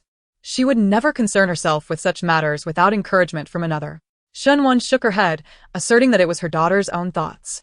A few days prior, the second aunt had been copying Buddhist scriptures, which allowed the third aunt to manage the household for a few days. However, with the confirmation of her younger sister's marriage yesterday, the second aunt eagerly reclaimed the authority from the third aunt, much to the latter's discontent. Their grandmother even rewarded the third aunt with a pair of exquisite jade bracelets to soothe her. Since their mother's passing, it had been the second aunt who managed the household affairs. The daughter worried that if the second aunt continued to hold power for too long, when the eldest brother eventually married and brought home a sister-in-law, the second aunt would be reluctant to relinquish her authority. Shunjing chuckled softly, you are overly concerned. Your elder brother's marriage has yet to be decided. The time for that is still far off. Once he marries, naturally, your sister-in-law will take charge of the household. He had never entertained the notion that anyone could usurp the authority of the primary branch. It was not a matter that the second lady could easily deny. Shunwan replied, but has father considered this? The management of the household has long since ceased to involve mother's people. It will be exceedingly difficult for the sister-in-law to take charge in the future. As long as you and elder brother are present, it is manageable. But what if both of you are called to the battlefield? Those in charge may not heed the sister-in-law's commands, and should any complications arise, grandmother would surely reclaim authority for the second aunt. At this, Shunjing's brow furrowed. Father will heed your words. From now on, let your third aunt manage the embroidery room. It was fortunate that their father was amenable to persuasion, and Shunwan nodded in agreement. Just then, Shindu entered the room. Previously clad in an ivory-white brocade robe, he had changed into a lake-blue brocade garment, cinched at the waist with the very belt that Shunwan had gifted him. He appeared strikingly handsome. Noticing Shunjing appraising him, Shindu inquired, Father, do you not find this brocade robe to be splendid? Shunjing posed a question. Do you have someone special in mind? Shindu, Just now Xinwan's words awakened Xinjing to a realization. Xindu was half a year older than Prince Ling, who was already set to marry his daughter. Yet, Xindu's own marriage remained unarranged, as their father had been preoccupied with military affairs, thus neglecting this matter. Xinjing assumed that Xindu's fine attire was meant for a rendezvous with a beloved, for he too had been young once and understood such sentiments. However, Xindu shook his head, expressing, "What beloved do I have?" Xinjing, disappointed, questioned, "If there is no beloved, why change into a splendid robe merely to step out?" Xindu pointed to his belt, explaining, "My sister just gifted me this belt, and the outfit I initially wore did not match well with it, hence I changed." Observing Xindu's satisfaction with the belt, he added, "My sister's embroidery skills are no less than our mother's." Indeed, it was quite exquisite. Xinjing then turned his gaze to Xinwan, inquiring about their father's attire. Xinwan, meeting her father's hopeful gaze, could not bear to confess her lack of preparation. Thus, she resorted to deceit, stating, "I could not find the dark satin that father likes in the storeroom, so I embroidered for elder brother first. I shall return and create something even more beautiful for father." Xinjing looked upon her with pride, thinking, "What a good daughter she is." Xinwan stepped out with a heart full of guilt. As she was illuminated by the sunlight, the matter of the gentleman's belt was inevitably postponed. Xinwan retrieved a piece of dark satin from the storeroom before proceeding to Qinghui Courtyard to pay her respects to the matriarch. This visit was notably the latest she had ever been to honor the old lady. Upon entering, Shenrong remarked, "Elder sister, if you arrive any later, you might as well offer grandmother an afternoon greeting." Indeed, were it not for the intention to sow discord between the third and second households, Xinwan would not willingly concede to the third household, allowing them to encroach upon the authority of the steward. Within her heart, Xinwan harbored misgivings. Yet her countenance remained impassive as she stated, "I am going to the outer courtyard to see father." The old matriarch, who was pouring tea, interjected, "Your father is preoccupied with official duties. Why would you disturb him?" It was uncommon for her father to enter the inner courtyard, and given his heavy military responsibilities, she feared that if she did not take the initiative to visit him, she might not see him for 5 or 6 days. In her earlier ignorance, she had heeded the old matriarch's advice, refraining from interrupting her father. However, after her father's old ailment resurfaced and ultimately led to his demise, her regret was profound. In this lifetime, she resolved to visit her father whenever she wished, unperturbed by others' opinions. With feigned innocence, Xinwan fabricated a story, claiming, "I am seeking father on behalf of grandmother." For her, the old matriarch's brows knitted in confusion. "What need does grandmother have to seek your father?" Xinwan replied, "I overheard a maid in the manor mention that grandmother wishes for third aunt to oversee the embroidery room to alleviate some burdens from second aunt. However, it is father who has entrusted the management of the household to second aunt. You would not dare disturb him over such trivial matters. To placate third aunt, I presented her with a pair of jade bracelets, and since father is on leave today, I feared he might leave the manor without my paying my respects. So, I went directly to see him. Father consented to let third aunt manage the embroidery room." Instantly, the second madam's expression darkened. The old matriarch, suddenly incensed, demanded, "Which maid has been gossiping in your presence?" Xinwan feigned surprise and retorted, "Is what the maid said incorrect? Does grandmother not wish for third aunt to manage the embroidery room? After all, both father and grandmother have a vested interest. It would be unwise to disregard third madam's feelings." Before the presence of the third madam, the matriarch could not help but ponder. Clenching her teeth, she suppressed the surge of indignation rising in her throat and remarked, "Grandmother merely believes that you should not disturb your father over such trivial matters." Xinwan replied with a smile, "My father is preoccupied with military affairs and often overlooks certain matters. I should assist him in honoring grandmother." The third madam beamed with delight, her smile stretching wide.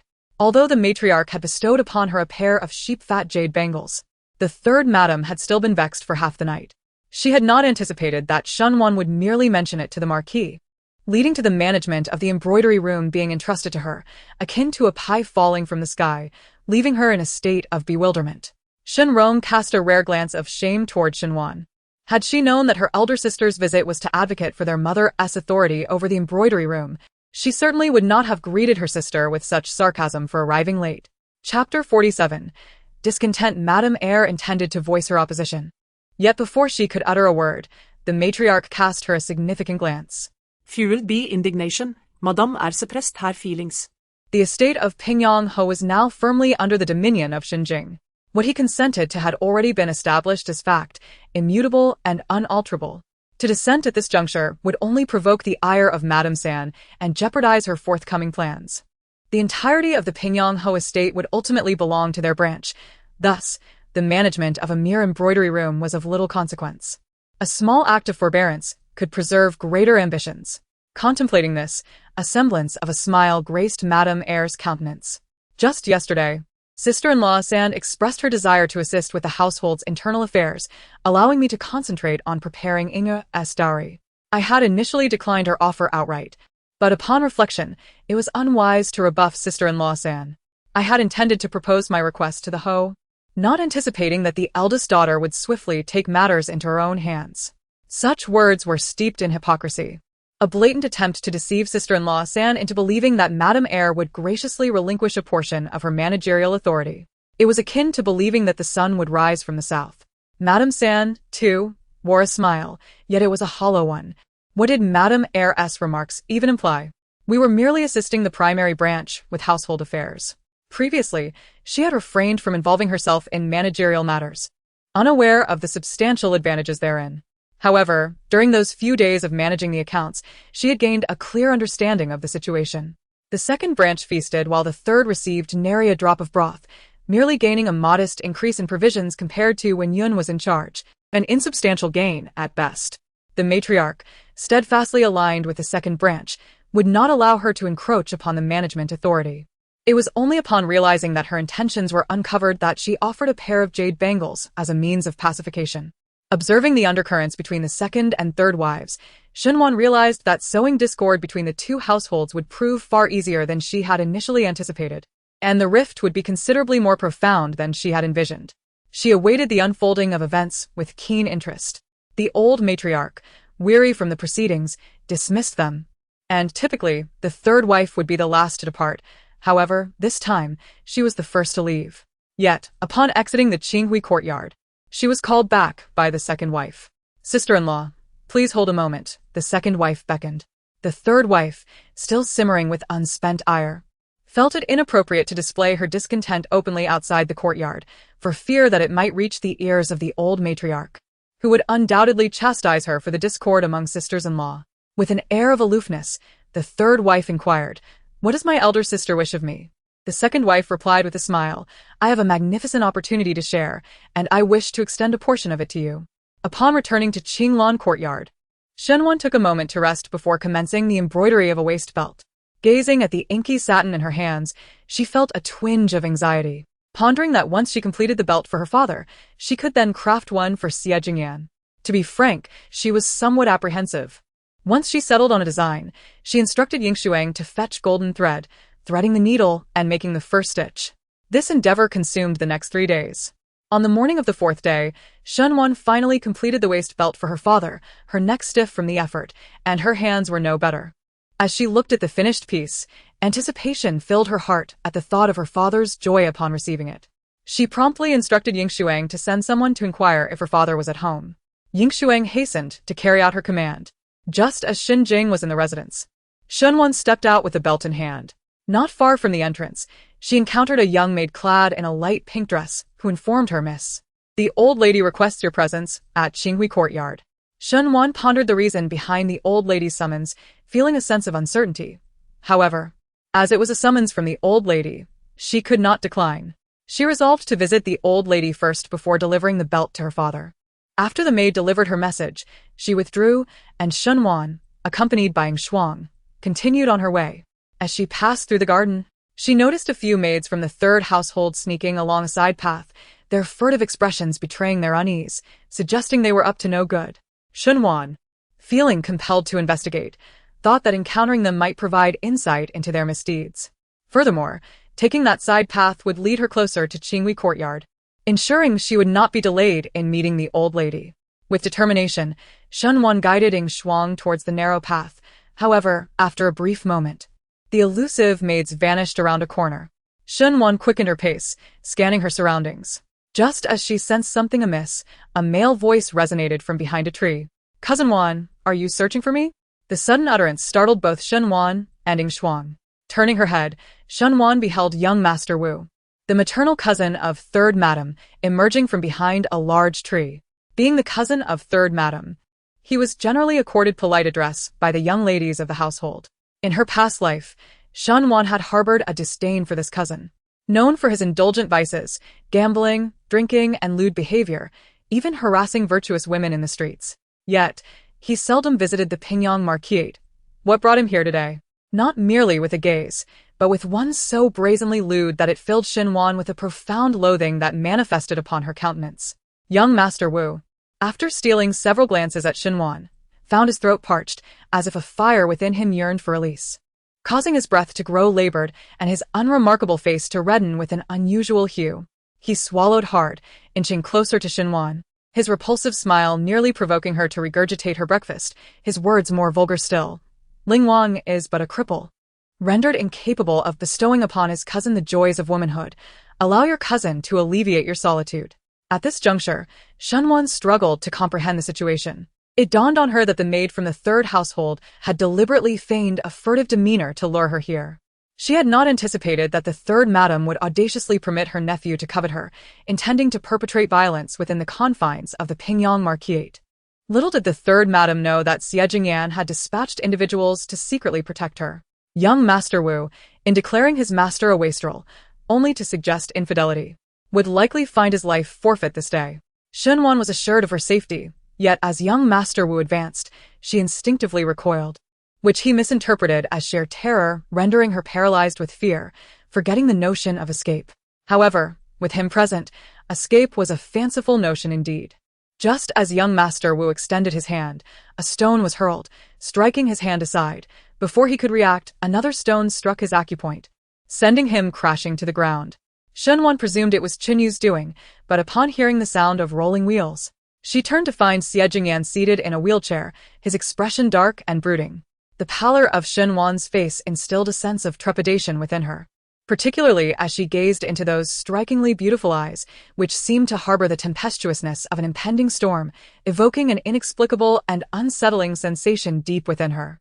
It was hardly surprising that Xie Jingyan bore an expression akin to that of a man poised to commit murder, even in his indifference towards her. He would scarcely appreciate the burden of an unwanted stigma upon his brow, if he could so brazenly sever ties with the crown prince. What chance did a mere nephew of the third madam's family possess? As Xie Jingyan approached, he cast a glance at the unconscious young Master Wu sprawled on the ground, his tone as frigid as ice, reflecting the disarray that had descended upon the Pingyang Marquise. Chapter 48. The grace period. This is merely the tip of the iceberg.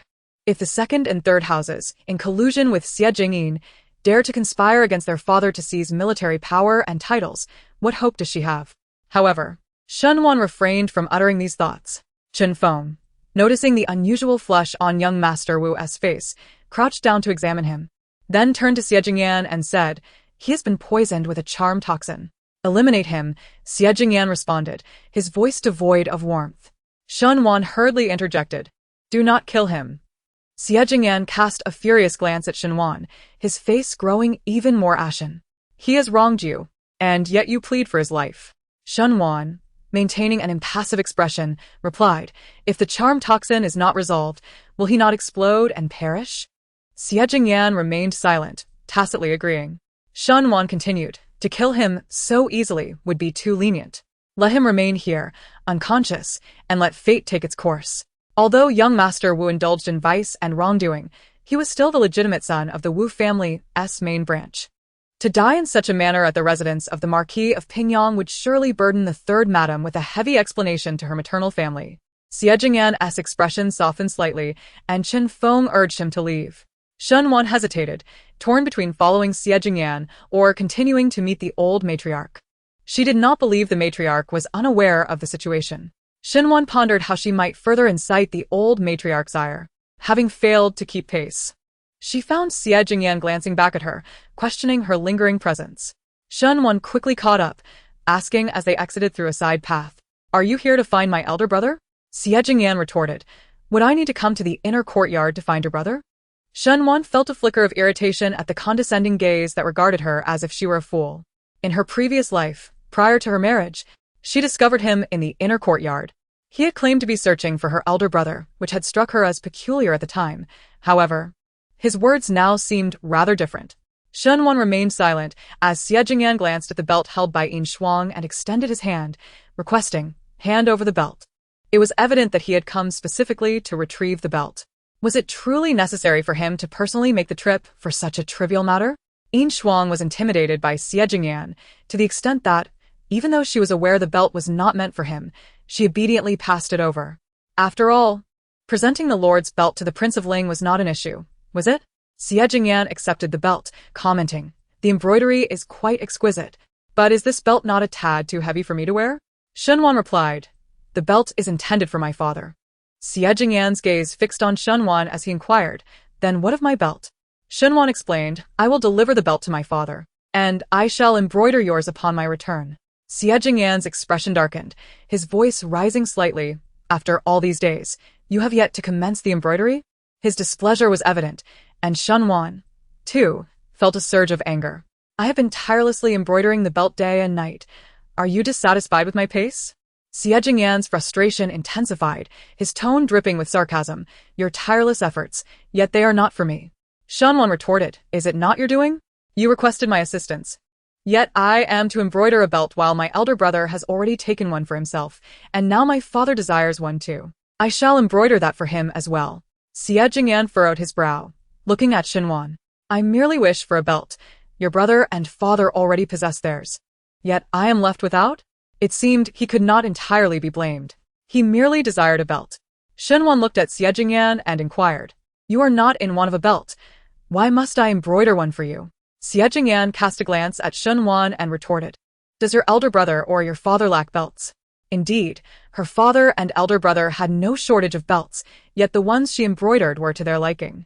"It is absolutely necessary," Shunwan asserted. "I shall embroider it upon my return. It will take merely 3 days."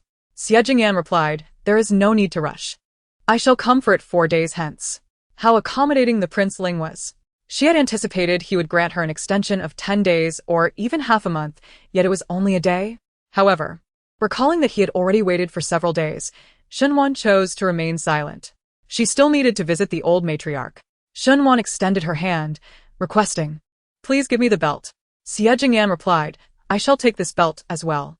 Shunwan's eyes widened in surprise. "This is for my father. It would serve no purpose for you." Xie Jingyan scoffed lightly. "When I reach your father's age, I shall find it useful." Shunwan thought to herself. He was merely encroaching upon the time she had allocated for embroidering his belt, now stubbornly insisting on taking the belt intended for her father. Yet, he still had 2 decades before he would reach her father's age. In 20 years, this belt would be either worn out or utterly antiquated. "I have only agreed to embroider one belt for you. If you take this one, I shall no longer embroider for you," Shunwan declared. Reluctantly, Xie Jingyan returned the belt to Shunwan, adding, "Make it look presentable." Shunwan accepted the belt, apologizing, "I am sorry." Xie Jingyan gazed at Shunwan and remarked, "Before marriage, it is understandable for you to prioritize your elder brother and father, but once we are wed, such behavior cannot persist." He presumed that Shunwan was apologizing for the delay in presenting him with an embroidered belt. Shunwan was momentarily taken aback before realizing his misunderstanding. Since receiving the imperial decree, she had longed to apologize to Xie Jingyan in person. Now that they were face to face, she felt compelled to express her regret for burdening him on what should have been a joyous occasion. "I do not mind," Xie Jingyan replied in a tone that was decidedly frosty. Shunwan sought to console him, saying, "After all, this is merely a sham marriage. It holds no weight. When you marry for real next time, Prince Jin surely cannot overshadow you." Xie Jingyan's expression, which had initially been merely displeased, turned as frigid as if cloaked in frost upon hearing her words. Shunwan uttered a single sentence, but upon noticing his pursed lips and silence, she hastily departed. Accompanied by Yin Shuang, Shunwan traversed the garden towards Qinghui Courtyard, while Xie Jingyan's gaze remained fixed upon her, the tumult within his chest growing ever more pronounced. Chen Feng could not help but advise, "My lord, do not let your anger harm your health." Xie Jingyan gritted his teeth and retorted, "Do you think she wishes to drive me to my grave before our marriage, so she can remain a widow for life?" Although he addressed Chen Feng, the latter dared not respond truthfully. Miss Shun likely harbored no such intention, yet the possibility of the lord truly being driven to despair was not to be dismissed. As Shunwan distanced herself, she sensed a gaze upon her and turned back. Across the sea of flowers, her eyes met Xie Jingyan's. Shunwan felt it must be a figment of her imagination. At such a distance, their gazes could not possibly align, and Xie Jingyan surely was not looking at her. Shaking her head, she continued on her way. Upon entering the Qinghui courtyard, as she ascended the steps, Shunwan was greeted by the sound of laughter emanating from within the room. However, as she passed the screen and entered, the merriment abruptly ceased. It was only to be expected. The presence of an undesired guest signified the failure of their plans, leaving no room for joy. The moment third madam laid eyes on Shunwan, her heart trembled violently. What brought the eldest daughter to the old matriarch's residence? Should she not be at the small path? For reasons unknown, an overwhelming sense of unease gripped third madam, as if a great calamity were about to unfold, rendering her incapable of remaining seated.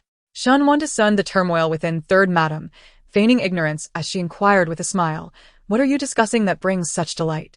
"I could hear it from the courtyard." Before she could finish her sentence, a loud crash echoed through the room, the sound of something shattering. Third madam, already fraught with anxiety, flinched at the noise, nearly losing her composure. Turning around, Shunwan witnessed Shinrong's maid stumbling into the room, tripping over her skirts and collapsing at Shunwan's feet. In her panic, the maid cried out, "Madam, it's terrible. The young lady has been violated by the young master." Chapter 49. Regrets. The maid was undoubtedly terrified, frantic even, for she would not have resorted to such harsh words to report the matter. The third madam's complexion changed abruptly, causing her to rise in shock. However, her sudden movement induced dizziness, and had it not been for the timely support of the fourth madam, she would likely have collapsed to the floor. Yet, the third madam paid no heed to her disorientation and hastily departed. The second madam hurried to follow, while the fourth madam hesitated to join, casting a glance towards the old matriarch. The old matriarch's expression was scarcely more favorable than that of the third madam. Her gaze directed at Shunwan was laden with a ferocity that seemed almost predatory. Initially, Shunwan had felt a tinge of sympathy for Shunrong's predicament, but as the old matriarch attributed Shinrong's misfortune to her, Shunwan felt a sense of satisfaction welling within her. They ought to entangle themselves in their own webs, bringing calamity upon their own heads. Yet, a sliver of confusion lingered. Had she not instructed Chinyu to guard the secluded path, preventing young Master Wu from escaping, allowing him to quietly endure the agonies of poison coursing through his veins, and ensuring no one approached to avoid implicating the innocent? How then had Shinrong managed to pass through? With Chunyu's capabilities, it was implausible that he could not have intercepted Shinrong. Shin Ying and Shin Wei were eager to ascertain the nature of Shinrong's distress, yet they knew they could not intrude and could only await developments with patience. The old matriarch closed her eyes tightly, her agitation and fury manifesting in the rapid manipulation of her prayer beads. The maids and servants in the room held their breaths, afraid to make a sound, lest they inadvertently provoke the old matriarch's ire. The agony of waiting is unbearable, and the passage of time remains an enigma. Suddenly, a maid rushed in and whispered a few words into Mama Sun's ear. The change in her expression was palpable as she promptly conveyed the news to the old lady. In an instant, the color drained from the old lady's face, her body trembled, and the Buddhist beads in her hand were nearly crushed by her grip. It was deemed necessary to invite a physician into the residence, rather than a renowned doctor. Mama Sun hastily instructed the maid to summon a doctor, specifically one of the most esteemed practitioners in the capital. The old lady's complexion turned ashen, and when Mama Sun assisted her to rise, the old lady's legs gave way beneath her. The maid quickly rushed forward to help support her. With the old lady's departure, there was no longer a need for others to remain. Outside the Qinghui courtyard, Shunwei glanced at Xinwan and whispered, "Elder sister, do you think third sister truly?" Madame Four interjected, "This is not a matter for you two unmarried daughters to discuss." Xinwei immediately fell silent. Deep within, Madame Four felt an immense sense of relief, mingled with unease. The old lady had never harbored hopes for the fourth branch, and would never permit it to surpass the second or third branches. Shunwei's engagement proceeded so smoothly because the old lady sought to leverage the influence of the Duke of Wei's household to elevate Shining to the position of the Crown Prince's legitimate consort.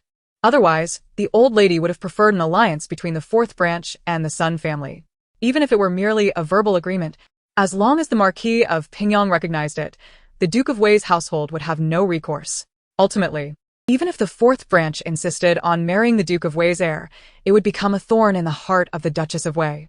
Shening was granted the honor of marrying the crown prince as his principal wife.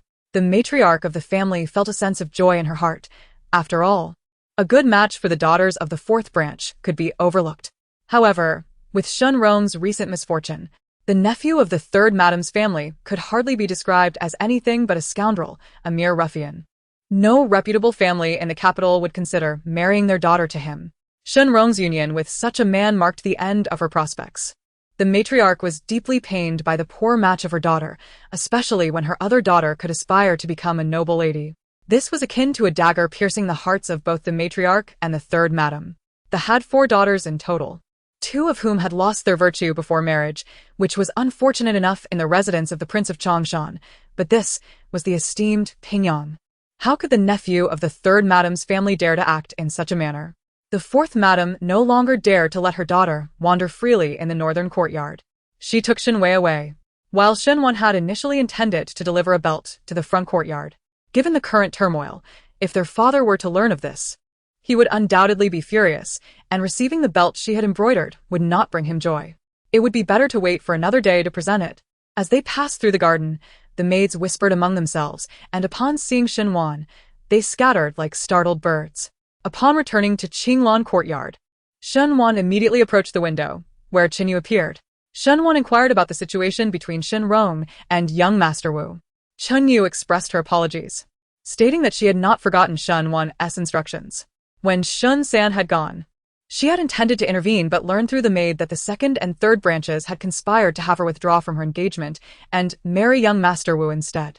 In a moment of anger, she had failed to stop her. Ultimately, it was all a scheme driven by the desire to secure the crown prince's succession. She could not marry Xie Jingyan, yet Shening became the princess of Jin. The entire court, including the emperor, tacitly acknowledged that the Pingyang Marquisate was aligned with the Jin prince.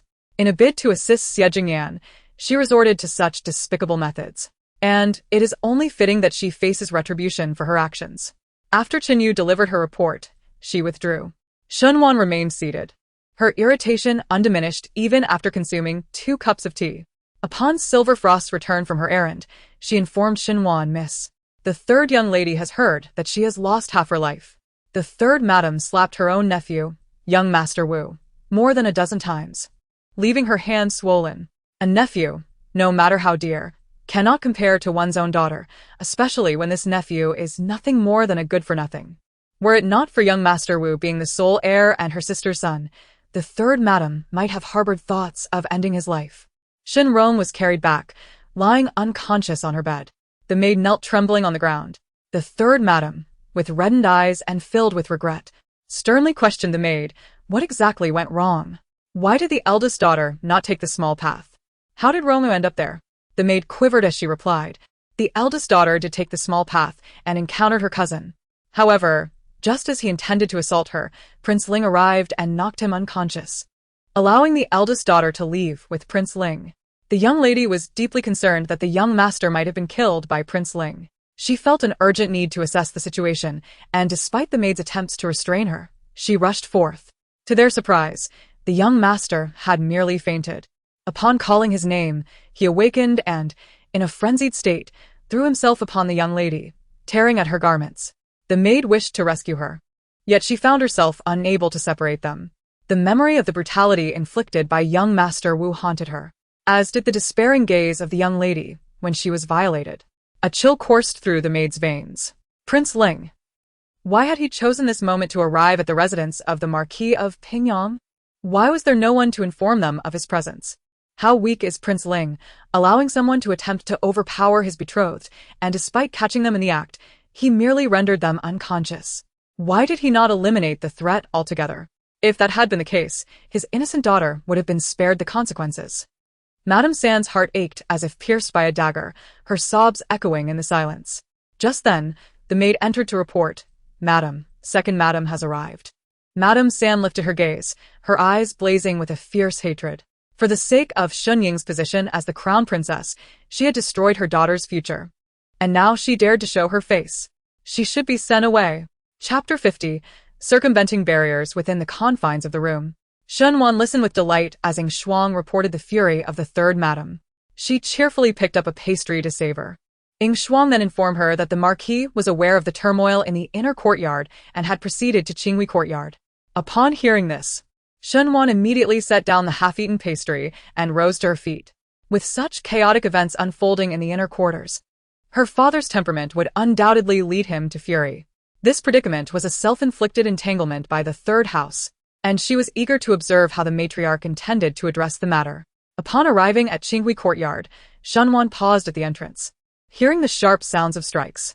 Initially, she presumed that the punishment was being meted out to the maids, but upon entering the courtyard, she was taken aback to find the second young master Shin Li and the third young master Shin Dian receiving the blows. Frankly, Shunwan was bewildered. If Shin Ying and Shin Rong were the matriarch's cherished darlings, then Shin Li and Shin Dian, as her direct grandsons, were her very lifeblood. The only one audacious enough to administer punishment in Qinghui courtyard, aside from her father, was likely no one else. But why would her father punish them? Could it be related to the incident involving Shin Rong? Shunwan inquired of a young maid regarding the situation. The maid, in hushed tones, revealed that the eldest young master Wu had been brought into the residence by the second and third young masters. They had initially conversed in the pavilion. However, when the third young master stepped away for a moment, the second young master had matters to attend to outside the estate and neglected to inform anyone of the eldest young master Wu's presence, allowing him to roam freely in the inner courtyard. This carelessness ultimately led to the misfortune befalling the third young Mississippi. The Marquis, in a fit of righteous indignation, ordered 30 strokes of punishment for both the second and third young masters and decreed that they be sent to the ancestral hall to kneel until the following morning. To summon young master, Wu would render their meticulously crafted plan unfeasible. It must be acknowledged that the scheme was indeed executed with impeccable precision. Both the second and third young masters share culpability, yet they managed to shift the blame onto one another. The second young master could not have anticipated young master Wu's erratic movements, while the third young master returned swiftly, operating under the assumption that the second young master would attend to Wu without issue. Moreover, as the sole heirs of their respective branches, should they inadvertently fall into trouble, even a furious father would be unable to impose the most severe punishments upon them. They would only face 30 strokes of the cane followed by kneeling in the ancestral hall. In their relentless pursuit to assist Xie Jingyin, these individuals have indeed resorted to every conceivable tactic. Within the main hall, the matriarch reclined on the Luohan couch, her expression exceedingly grim. The second and third elders bore similar looks of distress. Although they felt sorrow for their son being punished by Xin Jing, they dared not utter a single word. Suddenly, the wailing ceased, and the matriarch's heart leaped into her throat as a maid entered the room, announcing that the second young master had received 23 strokes and had fainted. Overcome with anguish, the matriarch lamented, while Xin Jing, maintaining a stern demeanor, commanded, "Splash water on him to rouse him, and continue the punishment." The maid retreated. The matriarch's countenance darkened, and she struggled several times to voice her thoughts, ultimately refraining. While she could endure, the second and third elders managed their restraint as well. The second madam might find it challenging to contain her emotions, yet the third madam could no longer bear it. The torment of her daughter was already enough to weigh heavily on her heart. Now, her son was subjected to punishment. The third madam nearly stormed in, addressing the Marquis. "While I have no words to defend them for allowing an outsider into the inner courtyard, does the Marquis bear no fault in this matter whatsoever? The guards of the Marquis's residence are exceptionally vigilant, and no one is aware of Prince Ling's entrance, yet he repeatedly appears in the inner courtyard. The Marquis's indulgence towards Prince Ling has surely led the younger generation within the residence to lower their guard. Were it not for Prince Ling's meddling today, her daughter would never have met such a tragic fate." Xin Jing's brow furrowed in distress. Xinwen had initially intended to eavesdrop behind the screen, but she could no longer tolerate the words of the third madam, so she stepped forward and declared, "I sincerely sympathize with my third sister's plight. However, your words not only slander Prince Ling, but also tarnish my reputation. I must inquire, when has Prince Ling ever repeatedly appeared in the inner courtyard of the Marquis's residence? Who has witnessed such a thing? If you cannot scheme against me, you turn your ire towards Prince Ling and lay the blame upon my father. It seems everyone is at fault except for your third branch, is that so?" Shun Wan's words rang with conviction, her tone resounding. The third madam, her long nails pinching the fabric of her sleeve, found herself at a loss for words. Could she reveal that the maidservant had spotted Xie Jingyan on the small path? If she did, Shundu would seek out Xie Jingyan, inevitably uncovering the intentions of young Master Wu towards Shenwan. With Shen Rong's incident in the inner courtyard, Shen Jing was already furious. If he were to learn that young Master Wu had originally intended to target Shenwan, no one could predict how enraged he would become. As for today's events, she could only swallow her grievances in silence, yet she remained unwilling to yield. Unfortunately, no amount of dissatisfaction from the third madam would alter the situation. The die had been cast, the rice had been cooked, and there was no remedy for regret. Even if there were, as long as she harbored malice, she would inevitably face a similar fate in due time. Madame San remained silent, and Shenwan pressed on, inquiring why she was not speaking. Madame San nearly bit her silver teeth in frustration, as the old matriarch coldly remarked that Madame San, in her anger, had misspoken. And there was no need for such relentless questioning. Shenwan replied that she merely sought clarity to avoid wronging Madame San. Before Shenwan could finish her sentence, a maid rushed in from behind a screen, exclaiming urgently that the third young lady had awakened and was threatening to take her own life. And the maid could no longer restrain her. Without taking a seat, Madame San turned to leave upon hearing this news. The old matriarch, feeling uneasy, promptly instructed Mama Sun to accompany her and assess the situation. The old matriarch then turned her gaze to Xinjing, her lips pressed into a straight line. The incident had already occurred, and they could only learn from it to prevent future transgressions. The Marquis was preoccupied with military affairs, so the remaining matters would have to be handled by the third house. Xinjing found it indeed difficult to manage the situation, as the incident involved the daughter of the third house and young master who was also Madame San's nephew by blood. Family ties ran deep, and all he could do was issue a gag order to prevent such disgraceful matters from spreading beyond the estate, while also reinforcing the internal management to avert further occurrences. Xinjing rose to depart, followed closely by Shenwan and Shendu once they exited the Qinghui courtyard. Xinjing asked Shendu if Prince Ling had visited the inner courtyard today. Just as Shendu was about to nod, Shenwan shot him a glance, prompting him to shake his head instead and respond that he had not. Xinjing then commented that although Prince Ling possessed commendable qualities, he should not be permitted to enter the inner courtyard at will, and henceforth, he must not be allowed to scale the walls again. Shendu agreed. Subsequently, Xinjing returned to the outer courtyard. After he departed, Shendu turned to Shenwan and inquired why his sister did not allow their elder brother to inform their father about the visit from Prince Ling today.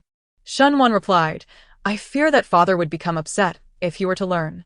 Shendu chuckled softly, pointing out that their father was already aware of Prince Ling's frequent clandestine entries into the manor. Frequent. Shenwan perceptively seized upon that particular word, her expression turning curious as she asked, "Does he come often? Hasn't he only done so twice? Once today, and once when he inadvertently overheard my conversation with Shenning, misunderstanding my intentions regarding marrying into the Jean family." Shendu remarked, "How careless of him to be discovered by third aunt." Shenwan found herself increasingly puzzled. It seemed as though both her elder brother and father were particularly indulgent towards Prince Ling, although she was aware that his leg could be healed. Neither her father nor her brother knew this. Her desire to marry Prince Ling was met with no objections from them.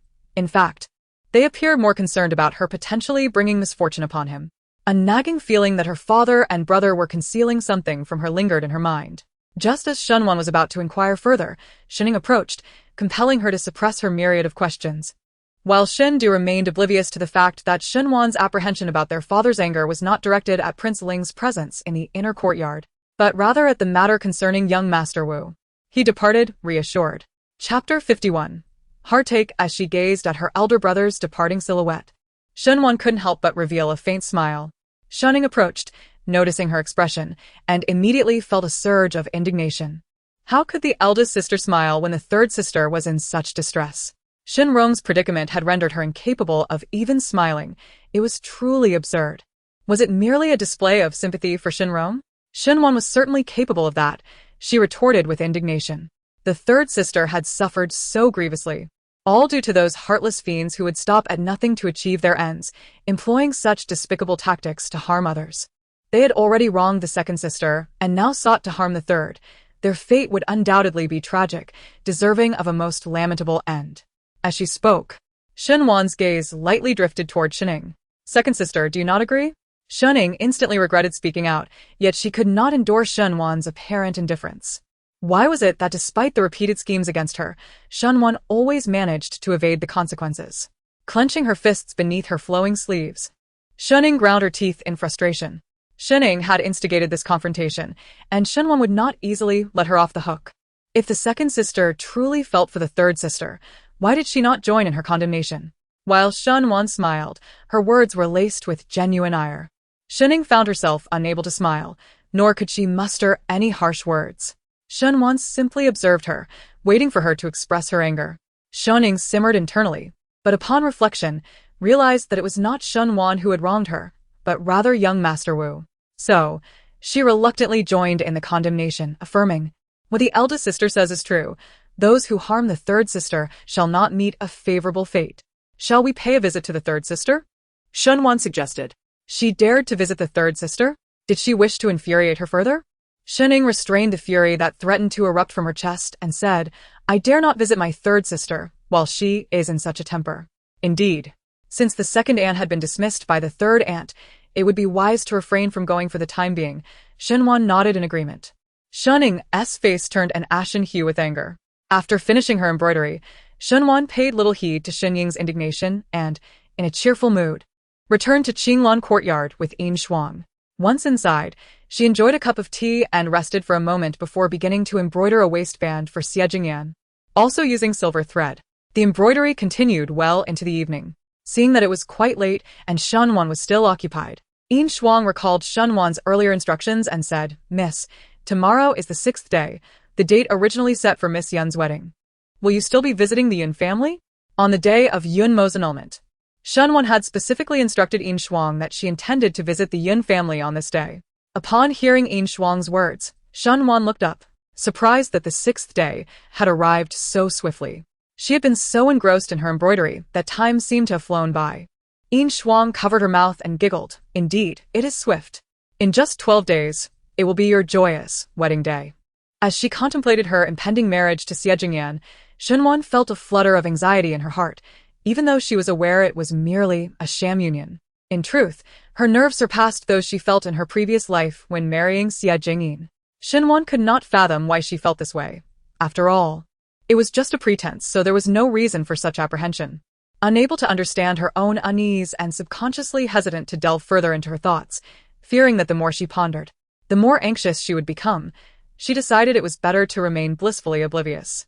However, knowing she had to visit the Yun family the next day, she resolved not to stay up late and set down the embroidery frame in her hands. After completing 2 belts, Shunwan noticeably found her needlework pace had slowed. Fortunately, Xie Jingyan had granted her an extra day, for otherwise, she truly would not have finished in 3 days. Rubbing her sore hands and neck, Shunwan refreshed herself slightly before retiring to bed. She enjoyed a restful night's sleep. Upon awakening the next day, Shunwan sat up in bed, stretching languidly. After having breakfast, she made her way to Qinghui courtyard to pay her respects to the matriarch. Approaching the entrance, a maid approached and bowed, informing her that the old lady was unwell and had excused the young ladies from their customary greetings. The recent troubles concerning Shening and the prince had kept the matriarch awake for several nights. The devastation of Shinrong weighed heavily on her, marking an unprecedented blow. It would be unjust for her not to fall ill, given her deep affection and high hopes for Shening. Relieved to skip the visit, Shunwan promptly turned and headed towards the second gate. Today was a day of rest, and with Shenjing at home, she decided to first deliver the belt to the study. Upon entering, Shenjing inquired if she had come to see him for something important. Shunwan replied that she had finished embroidering the belt for him, which she had intended to present the day before.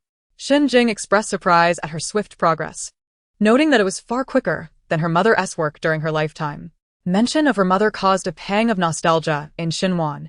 Though fate had granted her a second chance at life, she would never again see her mother. With a quivering voice, she said, "How could I possibly compare to mother? She had to manage household affairs and attend to numerous guests, while I have no such burdens." Presenting the belt, Shenjing also recalled Yunshi, and his eyes momentarily glistened with unshed tears. The belt was beautifully embroidered, not inferior to her mother's craftsmanship. At that moment, a servant outside announced, "My lord, the fourth master has arrived." Shunwan had merely come to deliver a belt, as she intended to visit the Yun family. She said, "Father, I must go to the Yun family. My grandfather has fallen ill due to the marriage of my cousin Yun Mo, and I wish to check on him." Xin Jing had never restrained Xinwan from leaving the estate, especially since she was going to the Yun family. He replied, "Your mother is no longer here, and I am occupied. You should show filial piety to your grandfather and grandmother on behalf of your parents." Xinwan nodded repeatedly and gracefully withdrew. As she exited, the fourth master entered the study, and Xinwan offered him a respectful bow before departing. As she descended the steps, Shun Jing's voice resonated. "Fourth brother's arrival is timely. Wanner is soon to be married. Please assist her in learning the duties of a wife." Hearing this, Shanwan felt a pang of emotion. In her previous life, her father had reluctantly accepted her marriage to Xie Jingyin, harboring considerable anger, yet he had not forgotten that she was to assume the role of a matriarch. Unfortunately, her prior lessons from the second mistress had proven insufficient, leading to chaos in the Jin Wangfu after her marriage, for which she had been reprimanded by Empress Song. Eventually, the Yun family had dispatched a stewardess to guide her. Although she no longer needed to learn, Xinwan was determined to earnestly revisit the teachings out of respect for her father's love. Upon reaching the gates of she boarded a carriage and headed straight for the Yun family. In her previous life, this day had been festooned with celebratory decorations at the Yun household, brimming with festivity. However, in this life, it was no different from an ordinary day. Xinwan, accompanied by Yin Shuang, arrived at the Liushuang courtyard. Upon her arrival, old lady Yun greeted her with a warm smile, inviting her to sit beside her. "I was just mentioning you to your two aunts," she said. Xinwan settled down next to old lady Yun and remarked, "I've been quite busy these past few days and haven't had the chance to visit you and grandfather. Is grandfather feeling any better?" Old lady Yun chuckled and replied, "I am not quite sure about your grandfather's condition." Xinwan's eyes widened in surprise. How could that be? Old lady Yun laughed softly. "As of today, it has been 3 days since your grandmother has seen your grandfather. He sent out invitations to a multitude of friends to come to the capital for a wedding celebration, but your cousin's engagement was abruptly called off. To prevent his friends from making a wasted trip, your grandfather has taken them on a grand tour around the city." Concerned, Xinwan asked, "Can grandfather handle such exertion?" Old lady Yun replied with a smile, "Your eldest cousin shared the same concern, but once the old master saw so many friends, his spirits lifted and all his ailments seemed to vanish." Chapter 52. Absurdity. Old Master Yun's illness stemmed partly from his own misjudgment and partly from the embarrassment he felt in front of his close friends. Recently, his companions had all arrived in the capital, and although he had lost face, they had been comforting him, suggesting that once he overcame that internal hurdle, his health would improve significantly. They encouraged him to take leisurely excursions into the mountains and enjoy nature, assuring him that all ailments would dissipate. Old Master Yun's illness, swift in its onset, was equally rapid in its departure, which allowed Xinwan to breathe a sigh of relief. The thought of her grandfather facing any serious consequences would haunt her for a lifetime. Upon learning of Xinwan's arrival, the sisters Yun Mo and Yun Rui joyfully sought her out. The matriarch of the Yun family smiled and said, "You sisters should go and enjoy yourselves. There is no need to stay by my side." Yun Rui eagerly took Xinwan's hand, exclaiming, "Let us go to the garden to admire the flowers." Yun Mo, being the more composed of the two, listened as Yun Rui animatedly remarked, "Thank goodness our eldest sister isn't getting married today. Otherwise, I would be dreadfully bored alone." After so many days, the mention of Zhao Mingyi elicited no feelings from Yun Mo, yet a hint of melancholy still lingered on her face. Observing this, Xinwan inquired, "What troubles you?" Yun Mo gently brushed her fingers over a peony and replied, "My elder brother has been contemplating how to host a gathering to bring some liveliness to the household, not wanting the visits of our grandfather's friends to be in vain. However, the celebration for our grandparents' longevity is still quite some time away." Reflecting on this matter, Yun Rui appeared equally troubled. She turned to Xinwan and said, "Yesterday, I foolishly spoke out and suggested a rather ridiculous idea, which earned me a stern reprimand from my mother." Xinwan responded, "What absurd notion could possibly warrant such a scolding? Surely, it can't be that serious for my aunt to reprimand you?" Yun Rui, having been nudged by Yun Mo, promptly sealed her lips. Xinwan's gaze flitted back and forth between the two, pondering what could possibly be so difficult to share. Yun Rui then spoke. "It's not that I cannot say anything. It's merely that I fear you might mock me, dear cousin. You see, our grandfather's dog, Huan, is about to give birth again, and I wish to host a banquet for her. A line of exasperation etched itself across Shunwan's forehead. If she did not wish to confide, there was no need to concoct such an outrageous excuse to appease her. Truth be told, Shunwan could surmise the underlying truth without Yun Rui's revelation. As the maternal granddaughter of their grandfather, her friends visiting the capital would not partake in the celebratory feast of Yun Mo, the legitimate granddaughter, nor would they honor her, the external granddaughter. Unfortunately, she was married to Xie Jingyan, a prince of the current emperor, whose noble status was far beyond the reach of a merchant family. The Yun family dared not voice such aspirations. Indeed, they did not even entertain them, especially since the emperor had scheduled the wedding banquet of Xie Jingyan and Shuning on the same day. Consequently, the number of civil and military officials attending the festivities at the Lingwangfu would be scant, and the presence of merchants would only exacerbate the situation. Thus, when Yun Rui suggested the idea, Mrs. Yun II chastised her harshly, unbeknownst to the Yun family.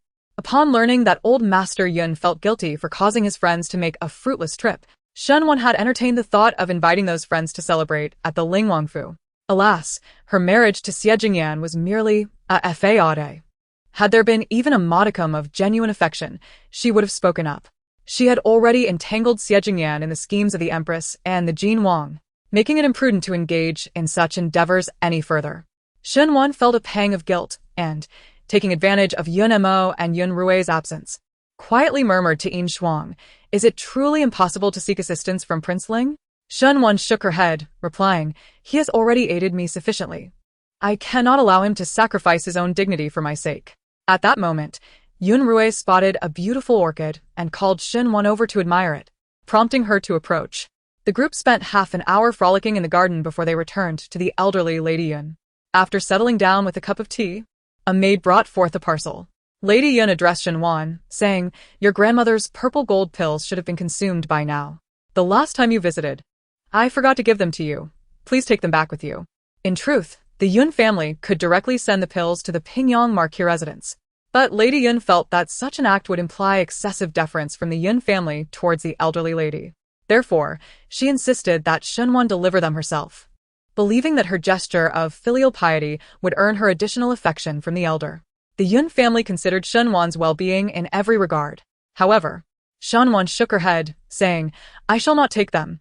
My grandmother has heard somewhere that consuming too many purple gold pills is detrimental, and she has already decided against taking them." Yin Shuang stood behind Shunwan, her eyes wide with surprise, dutifully following her mistress, having never heard the elderly lady express such sentiments. Though the purple gold pills were expensive, they were not of great consequence to the Yun family. Nevertheless, despite understanding that the Yun family did not regard the pills as significant, Shunwan wished to prevent the elderly lady from continuing to take advantage of the situation. Madame Yun was taken aback by the old lady's disapproval of the excessive consumption of the purple gold pill. Since it was deemed undesirable, it certainly could not be brought along anymore.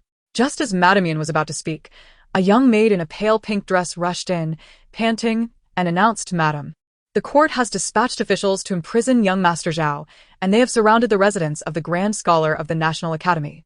Madame Yun was momentarily stunned, exchanging glances with Madame Yun, neither of them uttering a word. It was Yun Rui who broke the silence, asking, "Is it due to the examination fraud?" It seemed a rather redundant question. Who would imprison the top scholar and besiege the examiner's residence if it were not for examination misconduct? Although they had long been aware that the Crown Prince was investigating examination fraud and had surmised that young Master Zhao had indeed cheated, the confirmation of such news brought a peculiar sense of relief to the Yun family. Shunwan also felt that the timing of young Master Zhao's imprisonment was almost too precise, as if it were orchestrated. Today was supposed to be the day of his joyous wedding to Yun Mo, yet instead, he found himself shackled and imprisoned due to the scandal of examination fraud. His life had plummeted from a lofty height into the depths of despair, and one could only wonder if young Master Zhao would regret his choices while languishing in his cell. Although young Master Zhao lacked the merit to achieve the top position without cheating, had he chosen the righteous path, he could have still made a name for himself. With the financial backing of the Yun family, his father would likely have assisted him, ensuring a promising career. Alas, young Master Zhao chose to stray from the straight and narrow, ultimately sacrificing his future and his entire life for his misguided ambitions. Shunwan could not shake the feeling that the situation was far too coincidental. It was highly likely that the Crown Prince was merely extending a favor to Xie Jingyan to bolster the Yun family's reputation. Lady Yun was secretly elated and inquired. I have not heard of any evidence being found until now. What prompted the sudden arrests? The maid was at a loss for an answer, but soon Yunqi returned, stating, the net of heaven casts wide, yet misses nothing. The crown prince's men discovered a piece of waste paper used by young Master Zhao hidden within the woodpile of the Zhao family's firewood shed. It contained this year's examination questions, providing undeniable evidence, leaving young Master Zhao with no room for rebuttal.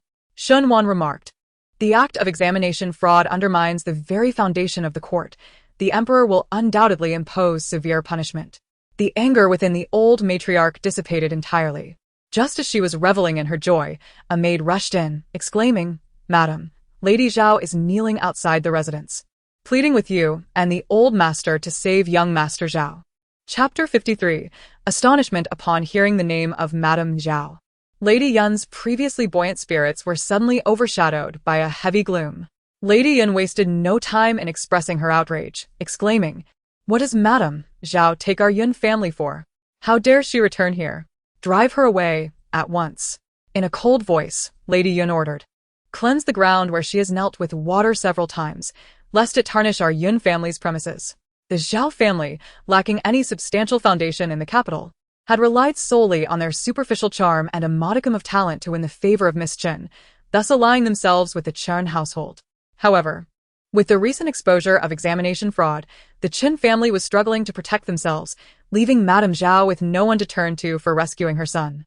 In desperation, she shamelessly sought the Yun family's assistance. Although the Yun family was merely a merchant household, their wealth was considerable, and money could indeed sway even the most obstinate of circumstances, particularly with the backing of the Pingyang Marquis. Yet, Madame Zhao failed to reflect on her son's disgraceful behavior, which had brought shame upon the Yun family. The elder Mr. Yun, having been misled, was filled with regret. It would be a remarkable act of restraint for the Yun family to refrain from taking advantage of the situation, and it was utterly absurd for her to expect their aid in saving her son. She might as well put her hopes in a sudden imperial amnesty. Truly, such notions were fanciful and self-degrading. Noticing Lady Yun's distress, Shen Wan offered consolation, saying, Grandmother, please do not let this person disturb your health. It is not worth such anger. Lady Yun was aware of this, yet her fury was hard to quell. The mere thought of Yun Mo nearly falling into the Zhao family's trap filled her with trepidation. Fortunately, the Yun family had not been made to provide a bridal gown for anyone. Otherwise, the pent-up frustration within her would eventually lead to her demise. As Shen Wan spoke of other matters, the mood of the venerable Lady Yun gradually improved. After accompanying Lady Yun for lunch, Shen Wan took her leave. As she departed, the ground before the Yun family gate was still damp. Silver Frost remarked that the servants of the Yun household claimed that Madame Zhao steadfastly refused to leave, even threatening to take her own life. The steward of the Yun family had directly instructed the onlookers to bear witness that it was Madame Zhao who sought death, and that the Yun family bore no responsibility. With a golden hairpin pressed against her neck, Madame Zhao hesitated for quite some time without making the fatal plunge. It was unclear who in the crowd had thrown a rotten egg, but it was enough to send Madame Zhao away in disgrace. Selfish individuals are often particularly attached to their own lives. It was unlikely that Madame Zhao would truly seek death. Thus, this engagement could be considered at an end. Shen Wan felt a sense of relief as she climbed into the carriage. Half an hour later, the carriage halted before the residence of the Marquis of Pingyang. Silver Frost disembarked first, and then assisted Shen Wan down. As Shen Wan emerged from the carriage, she spotted the elder sister-in-law of the third mistress, Madame Wu, emerging from the house with a radiant smile that illuminated her face as if adorned with countless gold leaf. It was no wonder that Madame Wu was in such high spirits. Her son, a scoundrel given to indulgence in gambling and debauchery, had long surpassed the age of 20 without securing a marriage proposal. Yet, fortune had smiled upon them, presenting a splendid match, one that could not easily be annulled. It was likely that Madame Wu could wake from dreams of joy. Where there is joy, there is inevitably sorrow. As Shen Wan entered the inner courtyard, she noticed the maids from the third household rushing towards her, their skirts held high, their expressions frantic, a clear indication that trouble had befallen the third household. Do not mention that Shinrong has sought death again. Shen Wan felt a twinge of curiosity, but refrained from inquiring further. The Pingyang Marquis was not so vast as to conceal much. Indeed, No sooner had Shunwan returned to Qinglan courtyard and sipped half a cup of tea than news of the third branch reached her. A young maid reported that the old matriarch had betrothed the third young lady to young Master Wu. Upon learning this, the third young lady was consumed by grief and indignation, colliding with a pillar. Yin Shuang's eyes widened in shock. Did the third young lady perish? The maid shook her head, clarifying that she was not dead. The maid had been vigilant when the third young lady struck the pillar. She had attempted to catch her but was a moment too late, resulting in the young lady's head grazing the pillar, leaving a bruise. The maid spoke with a sense of lament. The eldest young lady was to marry the Ling Wang, the second was betrothed to the Jin Wang, and the fourth young lady was destined to become a noble consort. The servants believed the third young lady would, at the very least, secure a position as a county princess. Who could have anticipated such a dismal fate for her? Shunwan remained impassive. She felt no sympathy for Shinrong's plight. This was precisely the burden they had intended to impose upon her. To pity Shinrong would be akin to tormenting oneself. After finishing her tea and savoring a pastry, Shunwan resumed her embroidery of a waistband. Yin Shuang remarked that the Marquis had instructed the fourth madam to teach the young lady how to manage the household, suggesting that Shunwan might struggle to complete the embroidery within 4 days. The time frame was already tight, and with additional obligations, it would undoubtedly be insufficient. However, Shunwan was unperturbed. Her father had forbidden Xie Jingyan from scaling the walls to enter the estate. After 4 days, he would be unable to come. And prior to their marriage, it was likely they would not meet again. She merely needed to finish the embroidery before her wedding day. Shunwan had good intentions, however. By the 4th day, after attending a lesson on household management with Madame C in the north courtyard, she spotted Chen Feng pushing Xie Jingyan towards her from a distance, with 2 maids trailing a few steps behind. Shunwan wore an expression of astonishment, to which Xie Jingyan remarked, "Are you really that surprised to see me?" Shunwan replied, "Did my father not forbid you from climbing over the wall to enter the estate?" Xie Jingyan regarded her with the bemused gaze one might reserve for a simpleton. "Do you not know that the Pingyang Marquis' residence has a front gate?" Shunwan thought to herself, how could this person be so acerbic? She wished he would come alone, devoid of his sharp tongue. Without uttering a word, Shunwan watched as Xie Jingyan extended his hand and asked, "Where's my belt?" He had made 2 trips to the Pingyang Marquis' estate for a mere belt. Shunwan found herself at a loss for words. Observing his outstretched hand, she stammered It isn't tea finished yet. The light in Xie Jingyan's eyes dimmed, and Shunwan felt an overwhelming sense of guilt, as if she had committed a grave error. She hastily explained, "I've been trying to embroider it whenever I have the chance, but my father insisted I learn household management from Aunt C." Before she could finish her explanation, his previously dim eyes sparkled once more, and his tone softened considerably. Learning household management is indeed important. His temperament was truly unpredictable. Shunwan, feeling uneasy, inquired, "Aren't you angry?" Xie Jingyan reclined in his wheelchair, the depths of his gaze shimmering with fragmented light. "Your study of household management is to ensure the proper management of my Ling Wangfu. Why would I be angry?" This statement made it sound as though he intended to entrust her with the responsibilities of the Ling Wangfu, yet they were merely engaged in a mock marriage. She would only be in the Ling Wangfu for at most half a year. Was there truly a need for her to oversee its internal affairs? Shunwan felt a flicker of doubt within her, yet refrained from voicing it. She had no intention of assisting with the household affairs and, like the steward, could not bestow upon him an embroidered belt, which made her feel quite guilty. Such sentiments must remain unspoken. Raising her gaze, she noticed Xie Jingyan's eyes fixed upon her, and an inexplicable sensation stirred within her, leaving her somewhat flustered and yearning to flee. Flee she did, exclaiming that she would return shortly to embroider the belt for him. Before Xie Jingyan could utter a word, Shunwan had already dashed away. Xie Jingyan furrowed his brow in confusion, pondering why he felt she harbored a hint of fear towards him. Chen Feng remarked, "My lord, you must be mistaken. If Miss Shin were truly afraid of you, she would undoubtedly toil tirelessly to complete the belt you desire. After 2 visits, only half of the belt has been embroidered, which clearly indicates she is not afraid at all." Chapter 54. Considerations. Xie Jingyan sat in his wheelchair, watching Shunwan run off until she vanished from sight. Chen Feng remarked, "Master, weren't you looking for Miss Shin? I could have someone fetch her back." Xie Jingyan replied, "Never mind, let us not inconvenience her. Let us go." Chen Feng's lips twitched in irritation. Chunyu returned briefly to inform the master that Miss Shin wished for old Master Yun to bring her friends to the Lingwang mansion to celebrate her and the master's nuptials. But out of consideration for the master's dignity, she hesitated to speak up. The master, having offered himself so readily, left it to Miss Shin to approach him. Yet he seemed to worry about putting her in a difficult position, even sparing her the need to ask. After years of serving by the master's side, it was the first time Chen Feng recognized him as such a thoughtful individual, genuinely considering others' feelings. Surely, the master was not merely using this as a pretext to catch a glimpse of Miss Shin. Meanwhile, Shenwan hurried back to Qinglan courtyard, with Yin Shuang trailing behind, slightly out of breath. "Why are you in such a rush, miss?" she questioned, perplexed. Shenwan herself could not comprehend why she felt an inexplicable dread of encountering Xie Jingyan ever since that incident at Changshan Wang Mansion. It was an irrational fear. And yet, she was still destined to marry into Ling Wang Mansion, leaving her distressed and troubled. Although she claimed to be returning to embroider a waistband, the embroidery frame lay idle in her hands for quite some time, without a single stitch made. After pondering for a while, and sipping a cup of tea, Shenwan finally settled her mind to resume her embroidery.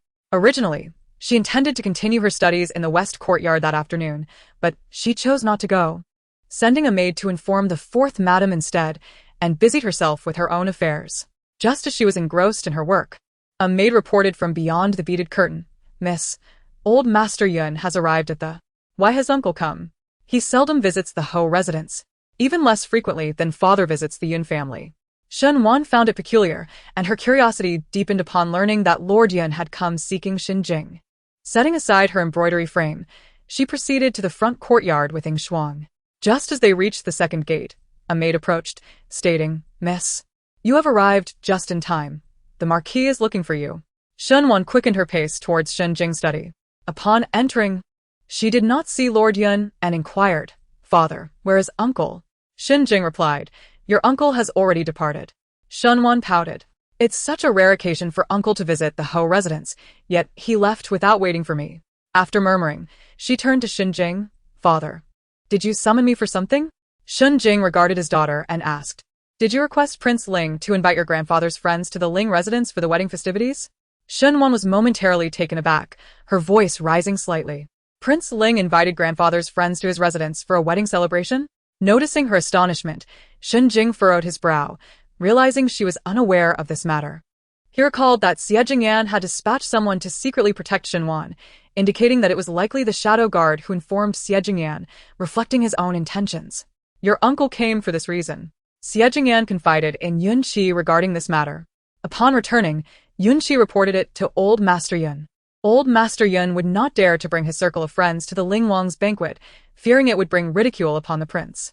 He firmly believed that Ling Wang was aware of the situation and that it was certainly Shen Wan who disclosed it.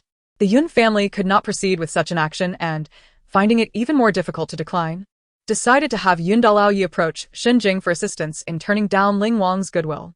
Shen Jing assumed it was Shen Wan's intention, thus sending a maid to seek her out.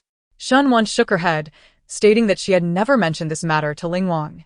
Shen Jing remarked that Ling Wang always had her best interests at heart and that marrying him would put her father's mind at ease. Shen Wan felt her cheeks flush slightly, a warmth igniting within her. Although she could not comprehend why Xie Jingyan acted in this way, she felt a deep sense of gratitude towards him, unsure how to express her thanks. At that moment, Shen Du entered, inquiring if his father had summoned him. Shen Jing glanced at Shen Wan before responding that, despite this being Ling Wang's own decision, their maternal grandfather believed it would be best not to attend the banquet, advising Shen Du to convey this to Ling Wang. Shen Du replied that Ling Wang had already spoken directly to his cousin, and it was unlikely he would change his mind. He suggested making an effort to persuade him, but if that proved futile, then it would be left as is. Shen Jing did not dwell on the matter. After all, old Master Yun was Shen Wan's maternal grandfather, and it was entirely reasonable for him to gather a close circle of friends to celebrate his granddaughter's marriage. Furthermore, Shen Jing had never looked down upon merchants and found no issue with their reservations. He intended to act in accordance with the Yun family's wishes to alleviate any burdens on old Master Yun's mind. Shen Jing instructed Shen Du to approach Xie Jingyan, and Shen Du complied, leaving with Shen Wan at his side. Shen Du gazed at Shen Wan, his mouth opening as if to speak, yet ultimately he uttered nothing. Noticing his hesitation, Shen Wan inquired, "Elder brother, is there something you wish to convey to me?" Shen chuckled lightly, shaking his head, his spirits lifted as he replied. I merely intended to ask if you had any messages for the King Ling. However, I suddenly recalled that he visited this morning and decided against asking. It seems my soon-to-be brother-in-law is quite commendable. For the sake of his sister's happiness, he disregards his own pride. Alas, before Shen could finish his thought, Shenwan hastily departed. Heaven knows why Xie Jingyan acted in such a manner, yet it certainly was not for her delight. After all, he was the type who demanded a belt embroidered in exchange for even the smallest favor. He was displeased if it was not completed on time. And yet here were two individuals perceiving things so askew. Nonetheless, despite her certainty that Xie Jingyan's actions were not motivated by her, Shenwan still felt a profound sense of gratitude in her heart. Upon returning to Qinglan Courtyard, Shenwan seized the embroidery frame and resumed her work on the belt. Just as Shindu had mentioned, Xie Jingyan had directly sought out young Master Yin for an invitation, and he would not waver in his decision. Unable to persuade Xie Jingyan otherwise, Shen Jing asked Shindu to inform old Master Yin to extend the stay of his closest friends in the capital for a few more days, so they could attend the wedding celebration at the King Ling's residence on the 18th. After 2 days of diligent effort, Shenwan finally completed the belt. Once it was finished, she instructed Chenyu to deliver it to Xie Jingyan. However, upon receiving the belt, Chenyu declined to assist, stating, I can handle many tasks for Miss Shen, but as for the belt, it is best if you present it to him personally. For the sake of this belt, I have visited the Pingyang Marquise twice. If I merely desired the belt, I could have easily sent someone to urge them on my behalf instead of coming in person. To return the belt in such a thoughtless manner warrants a severe reprimand. Shenwan did not anticipate Chenyu's refusal. She began to say, Your master is eager to. However, before she could finish her sentence, Chenyu had already leapt into the tree, refusing to come down. Shenwan. She could poison him if needed, yet she was unwilling to assist in delivering the belt. Her master found it peculiar, and the secret guards dispatched were equally enigmatic. With Chenyu unwilling to help, Shenwan had no choice but to deliver it herself. Given the assistance the Yun family had provided, it would be inappropriate to require Xie Jingyan to come to the Pingyang Marquise repeatedly, especially in his current condition. Prepare the carriage. Chapter 55. Medicinal bath. Shenwan did not immediately depart with her belt. Instead, she first visited the storeroom. With only 3 days remaining until Xie Jingyan's birthday, she knew it was imperative to bring a birthday gift to the Ling Wangfu. However, the present she had prepared was rather weighty, and Silver Frost alone was unable to lift it. Thus, she summoned a young maid to assist in transporting it to the front courtyard and loading it onto the carriage. Once Shenwan settled into the carriage, it set off directly for the Ling Wangfu. After a short while, the carriage halted before the grand entrance of the Ling Wangfu. Upon recognizing the carriage of the Pingyang Marquise, the attendants of the Ling Wangfu were momentarily taken aback as Shenwan alighted. The young lady was soon to wed their esteemed prince. Was it not said that it was ill-advised for the couple to meet before their nuptials? Yet here she was, not only arriving but also bringing along a mysterious box, the contents of which piqued the curiosity of the attendants who followed her, carrying the box closely behind. After a considerable walk, they finally reached the Muyu Pavilion where Xie Jingyan resided. During her previous visit for the betrothal, Shenwan had seen Xie Jingyan in the courtyard, watching someone fly a kite. She glanced up at the sky, where a beautiful kite soared high against the azure backdrop. Once inside the courtyard, Shenwan instinctively turned her gaze towards the spot where she had last seen Xie Jingyan, but he was nowhere to be found. The maids in the courtyard watched her intently, prompting Shenwan to inquire about the whereabouts of the prince. A young maid responded, The prince is currently preparing a... But before she could finish, Chen Feng emerged from the interior, interrupting her, and said, The prince requests that Miss Shen come inside. How should she invite her inside? It seemed inappropriate for her to enter the inner chamber of Xie Jingyan now that she had arrived at the Ling Wangfu. However, considering that she and Xie Jingyan were bound by an imperial decree of marriage and would be wed in merely 7 days, it was not entirely unreasonable for her to step into this room, which she would soon call her own. With that thought in mind, Shenwan ascended the steps. The maidservants behind her exchanged glances, their eyes wide with astonishment. Yin Shuang attempted to follow Shenwan into the room, but was halted by Chen Feng. Upon entering, Shenwan scanned the room, but found no trace of Xie Jingyan. Just then, a rich voice beckoned from behind the screen, Come here. Without a second thought, Shenwan walked towards the voice. Yet, as she rounded the screen, she was met with the sight of Xie Jingyan reclining in a bath. Instantly, her face flushed crimson, and she quickly turned away, indignantly exclaiming, "You scoundrel! You're taking a bath and you still called me in?" Xie Jingyan corrected her, saying, "I am soaking in a medicinal bath." Whether it was a bath or a medicinal soak, did it not amount to the same? Both involved being unclothed and immersed in a tub. Had she known she would encounter such an embarrassing situation, she would have never come to deliver the belt. Mortified, Shunwan attempted to leave, but Xie Jingyan's teasing voice lingered. "You've seen me bathe before." Shunwan was left speechless, her mind racing. How could he possibly say such a thing? That incident had occurred years ago, and she was astounded he still remembered it. Indeed, this was not Shunwan's first encounter with Xie Jingyan in the bath. She had stumbled upon him in such a state when she was merely 8 years old. It was on the first day he followed her father to the Pingyang Marquis' residence to practice martial arts. After an intense training session, drenched in sweat, he took a bath in her elder brother's room. Unbeknownst to him, she ventured into her brother's chamber to retrieve the 9-link ring she had inadvertently left behind, only to stumble upon him unexpectedly. Embarrassed, she fled in haste, shattering the 9-link ring in the process. This mortifying incident led to a series of events. The following day, when her kite became ensnared in a tree, she climbed up to retrieve it. Upon seeing him approach, panic seized her, and she fell from the tree, landing awkwardly without his assistance, resulting in a dislocated arm. Consequently, her father and elder brother concluded that he had indeed saved her. Had it not been for him, she would never have tumbled from the tree. Due to the unfortunate encounter of witnessing him bathe, she could not bring herself to speak the truth. This rascal tormented her incessantly, and during his 3-month stay at the Pingyang Marquis' residence, she had never once enjoyed an entire skewer of candied hawthorn. The memories of those bygone days still made her grit her teeth in frustration, especially when he dared to bring them up again. In a fit of anger, Shunwan forgot to leave, and Xie Jingyan remarked, "I require a medicinal bath every 3 days, lasting half an hour, and it cannot be interrupted. If I do not permit you to enter, do you intend to wait for me for half an hour?" "Waiting half an hour is preferable to entering," she retorted, her cheeks aflame. Xie Jingyan inquired, "What brings you here?" Shunwan replied, "The belt you requested has been embroidered and is here for you. Furthermore, your birthday approaches, and I have brought your birthday gift as well. Additionally, I wish to thank you for inviting my grandfather's esteemed friends to the Lingwang residence for the celebratory feast." Shunwan stood with her back to Xie Jingyan. After speaking, she intended to place the belt she held onto the small table, but Xie Jingyan interjected, requesting the belt. Consequently, she found herself unable to set it down. Could he not wait until after his medicinal bath to inspect it? She understood his leg injury rendered him somewhat immobile, and thus refrained from sending him to the Pingyang Marquis' residence, yet he showed no regard for her modesty.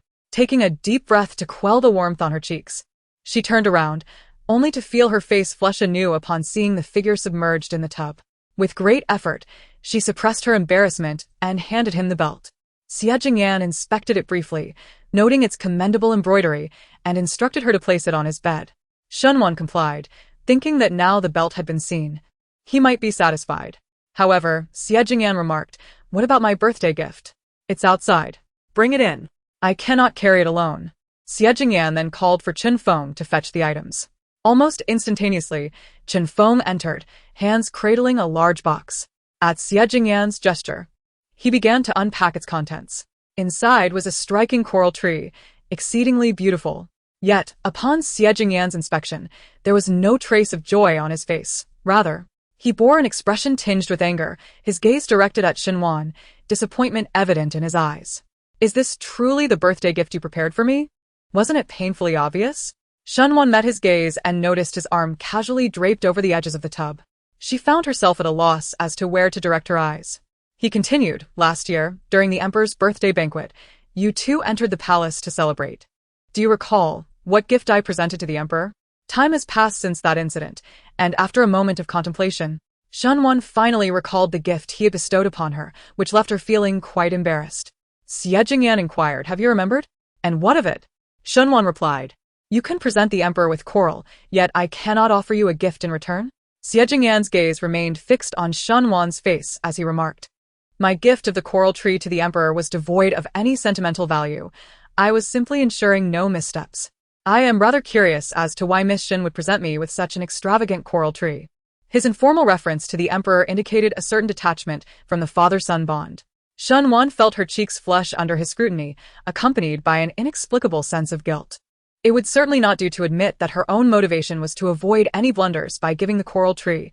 Instead, she stated, "You have assisted me so much. And being unaware of your preferences, I thought to give you what I cherish most." This assertion held a kernel of truth, had she not been particularly fond of it. The coral tree would have long since been claimed by Xining or Shinrong for the matriarch. Xie Jingyan's expression softened slightly. "Since it is something you hold dear, I shall refrain from taking it from you. Please take it back." Her bringing such a conspicuous box had already attracted attention, and to take it back in its original form would invite even more scrutiny. Shunwan said, "If I take it back now, I shall only have to bring it again in a few days. Could you kindly keep it for me for a short while?" Shunwan was uncertain why her words seemed to please Xie Jingyan. His previously disappointed expression had faded, replaced by a touch of warmth. His handsome face, akin to a snow lotus blooming at dawn atop a snow-capped mountain, was a sight to behold, but not to be trifled with. Indeed. His temper is as unpredictable as the weather. Shunwan has long ceased to ponder his emotions, unable to decipher his whims.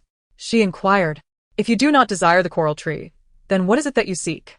If you remain silent, I shall not present you with anything." Xie Jingyan smirked and replied, "Give me a pouch." Shunwan thought perhaps her hearing had betrayed her. He rejected the priceless coral tree in favor of a mere pouch? How utterly nonsensical. Chapter 56. Adorning the bride, she had embroidered the belt and requested a pouch as a birthday gift. How could Shunwan possibly refuse?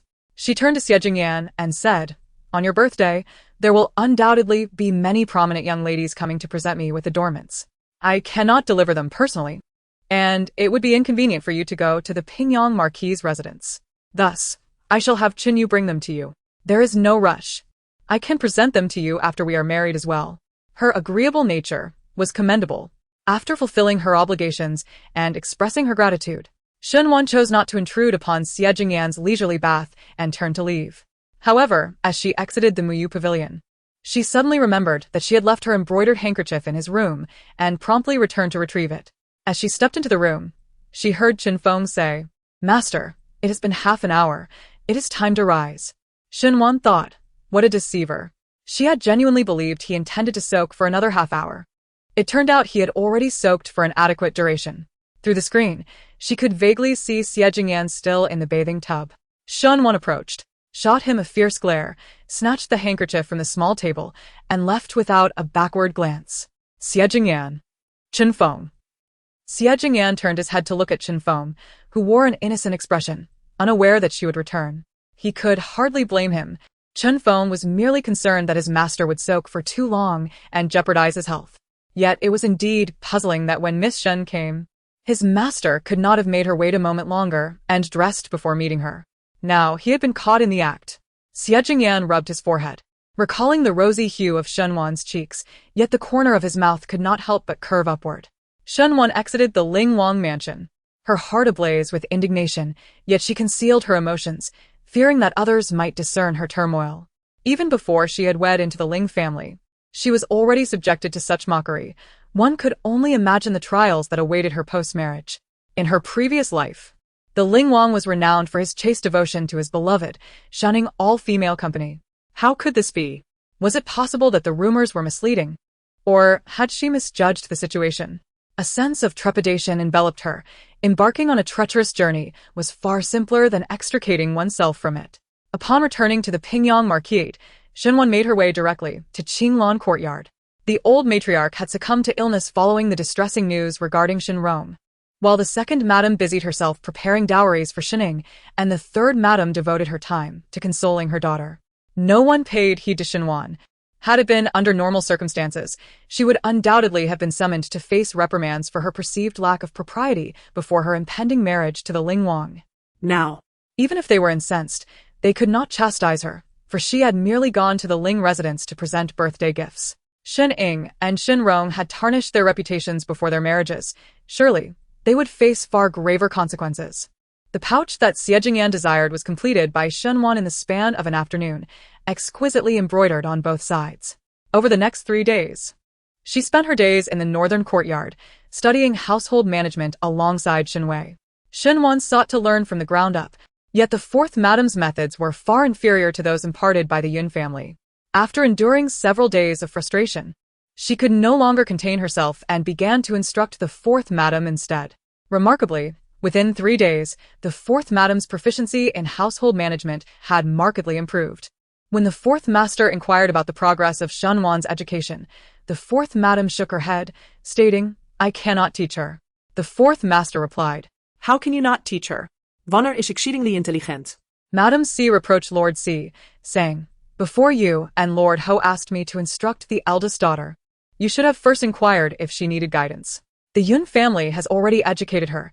There was no need for her to learn from me. These past few days, it has been Wanner who has been teaching me how to manage the household, and she has even shown me how to oversee the shop. Indeed. My burdens have lightened considerably, and I have gained invaluable insights." As for Lord C, the past days have unfolded in tranquil silence within the Ho residence, with each chamber remaining remarkably quiet. Even the previously troubled Shinrong, who had sought death on 2 occasions, seemed to have quieted down. However, the greater the calm, the more uneasy Shinwan felt, sensing that beneath the placid surface lay turbulent waters, ready to unleash a storm at any moment. On the day of Xie Jingyan's birthday, as Shinwan had anticipated, numerous young ladies of noble birth began to arrive at the Ho residence to present new adornments to both her and Shining. Shun Rong had claimed illness and did not make an appearance, leaving Shunwan and Shining to entertain the distinguished guests, with Shunwei also assisting. It was then that Shinwan noticed that the gifts originally intended for her in her past life had now been bestowed upon Shining. Though the noble ladies had extended similar gifts to both Shining and Shinwan, it was evident that the offerings to Shinwan were of inferior quality. Only a scant few had presented identical gifts. From the nature of the adornments, it was apparent which noble ladies' fathers and grandfathers were aligned with whom. The few who had given similar gifts had not participated in the Crown Prince's contest in her previous life. Shunwan observed this without concern, but it was Yin Shuang who felt intense indignation due to Xunying's subtle displays of pride and satisfaction. However, Xunying's pride was abruptly halted with the arrival of the Yun sisters. Each sister presented Shunwan with a set of exquisite headpieces valued at 3,000 taels, accompanied by lavish gifts from the 3 young masters of the Yun family, each offering substantial dowries. Their 2 uncles gifted Shunwan 2 shops and a manor, while her grandfather, the venerable old Master Yun, bestowed upon her an even more extravagant array of gifts: 48 sets of dowry, 6 shops for manors, 500 acres of fertile land, and 2 additional courtyards. In her previous life, the Yun family had already provided Shunwan with a generous dowry, but this time, it surpassed all expectations. This indicated the Yun family's fondness for Xie Jingyan, as they showed sympathy for his leg injury by endowing her with even greater wealth, ensuring their lifelong comfort. As the legitimate daughter of the first branch, Shunwan's dowry from the Pingyang Marquis' residence was already more substantial than that of Shining, and the gifts from the Yun family were considerably more generous than those from the Marquis. Upon the arrival of the Yun family's dowry, Shen Ying's smile vanished. On this day, after breakfast, Shunwan went to Qinghui courtyard to pay her respects to the matriarch. Approaching the screen, she overheard the matriarch comforting Shining, remarking that within the entire Great Chu, there was but one Yun family, and it had only one granddaughter, making it entirely normal for them to shower her with affection. Shining pouted then, "Grandmother, you should dote on me a bit more." The matriarch smiled benevolently. "Very well, grandmother shall cherish you more." When Shunwan entered, the matriarch continued, "The dowry from the Marquis' residence is greater than that of your second sister, and the Yun family has contributed significantly as well. Your dowry exceeds that of your second sister by more than double. Thus, grandmother shall refrain from adding more." In her previous life, she had received nothing, and in this life, she had never harbored such expectations. While material gifts could be withheld, her reputation must remain untarnished. Shunwan remarked, "My grandmother has not provided me with any adornments. Thus, when the dowry list is presented, it will solely reflect the embellishments from the Yun family, devoid of any from my grandmother." The second madam replied, "This is easily resolved. Simply allocate a couple of shops and a farm from the Yun family's gifts as if they were sent by your grandmother. Ultimately, they all belong to you. While the items may indeed be hers, the reputation would still belong to the matriarch. Such thoughts are quite fanciful." Shunwan responded, "On the day of my wedding, my maternal grandfather will attend the celebration at the Ling Prince's residence. Should this deception reach his ears, it would surely displease him. Such a trivial matter will not come to the attention of old Master Yun, the second madam insisted. Xinwan turned to her. Since my grandmother does not concern herself with such reputation, why must you resort to deception? If this is to be done, it must also have my father's consent. Chapter 57. Bullying Xinwan carried Xinjing out, and the second madam instantly lost her temper. The old lady, feeling sorry that Xinjing's dowry was not as ample as Xinwan's, decided to allocate the portion originally intended for Xinwan to Xinjing instead. While Xinjing might not voice his objections, he would certainly not permit the Yun family to sully the old lady's reputation, if they were to disregard such prestige. Then they should forego it entirely, for one cannot possess both. The old lady cast a sidelong glance at the second madam, her eyes reflecting displeasure.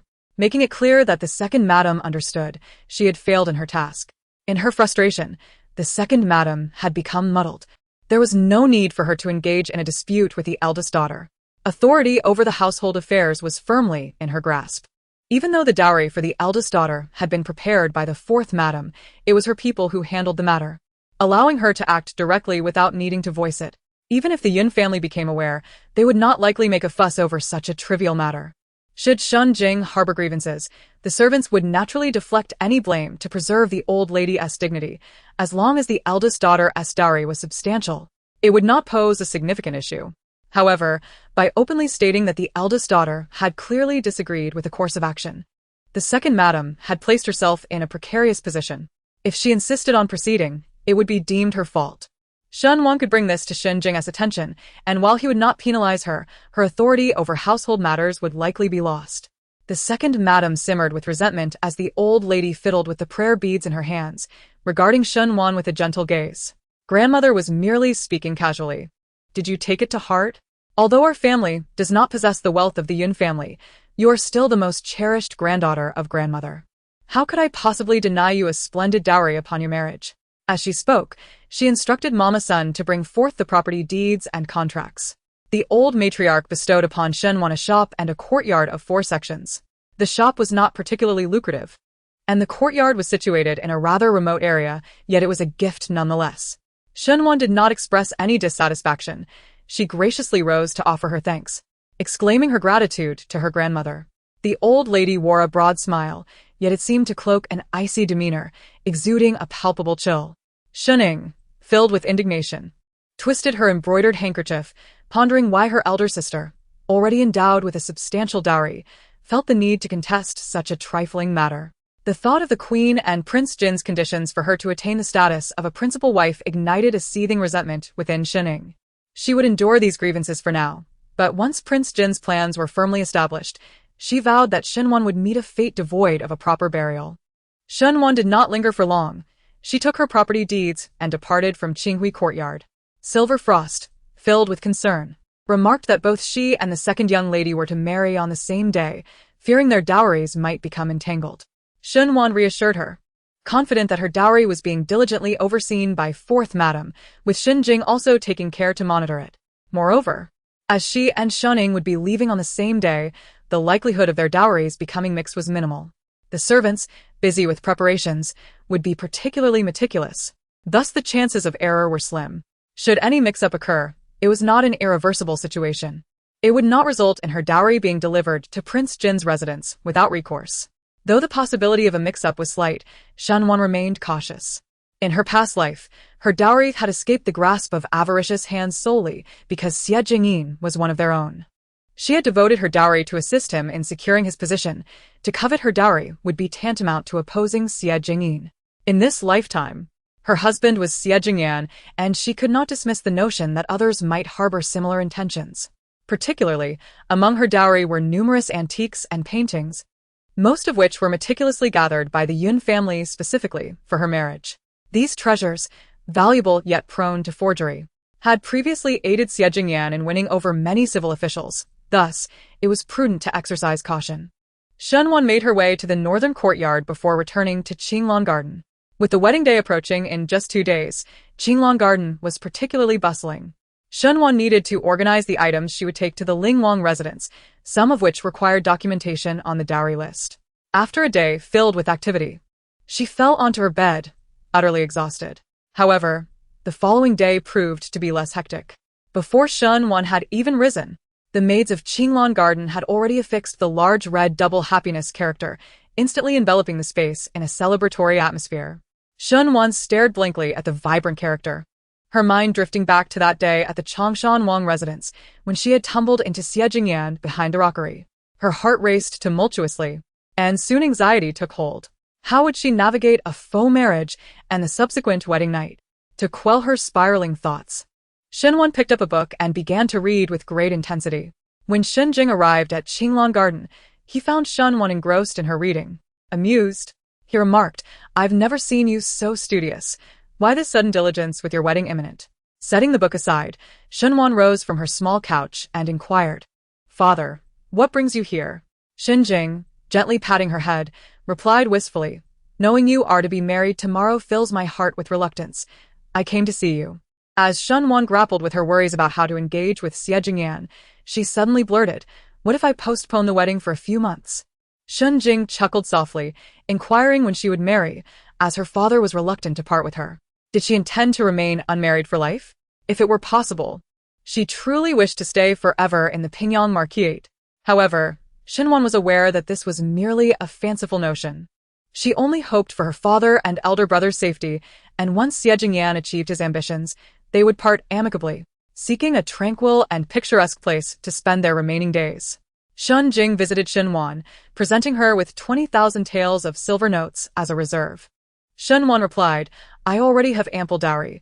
There is no need for father to provide more." Shen Jing insisted, "Who would complain of having too much money? It is a gift from your father. Take it without hesitation.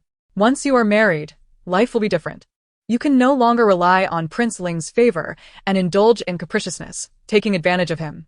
Xie Jingyan favor her, which father had ever witnessed?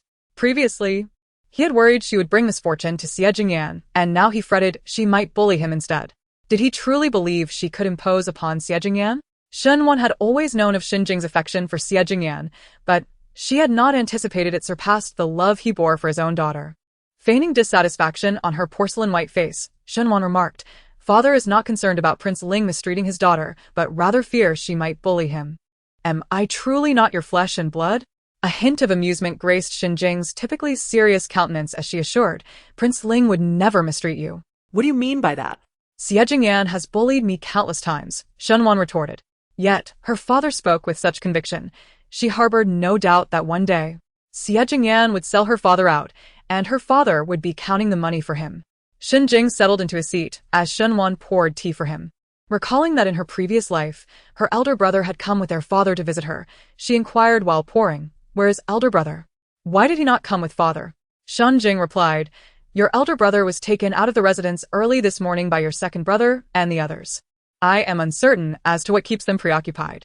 Upon hearing that Shindu had been led away by Shin Li and Shin Dian, Shenwan's heart sank, causing her hand to tremble as she nearly spilled the tea. In a fluster, she set the teapot down. At that moment, a young maid dressed in a soft yellow gown rushed in, exclaiming in distress, "My lord, it is terrible. The young master, along with the second and third young masters, has gotten into a brawl at Diyu Tower and has sustained injuries." Chapter 58. The Altercation. Shinjing furrowed her brow in concern. Shinwan's heart leapt into her throat as she anxiously inquired why they were fighting at the Diyu building. Tomorrow marked a joyous occasion, the wedding of her and Shining, and her elder brother was not one to lack composure. Neither was Shun Li nor Shin Dian, for that matter. Shunwan was eager to uncover the circumstances. Yet the young maidservant could only disclose that Shindu and his companions were involved in a brawl at the Diyu building, leaving her in the dark about with whom they clashed and the reasons behind it. Rising to her feet, Shenjing decided to venture outside, and Shenwan, unable to quell her unease, followed suit. Upon reaching the front courtyard, the reasons for Shindu's scuffle became apparent.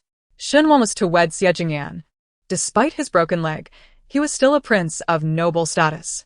As for Jin Wang, there was no need for elaboration.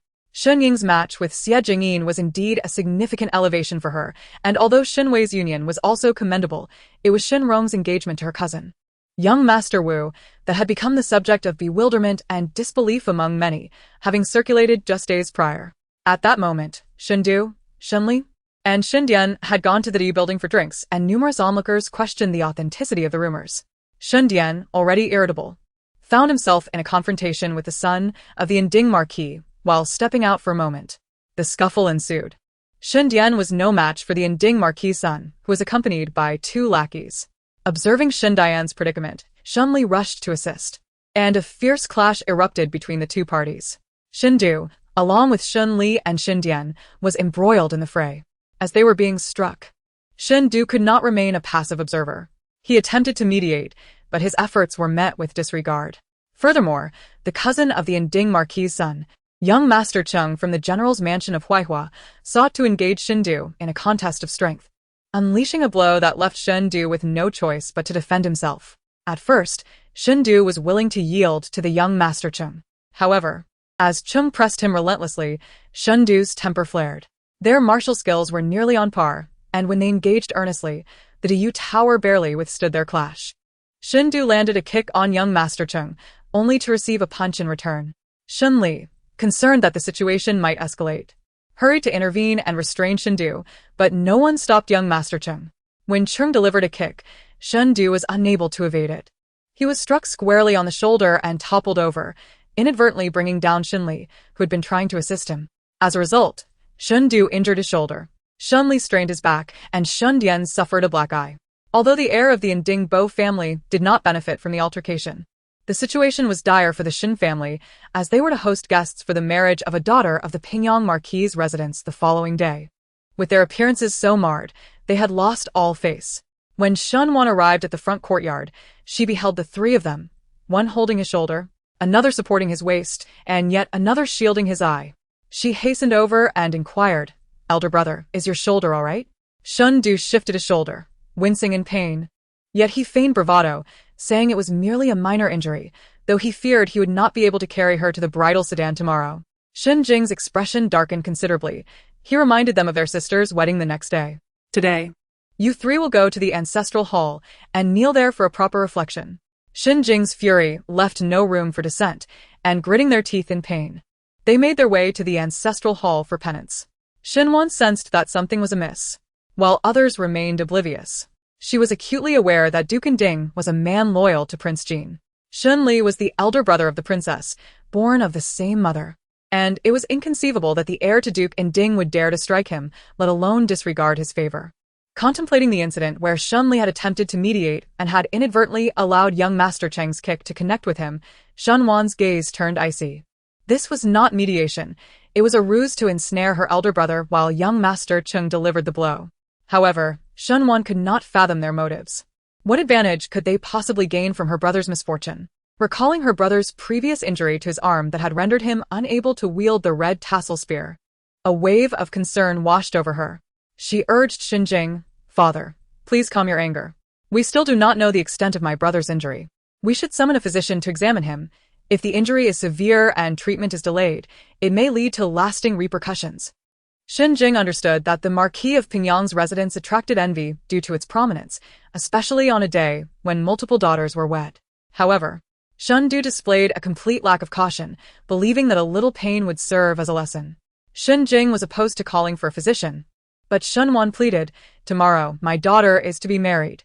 Do you wish for her to do so with an unsettled heart?" Her eyes, filled with worry, glistened with unshed tears, and Shen Jing's resolve softened. As a father, he found it difficult to deny his daughter's final request before her marriage. He instructed Steward Li to summon a physician to the residence. With that command, Shen Jing retreated to his study. Upon returning to Qinglan Courtyard, Shen Wan awaited anxiously until a maid finally arrived to inform her, "Miss, rest assured, the heir's shoulder is not fractured. The physician has assured us that with a few days of medication, he will recover completely." "It is a relief," thought Shen Wan, as she exhaled softly. The maidservant had withdrawn when the matron's head maid, Hong Xiao, arrived bearing the matron's message. The heir had sustained an injury to his shoulder. The second young master had twisted his waist, and the third young master bore a bruise on his eye that would likely not fade by morning. Only the fourth young master remained unscathed. The eldest and second young ladies were to be wed together, and the fourth young master would be unable to carry both of them to the bridal sedan. Consequently, the eldest and second young ladies would have to be supported by the matchmaker as they entered the carriage on the morrow. In her previous life, Shen Wan had been carried by her elder brother to the sedan chair.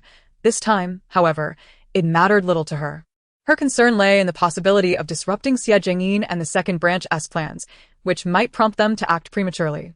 She had already cautioned her elder brother to remain vigilant, but sometimes no amount of caution could prevent unforeseen events. A physician had been summoned to the ancestral hall to tend to their injuries. Xunli, having injured his waist, was unable to kneel for long. Thus, the matron had called upon Xinjing to intercede on behalf of the three young men. Nevertheless, Xinjing imposed a penalty of 2 hours of kneeling before allowing them to return. As evening descended, the sky was ablaze with resplendent clouds. Shunwan lingered on the corridor, watching the sunset for quite some time. It was only when dusk enveloped the sky that she retreated to her chamber. With her wedding imminent, she anticipated a day of fatigue and resolved to retire early. However, after her bath, as she emerged from behind the screen, Mama Zhou entered, accompanied by a maid carrying a tray that held an exquisite brocade box. "What is this?" Shunwan inquired. "This is from the fourth madam," Mama Zhou replied. "She sent someone to deliver it, instructing that you should examine it before retiring tonight, as it will be of use tomorrow." As she spoke, Mama Zhou directed the maid to place the brocade box upon the bed. The maid placed the brocade box upon the bed, and Mama Zhou led the maid away, calling for both Silverfrost and Begonia to exit as they departed. Shunwan could surmise the contents of the box, her face inevitably tinged with crimson. She and Xie Jingyan were merely feigned betrothed. Such matters were unnecessary for them. The night before her marriage in her past life, the second madam had sent a book. And now it was the fourth madam who seemed concerned about her nuptials, presenting such an extravagant brocade box. Could it be that she was mistaken? Shunwan settled beside the bed, and upon opening the box, she found not merely a book, but rather something far more provocative. Beneath the book lay an entire set of delicate porcelain figurines, each posed in various stances. A mere glance sent her face aflame. The illustrations within were distinct from those of her previous life, depicting women in commanding positions.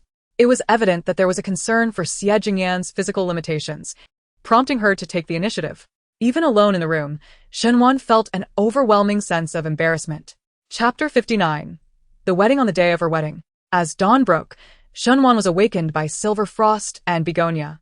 Empress Chuanfu arrived to perform the ceremonial face unveiling to adorn her, and to help her don the resplendent crimson wedding gown. Afterward, they helped her sit on the bed, awaiting the arrival of the bridal sedan chair. Time seemed to stretch endlessly, and just as Shunwan felt her limbs growing numb from sitting, she faintly heard the sounds of firecrackers and the traditional swona from the courtyard. The bridal sedan chair had arrived. The young maid joyfully rushed in to announce the news. Empress Chuanfu draped the bridal veil over Shunwan's head and assisted her in stepping outside.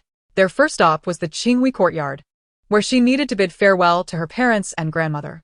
Upon her arrival, Shining was already there. The two brides were clad in identical wedding gowns, their shoes, phoenix crowns, and veils mirroring each other in every detail.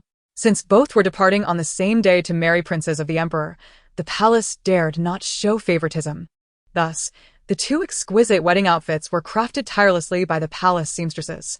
A maid brought forth a mat, and both Shunwan and Shuning knelt to pay their respects to the matriarch. The elderly lady first helped Shunwan to her feet, then Shuning, her eyes glistening with tears, filled with reluctance. After bidding farewell to the matriarch, it was time to honor their parents. Shunwan knelt to pay her respects to Xinjing, while Shuning knelt before the second master and second madam. Although the distance to their new homes was not great, Shunwan could not suppress the tears that shimmered in her eyes. Even Xinjing, a seasoned general who had witnessed countless battles and the fragility of life, felt his eyes moisten, longing for his daughter and mother.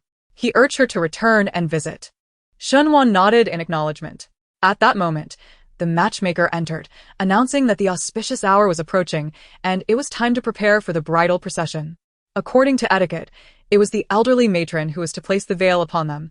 However, Shunwan chose to act with defiance, her voice choked as she implored, "Father, please cover my head." Such a modest request could hardly be denied by Xinjing, who accepted the veil from the maid and gently draped it over Shunwan.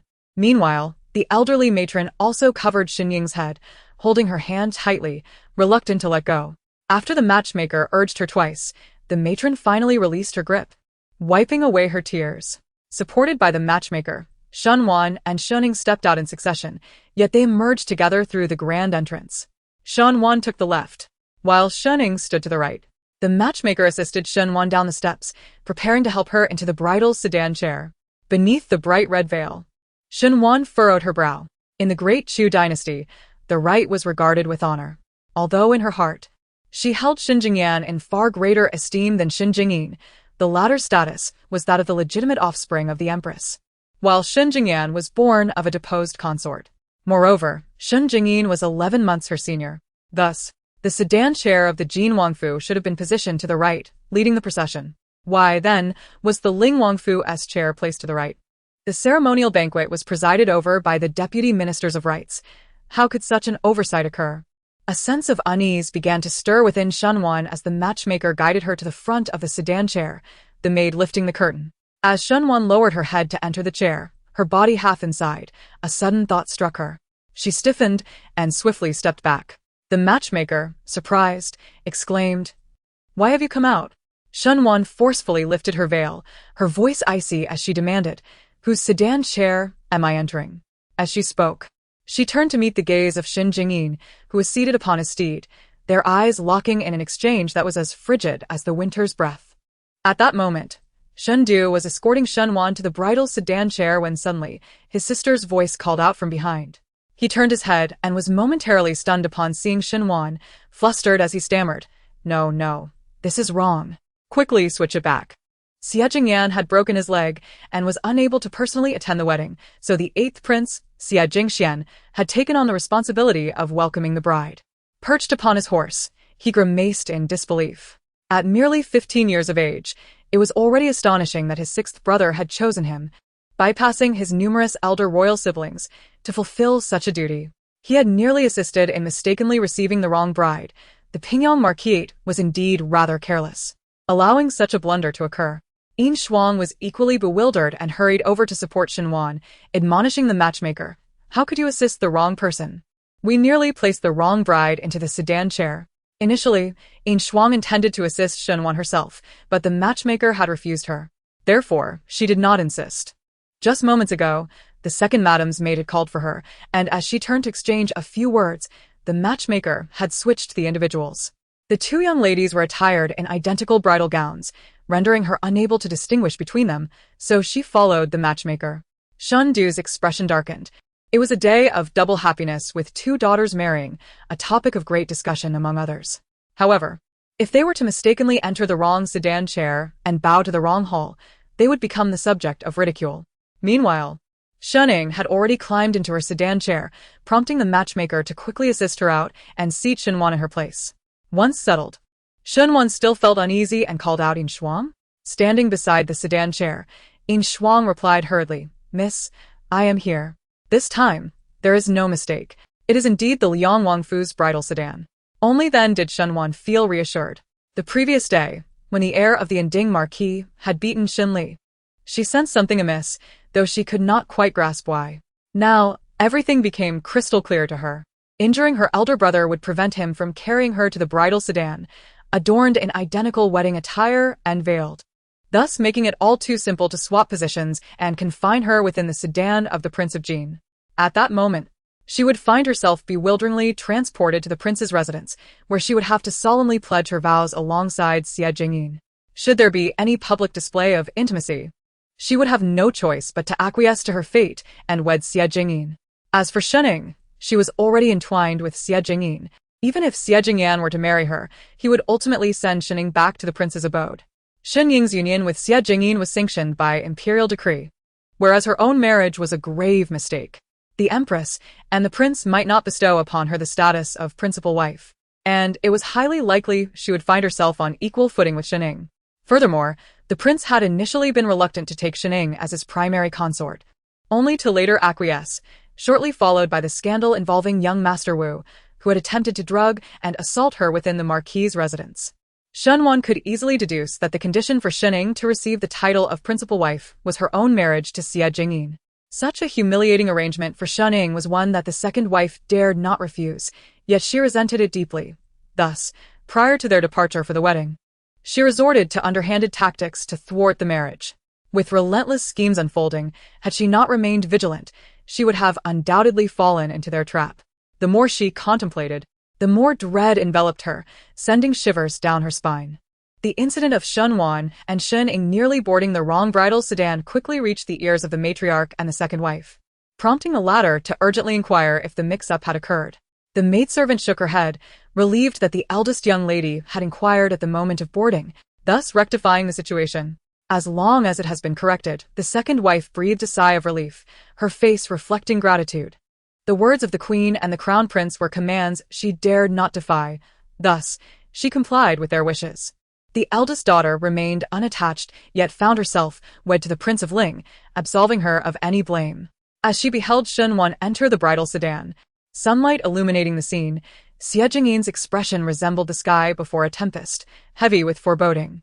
A meticulously crafted plan, seemingly foolproof, unraveled right before his eyes, igniting within him a murderous rage, though he found himself powerless to act, departing instead with a heart full of resentment alongside the sedan of the crown prince. Unaware of how long she had been jostled within the sedan, Shunwan felt as though the phoenix crown atop her head might snap her neck. The exhausting ordeal of marriage had already claimed her twice. Starved and parched, she could hardly contain her joy upon hearing the resounding firecrackers and the lively notes of the suona. At long last, they had arrived at the Prince of Ling's residence. The eighth prince, Xie Jingxian, prepared to assist Xie Jingyan in shooting arrows at the bridal sedan. Seated in his wheelchair, Xie Jingyan, pushed by Chun Feng, expressed his gratitude, stating, "Thank you, eighth brother. I shall handle the archery myself." Xie Jingxian promptly handed him the bow and arrows. As Xie Jingyan drew back the bowstring, the onlookers held their breath. Should he miss, it would merely be a source of embarrassment, but should he strike the bride within the sedan, what should be a joyous occasion could swiftly turn tragic. With 3 arrows released toward the sedan, he maneuvered his wheelchair closer. The matchmaker lifted the bridal curtain, and Xie Jingyan extended his hand, saying, "My lady, please disembark." Hesitating momentarily at the sight of his outstretched hand, Shunwan ultimately reached out, only to have her hand firmly grasped by him, an inexplicable sensation stirring within her heart. Shunwan was drawn out of the bridal sedan by him, and the matchmaker handed over the splendid red silk. Only then did Xie Jingyan release his grip. As they entered the residence, Shunwan stepped over the brazier and mounted the saddle, arriving at the main hall. The left minister of rites proclaimed, "The auspicious hour has arrived. Kneel to pay respects." Shunwan assumed that Xie Jingyan had knelt in his wheelchair, but he instead said, "Assist me to rise." Chun Feng helped Xie Jingyan to his feet, and they stood side by side. The left minister of rites called out, "Bow to heaven and earth." Just as Shunwan and Xie Jingyan were about to bend down in reverence, a voice with a distinct quack interrupted, "His Majesty has arrived." Chapter 60. The wedding ceremony. The bustling main hall fell into an instantaneous silence, so profound that one could hear a pin drop. The crowd exchanged incredulous glances, each face reflecting disbelief. How could the emperor have arrived at the residence of Prince Ling?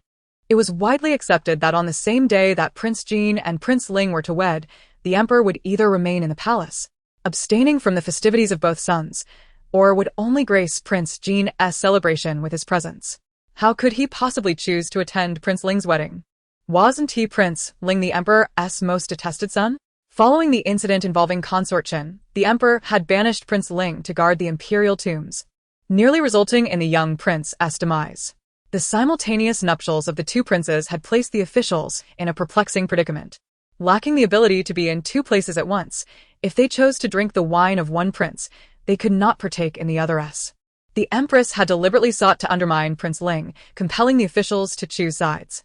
With Prince Ling incapacitated, how could he possibly compete with Prince Jin? To forego Prince Jin's wedding feast on such a momentous occasion would spell disaster for their future, particularly if Prince Jin were to ascend to power. Consequently, the officials overwhelmingly opted to celebrate at Prince Jin's residence.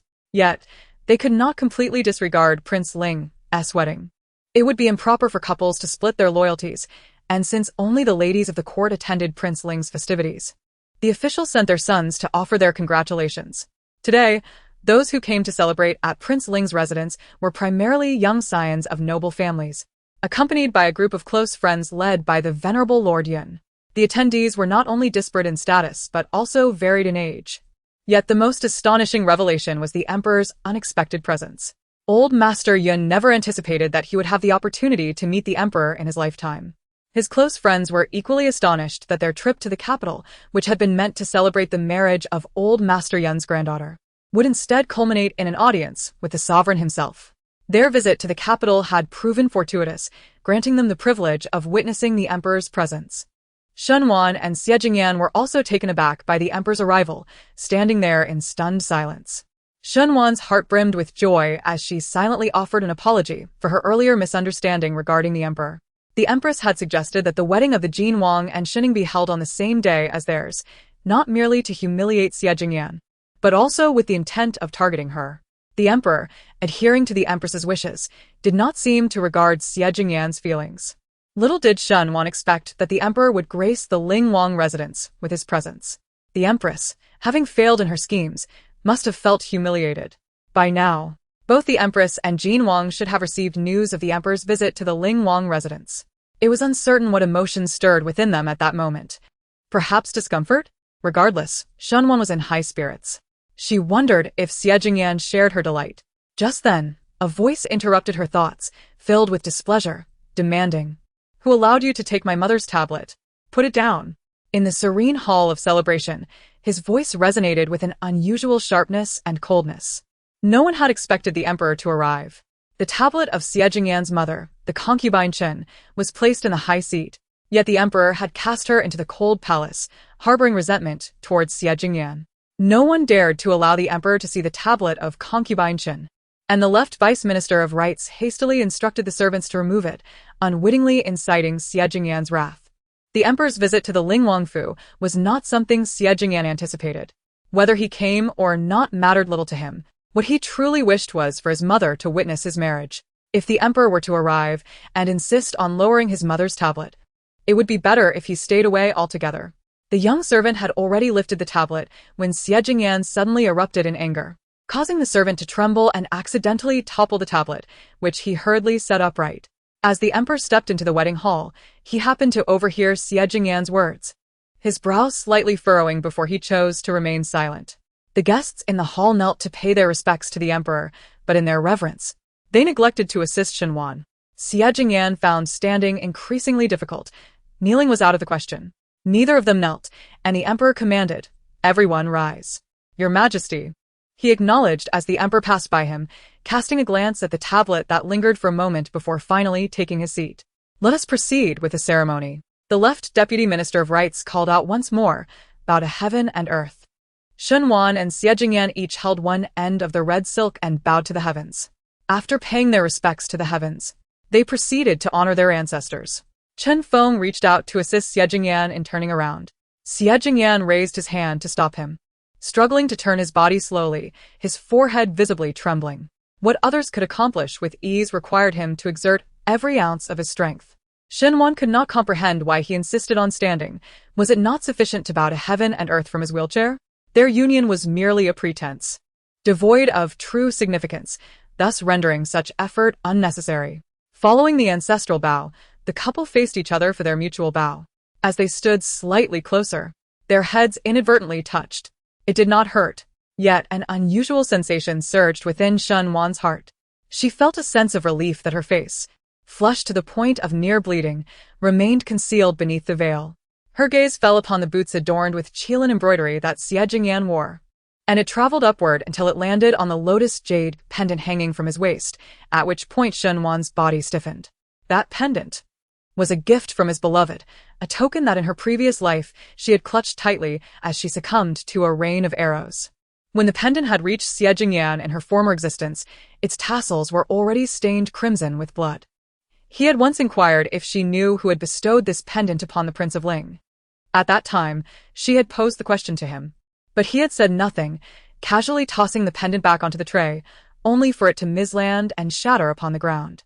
She was aware that Xie Jingyan had a beloved, yet was it appropriate for him to wear a pendant gifted by another on such a joyous occasion? Was this a reminder to herself to remain as pure as jade? Lost in thought, Shenwan neglected to rise, prompting the matchmaker to chuckle, urging her to get up sooner. Shenwan remained seated, and thus did Xie Jingyan. As they both straightened their postures, Xie Jingyan could no longer endure and returned to his wheelchair. The left minister of rights proclaimed the ceremony complete and instructed the couple to be escorted to the bridal chamber. Supported by the matchmaker, Shunwan traversed the winding corridors until she arrived at entering the bridal chamber and being gently seated upon the wedding bed. No sooner had she settled than the sound of wheels rolling approached. Xie Jingyan halted before her and took a seat beside her. He accepted the joyous scale presented by the matchmaker and lifted the veil from her head. Their eyes met. Shunwan had always been aware of Xie Jingyan's striking appearance, and adorned in a resplendent red wedding robe, he was even more captivating, to the point where one could scarcely look away. Whether it was shyness or an instinctive fear of becoming ensnared by his charm, she would quickly divert her gaze whenever their eyes nearly met. As the maidservant presented the ceremonial wine, the matchmaker cheerfully announced that drinking from the same cup would ensure a long and lasting union. The two extended their hands to grasp the cup, intertwining their arms, close enough to hear each other's heartbeats. After consuming the wine, the matchmaker showered them with auspicious words, causing Shunwan's cheeks to flush crimson, while Xie Jingyan appeared quite delighted and generous with his rewards. The matchmaker expressed her gratitude repeatedly before discreetly exiting, leaving only Shunwan and Xie Jingyan in the newlywed chamber. Feeling a sense of inexplicable nervousness, Shunwan realized she ought to say something to alleviate the awkwardness. Yet a mere glance into his smiling eyes rendered her momentarily speechless. Xie Jingyan's gaze remained fixed on her face. Upon meeting his eyes, she noticed that within their clear depths, only she resided. His lips, lush and vibrant, resembled freshly washed cherries, glistening with an alluring sheen. Thus, they engaged in a silent exchange of glances until Shunwan finally regained her composure, only to find Xie Jingyan had drawn perilously close, as if about to kiss her. A flurry of emotions surged within her, prompting her to swiftly turn away and rise from her seat. Fortunately, at that moment, a voice called from outside, "Sixth brother, why are you still not coming out? Everyone is waiting for you." Chapter 61. The wedding feast, Xie Jingxian shouted while knocking on the door, to which Xie Jingyan replied. Come in. The door creaked open, and Xie Jingxian entered. He had already changed out of the bright red wedding attire worn for the ceremony and donned a sky-blue brocade robe. Though only 15 years of age, he exhibited a tall and graceful stature, akin to an elegant orchid or a jade tree. Upon seeing Shunwan, Xie Jingxian performed a respectful bow, Addressing her as sixth sister-in-law. Shunwan nodded in acknowledgement, returning the courtesy. Xie Jingyan extended his hand, requesting, "Assist me in transferring to the wheelchair." Xie Jingxian promptly complied, pushing Xie Jingyan away while calling back to Shunwan, "Sixth sister-in-law, I shall take sixth brother with me now." As they exited, Xie Jingyan inquired, "How is it in the front courtyard?" Xie Jingxian replied, "In the presence of His Majesty, there is no room for laxity. Only you, sixth brother, remain unafraid of father." He continued, "However, I truly did not anticipate father would come to sixth brother's residence. Second brother must be furious." Xie Jingyin was not merely furious. He was on the brink of madness. The Prince of Jin's residence was somewhat closer to the Pingyang Marquise than the Prince of Ling's. Yet in order to await the Emperor and Empress's departure from the palace, Xie Jingyin took the bridal sedan chair on a longer route. Upon receiving the news of the Emperor and Empress's exit, he timed the arrival of the bridal sedan back to the Prince of Jin's residence. However, after he assisted Shunning out of the sedan, the Emperor and Empress had yet to arrive, leaving him to endure a wait. After a full quarter of an hour, the royal carriages finally approached, the voice of a court official ringing out, as civil and military officials, along with their wives, awaited on bended knee to greet His Majesty. To their astonishment, only the Empress had arrived. The officials were left bewildered. Had it not been stated that both the Emperor and Empress would exit the palace together? Where had the Emperor gone? Xie Jingyin inquired of the Empress, "Mother, where is father?" The Empress maintained a facade of serenity, yet her neatly manicured nails nearly pierced her flesh beneath her phoenix robe. With utmost gentleness, she replied, "Your father learned of the sparse attendance at the celebrations in the Ling Wangfu and, fearing it might slight Miss Shin, has chosen to proceed there instead." Accompanying the Emperor out of the palace, the Empress had not anticipated his sudden change of heart. Perhaps he had never intended to visit the Jin Wangfu at all. His original plan had been to attend the festivities at the Ling Wangfu, and it was she, along with the Jin Wang, who had presumed otherwise. In an effort to preserve her son's dignity, the Empress had even engaged in a quarrel with the Emperor, resulting in an unsatisfactory parting. Thus, the Emperor went to the Ling Wangfu while the Empress found herself at the Jin Wangfu. It was she who had orchestrated the joint celebration for her son and the Ling Wang, yet in the end, the Emperor had opted for the Ling Wangfu.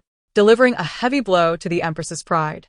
Upon learning of the failure of her plans and that her son had returned with Shining, her anger surged, though she could do little but suppress it. The ministers exchanged glances, their skepticism palpable. They found the empress's explanation unconvincing. Was the celebration at the Ling Wangfu truly lackluster? Although they had not attended, their sons had, and among the youth, festivities tended to be far livelier. The emperor harbors trust in the Marquis of Pingyang, however. Such trust does not extend to the point of intervening in the marriage of the Marquis's daughter to Prince Ling, as this is the young lady's own decision, rather than a coercion from the emperor. It is unclear whether the emperor's actions are a subtle reprimand for their attendance at the festivities in the Jin prince's residence, or if his heart truly favors Prince Ling, unwilling to see him subjected to such indignities, thus providing support at the prince's residence. The civil and military officials speculate amongst themselves, pondering the depths of the emperor's heart, only to conclude with the mere 4 words, "The imperial heart is inscrutable." Fortunately, the law does not punish the masses, since all officials engage in similar conduct. The emperor, despite any dissatisfaction, cannot impose severe repercussions upon them. Nevertheless, they must carefully consider their allegiances. The banquet, while appearing lively, left the officials with a taste akin to chewing wax. The festivities at the Jin prince's residence, though seemingly bustling, felt rather cold, in stark contrast to the atmosphere at the Ling prince's residence, where the emperor's presence instilled a sense of restraint among the young gentlemen of noble families, rendering the feast an exercise in decorum, with restless hearts suppressed. This is precisely why the 8th prince summoned Xie Jingyan to the front courtyard. No one dared to indulge freely in front of the emperor, necessitating a leader to set the tone. This role fell squarely upon Xie Jingyan. Once he arrived in the front courtyard, the banquet soon transformed into a lively affair, filled with the sounds of games and revelry. So much so that Shunwan could hear the commotion from her quarters in the MOU pavilion. Shunwan had not anticipated that the presence of the emperor could render the atmosphere so lively. However, she had little time to dwell on this, for she had not consumed a proper meal since the previous night, and now hunger gnawed at her, her stomach pressing against her back. Although there was food laid out on the table, her maid, In Shuang, worried that consuming cold dishes might upset her stomach, and thus sent a young maid to warm the meal. After what felt like an eternity, the maid finally returned with the steaming dishes. Starved, Shunwan eagerly grasped her chopsticks and began to eat. Having satisfied her hunger, Shunwan found herself in a state of ennui as she sat in the bridal chamber waiting for Xie Jingyan's return. Anxious about his arrival, she rose to pace, and when fatigue set in, she would sit down again. After a considerable wait, she finally heard the sound of the maids outside, offering their respectful greetings. Xie Jingyan had returned. A wave of nervousness washed over Shunwan. Soon, the sound of wheels rolling echoed as Xie Jingyan entered, pushing his wheelchair. Upon his arrival, In Shuang and Haitang discreetly withdrew, closing the door behind them, leaving only the 2 of them in the room. Shunwan felt a flutter of apprehension and broke the silence, inquiring if the emperor had departed. Yes, he just left. Their brief exchange was followed by a heavy stillness. This time, Shunwan remained silent, and Xie Jingyan instructed her, "Assist me in rising." Previously, it had been Chen Feng who aided Xie Jingyan, but now that Xinwan had married into the family, Chen Feng's presence in the room was no longer appropriate. With only the 2 of them remaining, Xinwan had no choice but to lend her support. She rose to assist Xie Jingyan, who had consumed a substantial amount of alcohol. As she drew closer, the scent of liquor emanating from him became apparent. It was unclear whether he was unable to stand or simply overwhelmed by the effects of the drink, but he leaned heavily against Xinwan, making her efforts to support him quite arduous.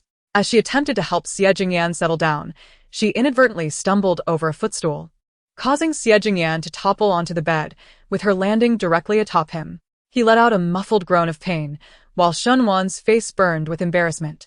Eager to rise, she found herself ensnared in Xie Jingyan's embrace, unable to move. So impatient? The words echoed above her, intensifying the heat in her already flushed cheeks. What was he implying? They were merely pretending to be married. Struggling, Shunwan urged, "Please let me go." To her surprise, Xie Jingyan obediently released his hold around her waist. Quickly, she got to her feet, while he sat up, a smile dancing in his eyes as he regarded her. Shunwan dared not meet his gaze and merely inquired, "How shall we sleep tonight?" Xie Jingyan replied with a teasing smile, "How do you wish to sleep?" "I'll sleep on the floor," she stated resolutely. The smile on Xie Jingyan's face faltered, and he looked at her incredulously. On our wedding night, do you expect me to let you sleep on the floor? Do you wish for your brother to find out and beat me to a pulp? Indeed. If her brother were to discover this, it was quite plausible he would do just that. Shunwan regarded him cautiously and suggested then. You sleep on the floor? Xie Jingyan's expression darkened, resembling that of a stormy sky. What did you just say? Repeat that. Chapter 62. For Barents, it was utterly inconceivable for him to sleep on the floor, especially since he had generously offered her the position of the princess consort of Ling. For her to insist on him sleeping on the ground would be akin to repaying kindness with malice. However, in the depths of her subconscious, Shunwan did not regard Xie Jingyan as a man with a broken leg. The only place in the room suitable for sleeping was the bed. Someone had to take the floor, and if she refrained from doing so, it would inevitably fall to him. Xie Jingyan gazed at Shunwan with a piercing intensity. Shunwan replied, I can sleep on the floor. It's not a problem. My elder brother will understand if I tell him the truth. After all, she had already married into the family, and even if her brother were to be displeased, he would have no means to rectify the situation. Xie Jingyan's expression darkened further. Are you not concerned about your elder brother discovering this? What about your father? And the emperor? Have you considered how you will explain this to them? This. Shunwan had not contemplated that. She looked at Xie Jingyan and said, As long as you keep your lips sealed, they shall remain unaware. Xie Jingyan chuckled softly. There is no wall that does not let the wind through. A gag order can only silence those loyal to me. The implication was clear. Not everyone within the Ling Wangfu or even in the Moyaxuan was entirely on his side. This was something Shunwan already understood without needing Xie Jingyan to articulate it. Should their pretense of marriage be exposed, her father, elder brother, and the emperor would undoubtedly demand that they turn their charade into reality.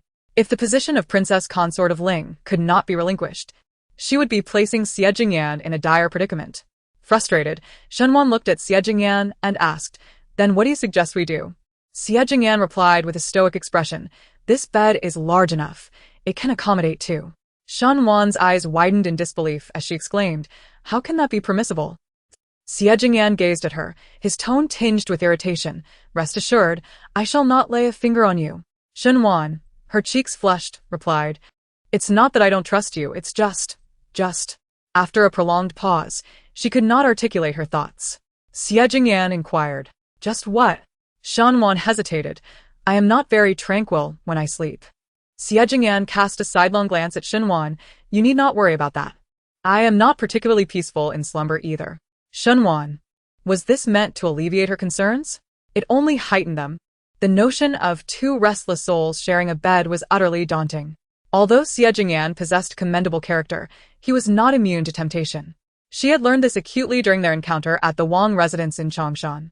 He had candidly admitted that he was a normal man, prone to reactions when embraced by a woman. The peril of a lone man and woman in close quarters was inherently fraught with danger, especially when it involved a shared bed. Shunwan wrestled with her thoughts, uncertain of how to proceed. The bed was off limits, the floor was unfeasible, and she could hardly sit alone throughout the night. Xie Jingyan, aware of Shunwan's distress, felt a heaviness in his chest and chose to disregard her, lying down instead. With his eyes firmly shut, his flawless visage was accentuated by the glow of the crimson wedding candles, rendering him even more alluring. His breathing was steady, as if he were in a deep slumber. Shunwan's gaze flickered, and she soon noticed the jade pendant adorning his waist. Shunwan felt it was unwarranted to doubt Xie Jingyan's patience. In his past life, he remained unmarried until his death, devoid of even a maid by his side, constantly wearing the jade pendant gifted by his beloved as a reminder. It was inconceivable that he would act inappropriately towards her. Harboring such thoughts was an affront to his character. Shunwan chastised herself for her excessive thoughts. After all, sharing a bed was a trivial matter. If he was unperturbed, why should she be?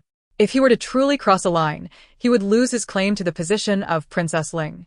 Having resolved her inner turmoil, any lingering worries in Shunwan's heart dissipated. She cautiously climbed onto the bed, anxious not to disturb Xie Jingyan, unaware that the man feigning sleep was secretly smiling at her approach. However, the moment that smile graced his lips, it quickly faded. As Shunwan shifted her pillow to the other side, she prepared to lie down when Xie Jingyan suddenly sat up and said, If you wish to sleep by my feet, perhaps you should consider the floor instead. Shunwan regarded him with confusion, questioning, Why can't I sleep on this side? There is no reason, he replied, lying back down and closing his eyes. It was indeed peculiar to have no reason. Shunwan glanced at his legs, her gaze lingering before it froze. The exposed skin beneath his socks appeared to be a deep black. Doubting her own eyes, she reached out and tugged at Xie Jingyan's trousers, revealing his legs, which were as dark as charred wood. Caught off guard by Shunwan's sudden action, Xie Jingyan shot up, his expression shifting to one of pain and embarrassment, masked by a veil of anger. Who permitted you to touch my legs? Shunwan's heart ached as she asked, how could your leg be so bruised? Xie Jingyan, unable to bear the sympathy reflected in her eyes, felt a profound pain pierce his heart. He pressed his lips together tightly, declaring, I do not require your pity. Shunwan understood that he was unable to rise and acknowledged that his leg could heal, yet she could not comprehend why his leg was in such a state. Even a broken leg, if treated, would not appear as it did. Your leg will heal, she assured him. Xie Jingyan smiled, a smile that tugged painfully at the heartstrings. Heal? He mused, well aware of the multitude of physicians and healers he had consulted. His elder brother had introduced no fewer than 10 doctors into their household alone. He pulled the quilt over his legs and lay down. Shunwan had initially intended to sleep at a distance, but Xie Jingyan would not permit it. Thus, she resigned herself to placing her pillow back and gingerly lying down, striving to sleep closer to the inner chamber. She was a diligent sleeper. Although she could not manage to wake in the same position she had fallen asleep, she was generally capable of respecting boundaries. She had merely used the excuse of wanting to sleep on the floor to persuade Xie Jingyan. Exhausted from the day, she found herself unable to drift into slumber once she lay down. The bright red wedding candles flickered, occasionally crackling softly. Assuming that Xie Jingyan had fallen asleep, Shunwan turned to face him and whispered, I'm sorry. Xie Jingyan was not asleep. He opened his eyes to gaze at her, his irises sparkling with an emotion Shunwan could not decipher, a swirling vortex that seemed capable of drawing one in.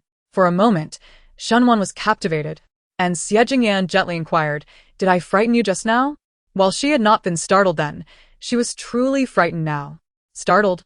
Shunwan felt a wave of anxiety wash over her. She quickly turned her back, presenting him with the back of her head, declaring, I'm going to sleep.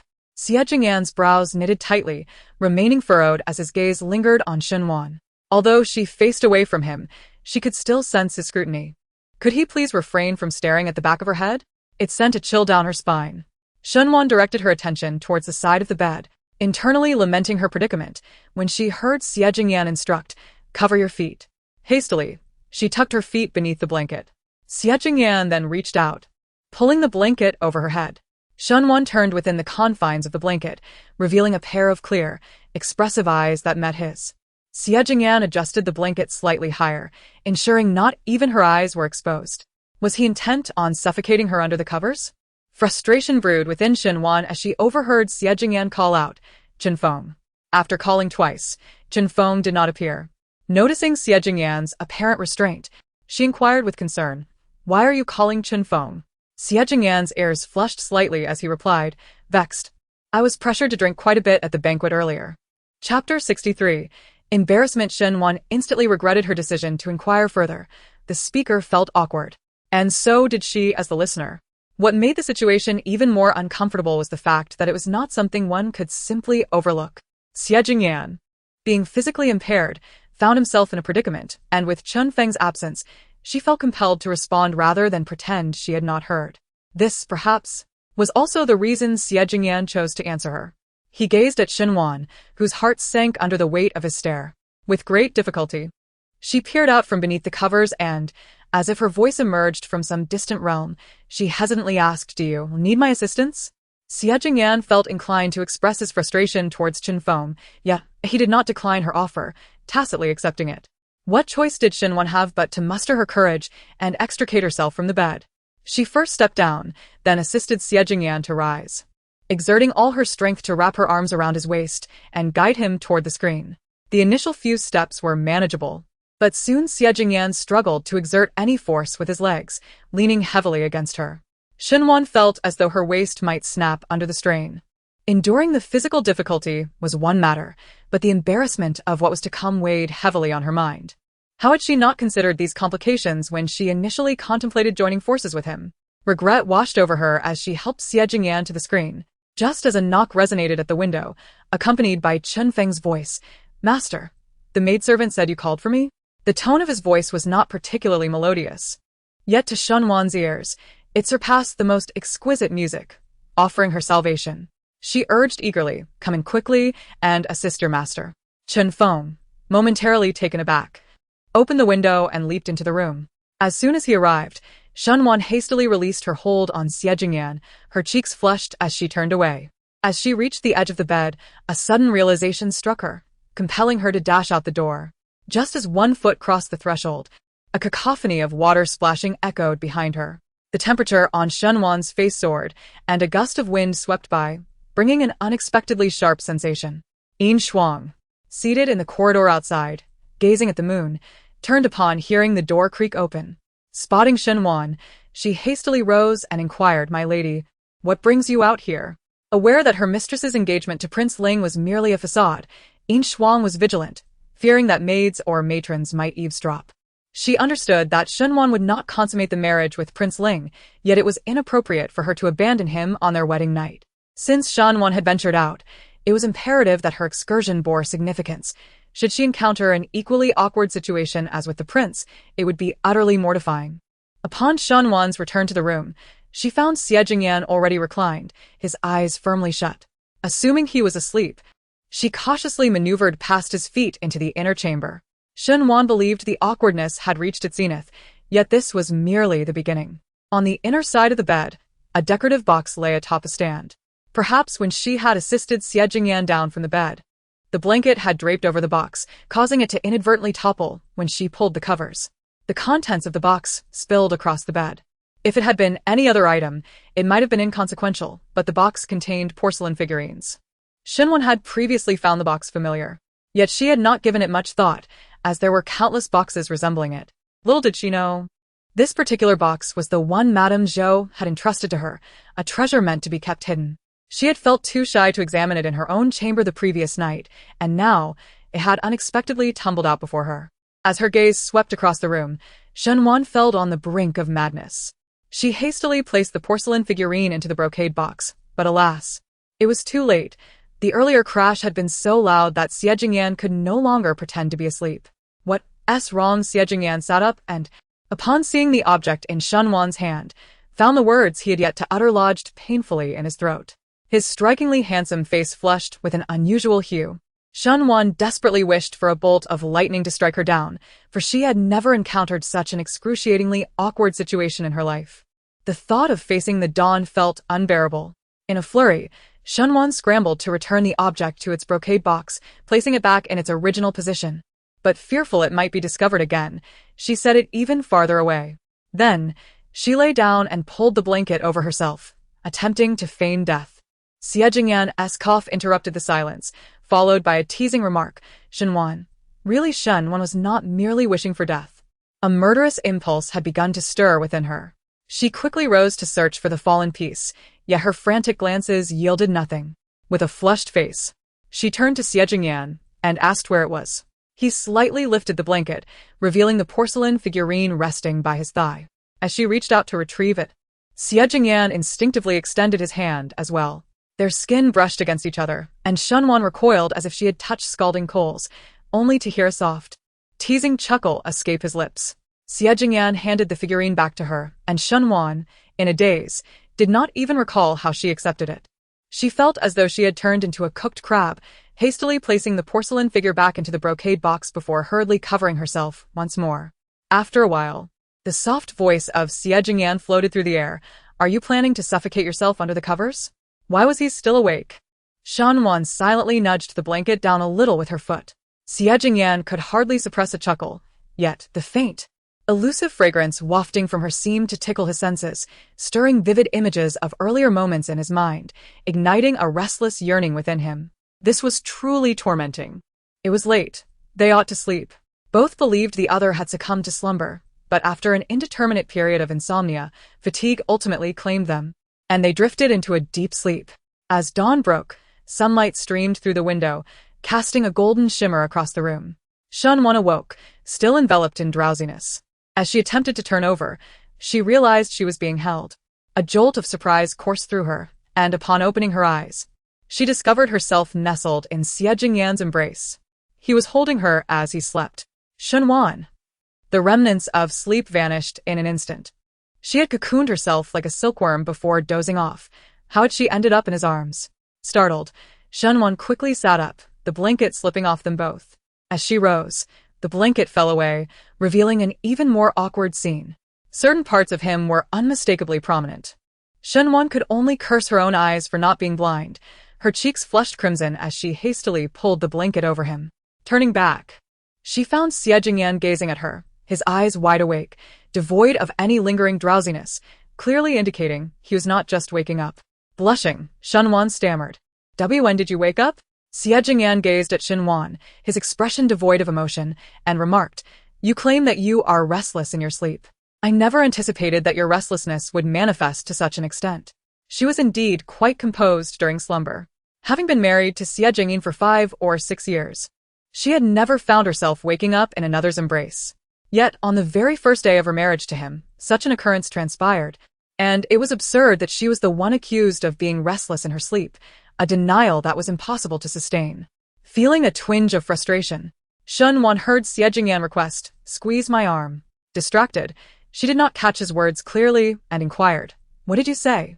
He reiterated, "My arm has gone numb beneath your weight. Please give it a squeeze." Shenwan's cheeks flushed with warmth. "Why don't you simply push me away?" Xie Jingyan regarded her with an air of leisure, responding, "How do you know that I haven't attempted to push you away?" Was that a suggestion that he had made an effort but found her unmovable?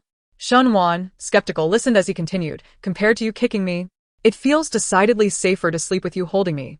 Shenwan remained still, and noticing her lack of movement, Xie Jingyan lifted his arm slightly. With a face full of discontent, she reluctantly extended her hand to give his arm a squeeze. Resolutely, she vowed that she would not share a bed with him that night, come what may. As she squeezed, her gaze fell upon the yuan pa beneath Xie Jingyan, and a fleeting thought crossed her mind. The palace maids would soon arrive for their inspection. Chapter 64. Insufficient, it was not merely a matter of inspection. They were to take the findings back for the queen's perusal. Shenwan drew out the white handkerchief, its brilliance almost blinding, causing her eyes to ache. She turned to Xie Jingyan, seeking a solution. His expression reflected a mutual confusion. Who could offer answers? With a resolute heart, Shenwan bit down on her fingertip, the pain causing her to gasp as blood beaded at the tip. She smeared it onto the handkerchief and discreetly tucked it beneath Xie Jingyan's waist. The motion was fluid and seamless. As she nursed her injured finger, she became acutely aware of the gaze upon her, stirring a sense of discomfort. Turning her head, she met Xie Jingyan's complex stare. Embarrassed, she stammered, "I am not deceiving anyone. I cannot pass the queen's scrutiny." Xie Jingyan smirked. "Is that truly sufficient?" "Is it not?" Shenwan replied. It should be nearly adequate. Before she could finish her thought, he abruptly drew her closer, and before she could comprehend the situation, he pressed his lips against her delicate neck. That spot was particularly sensitive for Shenwan, and the force of his kiss sent a wave of tingling sensation coursing through her, rendering her mind momentarily blank. It was only when a slight sting emanated from her neck that she regained her senses and pushed Xie Jingyan away.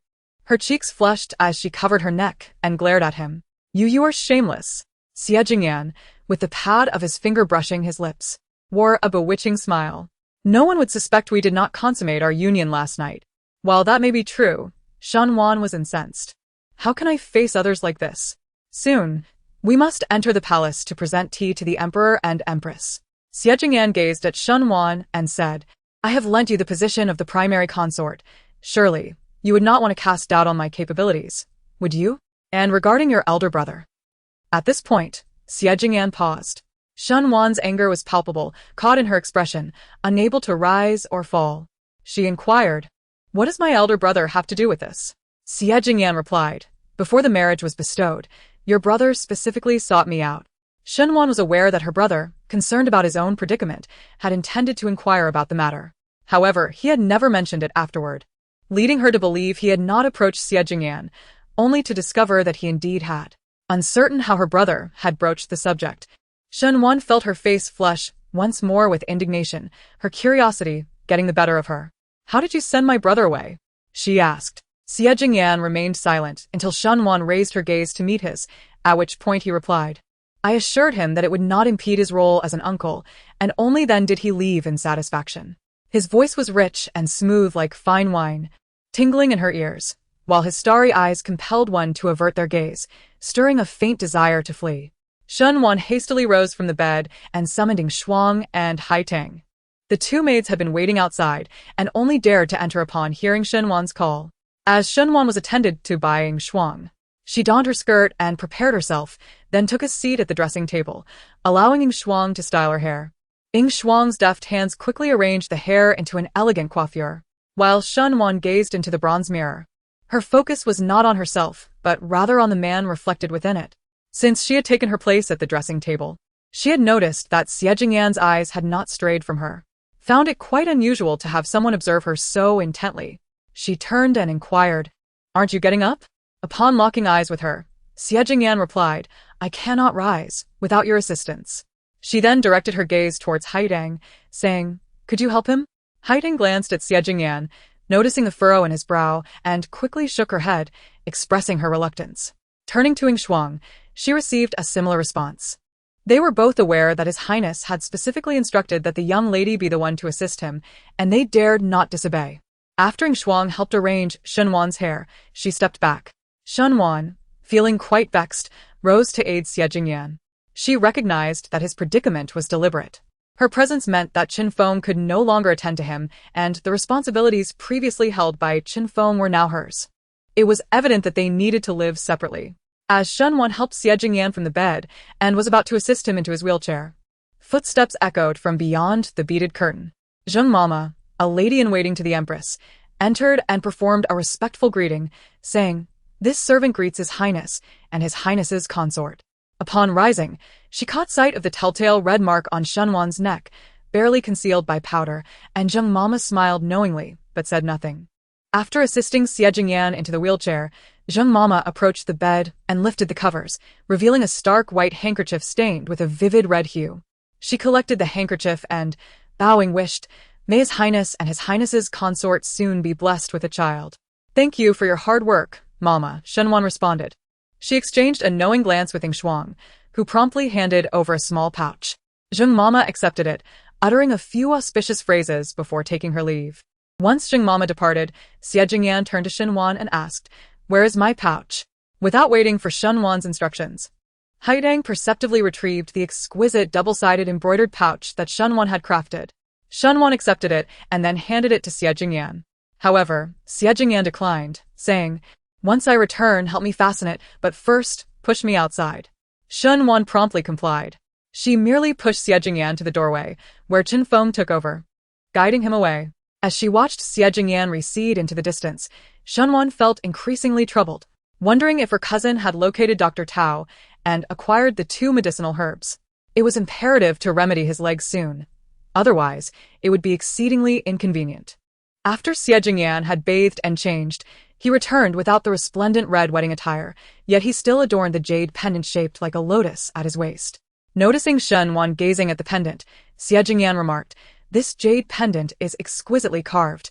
I hold it in great esteem. It is customary to wear it on such a joyous occasion. How could I not cherish it?" There was no need for him to elaborate. She understood perfectly. Still holding the pouch, Xie Jingyan urged, "Put it on for me." Shunwan furrowed her brow slightly and replied, "Since you are already wearing the jade pendant, it would be best to forego the pouch." Wearing the jade pendant gifted by her beloved while also donning the pouch she presented could easily incite jealousy in his heart, leading others to believe he desired to indulge in the delights of a harmonious union. Shunwan suspected that his wearing of the pendant served as a reminder to himself. While the pouch's display seemed intended to convey their newlywed bliss and the affection shared between them, however, Shunwan felt it unnecessary. Xie Jingyan regarded Shunwan with curiosity, asserting that the pouch and the pendant posed no conflict. She considered him, yet he seemed utterly ungrateful. Since he felt it was no inconvenience, what more could she say? Indeed, he had entrusted her with the esteemed position of his consort, a bond more precious than gold. How could such a deep affection wane over a mere trinket? It appeared she had underestimated the depth of their feelings. With the pouch in hand, Shunwan approached Xie Jingyan, believing that fastening a pouch was a trivial task.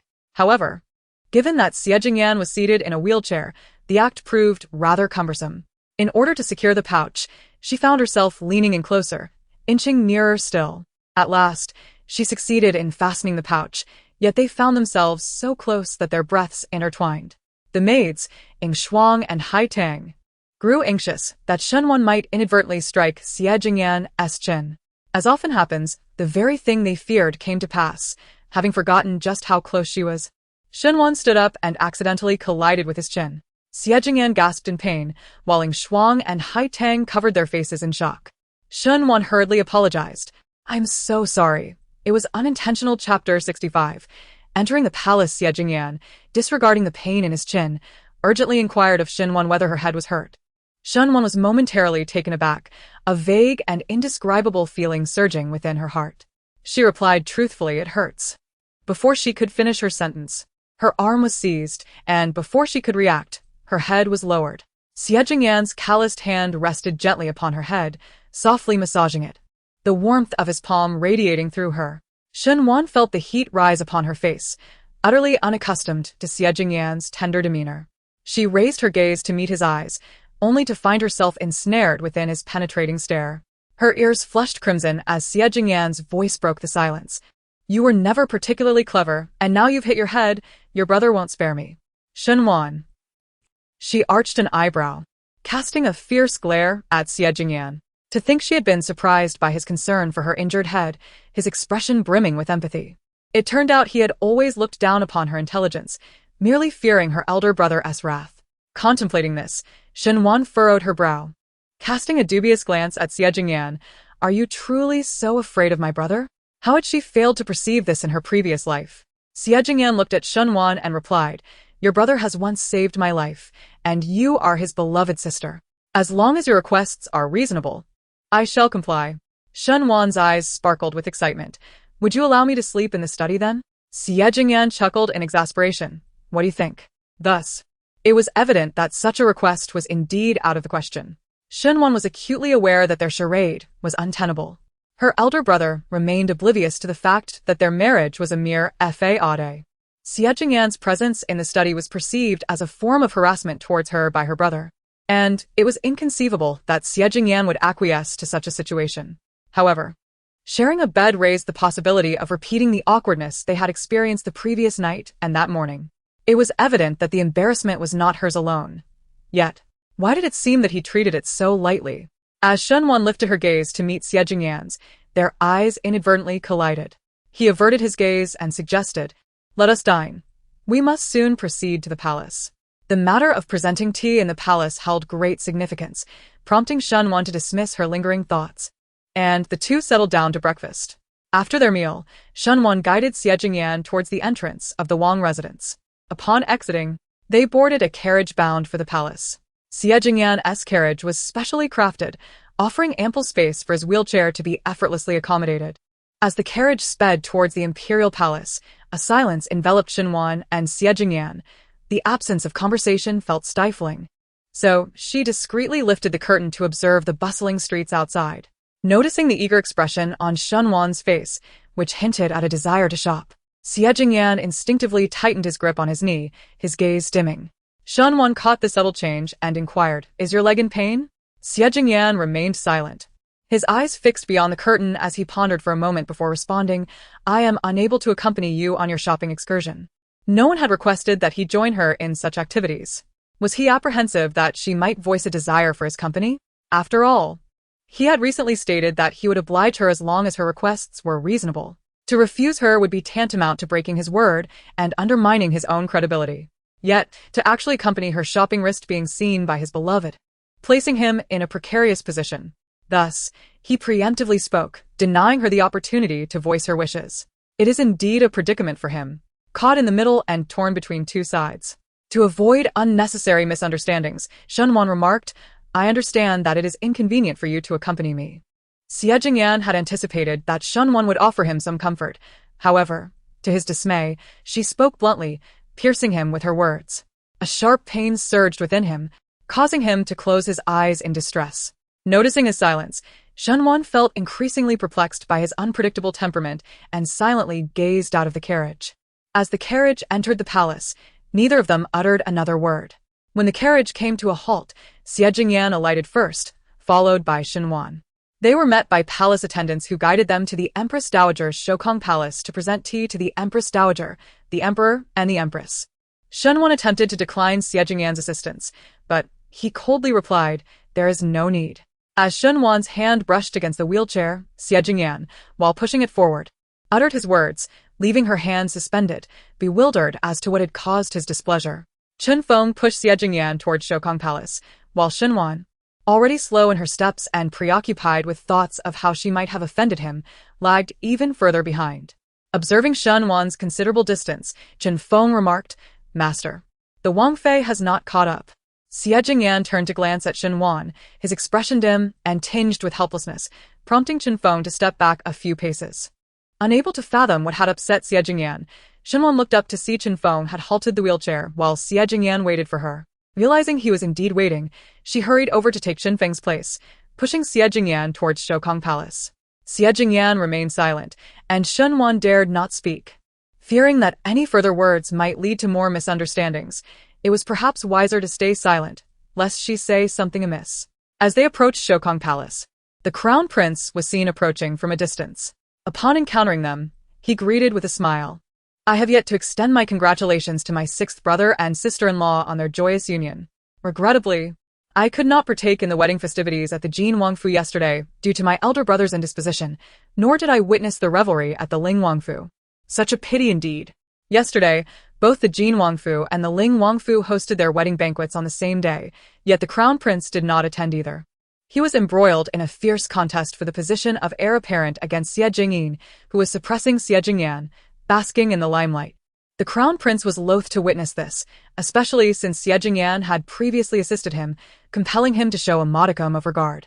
However, as all the civil and military officials flocked to the Jin Wangfu to celebrate, he chose the Ling Wangfu, fearing it would portray him as petty, and thus opted to forego both celebrations, missing out on the festivities entirely. Upon learning that the emperor had visited the Ling Wangfu, the Crown Prince felt a pang of regret. He could have easily chosen to attend either banquet. At the Jin Wangfu, he would have witnessed the splendid expressions of the Jin Wang and the Empress, while at the Ling Wangfu, he could have mirrored his father's choice, undoubtedly inciting the Jin Wang's ire. Xie Jingyin and Shen Ying also arrived at Shokong Palace to pay their respects, and as they approached, they overheard the Crown Prince's remarks. Xie Jingyin's expression darkened. The Qin Wang's illness had come swiftly and departed just as rapidly, and aside from being unable to attend the wedding celebrations, nothing else had hindered his affairs. It was almost implied that the Crown Prince was feigning illness. Unperturbed, the Crown Prince chuckled, "Your father is awaiting your tribute of tea. I shall not delay you further."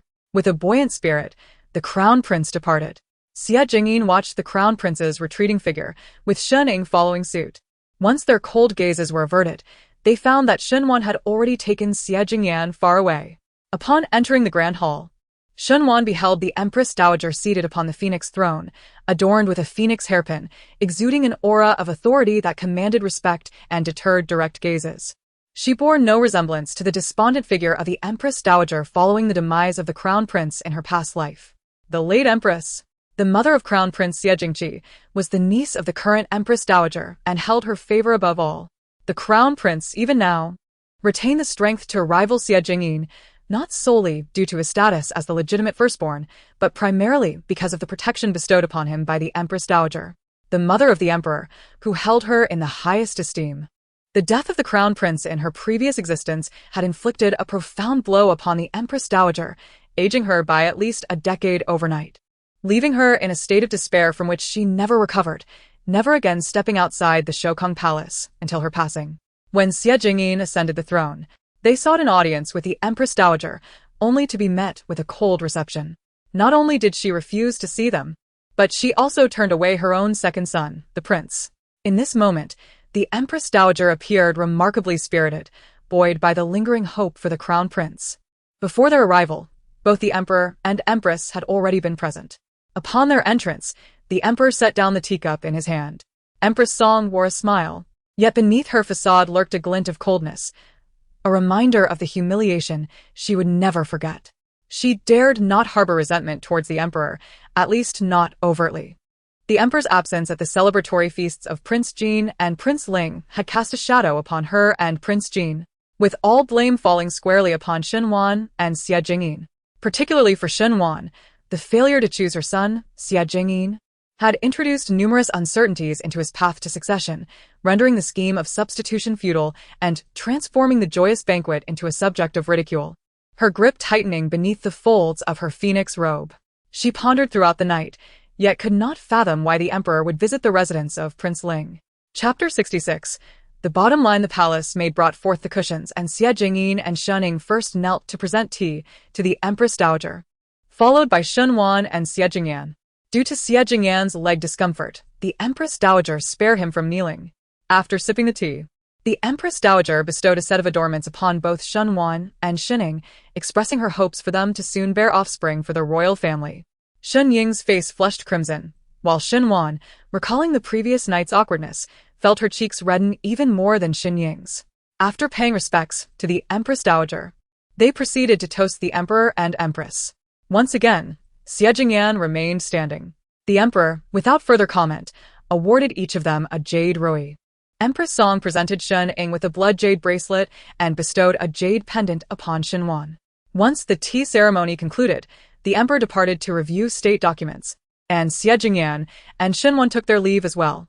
Upon exiting Shokong Palace, Xie Jingyan turned to Xinhuan and said, "If you wish to go shopping, I cannot accompany you, but I can join you for a stroll in the Imperial Garden." Xinhuan had no desire to visit the Imperial Garden, having grown weary of it after spending several years in the palace in her previous life. She shook her head in refusal. Xie Jingyan then suggested, "In that case, let us return to the residence." As Xinhuan pushed the wheelchair towards the palace exit, with no one around, Xie Jingyan inquired, "How did you realize you had entered the wrong sedan chair yesterday?" Xinhuan replied, "The sedan chair that halted beside the Pingyang Marquis' residence undoubtedly belonged to the Jin Wang's manor. I might have taken a misstep, but the sedan chair would not have stopped in error." Xie Jingyan turned his head to look at Xinhuan, a smile playing upon his lips. Xinhuan, puzzled, asked, "What are you smiling about?" "At a crucial moment, quite clever indeed," he remarked. So many people, even Qinyu, whom he dispatched, failed to notice that she and Shenning had swapped places. Yet she herself was able to discern this, leading Xie Jingyan to realize he had underestimated her in the past. Xinhuan's face flushed with flattery, but recalling his earlier remark about her dullness, she couldn't help but glare at Xie Jingyan. Unbeknownst to her, he turned around just in time to catch her eye. Xinhuan quickly averted her gaze, pretending nothing had transpired. Xie Jingyan chose not to confront her, sitting in his wheelchair with an unprecedented sense of contentment. Chun Feng drove the carriage out of the palace and, upon reaching the bustling streets, Xie Jingyan commanded, "Stop." Chun Feng hastily pulled the reins. Xinhuan looked at Xie Jingyan, questioning the sudden halt. Feeling somewhat uncomfortable under her gaze, he replied, "I am accompanying you for shopping." Xinhuan was bewildered. Had he not stated he could not accompany her for shopping? How could he change his mind so swiftly? Chun Feng, perched on the cart shaft, could hardly believe his ears. His master, who despised being observed while seated in a wheelchair, finding it more distressing than death itself, had always avoided public events like banquets in the palace or feasts at the minister's residence. Yet, here he was, willingly accompanying the princess consort on a shopping expedition. Chun Feng had presumed that his master would agree to marry her out of concern for the heir of Pingyang Marquis. Knowing that the crown prince was not a virtuous man, hoping to spare the princess consort from a perilous fate and prevent the Marquis' house from being embroiled in the struggle for the throne. Observing the current situation, it was evident that his master harbored genuine affection for the princess consort.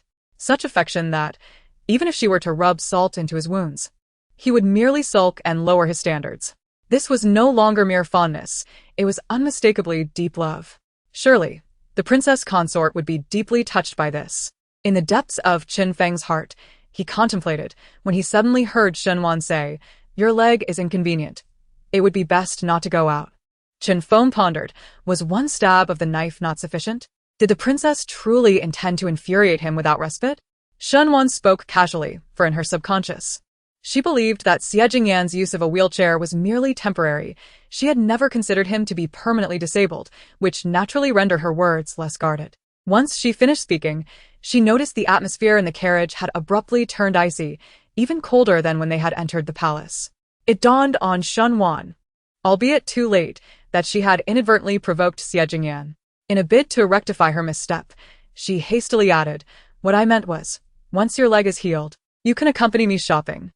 However, before she could finish her sentence, Xie Jingyan's voice interrupted her, commanding, get out.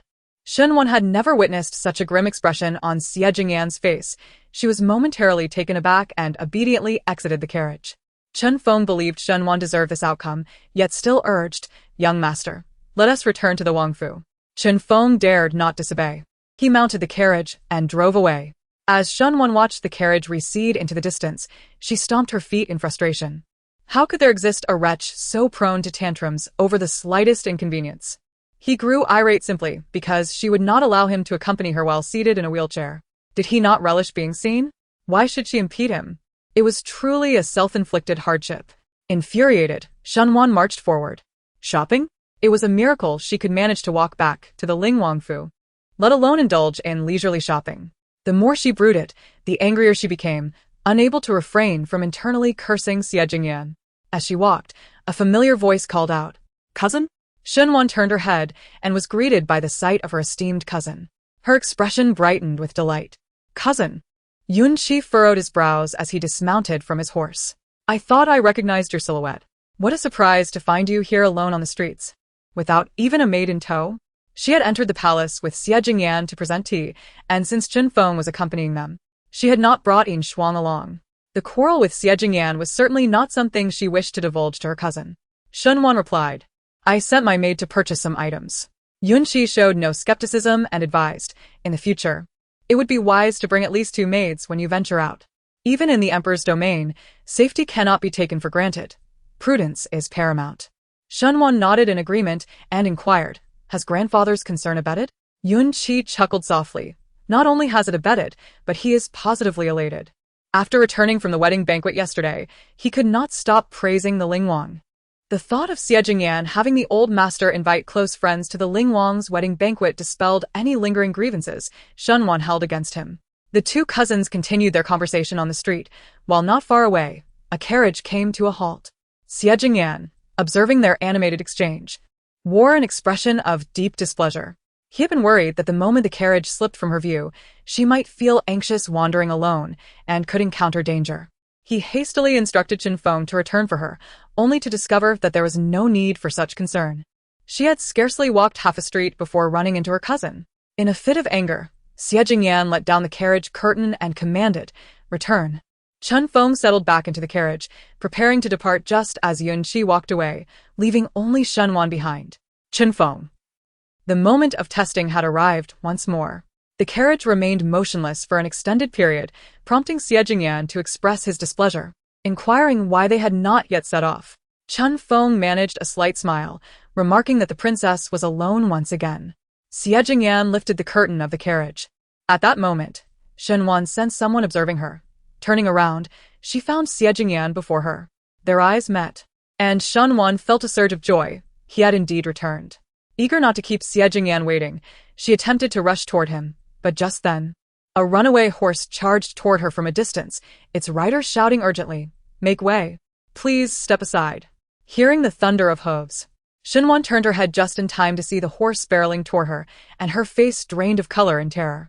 Just as she felt her fate sealed, a figure lunged forward, sweeping her off the ground as they rolled together for 2 complete turns. When Shenwan opened her eyes, she was met with a pair of anxious and fervent eyes, the voice tinged with tremor, asking, are you hurt? Chapter 67. Concerned, how could he be so worried about her? Was it because of her elder brother?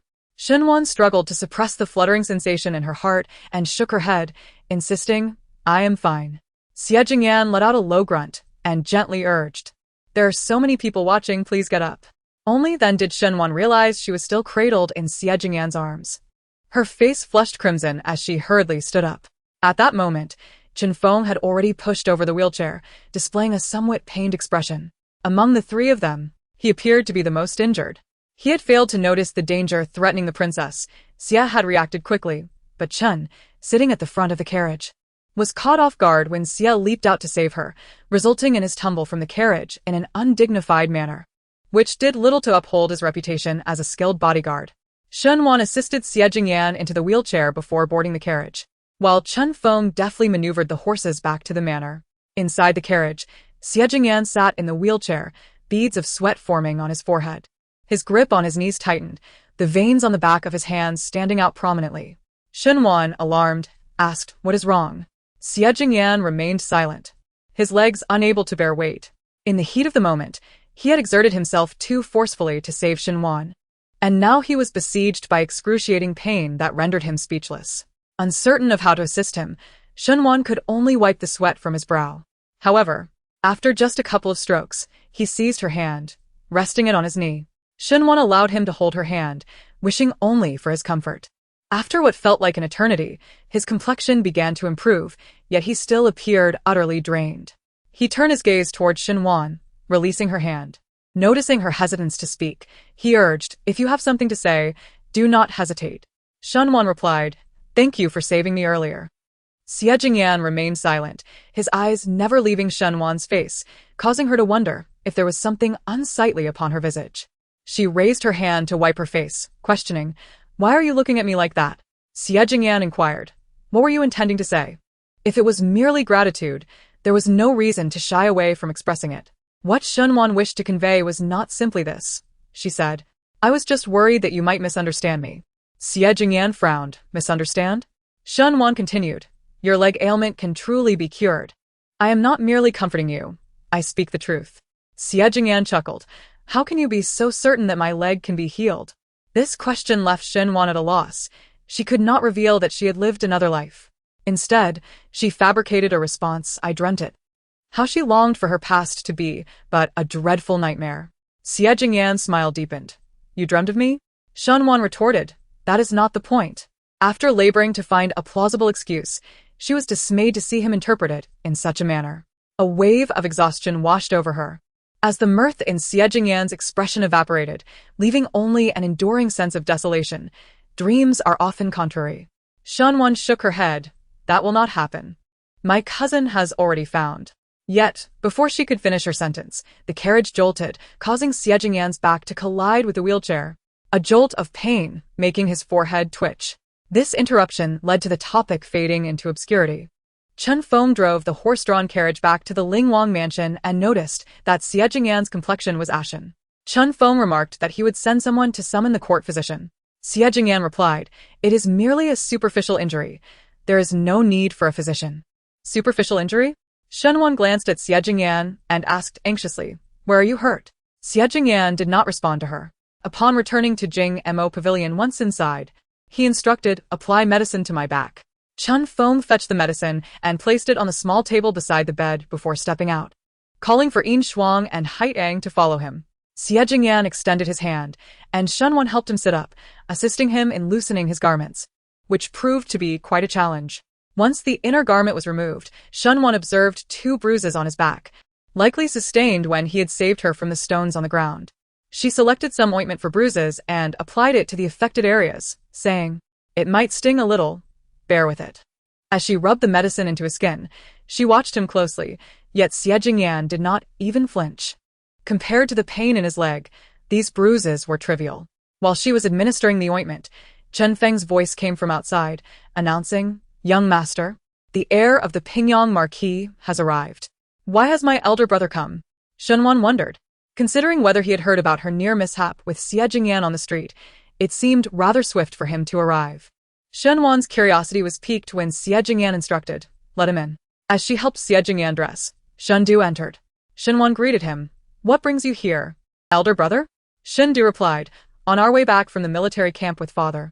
We heard that you nearly encountered danger on the street and that your brother-in-law rescued you. Father was concerned and sent me to check on you." Indeed. She nearly suffered an injury for her sake, which deeply moved Shenwan, causing a tinge of sorrow in her heart. "Elder brother, I am fine," she reassured him. Shendu remained silent, reflecting that their father was not concerned for her well-being, but rather for his son-in-law. Turning to Xie Jingyan, Shendu inquired, "Are you unscathed?" Xie Jingyan responded, "I am quite well. I regret causing concern to my esteemed father-in-law." The title rolled off his tongue effortlessly, causing Shenwan's ears to blush slightly. With a sigh of relief, Shendu remarked, "As long as you are both well, I shall take my leave to prevent our father from worrying. If you are unable to return home tomorrow, it would be prudent to postpone your departure." As he instructed Shenwan to take care of Xie Jingyan, she inquired, "Elder brother, has your shoulder injury improved?" Shundu moved his arm and chuckled. It is merely a minor wound. It is of no consequence. However, Shunwan found little humor in the matter. This time it may be a trivial injury, but what about next time? She cautioned. Shundu's brow furrowed in concern as she continued. Yesterday's near mishap with the bridal sedan was not an accident. It was a deliberate act against me. Your shoulder injury was part of their scheme, and even the incident involving our third sister was originally aimed at me. Shundu's gaze sharpened. He had initially found the incident of the bridal sedan puzzling, believing such a blunder to be implausible, especially since Shining belonged to the second branch of the family. Furthermore, given that both the second madam and the old matriarch had expressed relief at not having made such an error, he had dismissed his doubts. Little did he know of the many hidden machinations at play, particularly the second and third branch's intention to wed his sister to young Master Wu through underhanded means. Although their plan had ultimately backfired, Shindu could not abide their actions. He could never have imagined that, in pursuit of power, the second and third branches of the family could sink to such depths of depravity. His father held the old matriarch in such high regard. Originally, Shunwan had intended to discuss these matters when she returned home the following day, but with her elder brother visiting the Lingwang residence, she could no longer contain herself. Shunwan cautioned that the crown prince harbored grand ambitions and possessed a ruthless disposition, while their second uncle was no less unscrupulous, both willing to resort to any means necessary to obtain the military authority held by their father. Her elder brother and father must exercise utmost caution. Shindu nodded, acknowledging that his elder brother would certainly remind their father to remain vigilant. Chapter 68. Frustration. After Shindu departed, only Shunwan and Xie Jingyan remained in the room. Xie Jingyan struggled to rise, and Shunwan quietly fetched a clean brocade robe to assist him in dressing. The act of donning the robe was manageable, however. When it came to fastening the belt, she felt a slight discomfort as her arms encircled his waist. As Shunwan tied the belt for Xie Jingyan, a maidservant entered with their lunch. Once she had helped him into his attire, they both sat down to enjoy their meal. Seated in his wheelchair, Xie Jingyan found it cumbersome to reach the dishes positioned at a distance. Observing this, Shunwan adeptly served him, selecting the dishes that captured his gaze with remarkable precision. Xie Jingyan relished the meal thoroughly. After lunch, Xie Jingyan retreated to his study to read, while Shunwan requested the maidservant to prepare warm water for her bath. After changing into a fresh gown, she felt a wave of comfort wash over her. With some leisure time at hand, Shunwan decided to stroll through the garden. Accompanied by Shuang, hoping to tire herself out a bit to ensure a restful night devoid of restless tossing and turning. In the garden, vibrant blossoms adorned the landscape, bursting with hues of purple and red. As summer had just commenced, a few butterflies danced gracefully among the flowers. Standing by the lakeside, enjoying the breeze, a young maid dressed in a pale yellow gown approached and said, "Princess, the prince is looking for you. What could he possibly want? If he needed something, he could conveniently summon Qinfeng in her absence." Shunwan felt perplexed. Nonetheless, since Xie Jingyan had sent a maid to fetch her, she knew she had to return. Upon reaching Mou Pavilion, she initially assumed Xie Jingyan was in the study, only to discover he was in the inner chamber, indulging in a medicinal bath. Her cheeks flushed. Shunwan turned her back and asked, "Why have you called for me while you are taking a bath?" Xie Jingyan remarked that he had not finished reading the book and asked her to read it aloud. "Why not have Qinfeng read it for you?" Shunwan suggested. "Qinfeng cannot read," he replied. Outside, it seemed that Qinfeng had suddenly transformed into an illiterate, which amused her. Yet she realized how clumsily he tried to find an excuse to keep the princess within his sight. Shunwan was taken aback to discover that Xie Jingyan's personal guard could not read. However, aside from Qinfeng, there were others like Qinyu, who surely could read. Yet, given that Qinfeng had recently rescued her in the streets, it felt inappropriate to refuse such a minor request. Shunwan picked up the book resting on the small table and began reading it to Xie Jingyan. With his eyes closed and an arm casually draped over the bathtub, he appeared thoroughly relaxed. Upon finishing one book, Shunwan noticed that Xie Jingyan seemed to have fallen asleep, prompting her to set the book down and quietly rise to leave. Just as she stood, his voice called out, asking her to read it again. Silently, Shunwan returned to her seat and complied. Fortunately, upon completing the second reading, he had soaked long enough and did not require her assistance to rise this time. She lacked the strength for that task. While their daytime interactions were bearable, Shunwan dreaded the night. She had resolutely decided not to share a bed with Xie Jingyan any longer. When he returned from the study, she helped him sit on the bed, and he remarked, We must return tomorrow. Sleep early tonight. Shunwan replied, but your injury has not yet healed. Lying on the bed, Xie Jingyan nonchalantly stated, it is just a minor wound. It does not prevent me from accompanying you back. Shunwan nodded repeatedly before turning to fetch the blanket. Xie Jingyan presumed she was merely pulling the quilt onto the bed. There was only one quilt, yet she insisted on sharing it. Consequently, Shunwan spread the quilt on the floor, darkening his expression. Once Shunwan arranged the quilt, she searched for a pillow, uncertain of its location, ultimately taking the one from the bed. Approaching the edge of the bed, she requested, could you please hand me the pillow? Her tone was rather displeased. Shunwan discerned his irritation but paid it no mind, opting to retrieve it herself. Extending her arm to reach over him for the pillow, she felt his sudden embrace around her waist before she could react, and in an instant, Xie Jingyan had lifted her onto the bed, pinning her beneath him. This position caused Shunwan's cheeks to flush crimson. You! Xie Jingyan gritted his teeth. I told you not to touch you. Do you truly not trust me? Shunwan replied, you have an injury on your back. I'll sleep on the floor to avoid disturbing you in your sleep and aggravating your wound. Xie Jingyan chuckled. You really are considerate of me. Shunwan remarked. After all, you were injured while saving me. Xie Jingyan teased, such a sense of gratitude. How do you plan to repay me for saving your life? She knew that someone who required gratitude for even the smallest assistance would not save her without expectations. Shunwan, her face still flushed, insisted. You need to get off me first. Xie Jingyan remained unmoved. Shunwan pressed. Then what do you want? With a raised brow and a hint of mockery, Xie Jingyan replied, what should I want? Are you not afraid that I might demand your body in return? Shunwan's heart raced. She retorted, you wouldn't dare. Xie Jingyan's smile deepened as he caressed Shunwan's smooth face. Are you so certain I won't speak up? While Shunwan might hesitate about other matters, she was resolute in this one. His hand lingered on her face, and with his body pressed against hers, the position, devoid of affection, was nonetheless perilously suggestive. Why was he not a man of restraint? Shunwan felt a surge of frustration. She struggled against him, but the attempt only heightened their awkwardness. Shunwan was mortified, wishing for nothing more than to disappear, while Xie Jingyan fared little better. Despite his indignant expressions, he was constantly undermined by his younger brother, leaving him utterly humiliated. Xie Jingyan feigned nonchalance as he lay back, prompting Shunwan to hastily attempt to rise from the bed. Am I permitted to sleep on the floor? He inquired. This situation did not hinge solely on his consent.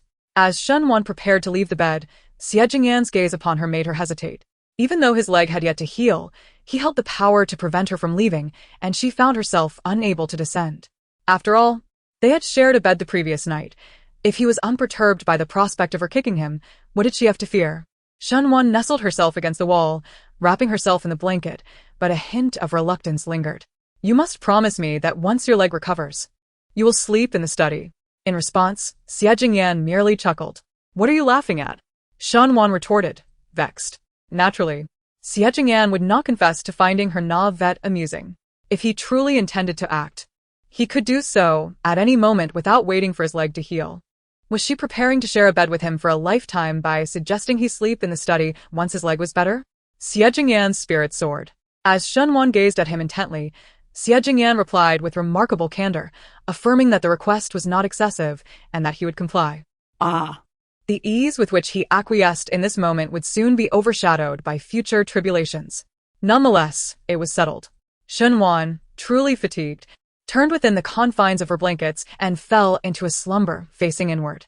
However, upon awakening the next day, the first sight that met Shunwan's eyes was not the wooden slats of her bed, but rather Xie Jingyan himself. Once again, she had inadvertently found herself in his embrace.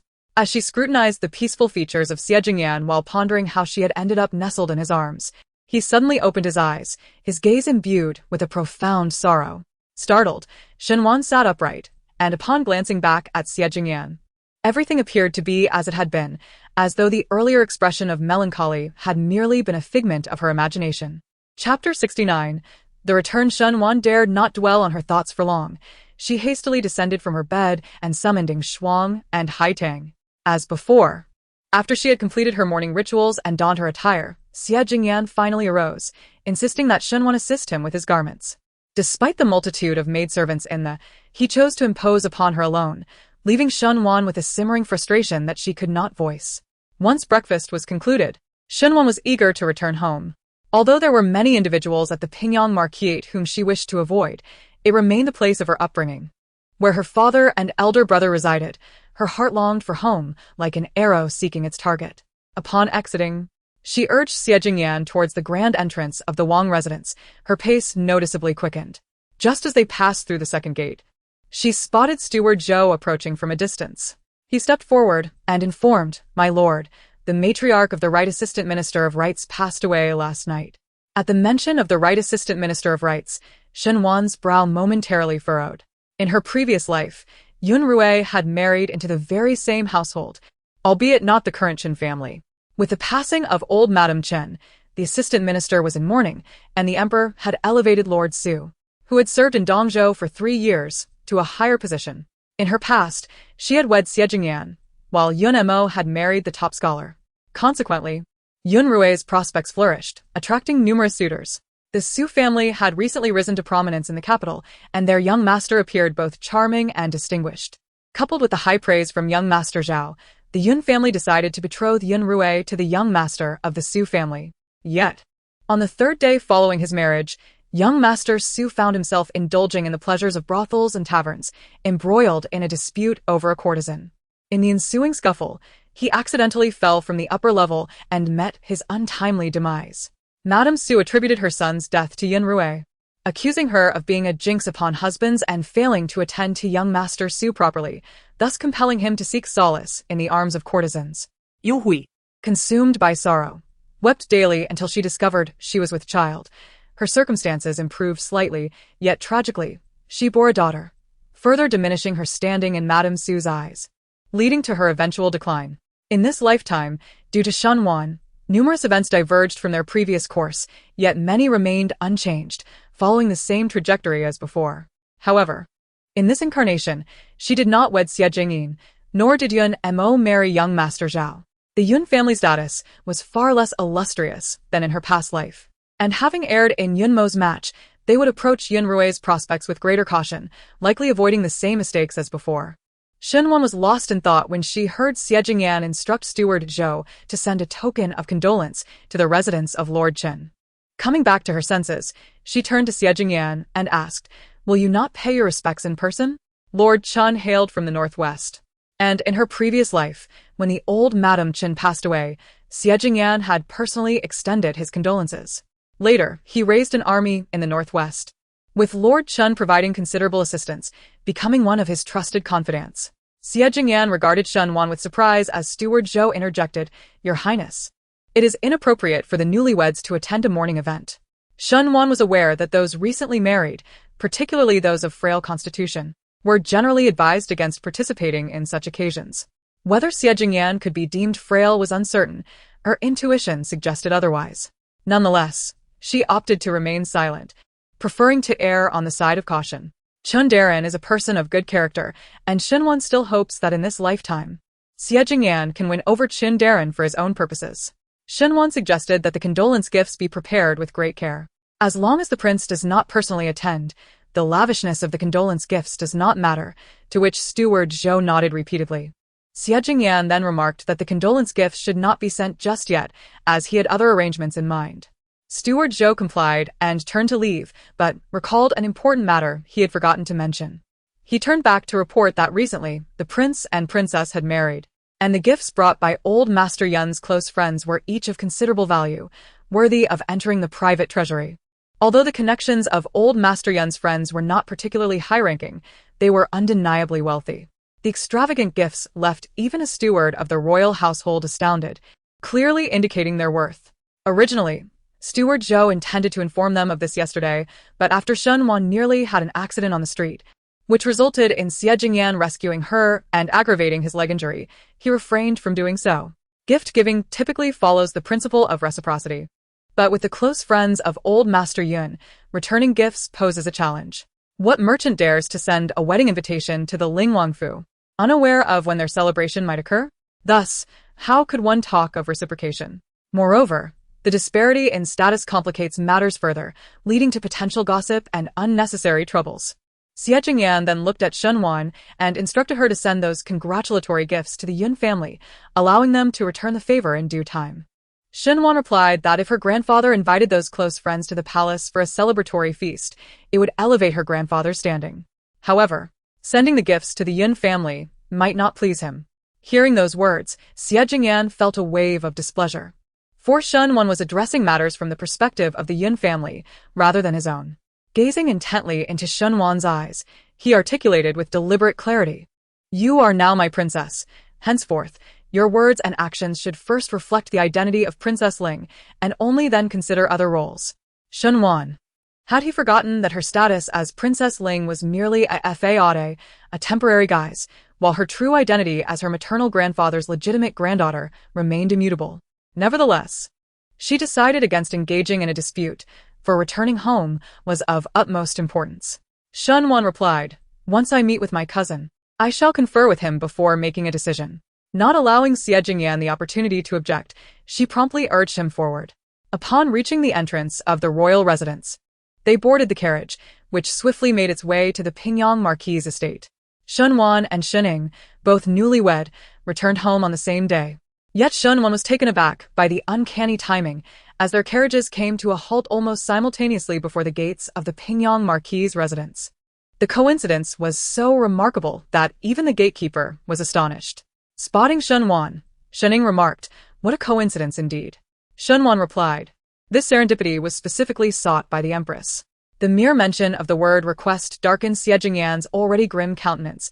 3 days had passed, and he still could not come to terms with the fact that the emperor had chosen to visit the Ling prince's estate to partake in a wedding celebration instead of his own Jin prince's residence. Shunwan's words left Shining momentarily speechless, and with little to say, she entered the estate first. Shunwan lagged a few steps behind. Upon her and Xie Jingyan's arrival at the Marquis' residence, Shindu, having learned that Xie Jingyan had accompanied her back, approached to greet them, inquiring, "What brings you back? Has your injury healed?" The first question was directed at Shunwan, while the second was posed to Xie Jingyan. Shunwan found herself at a loss for words, uncertain whether this was indeed her homecoming or Xie Jingyan's. Xie Jingyan cast a sidelong glance at Shindu and remarked, "I am not so fragile. A mere scratch does not confine me indoors." Shindu chuckled softly and looked around, asking, "Wasn't it said that Prince Jin would also be here? Where is he?" Shunwan replied, "Elder brother arrived a moment too late. They have already gone to see the old matriarch." Shindu took over for Shunwan, pushing the wheelchair forward and suggesting, "Let us first pay our respects with tea, and afterward, dear brother-in-law, do indulge me in a couple of games of chess." Chapter 70.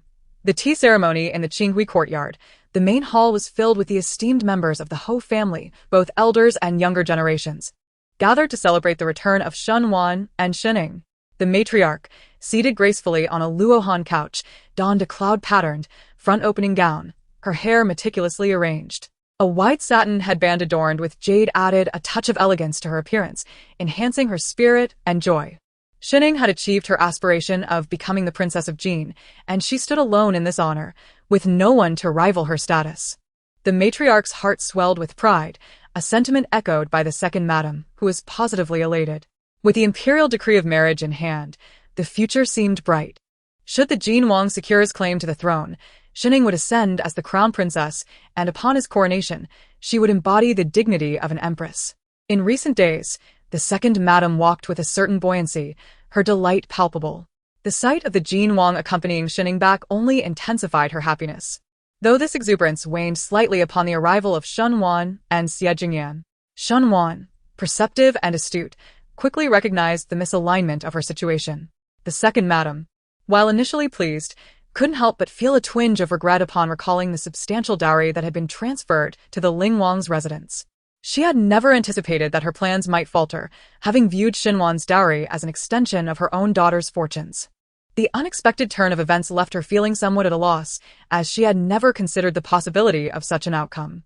However, the second madam consoled herself with the thought that despite Xinwan's considerable dowry, the prospect of the Jin Wang's success meant that the entirety of Dichu could one day belong to her daughter. Thus, the fleeting pangs of loss diminished significantly. One must possess a long-term vision, for transient gains and losses are mere trifles in the grand tapestry of life. Xinwan approached the elderly matriarch and performed a respectful bow. The matriarch smiled, though the warmth in her eyes was faint. Yesterday, you nearly encountered a mishap in the streets. Was it Prince Ling who came to your rescue? This was a widely known fact, one that Xinhuan could neither deny nor would she wish to. The matriarch continued, Grandmother is aware of your penchant for shopping. Yet to have Prince Ling accompany you on your very first day of marriage, only to face such an incident, is rather inappropriate. To be reprimanded upon her first return home after marriage, and in front of so many witnesses, felt exceedingly unjust. A flicker of displeasure stirred within Xinhuan. Just as Xie Jingyan interjected, it was I who insisted that Wanner accompany me on the outing yesterday. His voice was rich and imbued with a hint of affection, leaving the matriarch momentarily speechless. Xinhuan cast a secretive glance of gratitude towards Xie Jingyan, only to realize afterward that she had initially not intended to go shopping at all. It had been his persistent insistence that led to her dismounting the carriage. Thus, she felt she ought not to bear the brunt of the matriarch's rebuke, nor did she need to express gratitude to him. Retrieving her thankful gaze, Xinhuan shot Xie Jingyan an irritable glare, leaving him bewildered by her sudden change in demeanor. The matriarch, feeling somewhat embarrassed, was relieved when Xin Jing entered the room. Upon taking his seat, the matriarch instructed, let us proceed with the tea ceremony. As both Xinhuan and Xining now held the esteemed title of princess. Even as juniors, they were not required to kneel while serving tea. Xinhuan, not needing to kneel, naturally extended this courtesy to Xie Jingyan as well. After all, they had not knelt before the Empress Dowager or the Emperor, let alone the matriarch. Xinhuan and Xie Jingyan presented tea to the matriarch, who accepted it graciously, bestowing upon Xie Jingyan a fine inkstone in return. Next, Shun Ying and Xie Jingyin paid their respects to the elderly matriarch, who presented Xie Jingyin with a fine Duan inkstone. Yet, even though both were Duan inkstones, one could easily discern that the one belonging to the crown prince was of a superior quality. After paying homage to the matriarch, they proceeded to honor Xinjing. Xinjing offered a military treatise to each individual present. Regarding the gift bestowed upon her by her father, Xinhuan found it rather amusing. The crown prince had little interest in military affairs, rendering the treatise nearly as valuable as scrap paper to him. At this moment, Xie Jingyan's leg had yet to heal, and presenting him with a military text was a true test of her father's audacity. However, Xinhuan understood that her father's greatest passion lay in military texts. He would not part with such treasures unless it was for someone he genuinely cherished. The gift to Xie Jingyan was a true reflection of his fondness. While the offering to the crown prince was a matter of obligation, both were sons-in-law of the Pingyang Marquisate and sons of the emperor. The matriarch might show favoritism, but her father could not afford to do so. After paying respects to Xinjing, the tea ceremony concluded for Xinhuan and Xie Jingyan, while Xuning and Xie Jingyin still had to honor the second master and second mistress. The second master and second mistress beamed with joy, presenting Xie Jingyin with a jade pendant, which undoubtedly was the finest piece the second master could procure. Having a son-in-law of such lofty status posed challenges. The finest offerings may not necessarily meet the son-in-law's standards, yet they dared not withhold gifts. With the tea ceremony concluded, Xinjing lingered for a mere half-cup of tea before rising to depart. Shundu beckoned to Xie Jingyan, saying, Come, it's still early for the return banquet. Accompany me for a game of chess. Xie Jingyan, preferring to avoid the company of this crowd, exchanged a glance with Xinhuan and allowed Xindu to lead him away. When the second master invited Xie Jingyin to the study for a conversation, the once bustling main hall was left with only a handful of people. Xinhuan contemplated that she would sit for a while before heading to observe her brother, and Xie Jingyan engaged in a game of chess. The old lady, seated on the Luohan couch, gently stirred her teacup, while the second madam remarked with a smile, Who would have thought that our Pingyang Marquis residence would produce two princesses? The third madam sat there with a countenance that was far from pleasant, her expression one of indescribable discomfort. In such a lively occasion of presenting tea, Shen Rong was conspicuously absent. Her two cousins had married splendidly. Even though Prince Ling had suffered a leg injury, he was still a prince, unlike her cousin, young Master Wu, who lacked both family prestige and good looks, not to mention character. As the legitimate daughter of the third house, she felt even more aggrieved than Shen Wei, who had secured a better match. This pain was akin to having her heart torn asunder. Were it not for the third madam's insistence on her presence, she would have preferred to remain hidden away. After sipping her tea, the old lady set down her cup and turned to Xinhuan, saying, You and Inger are not only sisters, but also sisters-in-law. With the current uncertainty surrounding Prince Jean, You and Prince Ling must do your utmost to support him. Shenwan was taken aback by the old lady's words. She and Xie Jingyan were supposed to endorse Prince Jin as the heir and ascend the throne, yet her father had previously opposed her choice of Prince Jin. Affectedly, Shenwan feigned ignorance, replying, "How can Prince Ling and I possibly assist Prince Jin?" No one doubted her pretense of naivety, for she had only recently come of age, and her lack of understanding regarding court matters was entirely normal. Furthermore, the assistance they sought was not from Shenwan and Xie Jingyan themselves, but rather from the Yin family that stood behind her. The old lady remained silent, while Shuning spoke. "If there is anything that my elder sister and King Ling can assist with, I will certainly bring it to your attention. With our sisterly bond, I am confident that King Jin will not treat you and King Ling unfairly. Would King Jin truly spare them? Given their assistance, would he ensure they receive a proper burial in the future?" Shenwan inwardly scoffed, yet maintained a composed facade as she replied, "If there is anything, dear sister, feel free to speak to me. I will certainly assist if I can." While she had no intention of providing genuine help, she would undoubtedly seize the opportunity to meddle. Shuning beamed with delight, and the old lady along with the second madam were equally pleased with Shenwan's response. The room resonated with laughter and amiable conversation until a maid entered, bowing respectfully. "Old lady, Mrs. Wu has arrived." Chapter 71. Refusal in an instant. The smile on the old lady's face vanished, replaced by a flicker of disdain in her eyes. She had never held the Wu family in high regard, but out of respect for the maternal family of the third mistress, she had maintained a semblance of civility. However, the fact that her cherished granddaughter had been tainted by association with the Wu family filled her with loathing. The mere mention of the Wu family now stirred a deep-seated revulsion within her, nearly causing her to crush the Buddhist beads in her hand. "Let her in." The maid withdrew, and soon after, Madame Wu entered.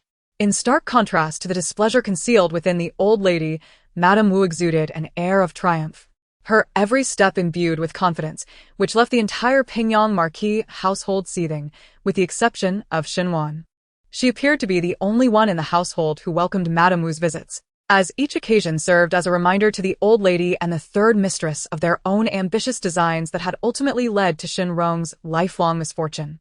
However, today marked the day when she and Shuning returned home, a day typically avoided for such visits, rendering Madame Wu's presence rather inconsiderate. With a beaming smile, Madame Wu curtsied to the old lady, who maintained a strained smile in response. "The household is busy attending to Prince Jin and Prince Ling, and thus has failed to extend a proper welcome." While the old lady's words suggested that the Pingyang Marquis household had fallen short in their hospitality, they were, in fact, a subtle rebuke aimed at Madame Wu for her unwarranted arrival. Madame Wu, however, discerned the underlying message, but remained unfazed. She was well aware that the old lady looked down upon her son, yet all that mattered to her was securing a marriage, regardless of the harshness of the words exchanged. Madame Wu took a seat and remarked, "Today, the new son-in-law of the Pingyang Marquis household has come to visit. I ought not to intrude, but I have heard that the esteemed matriarch of the Qin family, the Right Assistant Minister of Rights, has passed away. I thought this a rare opportunity, with my husband seeking advancement. In due time, our Wu family may welcome Rower into our fold, which would certainly enhance our standing."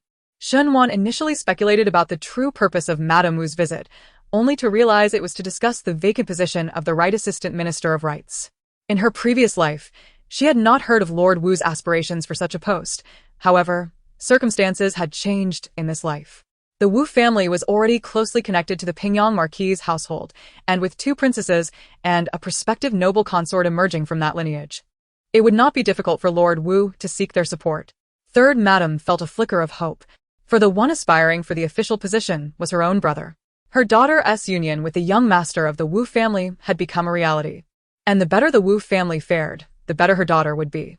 She gazed at the matriarch, who appeared stern and cold, her fingers methodically playing with the Buddhist beads. The matriarch cared deeply for Shenrong and would naturally think of her well-being, yet assisting in this matter proved complicated. It would require Lord Wu to possess the capability to fulfill that role. Seeking Xinjing's endorsement would be a straightforward task, as Xinjing would not show favoritism for anyone. Even if the second and third lords sought promotions, Xinjing would distance himself from any suspicion, let alone Lord Wu. To assist Lord Wu, one could only approach Prince Jin, yet who would dare to broach such a subject with him? Empress Song, ever so astute, surely discerned the machinations behind the events transpiring between young Master Wu and Shin Rong in the inner courtyard. It was evident that the second madam had orchestrated this facade to feign compliance. Yet, in the end, they acted according to the Empress's wishes. Although their plans ultimately faltered, it was beyond reproach to attribute blame to them. The Empress had no justification to direct her ire towards them. Both Empress Song and Prince Jean were seething with pent-up frustration, with no outlet for their vexations. To seek Prince Jin's assistance for the Wu family would be akin to throwing oneself into the line of fire, yielding no favorable outcome and potentially inciting the prince's displeasure. Nonetheless, this opportunity was indeed rare. After much contemplation, the matriarch discreetly signaled to the third madam, who subsequently summoned Lady Wu to the southern courtyard. Once they departed, the matriarch turned her gaze toward Xinhuan. Among you 4 sisters, your third sister is the only one who has not made a satisfactory marriage. This union cannot be easily dissolved, and we can only hope for the Wu family's betterment for her sake. As for you sisters. Before the matriarch could finish her thought, Xinhuan interjected, "It is regrettable that King Ling holds little influence in the court. Even if I wish to assist my third sister, there is little I can do. However, such trivial matters would be a mere trifle for Prince Jean. Furthermore, second sister and third sister share a strong bond. I am certain second sister will lend her support." Shining, visibly displeased, retorted, "If King Ling cannot be of help, we still have our paternal uncle."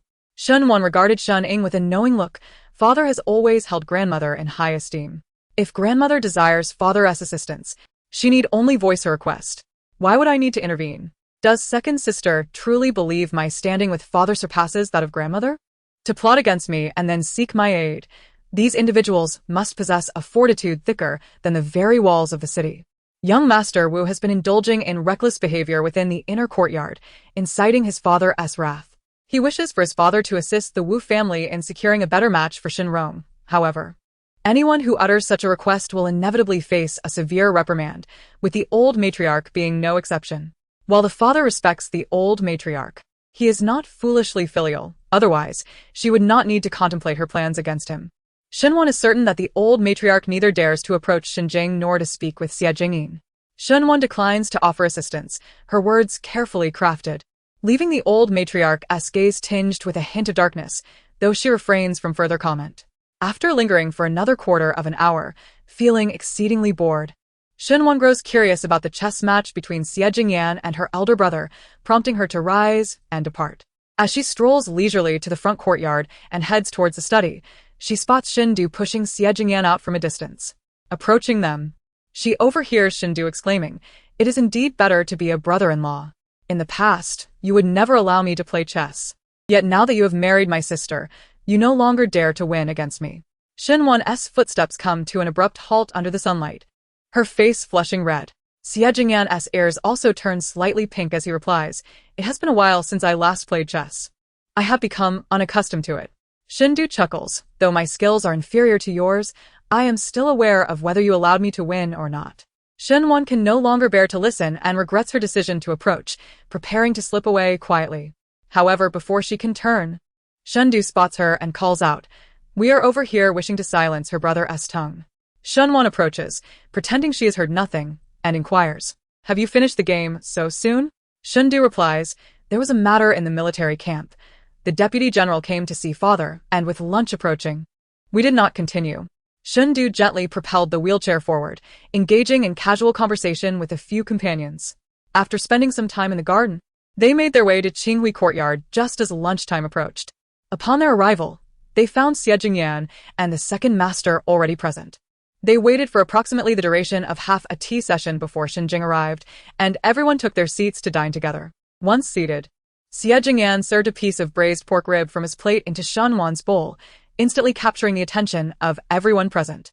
Poor Xinhuan's delicate countenance could hardly withstand such an unexpected gesture. Indeed, she was completely unprepared for this turn of events, especially considering that during their time at the Ling Prince's residence, it was she who had always served him dishes. As Xinhuan lifted her gaze to meet Xie Jingyan's, she inadvertently locked eyes with his, which brimmed with affection, causing her heart to skip a beat. Chapter 72. The Dr. Xinhuan suppressed the faint ripples that surged within her heart as she served dishes to Xie Jingyan. Fearing that her father-in-law and elder brother might discern the truth behind their feigned marriage, she felt compelled to reciprocate his gestures of affection. "My dear husband, this dish is my favorite. Do take a taste and see how it pleases your palate," she remarked, placing food into his bowl. Upon hearing her address him as my husband, Xie Jingyan momentarily froze, only to be graced soon after with a smile that revealed his delight.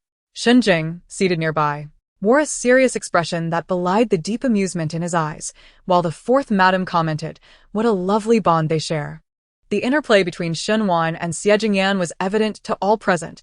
Their tender exchanges of affection, his doting and her bashfulness, were not lost on anyone, least of all Xie Jingyin, who sat directly across from Xie Jingyan and observed intently. A storm brewed within him, his countenance darkening. Had they not been within the halls of the Pingyang Marquise, he might have cast his chopsticks aside and departed in disgust. He had never regarded Shen Wan with any measure of respect, engaging with her solely due to the military power held by Shen Jing. Yet, as he watched the couple's affectionate display, an uncomfortable sensation gnawed at him, akin to the loss of something he believed was rightfully his. Shuning served dishes to Xie Jingyin, who, mindful of her sentiments, reciprocated by offering her food. However, amongst the array of delicacies, it was the fish, an item Shuning detested, that Xie Jingyin selected for her. The atmosphere in the room shifted, becoming palpably tense. Though Shen Ying consumed the fish, not a single smile graced her face throughout the meal.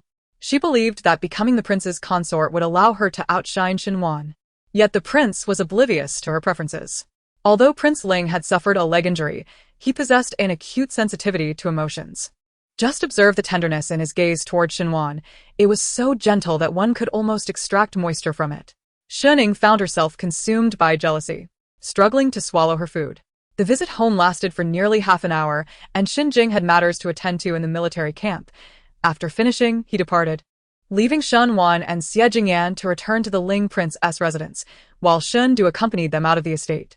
As they stepped out of the Marquis's estate, Shen Wan noticed a servant leading a horse towards them, and she instantly recognized it as her elder brother's steed.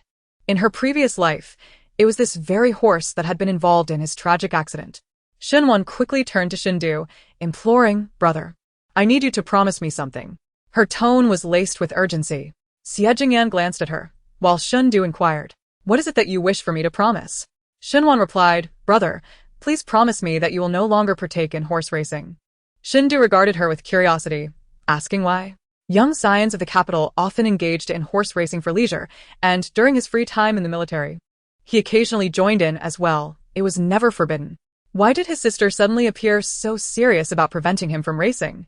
Shen Du was eager to understand her reasoning, yet Shen Wan could not divulge the truth. She could not possibly reveal her fear of her brother repeating the tragic fate of their past. She could not guarantee that those individuals would not employ the same schemes again. All she could do was urge her brother to avoid such activities. As long as he refrained from racing, their plots would be rendered ineffective. Shen Wan continued, "Last night, I dreamt of Mother. She urged me to remind you to never race again." Shen Du responded, "Why didn't Mother come directly into my dream to tell me herself?" Shen Wan stamped her foot and exclaimed, "Brother, will you agree to me or not?" Shen Du replied, "All right, I promise you, I will no longer race horses with others." Upon hearing her brother's acquiescence, Shen Wan sighed in relief. However, once they boarded the carriage, Xie Jingyan regarded her with a curious gaze. Shen Wan asked, "Why are you looking at me like that? Why don't you want your brother to race horses?" Xie Jingyan inquired. Shen Wan responded, "Did I not explain it?" Xie Jingyan remarked, "Your excuse is exceedingly feeble. Your brother does not believe it, let alone me." Lowering her gaze, Shen Wan confessed, "I know my brother enjoys racing, but I fear they might tamper with the horses." Xie Jingyan had not anticipated that Shen Wan's objection to Shen Du racing stemmed from this concern. He replied, "If they truly intended to meddle with the horses, it need not occur solely during a race." Of course, Shen Wan was aware of this. Yet her brother was exceptionally skilled in martial arts, capable of handling most situations. It was improbable that he would cease riding to prevent others from interfering with the horses. Such an approach would be counterproductive. However, refraining from racing was certainly within her brother's capabilities. Although he relished racing, his participation was infrequent due to the demands of military life. Xie Jingyan remained uncertain whether Shen Wan spoke the truth. But she had not even confided in her own brother, so how could he expect her to share with him? The two sat in silence as the carriage returned to the Prince Ling's residence. As the carriage came to a halt, a young servant descended the steps and reported, "Princess, your cousin, young Master Yun, has arrived at the residence and has been waiting for you for a quarter of an hour." Upon hearing that her cousin had arrived, Shunwan's eyes instantly sparkled with delight. She promptly lifted the curtain of the carriage and eagerly leaped out, her impatience evident. This sight darkened Xie Jingyan's expression. Just yesterday, they had shared laughter and conversation in the streets, and now, upon learning of her cousin's visit, she was brimming with joy. As Xie Jingyan descended from the carriage, he could only catch a fleeting glimpse of Shunwan's hurried figure entering the residence, which further deepened his scowl. The young master Yun ought to be aware that he was accompanying his cousin today. If he was so eager to see her, he should have gone to the Pingyang Marquis's residence instead of lingering at the Ling Wang's abode. Upon entering the residence, Xie Jingyan inquired, "Where is young Master Yun?" The young attendant replied, "In the main hall. Master Zhou is hosting him for tea." Chun Feng then pushed the wheelchair towards the main hall, where, from a distance, Xinwan's voice could be heard asking, "Why did my cousin arrive so early?" Yun Qi chuckled, "Is it not to prevent you from waiting anxiously? Fortunately, today is not busy, so I thought I would come early." Xie Jingyan's countenance grew more sullen. However, as he ascended the steps and entered the room, he discovered not only young Master Yun but also a middle-aged man, approximately 42 or 43 years of age. Upon his entrance, Shunwan joyfully introduced him. "This is Dr. Tao, a skilled physician. My cousin specifically invited him to treat your leg." Xie Jingyan was taken aback. He had initially believed that young Master Yun had come to see her, only to realize that he had brought a doctor to attend to his leg. Having encountered numerous physicians, he had long ceased to harbor any expectations. Devoid of hope, one could not experience disappointment. Although he harbored doubts about the ability of the doctor brought by young Master Yun to cure his leg, he appreciated the gesture and expressed his gratitude to young Master Yun. Yun Qi chuckled, suggesting that if gratitude were to be directed anywhere, it should be towards his cousin, as he was merely fulfilling her request. A flicker of surprise crossed Xie Jingyan's eyes as he glanced at Xinwan, who advised him to let Dr. Tao examine his leg first. Xie Jingyan's gaze shifted towards Dr. Tao, finding him vaguely familiar, yet unable to recall where he had seen him before. Xinwan then addressed Dr. Tao, thanking him for his assistance. Dr. Tao extended his hand to feel Xie Jingyan's pulse, concentrating intently for a considerable time, his brow furrowed deeply, before finally releasing his grip and stating that he needed to examine the prince's leg. Xie Jingyan nodded, and Dr. Tao rolled up the prince's trousers, revealing his legs, which appeared as dark as coal, causing young Master Yun to gasp inwardly. Dr. Tao pressed on the acupoints of Xie Jingyan's calf, eliciting a painful grip on the wheelchair from the prince. As Dr. Tao withdrew his hand, Shunwan inquired, "What has caused the prince's legs to be in such a condition?" Chapter 73. The imperial physician Dr. Tao remarked that the prince's fractured leg had long since healed. His inability to stand was due to poisoning. Once the poison was resolved, he would be able to walk with ease within a fortnight. This was not the first time Xie Jingyan had heard such words, and his expression remained utterly unchanged. The notion that he could walk normally again, contingent upon the antidote, was a comforting one, yet the reality of detoxification was far from simple. Before witnessing the inky blackness of Xie Jingyan's legs, Shunwan had assumed his inability to walk was solely due to his broken limb. She was taken aback to learn it was due to poison. She inquired of Xie Jingyan, "When were you poisoned?" Xie Jingyan remained silent, not out of reluctance to divulge the information, but rather due to his own ignorance of the timing. Dr. Tao interjected, "It is likely that the poisoning occurred during the treatment of the fracture. The toxin must have been introduced into the medicinal concoction, subsequently traveling through the meridians of the leg. Had it entered the body through other means, it could have been fatal." Yun Qi, though unversed in medical knowledge, gleaned from Dr. Tao's words that Xie Jingyan had encountered misfortune, yet his fate remained remarkably resilient. He inquired Dr. Tao, "Do you possess a method to detoxify the prince?" Dr. Tao replied, "Indeed, I have an antidote in mind. However, 2 of its ingredients are exceedingly rare. If we do not procure them before the sensation in his leg is entirely lost, their availability will be of no consequence." Chun Feng eagerly asked, "What are these herbs? If they exist in this world, we shall surely find them." Dr. Tao then stated, "The herbs in question are the volcanic lotus and the snow snake gallbladder." These names alone suggested their extraordinary nature. The snow lotus thrived in volcanic terrains, while the snake, being averse to cold, found survival in frigid environments to be a formidable challenge. Locating a living snake amidst the snow-capped mountains would be no small feat upon hearing Dr. Tao's words. Yunqi swiftly glanced at Shenwan. Were not these two herbs precisely what his cousin had requested him to procure? Yunqi was perplexed. But Shenwan shook her head at him. He could only suppress the questions brewing in his mind, yet this scene did not escape the keen gaze of Xie Jingyan, who subtly furrowed his brow. Chun Feng then stated, I shall send someone to search for them immediately. He turned to give instructions, but Yunqi called out to him, saying, there is no need to search any further. Chun Feng halted, turning to regard Yunqi. Yunqi pivoted, and the steward behind him presented the brocade box he had brought. Yunqi accepted it and handed it to Dr. Tao. With a look of confusion, Dr. Tao received the box and opened it, momentarily taken aback, before exclaiming in delight, this is the volcanic lotus. Yunqi continued, I have also made progress regarding the snow serpent's gall. I will do my utmost to ensure it arrives at the Prince Ling's residence within 10 days. His cousin had asked him to find these two herbs without specifying that they were for treating the prince's leg. He had not pressed for details. His cousin had merely indicated a general area. He dispatched messages via carrier pigeon, instructing the stewards of shops in those locales to inquire discreetly. To his surprise, they had indeed located them, though the names of these herbs suggested their extraordinary nature. Yet, as the Yun family had ample wealth, they were undeterred by the potential costs. Shenwan expressed her gratitude, saying, thank you, cousin. Yunqi chuckled. Why should we stand on ceremony? Shenwan then, discarding any pretense, inquired, what did Dr. Tao say regarding our grandmother's illness? Yunqi replied, Dr. Tao has come to the capital to treat Prince Ling. I am uncertain whether he will agree to attend to grandmother's condition, as I have not yet broached the subject with him. Shenwan had asked Yunqi for assistance in locating Dr. Tao for several days. Although finding someone is typically swift, Dr. Tao was reluctant to enter the capital. Despite the Yun family offering a handsome sum, not only did they fail to persuade him, but they also inadvertently offended him. Dr. Tao practiced medicine not for monetary gain. He insisted that should the Yun family have patients in need, they should simply bring them to him. If he could treat them, he would, if not, no amount of money would compel him to do so. The steward of the Yun family wore a troubled expression, and as he departed, a subordinate mentioned Prince Ling, suggesting that it would be futile to summon the limping prince from such a distance for treatment.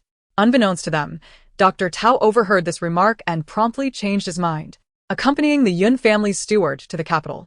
It was evident that his journey was primarily to treat Xie Jingyan's leg. Yunqi personally ventured to the outskirts of the city to welcome him, and upon their arrival, they proceeded directly to Prince Ling's residence. Shenwan was taken aback. In her previous life, it was Dr. Tao who had healed Xie Jingyan's leg, and he had remained at Prince Ling's residence as the court physician. She had assumed that inviting Dr. Tao would be a straightforward task, only to realize that he was inclined to favor Xie Jingyan. Although Shenwan spoke softly to Yunqi, Xie Jingyan was nearby and overheard their conversation clearly. He appeared more astonished than Shenwan, as he recognized Dr. Tao as someone familiar. Disliking ambiguity, he directly inquired, I find your face somewhat recognizable. Have I encountered you before? Dr. Tao responded, Your Highness, not only have you seen me, but your late mother, Consort Chen, also owes me a debt of gratitude for saving her life. As a prince, Xie Jingyan knew that Consort Chen had rarely left the palace before her untimely demise, making it quite unusual for them to have crossed paths. Shenwan was about to ponder further when Xie Jingyan voiced the question that had arisen in her mind. Did Dr. Tao once serve as a royal physician? Dr. Tao nodded. Indeed, he had once served as an imperial physician, though that was a decade ago. At that time, he had only recently joined the Imperial Medical Bureau and was swiftly embroiled in the palace's treacherous intrigues. Were it not for Consort Chen advocating for him before the emperor, he would have long since lost his life. He harbored no fondness for the anxiety-ridden existence within the palace, nor did he take pleasure in the art of healing. Prioritizing his own survival, he resigned from his position. Known for his principle of repaying kindness, he believed he would never have the opportunity to repay Consort Chen for saving his life. However, fate intervened when the Yun family sought his expertise to treat Prince Ling's leg ailment. He dared not harbor hopes of curing the prince, especially since so many esteemed physicians had failed.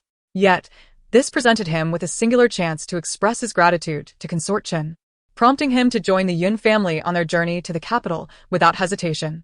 Shenwan was unaware that Dr. Tao's fortunate connection stemmed from consort Chen's efforts during her lifetime to assist Xie Jingyan. Xie Jingyan arranged for Dr. Tao to reside in the Prince Ling's manor. Turning to Dr. Tao, Shunwan inquired, "Your esteemed medical skills are renowned. My maternal grandmother suffers from a chronic illness that has proven difficult to treat. Might I implore you to examine her?" Such a modest request was surely one Dr. Tao would not refuse. Yun Qi escorted Dr. Tao to the Yun residence. As Shunwan recalled the morning's report from Steward Zhou, she noticed that Yun Qi was on the verge of departing the royal gate. She hastened to catch up, saying, "Grandfather's esteemed friends have sent numerous congratulatory gifts. Since Prince Ling is unable to reciprocate, I intended to dispatch those gifts to the Yun family." Before Shunwan could finish her sentence, she was interrupted by Yun Qi, who asserted, "Those gifts are meant for you and Prince Ling. They cannot be sent to the Yun residence. If you were to do so, grandfather would surely be displeased, believing that you have grown estranged from him. This time, Prince Ling has bolstered grandfather's reputation, and his friends are already concerned that their gifts may be insufficient." Yun Qi was resolute in preventing Shunwan from sending the gifts, and ultimately, she had no choice but to acquiesce. Upon returning, she informed Xie Jingyan, "My cousin forbids me from sending those gifts to the Yun family." Xie Jingyan did not press the matter further, recognizing that the Yun family had already assisted him in inviting Dr. Tao and procuring antidotes, thus incurring a significant debt of gratitude. He declared, "Should the Yun family ever require my assistance in the future, they need only to inform me." With this assurance, Shunwan felt that her cousin's recent efforts had not been in vain, and she joyfully pushed Xie Jingyan back to the MOU pavilion. Chapter 74. Turning over upon returning to the MOU pavilion, Xie Jingyan proceeded to the study, while Shunwan retreated to the inner chamber. As Shunwan sipped her tea, pondering how to spend the afternoon, a young maid entered, standing outside the beaded curtain. "Your Highness, the prince requests your presence in the study." Uncertain of the reason for his summons, Shunwan set down her teacup and rose. In the study, Xie Jingyan was engrossed in a book, specifically a military treatise gifted to him by Xinjing. Approaching him, Shunwan inquired, "Did you summon me for something?" Xie Jingyan met her gaze and replied, "Must there be a reason to seek you out?" Shunwan regarded him quizzically, and Xie Jingyan, diverting his attention back to the book, instructed, "Prepare the ink for me." Shunwan was taken aback, thinking, "Please don't tell me you called me here merely to prepare ink." Such trivial matters could easily be handled by one of the numerous maids in the courtyard. If not, there was always Chinfeng. Seemingly anticipating Shunwan's thoughts, Xie Jingyan remarked while flipping through the pages as newlyweds, "This is the time for the warmth of companionship and mutual respect. Do you wish for others to doubt our marital bond?" Shunwan found herself at a loss for words. Xie Jingyan cast a sidelong glance at her and continued, "For this month, let us strive to remain inseparable." A month? Must they truly be inseparable? Shunwan was filled with skepticism. When had he become so concerned with others' perceptions? Moreover, did others behave in such a manner? Xie Jingyan turned another page of the military book and stated, "I am unlike the rest." Shunwan gazed at him, curious about what set him apart from others. When Xie Jingyan's deep voice resonated, declaring, "I am at leisure," this statement prompted Shunwan to consider assigning him some tasks. She wished to counter his assertion, yet after racking her brain, she found no arguments. Indeed, Xie Jingyan was quite idle, burdened by a leg ailment. As his newly wedded princess, it was improper for her not to keep him company, especially since she had actively chosen to marry him, necessitating her constant presence by his side. Resigned, Shunwan prepared the ink for him, which in turn brightened Xie Jingyan's mood as he perused military texts. Once the ink was ready, she settled onto a small couch. Boredom overtaking her, she retrieved a book from the shelf to occupy her time. It was not to her liking, and its tediousness made her yawn incessantly. Ultimately, she reclined on the small couch, surrendering to slumber. Uncertain of how long she had slept, Shunwan awoke to find a cloak draped over her shoulders. Xie Jingyan remained seated, engrossed in his reading. She stretched languidly, contemplating asking him if they could venture out, yet fearing she might disrupt his concentration. She resigned herself to silence. Picking up the book once more, she flipped through a few pages when Xie Jingyan spoke, "Accompany me for a stroll in the garden." This was precisely what Shunwan desired. Having enjoyed a deep slumber, a brief walk would invigorate her, ensuring she would not struggle to sleep later that night. She promptly rose from the small couch, and upon exiting the study, she beheld the breathtaking hues of the evening sky, a sight that captivated her heart. After a leisurely stroll in the garden, They returned just in time for dinner. Following the meal, Xie Jingyan retreated to the study, neglecting to invite Xinwan along. So she opted to indulge in a soothing hot bath, reclining comfortably on the small couch while perusing a book. Yin Shuang and Hai Tang sat on low stools, embroidering pouches, when Xie Jingyan returned from the study, prompting the two maids to hastily withdraw. Xinwan harbored a deep-seated dread at the thought of sharing a bed with Xie Jingyan. Fortunately, Dr. Tao had already been summoned to the residence, and medicinal herbs would soon arrive. His leg would heal swiftly, after which he could relocate to the study, leaving the entire room to her.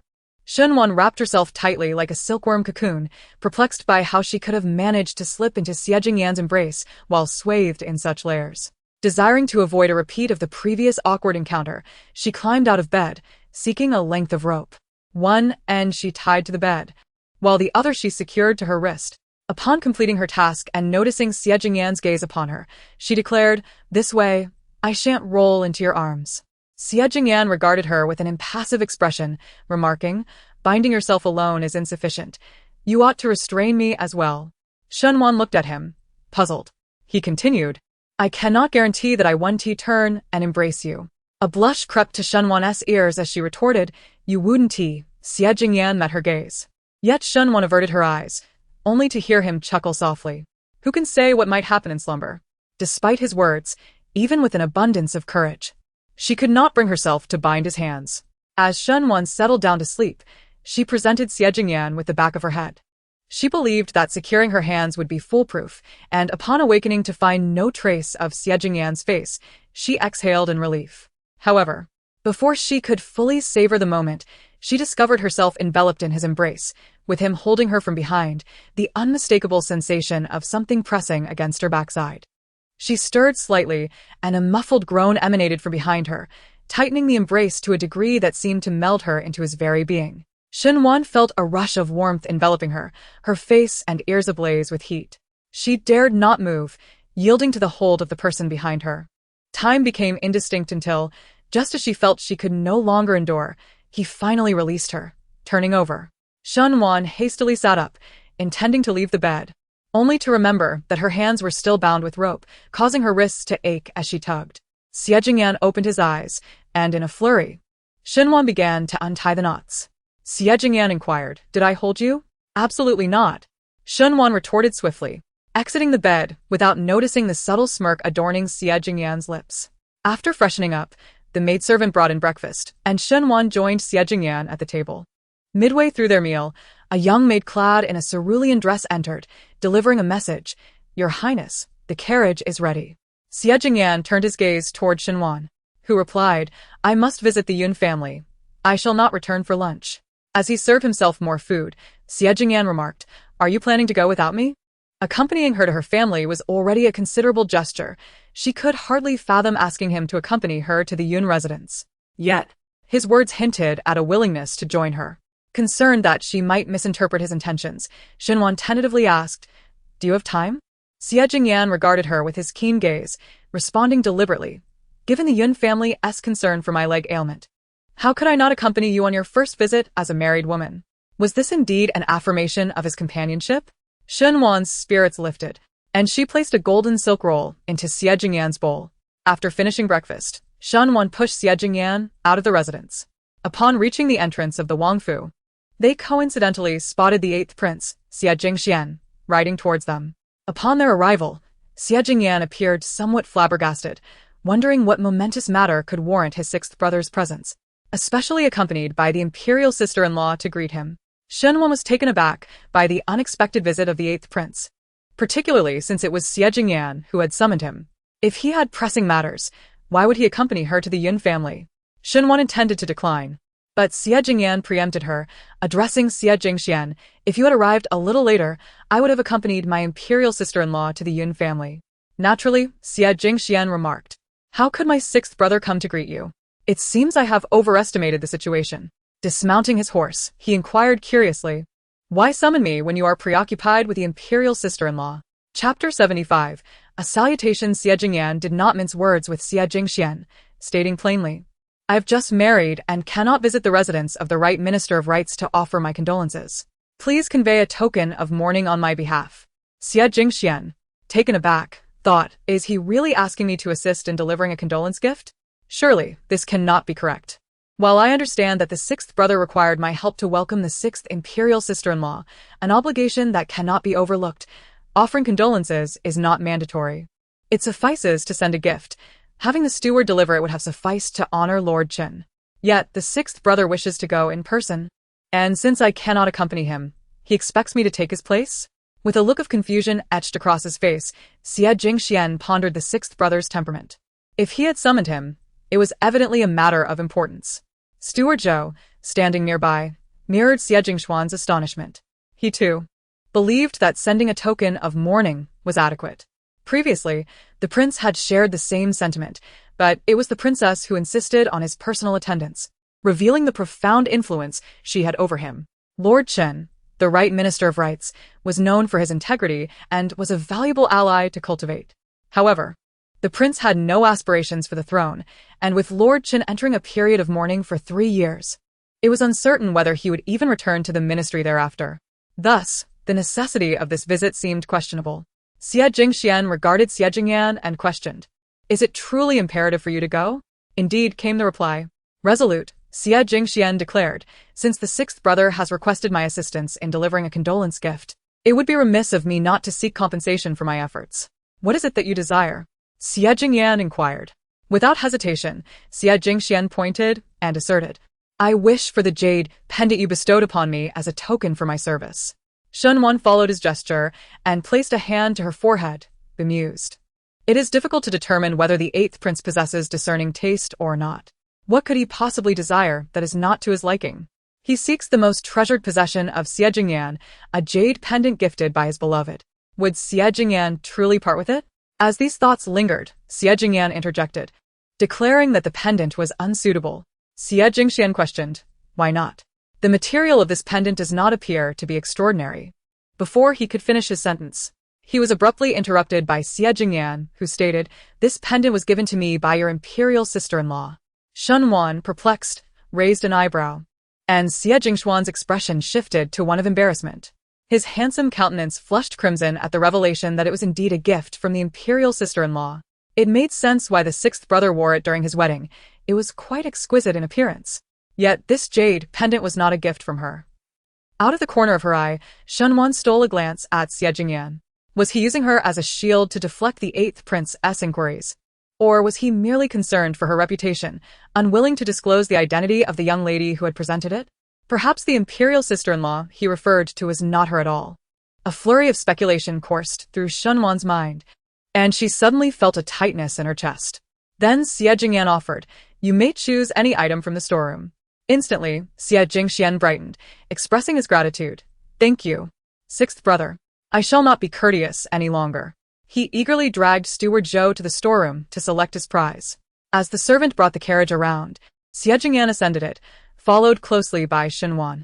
The Yun residence lay a considerable distance from the Lingwangfu, and it was not until after the passage of a significant half-hour that they arrived at the grand entrance of the Yun family. The gatekeeper, upon recognizing the carriage from the Lingwangfu, promptly announced their arrival to the venerable Lady Yun while descending to offer his greetings. Once inside the Yun estate, Shunwan guided Xie Jingyan towards the Lu Shuang courtyard, where Lady Yun resided. Upon entering the room, as Shunwan maneuvered the wheelchair around the screen, she beheld Lady Yun seated upon a Luohan couch, accompanied by Madame Yun and Madame Yun Air. Upon sighting Xie Jingyan, Lady Yun hastily rose with the aid of a maid, intent on paying her respects. However, Xie Jingyan extended his hand to assist her, gently asserting, "You are the elder. How can you bow to your granddaughter's husband?" The phrase granddaughter's husband was articulated with particular clarity, his resonant voice flowing like a gentle stream, evoking an indescribable sensation within Shunwan, rendering her momentarily speechless as she sought to comprehend the implication of his words. Xie Jingyan, observing her silence, inquired, "Why are you not speaking?" Regaining her composure, Shunwan stepped forward to support Lady Yun, exclaiming, "How can grandmother pay respects to us juniors? It would be most improper. After all, royal authority supersedes all. Even the Marquis of Pingyang should bow to the Lingwang, let alone the Yun family." As Shunwan helped Lady Yun settle back into her seat, she remarked, "Grandmother, you appear much improved since our last meeting." Lady Yun, patting Shunwan's hand, smiled and replied, I am indeed fortunate to have the blessings of the Ling Wang. Dr. Tao visited yesterday and prescribed a remedy that aligns perfectly with my ailment. I took a dose and enjoyed a restful sleep until dawn. It has been many years since I felt such ease in my body. Over the years, she had consulted numerous doctors intermittently, and the number of prescriptions she had taken was beyond counting. She believed her days were numbered until yesterday when Dr. Tao assured her that with proper care, she could live for at least another decade. This news brought immense joy to Lady Yun and the entire Yun family.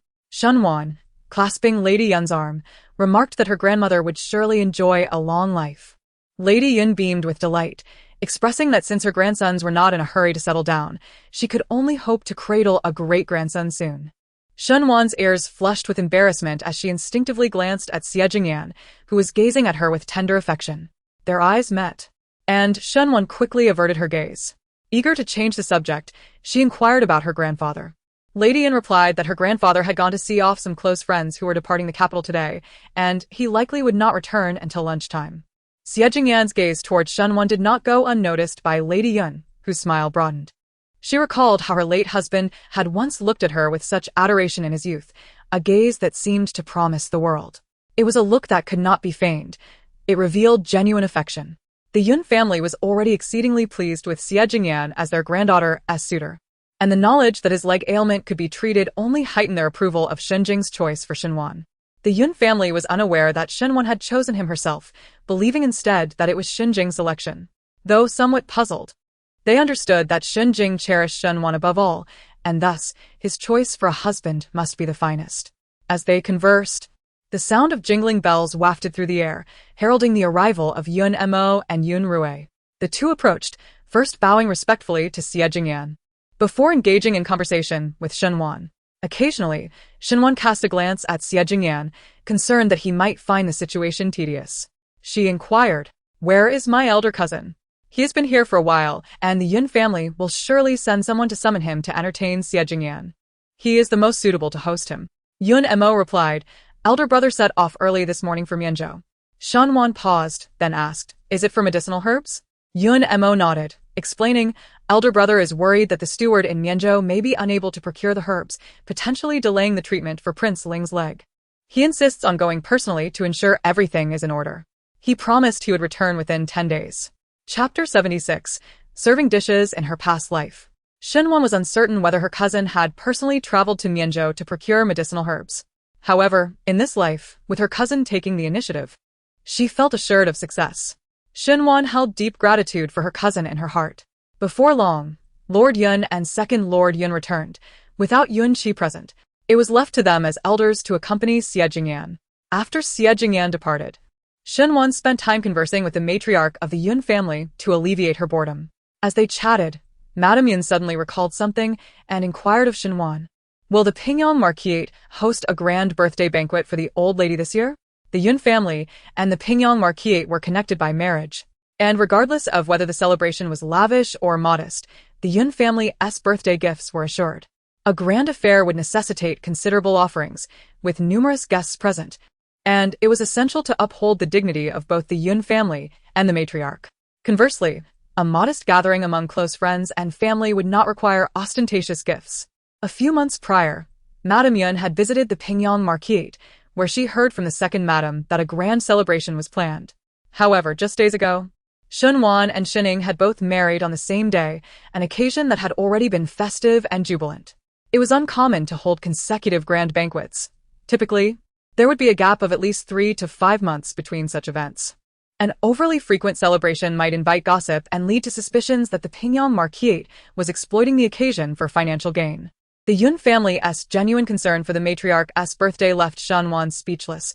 Surely, preparing the gifts upon receiving the invitation would suffice. Was there truly a need for such urgency?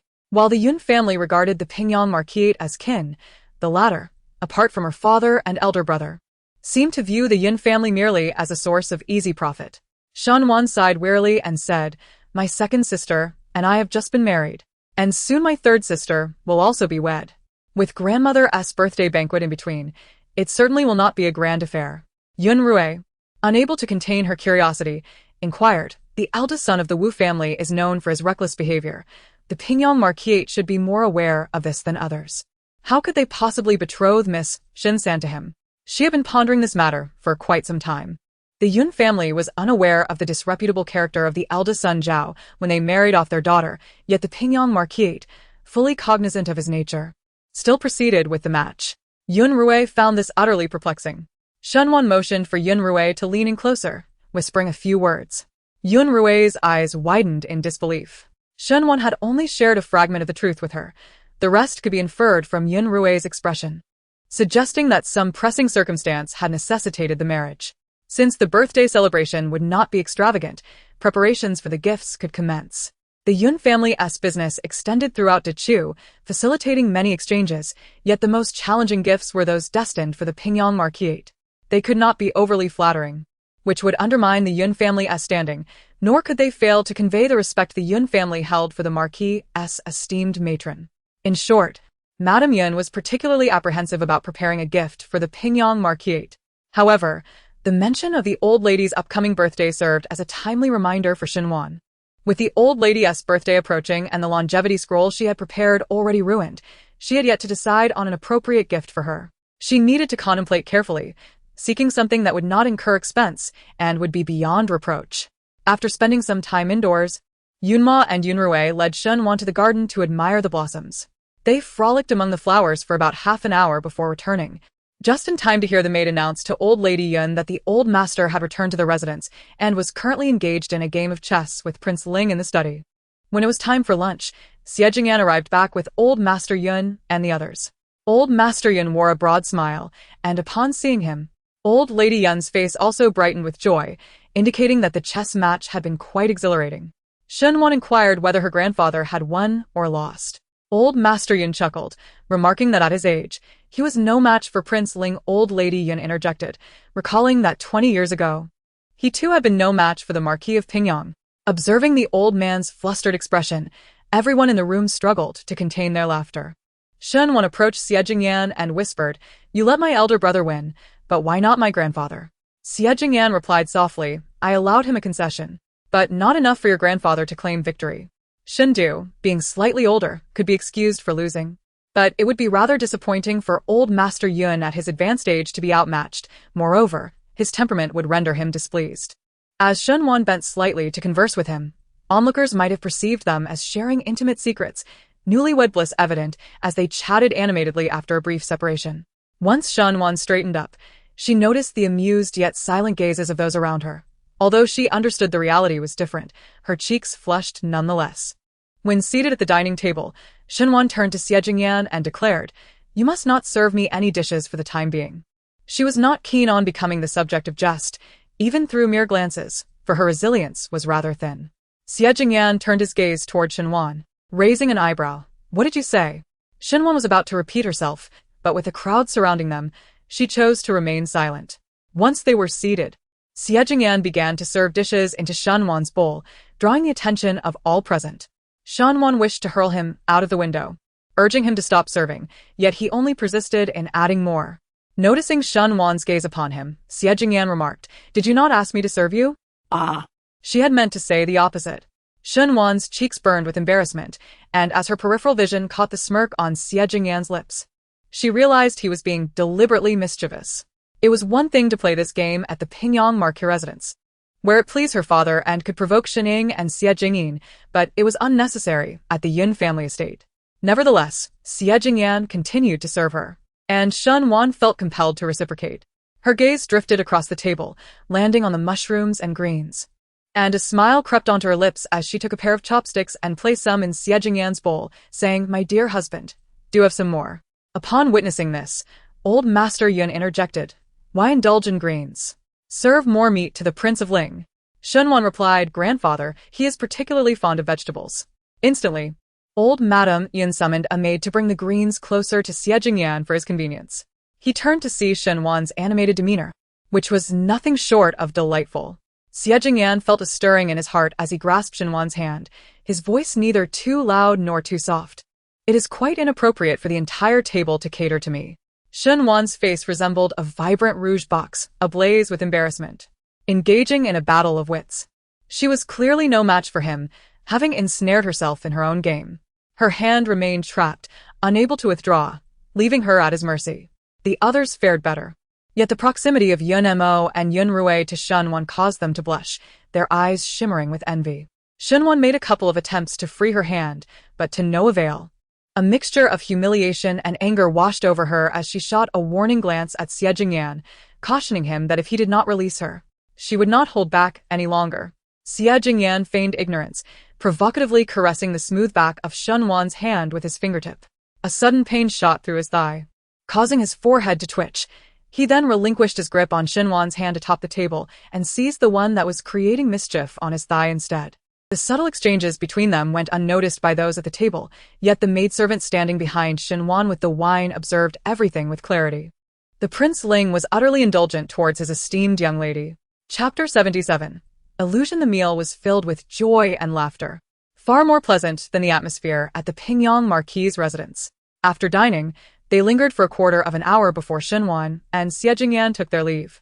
Yun Mo and Yun Rui accompanied them to the gate, while Chen Feng playfully nudged Xie Jingyan, allowing Shunwan to engage in conversation with them. With envy evident in her expression, Yun Mo gazed at Shunwan and remarked, "Cousin, the Prince of Ling treats you exceptionally well." Shunwan. Could she confess that it was all an illusion? Emiya Facil. Yet, it was no surprise that Yun Mo and the others were entranced. Even she felt somewhat disoriented, caught in the delusion that Xie Jingyan cherished her like a prized possession. If she herself struggled to discern reality from illusion, how could others do any better? It could only be said that he was adept at feigning affection, deceiving everyone around him. Upon reaching the entrance of the Yun residence, neither Yun Mo nor Yun Rui wished to see Shunwan depart. Since she had not visited the Yun household frequently prior to her marriage, the opportunities for future encounters would likely diminish even further. Shunwan felt a twinge of reluctance as well. Observing this, Xie Jingyan turned to Yun Mo and Yun Rui, expressing, "I hope you both can frequently visit the Prince of Ling's residence to keep Wana company and alleviate her boredom." His clear and resonant voice resonated in her ears, causing Shunwan's heart to skip a beat. She had been hesitating to extend an invitation to Yun Mo and Yun Rui, only to be surprised when Xie Jingyan preemptively suggested it, as if he could read her thoughts. Yun Mo and Yun Rui were equally astonished by the prince's invitation, and their admiration for Shunwan deepened as they eagerly nodded in agreement. The coachman drove the carriage over, and as Shunwan and Xie Jingyan prepared to depart, Shunwan noticed Manager Yun. Sensing that Shunwan had something to discuss, Manager Yun promptly approached the side of the carriage, where Shunwan imparted a few words. As they watched the carriage of the Ling Wangfu disappear into the distance, Yun Mo turned to Manager Yun, while Yun Rui, filled with curiosity, inquired, "Manager Yun, what did my cousin say to you?" Manager Yun chuckled. "My esteemed cousin instructed me that if there are any matters concerning the Yun family, I must ensure to inform her, particularly regarding the engagements of the 2 young ladies and the 3 young masters." It was rare for the Yun family to notify the Pingyang Marquis about their affairs. Had Shunwan not insisted, the Yun family would likely have kept her uninformed. Meanwhile, as Shunwan settled into the carriage, she found herself increasingly hesitant to meet Xie Jingyan's gaze. Lifting the curtain to peer outside, she was met only by the sight of walls. Xie Jingyan observed her, remarking, "Is the wall more pleasing to your eye than I am?"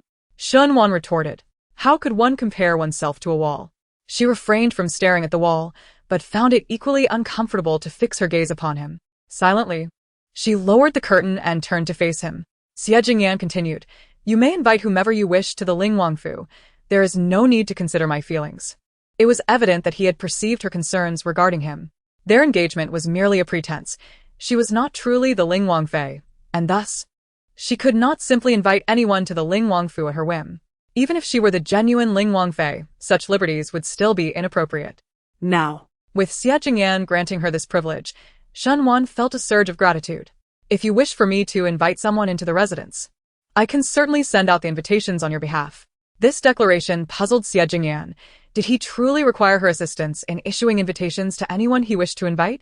Upon recalling the incident at the Changshan Wangfu Peony banquet, where Shunwan had urged him to observe those distinguished young ladies, a shadow of displeasure crossed his countenance. It appeared she had completely disregarded her status as the Princess of Ling. Feeling a surge of discontent, Xie Jingyan lifted his foot, resting it upon Shunwan's thigh, demanding her to massage his legs.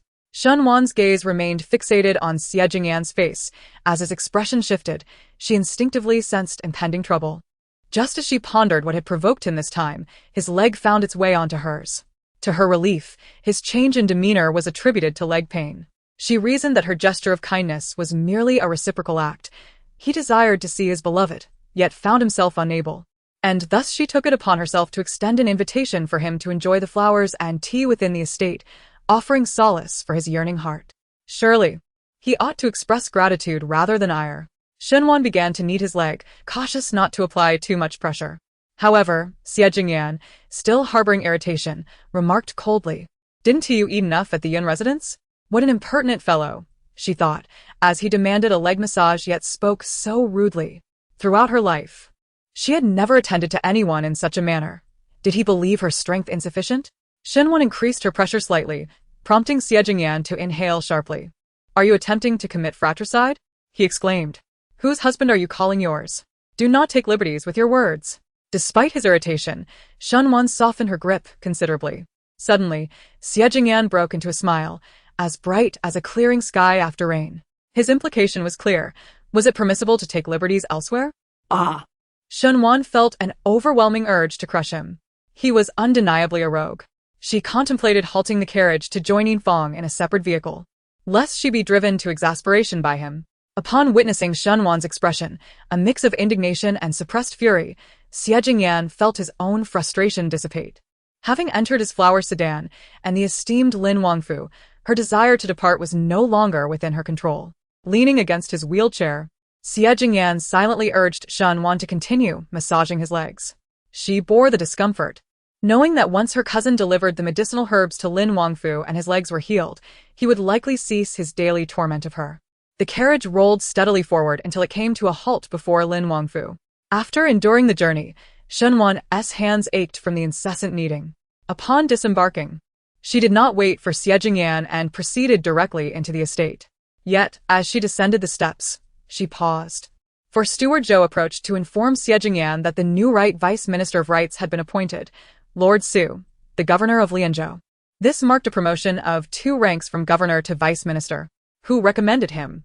Xie Jingyan inquired. His recommendation came from Duke Zhonghua, Steward Zhou replied. Noticing the silence that followed, he ventured, "Shall I send a congratulatory gift?" Xie Jingyan turned to Shenwan, asking her opinion on the matter. She had merely suggested he visit Lord Chen's residence to express condolences, yet he sought her counsel regarding the gift. Nevertheless, since he had asked, Shenwan articulated her thoughts. Duke Zhonghua is affiliated with Prince Jin. Undoubtedly, the newly appointed Lord Su is as well. By not sending a gift to Lord Su, Lord Chen will more keenly perceive your sincerity in courting his favor. A person preparing to depart from the court, Xie Jingyan found it inappropriate to offer his condolences in person. Thus he sought the assistance of the 8th prince as a representative, demonstrating his regard for the matter. In contrast, the newly appointed Right Vice Minister of Rights did not extend his condolences, highlighting the disparity that would be acutely felt by Minister Chen. Moreover, a crucial point to note is that Shenwan had not indicated that she would allow Su Darren to remain in the position of Right Vice Minister of Rights for long. Reclining in his wheelchair, Xie Jingyan smirked and said, "Let us proceed according to the princess's wishes." Steward Zhou acquiesced, and as Shenwan prepared to depart, Xie Jingyan called out to her, "Aren't you going to push me?" Shenwan turned back, but there was no sign of Chen Feng. Reluctantly, she returned to assist Xie Jingyan. Just as they ascended the steps and crossed the threshold, Chen Feng materialized, leaving one to wonder if it was truly a coincidence. Upon returning to the MOU pavilion, Haidang approached and reported, "Princess, today the Pingyang Marquis' residence sent word that the date for the 3rd young lady's wedding has been set. She will depart on the 6th day of next month." Chapter 78. A request Shenrong is to be married on the 6th day of next month, and the 3rd day marks the old lady's birthday. It would be appropriate to present the bridal gifts alongside the birthday congratulations. However, Shenwan had yet to decide on an appropriate gift for the old lady. As she sat down to sip her tea, her mind wandered. Suddenly inspired, she hastily set down her teacup and made her way to the study. Xie Jingyan was engrossed in his reading when he noticed Shenwan's entrance. His brow arched slightly. He had assumed she would not come unless a maid was sent to summon her, yet here she was, surprisingly obedient. A faint smile graced his lips as Shenwan approached him with a hint of eagerness, requesting, "Could you assist me with a small favor?" Xie Jingyan, having anticipated a different response, raised an eyebrow. "What sort of assistance do you require?" Shunwan replied, "Your calligraphy is exquisite. I would like you to write a character for me." He set his book aside, inquiring, "What character?" Shunwan explained, with the old lady's birthday approaching. "I intend to create a longevity painting, and I wish for you to inscribe the largest character in the center." Originally, she had planned to embroider a longevity painting with gold thread, but with the embroidery now ruined and time running short, she opted to write the painting instead. This would not only be more economical and less burdensome, but would also leave the Ho residents without grounds for complaint. After all, it would be unreasonable to claim that a gold-threaded piece bore more sincerity than one crafted by their own hands. Shenwan looked at Xie Jingyan with hopeful anticipation. Such a trivial matter. Surely he would not refuse her request, especially after she had just praised his calligraphy. He replied, "In celebrating the old lady's birthday, it is only fitting that we prepare the gift together." Was that an acceptance? Shunwan was overwhelmed with excitement, fearing that Xie Jingyan might change his mind, and hurriedly prepared paper and ink. Xie Jingyan dipped his brush in ink, his strokes fluid and powerful, inscribing the character for longevity in the center of the paper, exuding a magnificent aura that seemed to envelop the room. Gazing at that character, Shunwan began to doubt the merit of her own idea, realizing that Xie Jingyan's calligraphy was indeed of great value. Once the ink had dried, she took the paper and returned to her room, where she proceeded to write another 99 unique characters for longevity. Spreading the paper across the table, she admired Xie Jingyan's work, while Yin Shuang and Haitang praised it profusely. Shunwan also felt that her gift was exceptionally well prepared and began to hesitate about presenting it to the old madam. After admiring the calligraphy for a while, Shunwan picked up her brush and, inspired by the previous longevity painting, attempted to write the characters. However, after completing 18, she faltered while writing the 19th, and her hand slipped, resulting in a poorly formed character. In a frantic attempt to rectify her mistake, she only made it worse, her heart aching with despair. It was one thing to ruin her own work, but she also had a character that she had sought from someone else. Yin Shuang voiced her concern, asking what they should do. What else could they do but seek Xie Jingyan's assistance again? With a heavy heart, Shunwan approached the study door but hesitated to enter. Noticing her reluctance, Xie Jingyan, curious about what troubled her, called out, "Come in." Shunwan concealed the paper behind her back before stepping inside. Xie Jingyan looked at her, inquiring if there was something she needed. "Yes, there is a small matter," he prompted. Shunwan, feeling embarrassed to the point of her voice wavering, confessed, "I ruined the longevity painting. Could you possibly write me another?" Xie Jingyan, taken aback, had expected a weighty issue, only to find it was this triviality. Lost in thought, a fleeting glimmer passed through Xie Jingyan's eyes as he smirked slightly. "I could write it for you again, but can you assure me that this time it won't be a waste?" She certainly wished for it not to be wasted. She had been exceedingly cautious, yet it still turned out flawed. His implication suggested another chance, but if it turned out poorly again, he would not assist her further. Shunwan resolutely declared, "I will be extra careful this time. If it truly doesn't work out, I shall choose another gift instead." Xie Jingyan, discerning Shunwan's thoughts, offered, "I will teach you how to write." Shunwan was taken aback. Teach her to write? It was not as if she could not write at all. Curiously, she inquired, "How will you teach me?" Without elaborating, he simply instructed, "Come here." Compelled by an unseen force, Shunwan approached. Xie Jingyan vacated his seat for her, and as she laid the paper out and dipped her brush in ink, preparing to hand it to him, her hand was unexpectedly grasped. She realized he had risen, and now stood directly behind her, so close that their backs almost touched. The proximity was overwhelming, causing Shunwan's ears to flush with warmth, and she hastily remarked, "Your leg." Xie Jingyan, leaning on the desk with his left hand, assured her that he could manage writing just a few characters. However, he cautioned, "Do not lose focus." How could she possibly concentrate in such a position? His breath brushed against her neck, igniting a tingling sensation. Shunwan steadied her thoughts, allowing Xie Jingyan to guide her hand across the paper, inscribing the largest character for longevity before switching to another brush to continue. In a single breath, she inscribed 10 characters for longevity, leaving Xie Jingyan somewhat unsteady. He settled into his wheelchair and remarked, "To write 10 at once is commendable, twice daily is manageable. You may come to find me when the time is right."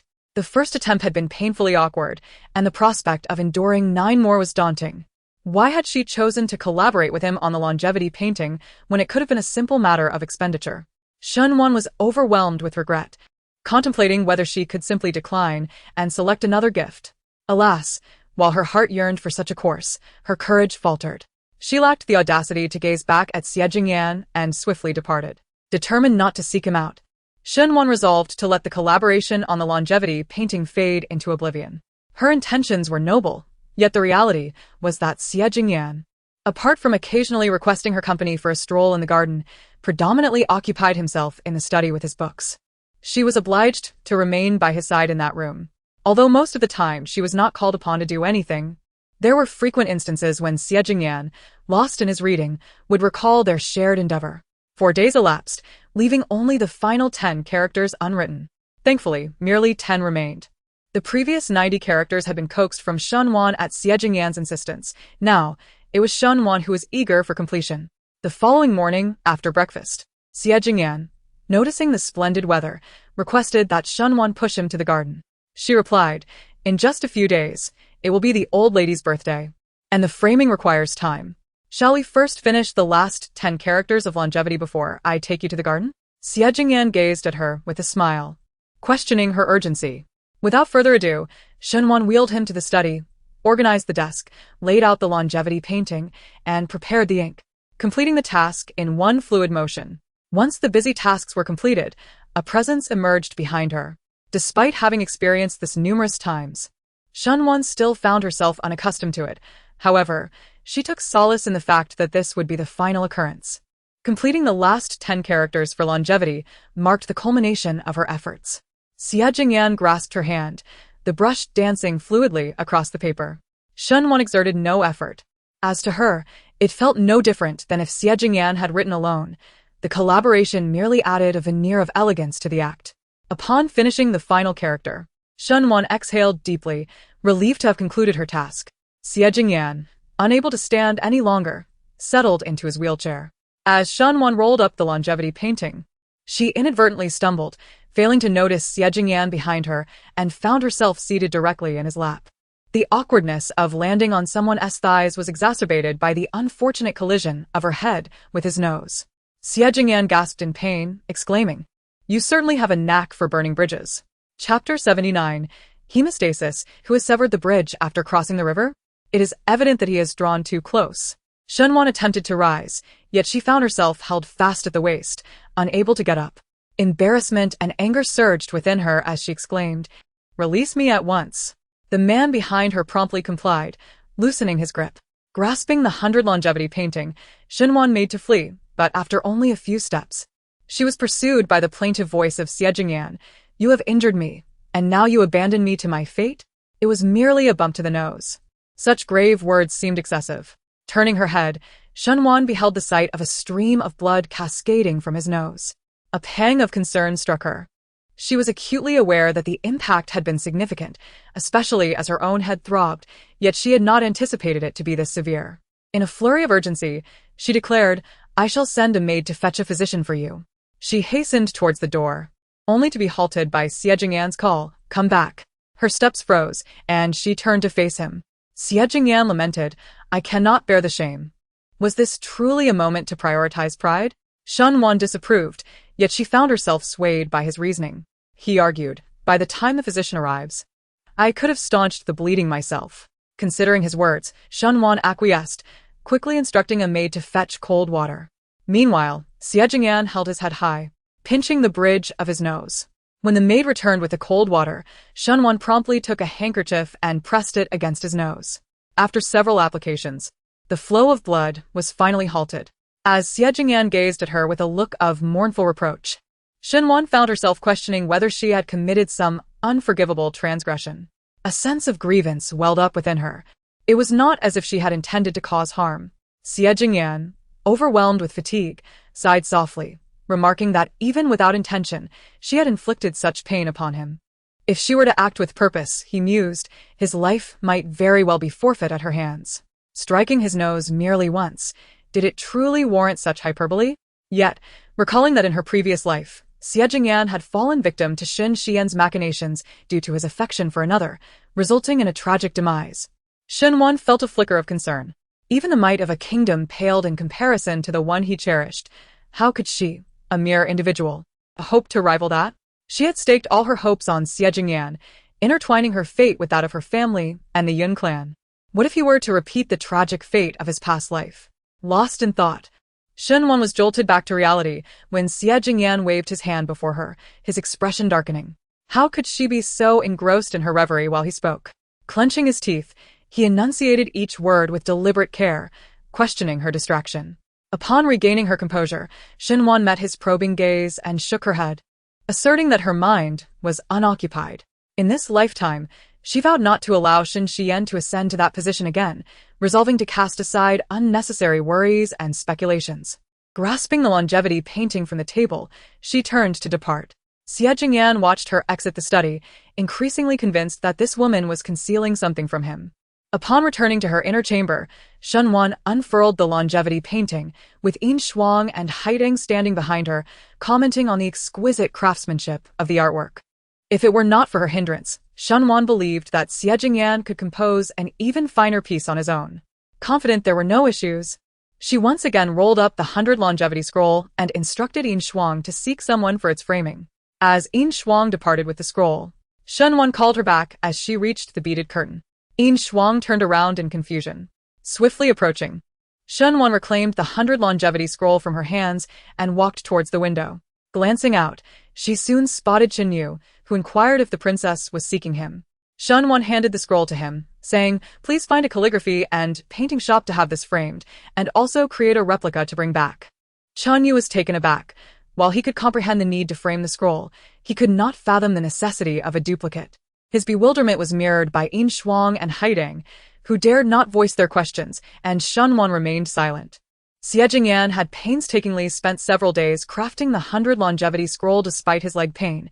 The old matriarch was unworthy, and she found herself reluctant to part with it. With preparations for the old matriarch's longevity gift complete, Shenwan sat down to enjoy tea, recalling Xie Jingyan's earlier request for her to accompany him to the garden. She remembered how he had suffered a nosebleed after she had accidentally bumped into him, and she wondered if he would still wish to visit the garden. Under the pretense of delivering pastries, Shenwan visited the study. Thankfully, Xie Jingyan had stopped bleeding and did not insist on her accompanying him to the garden.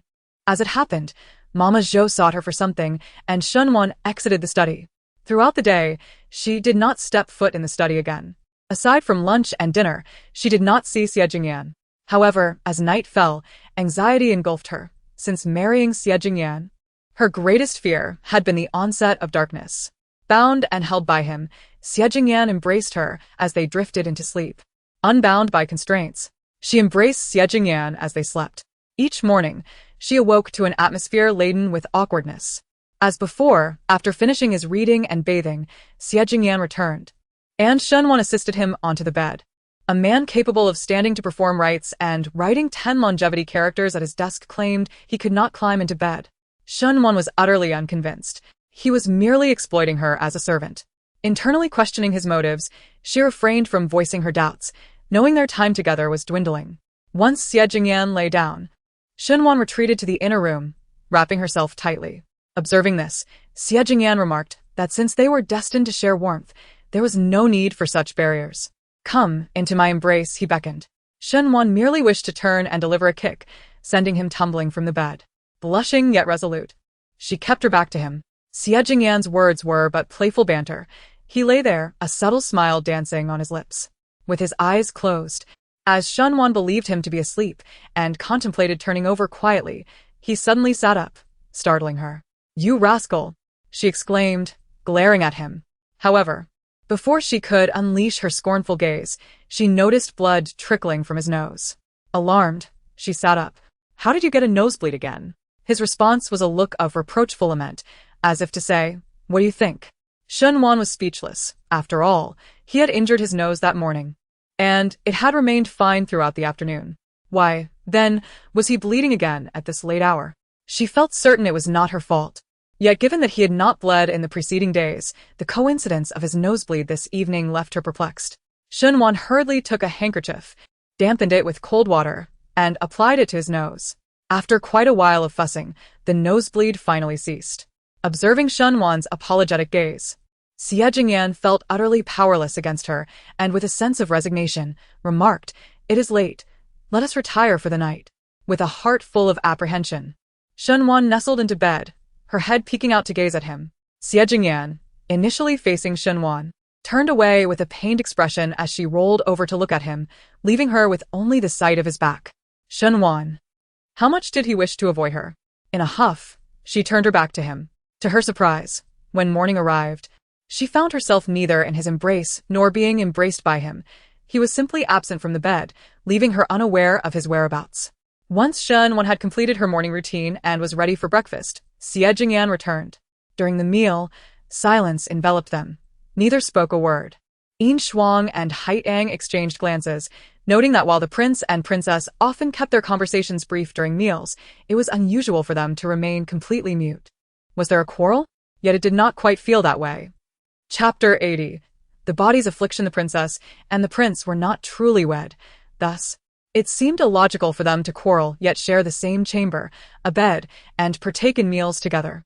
Yin Fang and Haitang exchanged glances, their eyes flitting between Shenwan and Xie Jingyan, increasingly perplexed by the scene before them. During breakfast, Shenwan found herself in a state of torment, yearning to voice her thoughts, yet fearing that Xie Jingyan might find her bothersome. She refrained. After the meal, Xie Jingyan retreated to his study, prompting Shenwan to take 2 maidservants to the garden to admire the blossoms. As she departed, Xie Jingyan cast a glance in her direction, leaving Shenwan bewildered by the meaning behind his gaze. She speculated, "Do you require my assistance in grinding ink?" Xie Jingyan remained silent, tacitly acknowledging her query. Truly, he was miserly with his words. No, not a single syllable would he spare. Reluctantly, Shenwan followed him into the study. The ink grinding was completed swiftly, and as she hesitated to leave, she casually selected a book from the shelf, settling onto a small couch to peruse its pages. The book was indeed a fine choice, and she became engrossed in its contents, so much so that she lost track of her surroundings, laughing aloud at particularly amusing passages. Yin Fang, concerned that Shenwan's laughter might disturb Xie Jingyan as he read, glanced towards him. She observed him sipping tea, but after a solitary mouthful, he set the cup down and replaced it with another. It was only then that Yin Fang realized her attention had been wholly consumed by the princess, neglecting her duty to replenish the prince's tea. Hastily, she approached the desk to remove the teacup, only to find it pleasantly warm to the touch, its temperature just right. Although puzzled, Yin Fang proceeded to take the teacup away. After Yin Shuang departed, Xie Jingyan fixated on Shenwan, having never encountered such an indifferent woman. Throughout the entire morning, she failed to express a single word of concern for him, instead engrossed in a book with evident enthusiasm. When had she developed such a fondness for reading? Could a book possibly surpass his allure? After much effort in marrying her, they shared the same bed each night, yet he found himself in a position where he could only gaze, unable to indulge. Heaven knows how much longer he must endure this torment, especially with his mobility impaired. Even a cold shower at night was beyond his reach. Who could fathom such agony? Lost in these thoughts, he suddenly felt warmth in his nose. Xie Jingyan. Shenwan continued her reading while Yin Shuang entered with tea, only to exclaim in shock, startling Shenwan. "Your Highness, something is amiss. The prince has a nosebleed." Turning her head, Shenwan beheld the sight of Xie Jingyan, his face reflecting an utter lack of vitality as he held his head high. How had he managed to bleed again? Was that collision truly so severe? Had it not been so late last night, Shenwan would have summoned a physician for Xie Jingyan.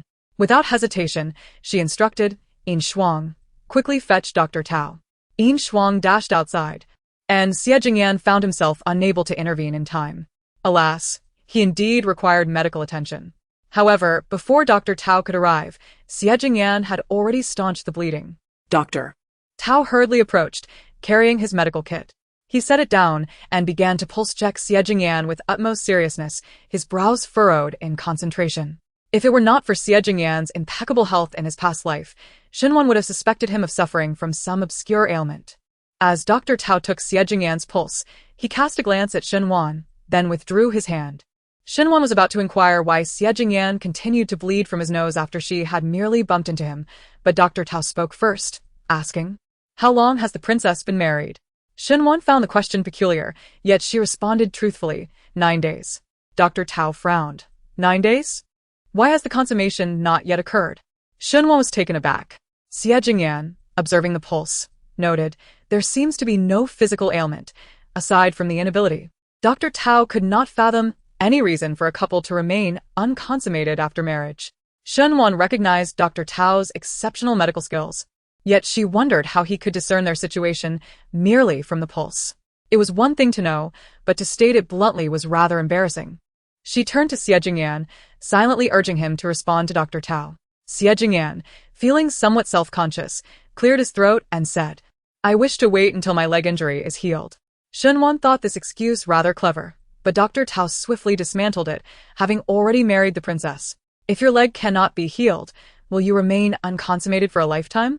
In your vigorous youth, prolonged abstinence can be detrimental to health." Shunwan and Xie Jingyan exchanged glances, their faces flushed with embarrassment. Shunwan mustered her courage and stated, "The reason for his nosebleed was my fault from yesterday's incident." Dr. Tao remarked, "If you truly broke his nose yesterday, the bleeding should have ceased by now." In that moment, Shunwan began to understand why Dr. Tao could not remain in the Imperial Medical Department. She was not disputing or questioning his medical skills. Rather, she was extending a ladder for him to descend from. Alas, despite her efforts to facilitate the situation and prepare to descend alongside Xie Jingyan, Dr. Tao retracted the very ladder she had offered, exacerbating the awkwardness that already enveloped them. Shunwan wished fervently that a hole would open in the study for her to escape into. She shot a glare at Xie Jingyan, whose ears flushed crimson. He then requested, "I would appreciate it if Dr. Tao could prescribe me a remedy." Dr. Tao, puzzled by their apparent lack of comprehension, had already articulated his intentions quite plainly. Consequently, he proceeded to write a prescription, which was strikingly simple: "Complete the union," inscribed in bold letters, legible even to those with impaired vision. Shunwan. Xie Jingyan. After writing the prescription, Dr. Tao departed with his medical kit in hand, leaving Shunwan and Xie Jingyan in a silent stare-down, each vying to outdo the other in blushing. Xie Jingyan tucked the prescription into a drawer and resumed reading a book with utmost seriousness, albeit upside down. Shunwan gently pointed this out.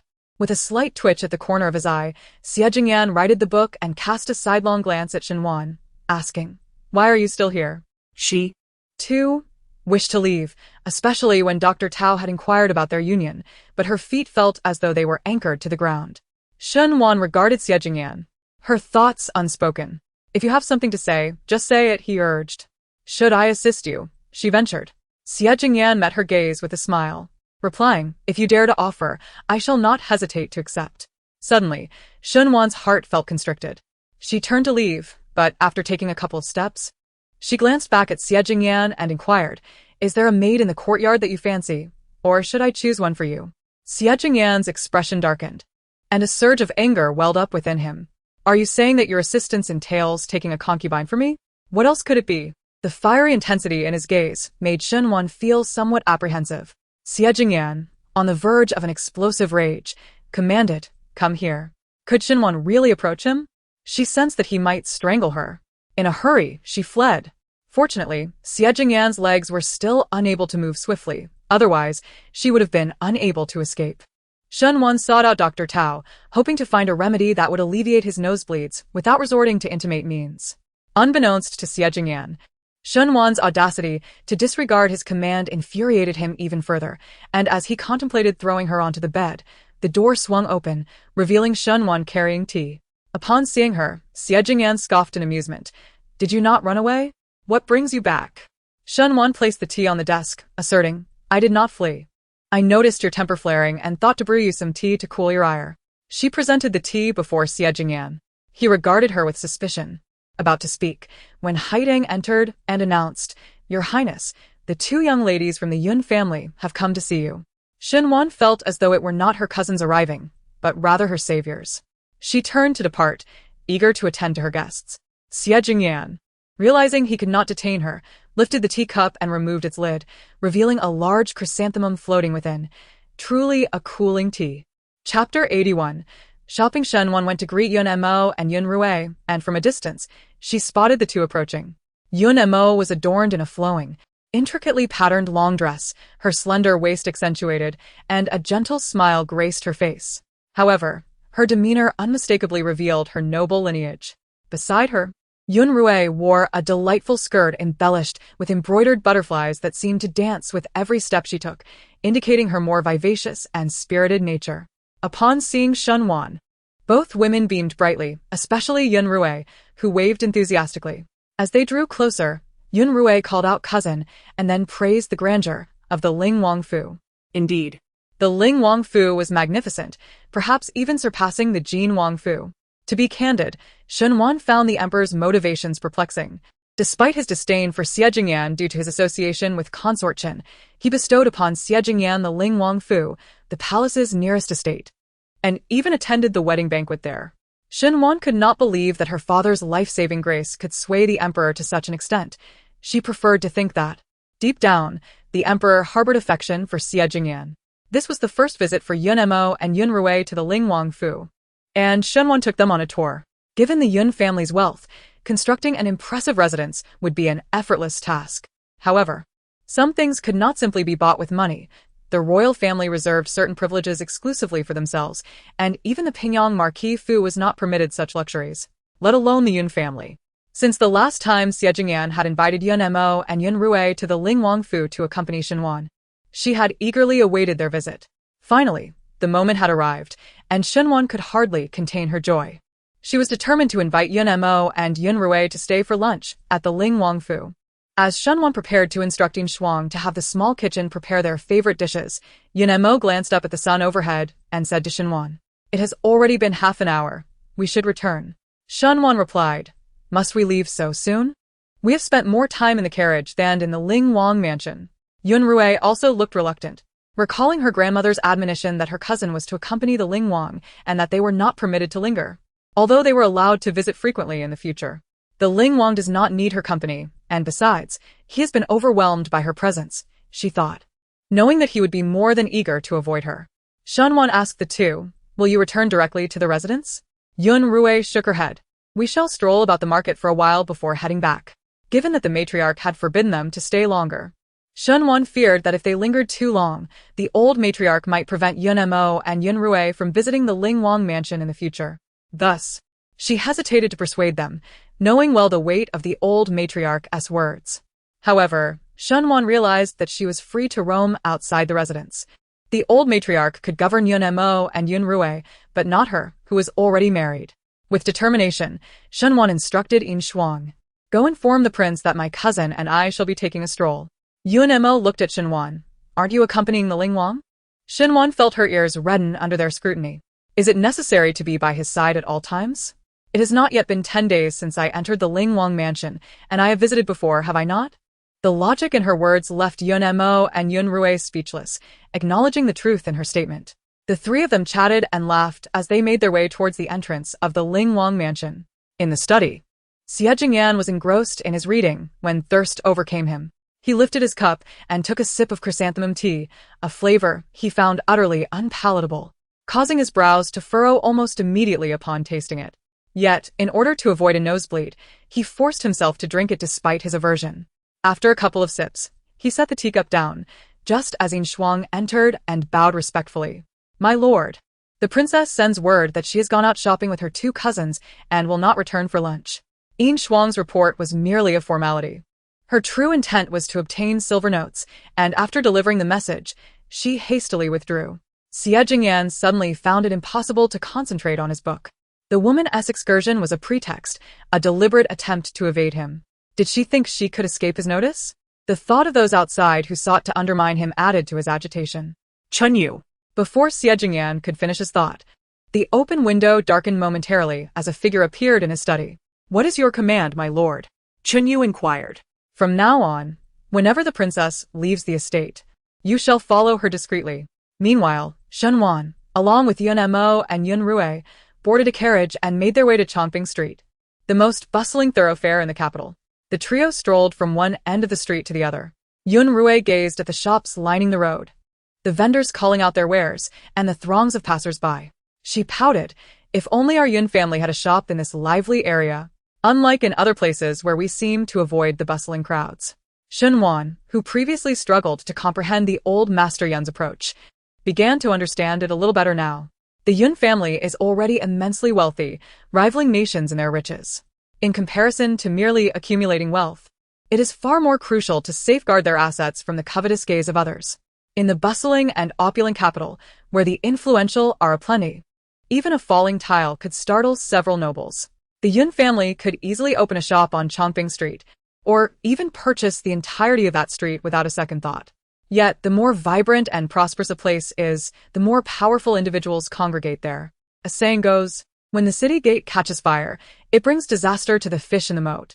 Although the Yun family has the support of their father, a general, should war break out at the borders, he would be compelled to the battlefield, potentially absent for a year or more. If calamity were to befall the Yun family, distant aid would be of little use. The capital is a realm dominated by royalty and the elite, where its abundant wealth is inaccessible to the Yun family. Fortunately, there are myriad opportunities for profit throughout the vast kingdom of Dechu. The absence of this wealth from the capital is of little consequence. Yun Rui merely voiced her complaints, for she dared not question her grandfather's decisions. Among the numerous capable earners in the Yun family, only she and her sisters, along with their cousin Xinhuan, remained. Their sole responsibility was to spend wisely. The trio meandered from one shop to another, exploring stalls and vendors, with their maidservants and attendants following closely behind, handling payments and carrying parcels. As they continued their stroll, Yun Rui pointed towards a cosmetic shop, exclaiming her desire to purchase some rouge and powder, urging her companions take a look inside. However, upon entering the shop, she was immediately struck by regret, for she found herself in the presence of her cousin's fierce rival. Yun Mo noticed the situation as well, casting a disapproving glance at Yun Rui before suggesting to Xinhuan, "Shall we visit another shop?" Xinhuan had no such intention. Before she could speak, the eldest daughter of the Duke of Loyalty, Fu Shu, turned at Yun Mo's words and said, "Miss Xin, or rather, now the Princess Ling, are you truly so fearful of encountering me? Are you afraid?" To be honest, Xinhuan felt a hint of trepidation. After all, in her previous life, Fu Shu had met a tragic end, to the point where the memories haunted her dreams. In that past existence, she and Fu Shu had been embroiled in a bitter rivalry over Xie Jingyin for several years. Fu Shu was deeply infatuated with Xie Jingyin, and knowing of Xinhuan's admiration for him, she had wielded her imperial privilege to select a consort to target Xinhuan at every turn. Whenever they crossed paths, conflict was inevitable. After Xie Jingyin ascended to the throne, his first consort was indeed Fu Shu. It was only natural, given the Duke of Loyalty's merits in assisting the emperor and Fu Shu's affection for Xie Jingyin. Xinhuan could not intervene in that matter. Their rivalry had escalated from the palace gates to within the palace itself. Xinhuan's pregnancy had been fraught with difficulties, resulting in a miscarriage, while Fu Shu's was relatively smooth. Xie Jingyin had visited her only a handful of times before she conceived, often flaunting her condition before Xinhuan. Unfortunately, Fu Shu endured a harrowing childbirth that lasted 2 days and nights without yielding a child. The midwife had to choose between saving the mother or the child, and while Xie Jingyin opted to preserve the larger child, the midwife ultimately decided otherwise. To ensure the prince's safe delivery, the midwife resorted to a cesarean section, and Xinhuan still vividly recalled the heart-wrenching screams. Regrettably, the prince, once born, only cried briefly before succumbing. Xinhuan had once thought the midwife's choice to save the smaller child was due to the impossibility of preserving the larger one, but now she suspected the involvement of Xining. The animosity between her and Fu Shu had stemmed entirely from Xie Jingyin. In this life, having chosen Xie Jingyan, Fu Shu had no reason to target her any longer. Xinhuan gazed at Fu Shu, a smile gracing her lips as she remarked, "Miss Fu, your words lead me to believe that you are quite eager to see me." Chapter 82. Strife. With a radiant smile, Xinhuan exhibited no trace of anger, leaving Fu Shu momentarily stunned. Her blatant provocation did not seem to ruffle the composure of the Princess of Ling. Yet, the princess was indeed correct. Fu Shu yearned to see her. They had clashed over the Prince of Jin numerous times, and in the end, she had not chosen him, but instead married the Prince of Ling, rendering their previous rivalry rather futile. Fu Shu was perplexed, believing Xinhuan would have selected the Prince of Jin. Xinhuan replied, "I am not worthy of the Prince of Jin." Fu Shu scrutinized Xinhuan from head to toe, surprised by her self-awareness. It was unfortunate that her younger sister lacked such insight. In Fu Shu's eyes, the legitimate daughter of the Pingyang Marquis was not even deserving of Xie Jingyin, let alone Xining. While Xinhuan had escaped the peril that was Xie Jingyin, Fu Shu still longed to leap into that very abyss. Though Fu Shu's words were harsh, Xinhuan chose to overlook them out of compassion for Fu Shu's tragic demise in her past life. However, Shenwan would not be benevolent enough to prevent Fu Shu from jumping into the fire.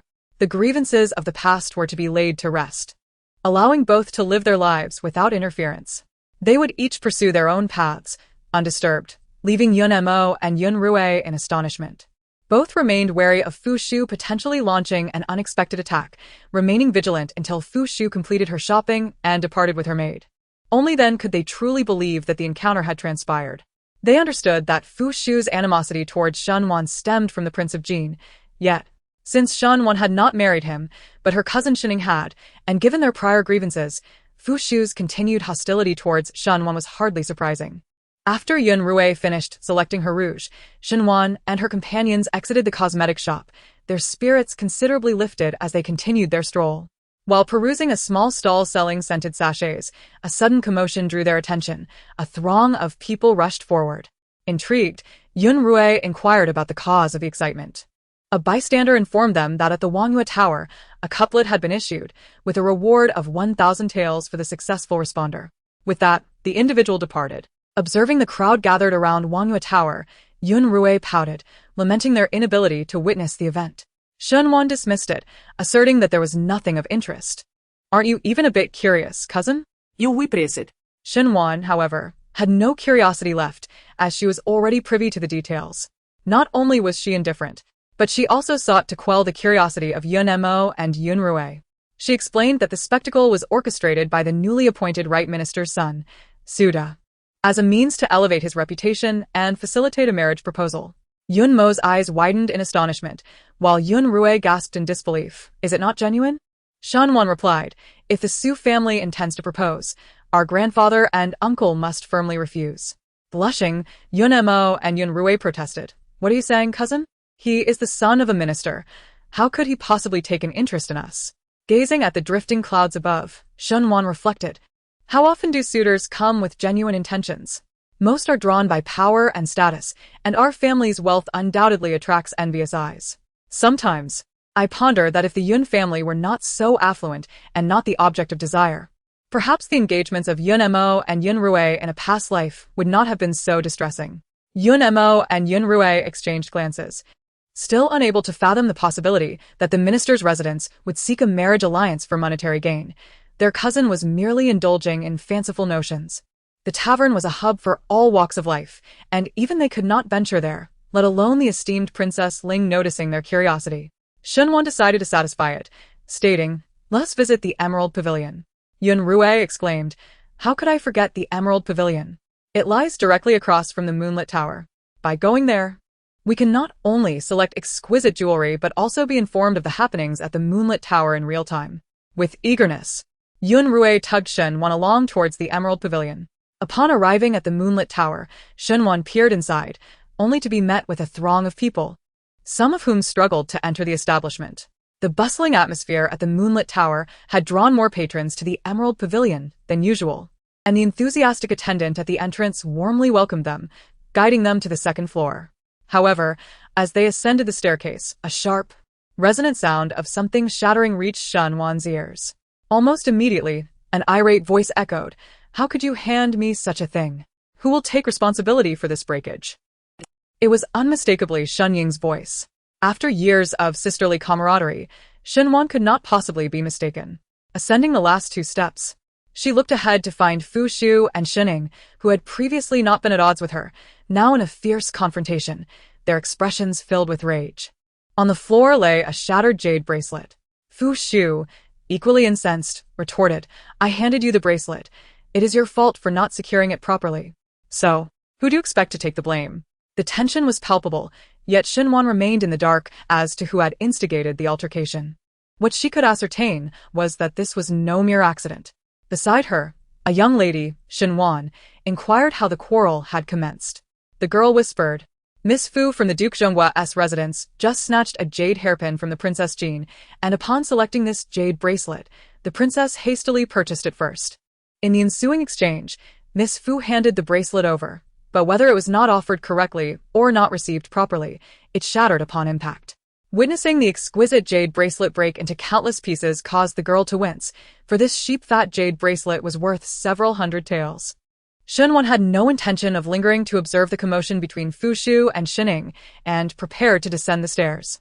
Alas, she was a moment too late. Shining spotted her and joyfully exclaimed, "Elder sister." With her presence now known, Shenwan had no choice but to approach Shining.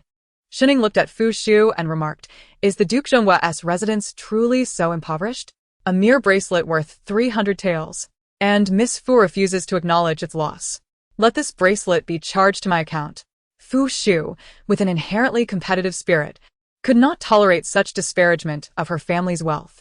How could she be compared to the Princess Ling or the Princess Jean?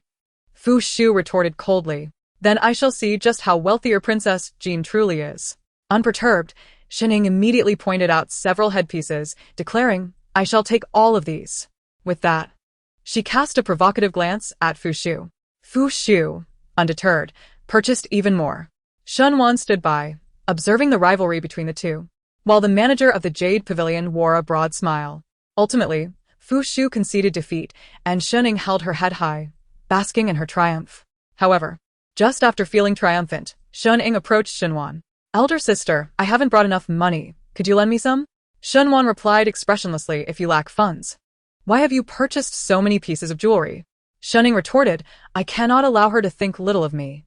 Shenwan suggested, "Have Tsuyu Pavilion deliver the jewelry to the Jin Wangfu, and then collect the payment." Shenning countered, "If I settle the bill directly with Fu Shu, and then send it to Jin Wangfu for payment, wouldn't I be at a disadvantage? Borrowing money from her would not be a loss, would it?" Shenwan found it utterly amusing. She was well aware of Xinying's ulterior motives. Yet, as sisters within the same household, she felt compelled to assist. Shenwan instructed Ing Shuang, "Go settle the bill." Ing Shuang's eyes widened in surprise, and after a few whispered instructions from Shenwan, she hurried off to complete the transaction. Fu Shu, unable to overshadow Shining, wore an unpleasant expression. At that moment, news arrived from Manhwa Tower about the young Master Su's proposal. Immediately, someone inquired, "Which young Master Su?" The response was that it was the eldest son of the newly appointed Right Minister of Rights, the Su family. Yun Mo and Yun Rue exchanged glances, a trace of disdain flickering in their hearts. Fu Shu, having lost face, was flattered by the noble young ladies, who said, "I heard that the Right Minister of Rights was recommended by the Duke of Loyalty. Is that true?" Fu Shu's previously dismal mood instantly brightened. Indeed, it was her father who had recommended him. Her father, the Duke of Loyalty, enjoyed the Emperor's trust, far surpassing the second master of the Pingyang Marquisate. Fu Shu held her head high, departing like a victorious rooster.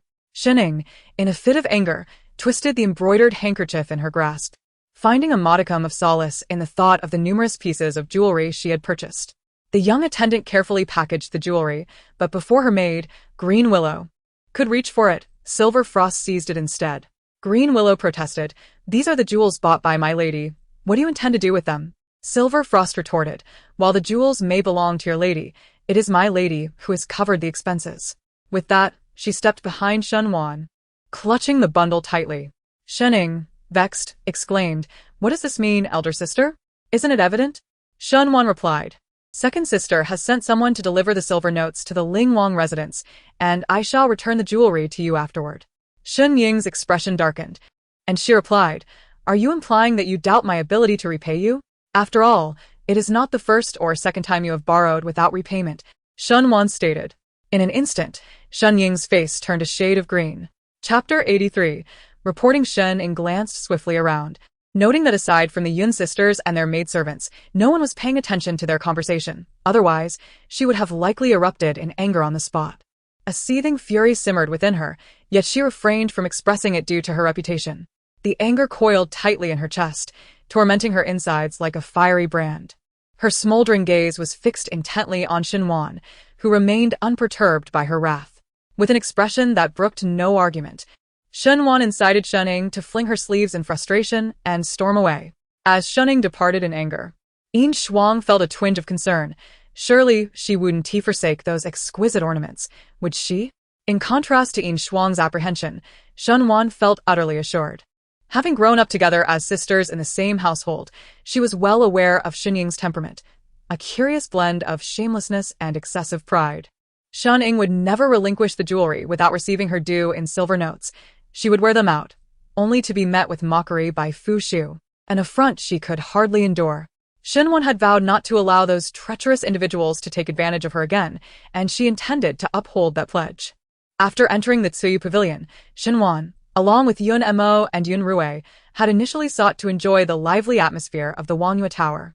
However, with the excitement now dissipated and Shun Ying's interference having dampened their spirits for jewelry selection, the trio exited the Tsuyu Pavilion. They meandered through the streets for another half-hour, feeling somewhat fatigued before parting ways.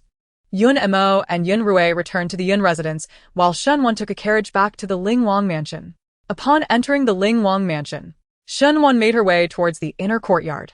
Just as she reached the entrance of the Moyu Pavilion, a young maid rushed up behind her, breathless, and said, "Your Highness, the Pingyang Marquis has sent word, requesting your return."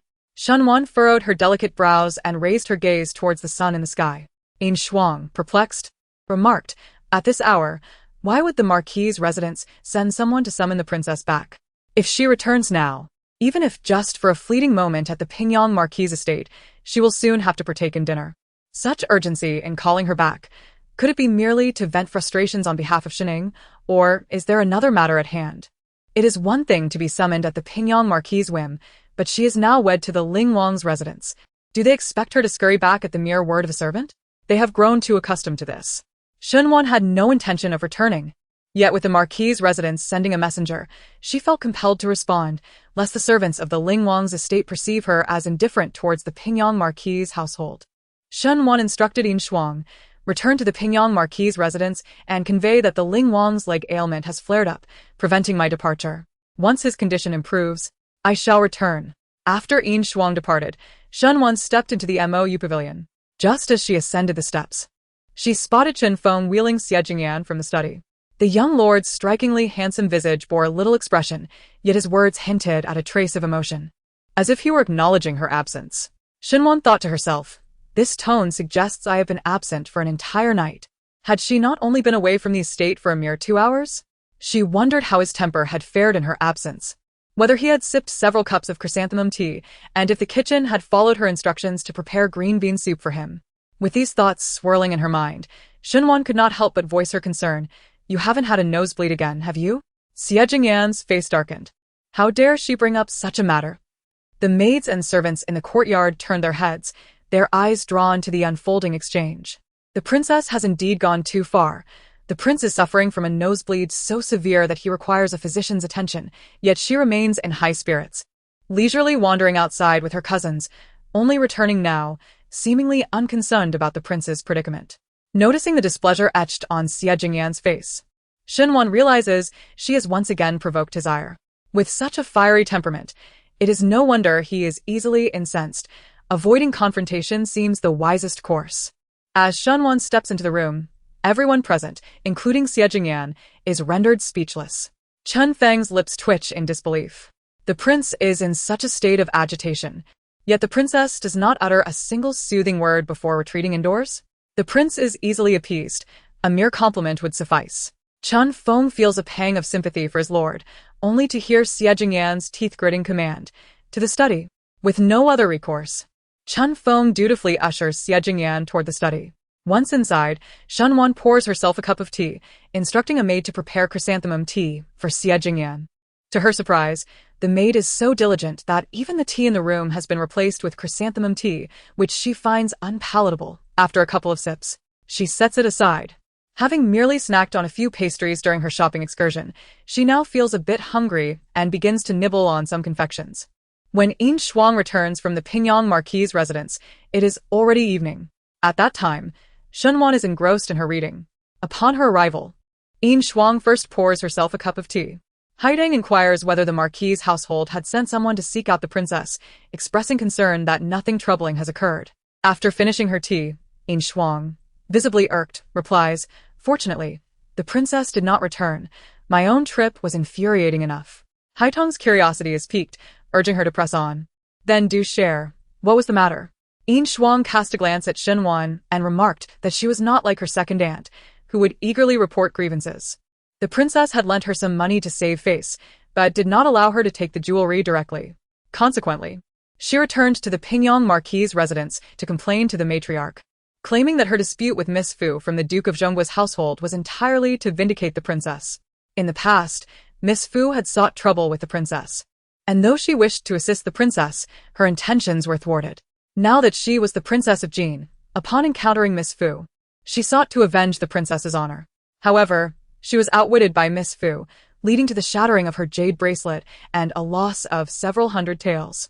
She insisted that her intentions were noble in aiding the princess, yet the princess showed no gratitude, publicly humiliating her by accusing her of borrowing money and being untrustworthy. She recounted that she had previously borrowed money from the princess, never intending not to repay it. It was the princess who had suggested it was unnecessary. Thinking that among sisters there was no need for such formality, she was taken aback when the princess brought up old grievances. The maid from Qinghui courtyard reported that the second aunt cried bitterly while recounting the incident, which infuriated the matriarch, prompting her to send word to the Wang residence, demanding the young lady's return. Haidang, listening to this, felt indignant as well, relieved that the princess had not returned. Had she done so, it would have been unsurprising to face a severe reprimand from the matriarch. Yin Shuang nodded gravely, a smile creeping onto her face as she recalled the matriarch's fury. Shen Wan, having anticipated the matters Yin Shuang recounted, maintained a calm demeanor, but upon hearing about the matriarch's anger, she shifted her gaze from the book and inquired, "What has befallen the matriarch?" Yin Shuang smiled broadly, while busily preparing the beans. "As I returned, I happened to encounter the lord. I conveyed the words entrusted to me by the princess verbatim to him. The lord inquired about the matter and soon learned that it was the second aunt and the old mistress who had lodged complaints, prompting the old mistress to summon the princess back. The lord remarked that the princess must attend to Prince Ling, advising the old mistress to refrain from troubling her over trivial matters in the future and forbidding anyone from using the princess's name to meddle in personal affairs." Hearing this, Shen Wan felt an immense sense of relief. It was quite infuriating that the old mistress sought to defend Shining at her expense, only to find herself at odds with her own son. Yin Shuang chuckled, recalling that when the lord instructed steward's son to relay this message, I had yet to depart, and that the old mistress's face had turned a deep shade of purple in her fury. Chapter 84. Soothing him in her mind, Shen Wan contemplated the expression of the old matriarch, whose frustration had no outlet. This thought filled her with an undeniable sense of delight. As the maid entered with the meal, Shen Wan, having hardly touched her lunch, was irresistibly drawn to the enticing aroma of the food, her stomach stirring with hunger. However, Xie Jingyan remained in his study, engrossed in his reading, and she felt it improper to dine alone. Casting a glance at Haidang, she suggested, "Perhaps you should summon the prince." After a brief wait, Haidang returned alone, and noticing the absence of the sound of wheels, Shen Wan inquired, "Where is he?" Haidang replied, "The prince appeared displeased, and did not acknowledge me." Furrowing her brow, Shen Wan listened as Haidang leaned closer and whispered, "However, the prince's guard, Jin Feng, discreetly informed me that you should attempt to soothe the prince. He mentioned that the prince is quite easy to console." Shen Wan's expression twisted into a perplexed frown. How could she possibly placate Xie Jingyan? While others were oblivious to the nature of her relationship with him, Jin Feng was fully aware. What standing did she have to soothe her superior? Moreover, she lacked the skill to comfort anyone. Shen Wan appeared troubled. Haidang and Yin Shuang exchanged glances, stifling their laughter. It had always been the case that others consoled their lady. Never had a lady been tasked with comforting someone else. Even in her youth, when she had quarrels with the second young lady, it was always others who extended an olive branch, allowing her to placate the situation with a show of goodwill. Yin Shuang suggested, "The prince enjoys sweet words. Simply choose the most pleasing phrases to say. Otherwise, if you delay dinner any longer, the food will grow cold." Shen Wan glanced at the dishes on the table. Were it not for the sustenance of her body, she would not bother to placate Xie Jingyan. Under the constraints of circumstance, one must yield. She rose and made her way to the study, yet upon reaching the door, she halted once more, utterly unsure of how to appease Xie Jingyan. Deep down, she harbored a profound aversion to the notion. She would rather endure hunger than succumb to this task. As Shen Wan paced outside the study, the two maids, Yin Shuang and Hai Tang, grew dizzy from her incessant circling. Even Xie Jingyan, within the confines of the room, could no longer contain himself. "Stop wandering about outside. Just come in," he called. Upon entering, Shen Wan found Xie Jingyan regarding her with an impassive expression. "Are you afraid to step inside?" he inquired. Shen Wan shook her head, clarifying that it was not fear, but rather, "Just what?" Xie Jingyan pressed. I simply have yet to devise a way to placate you.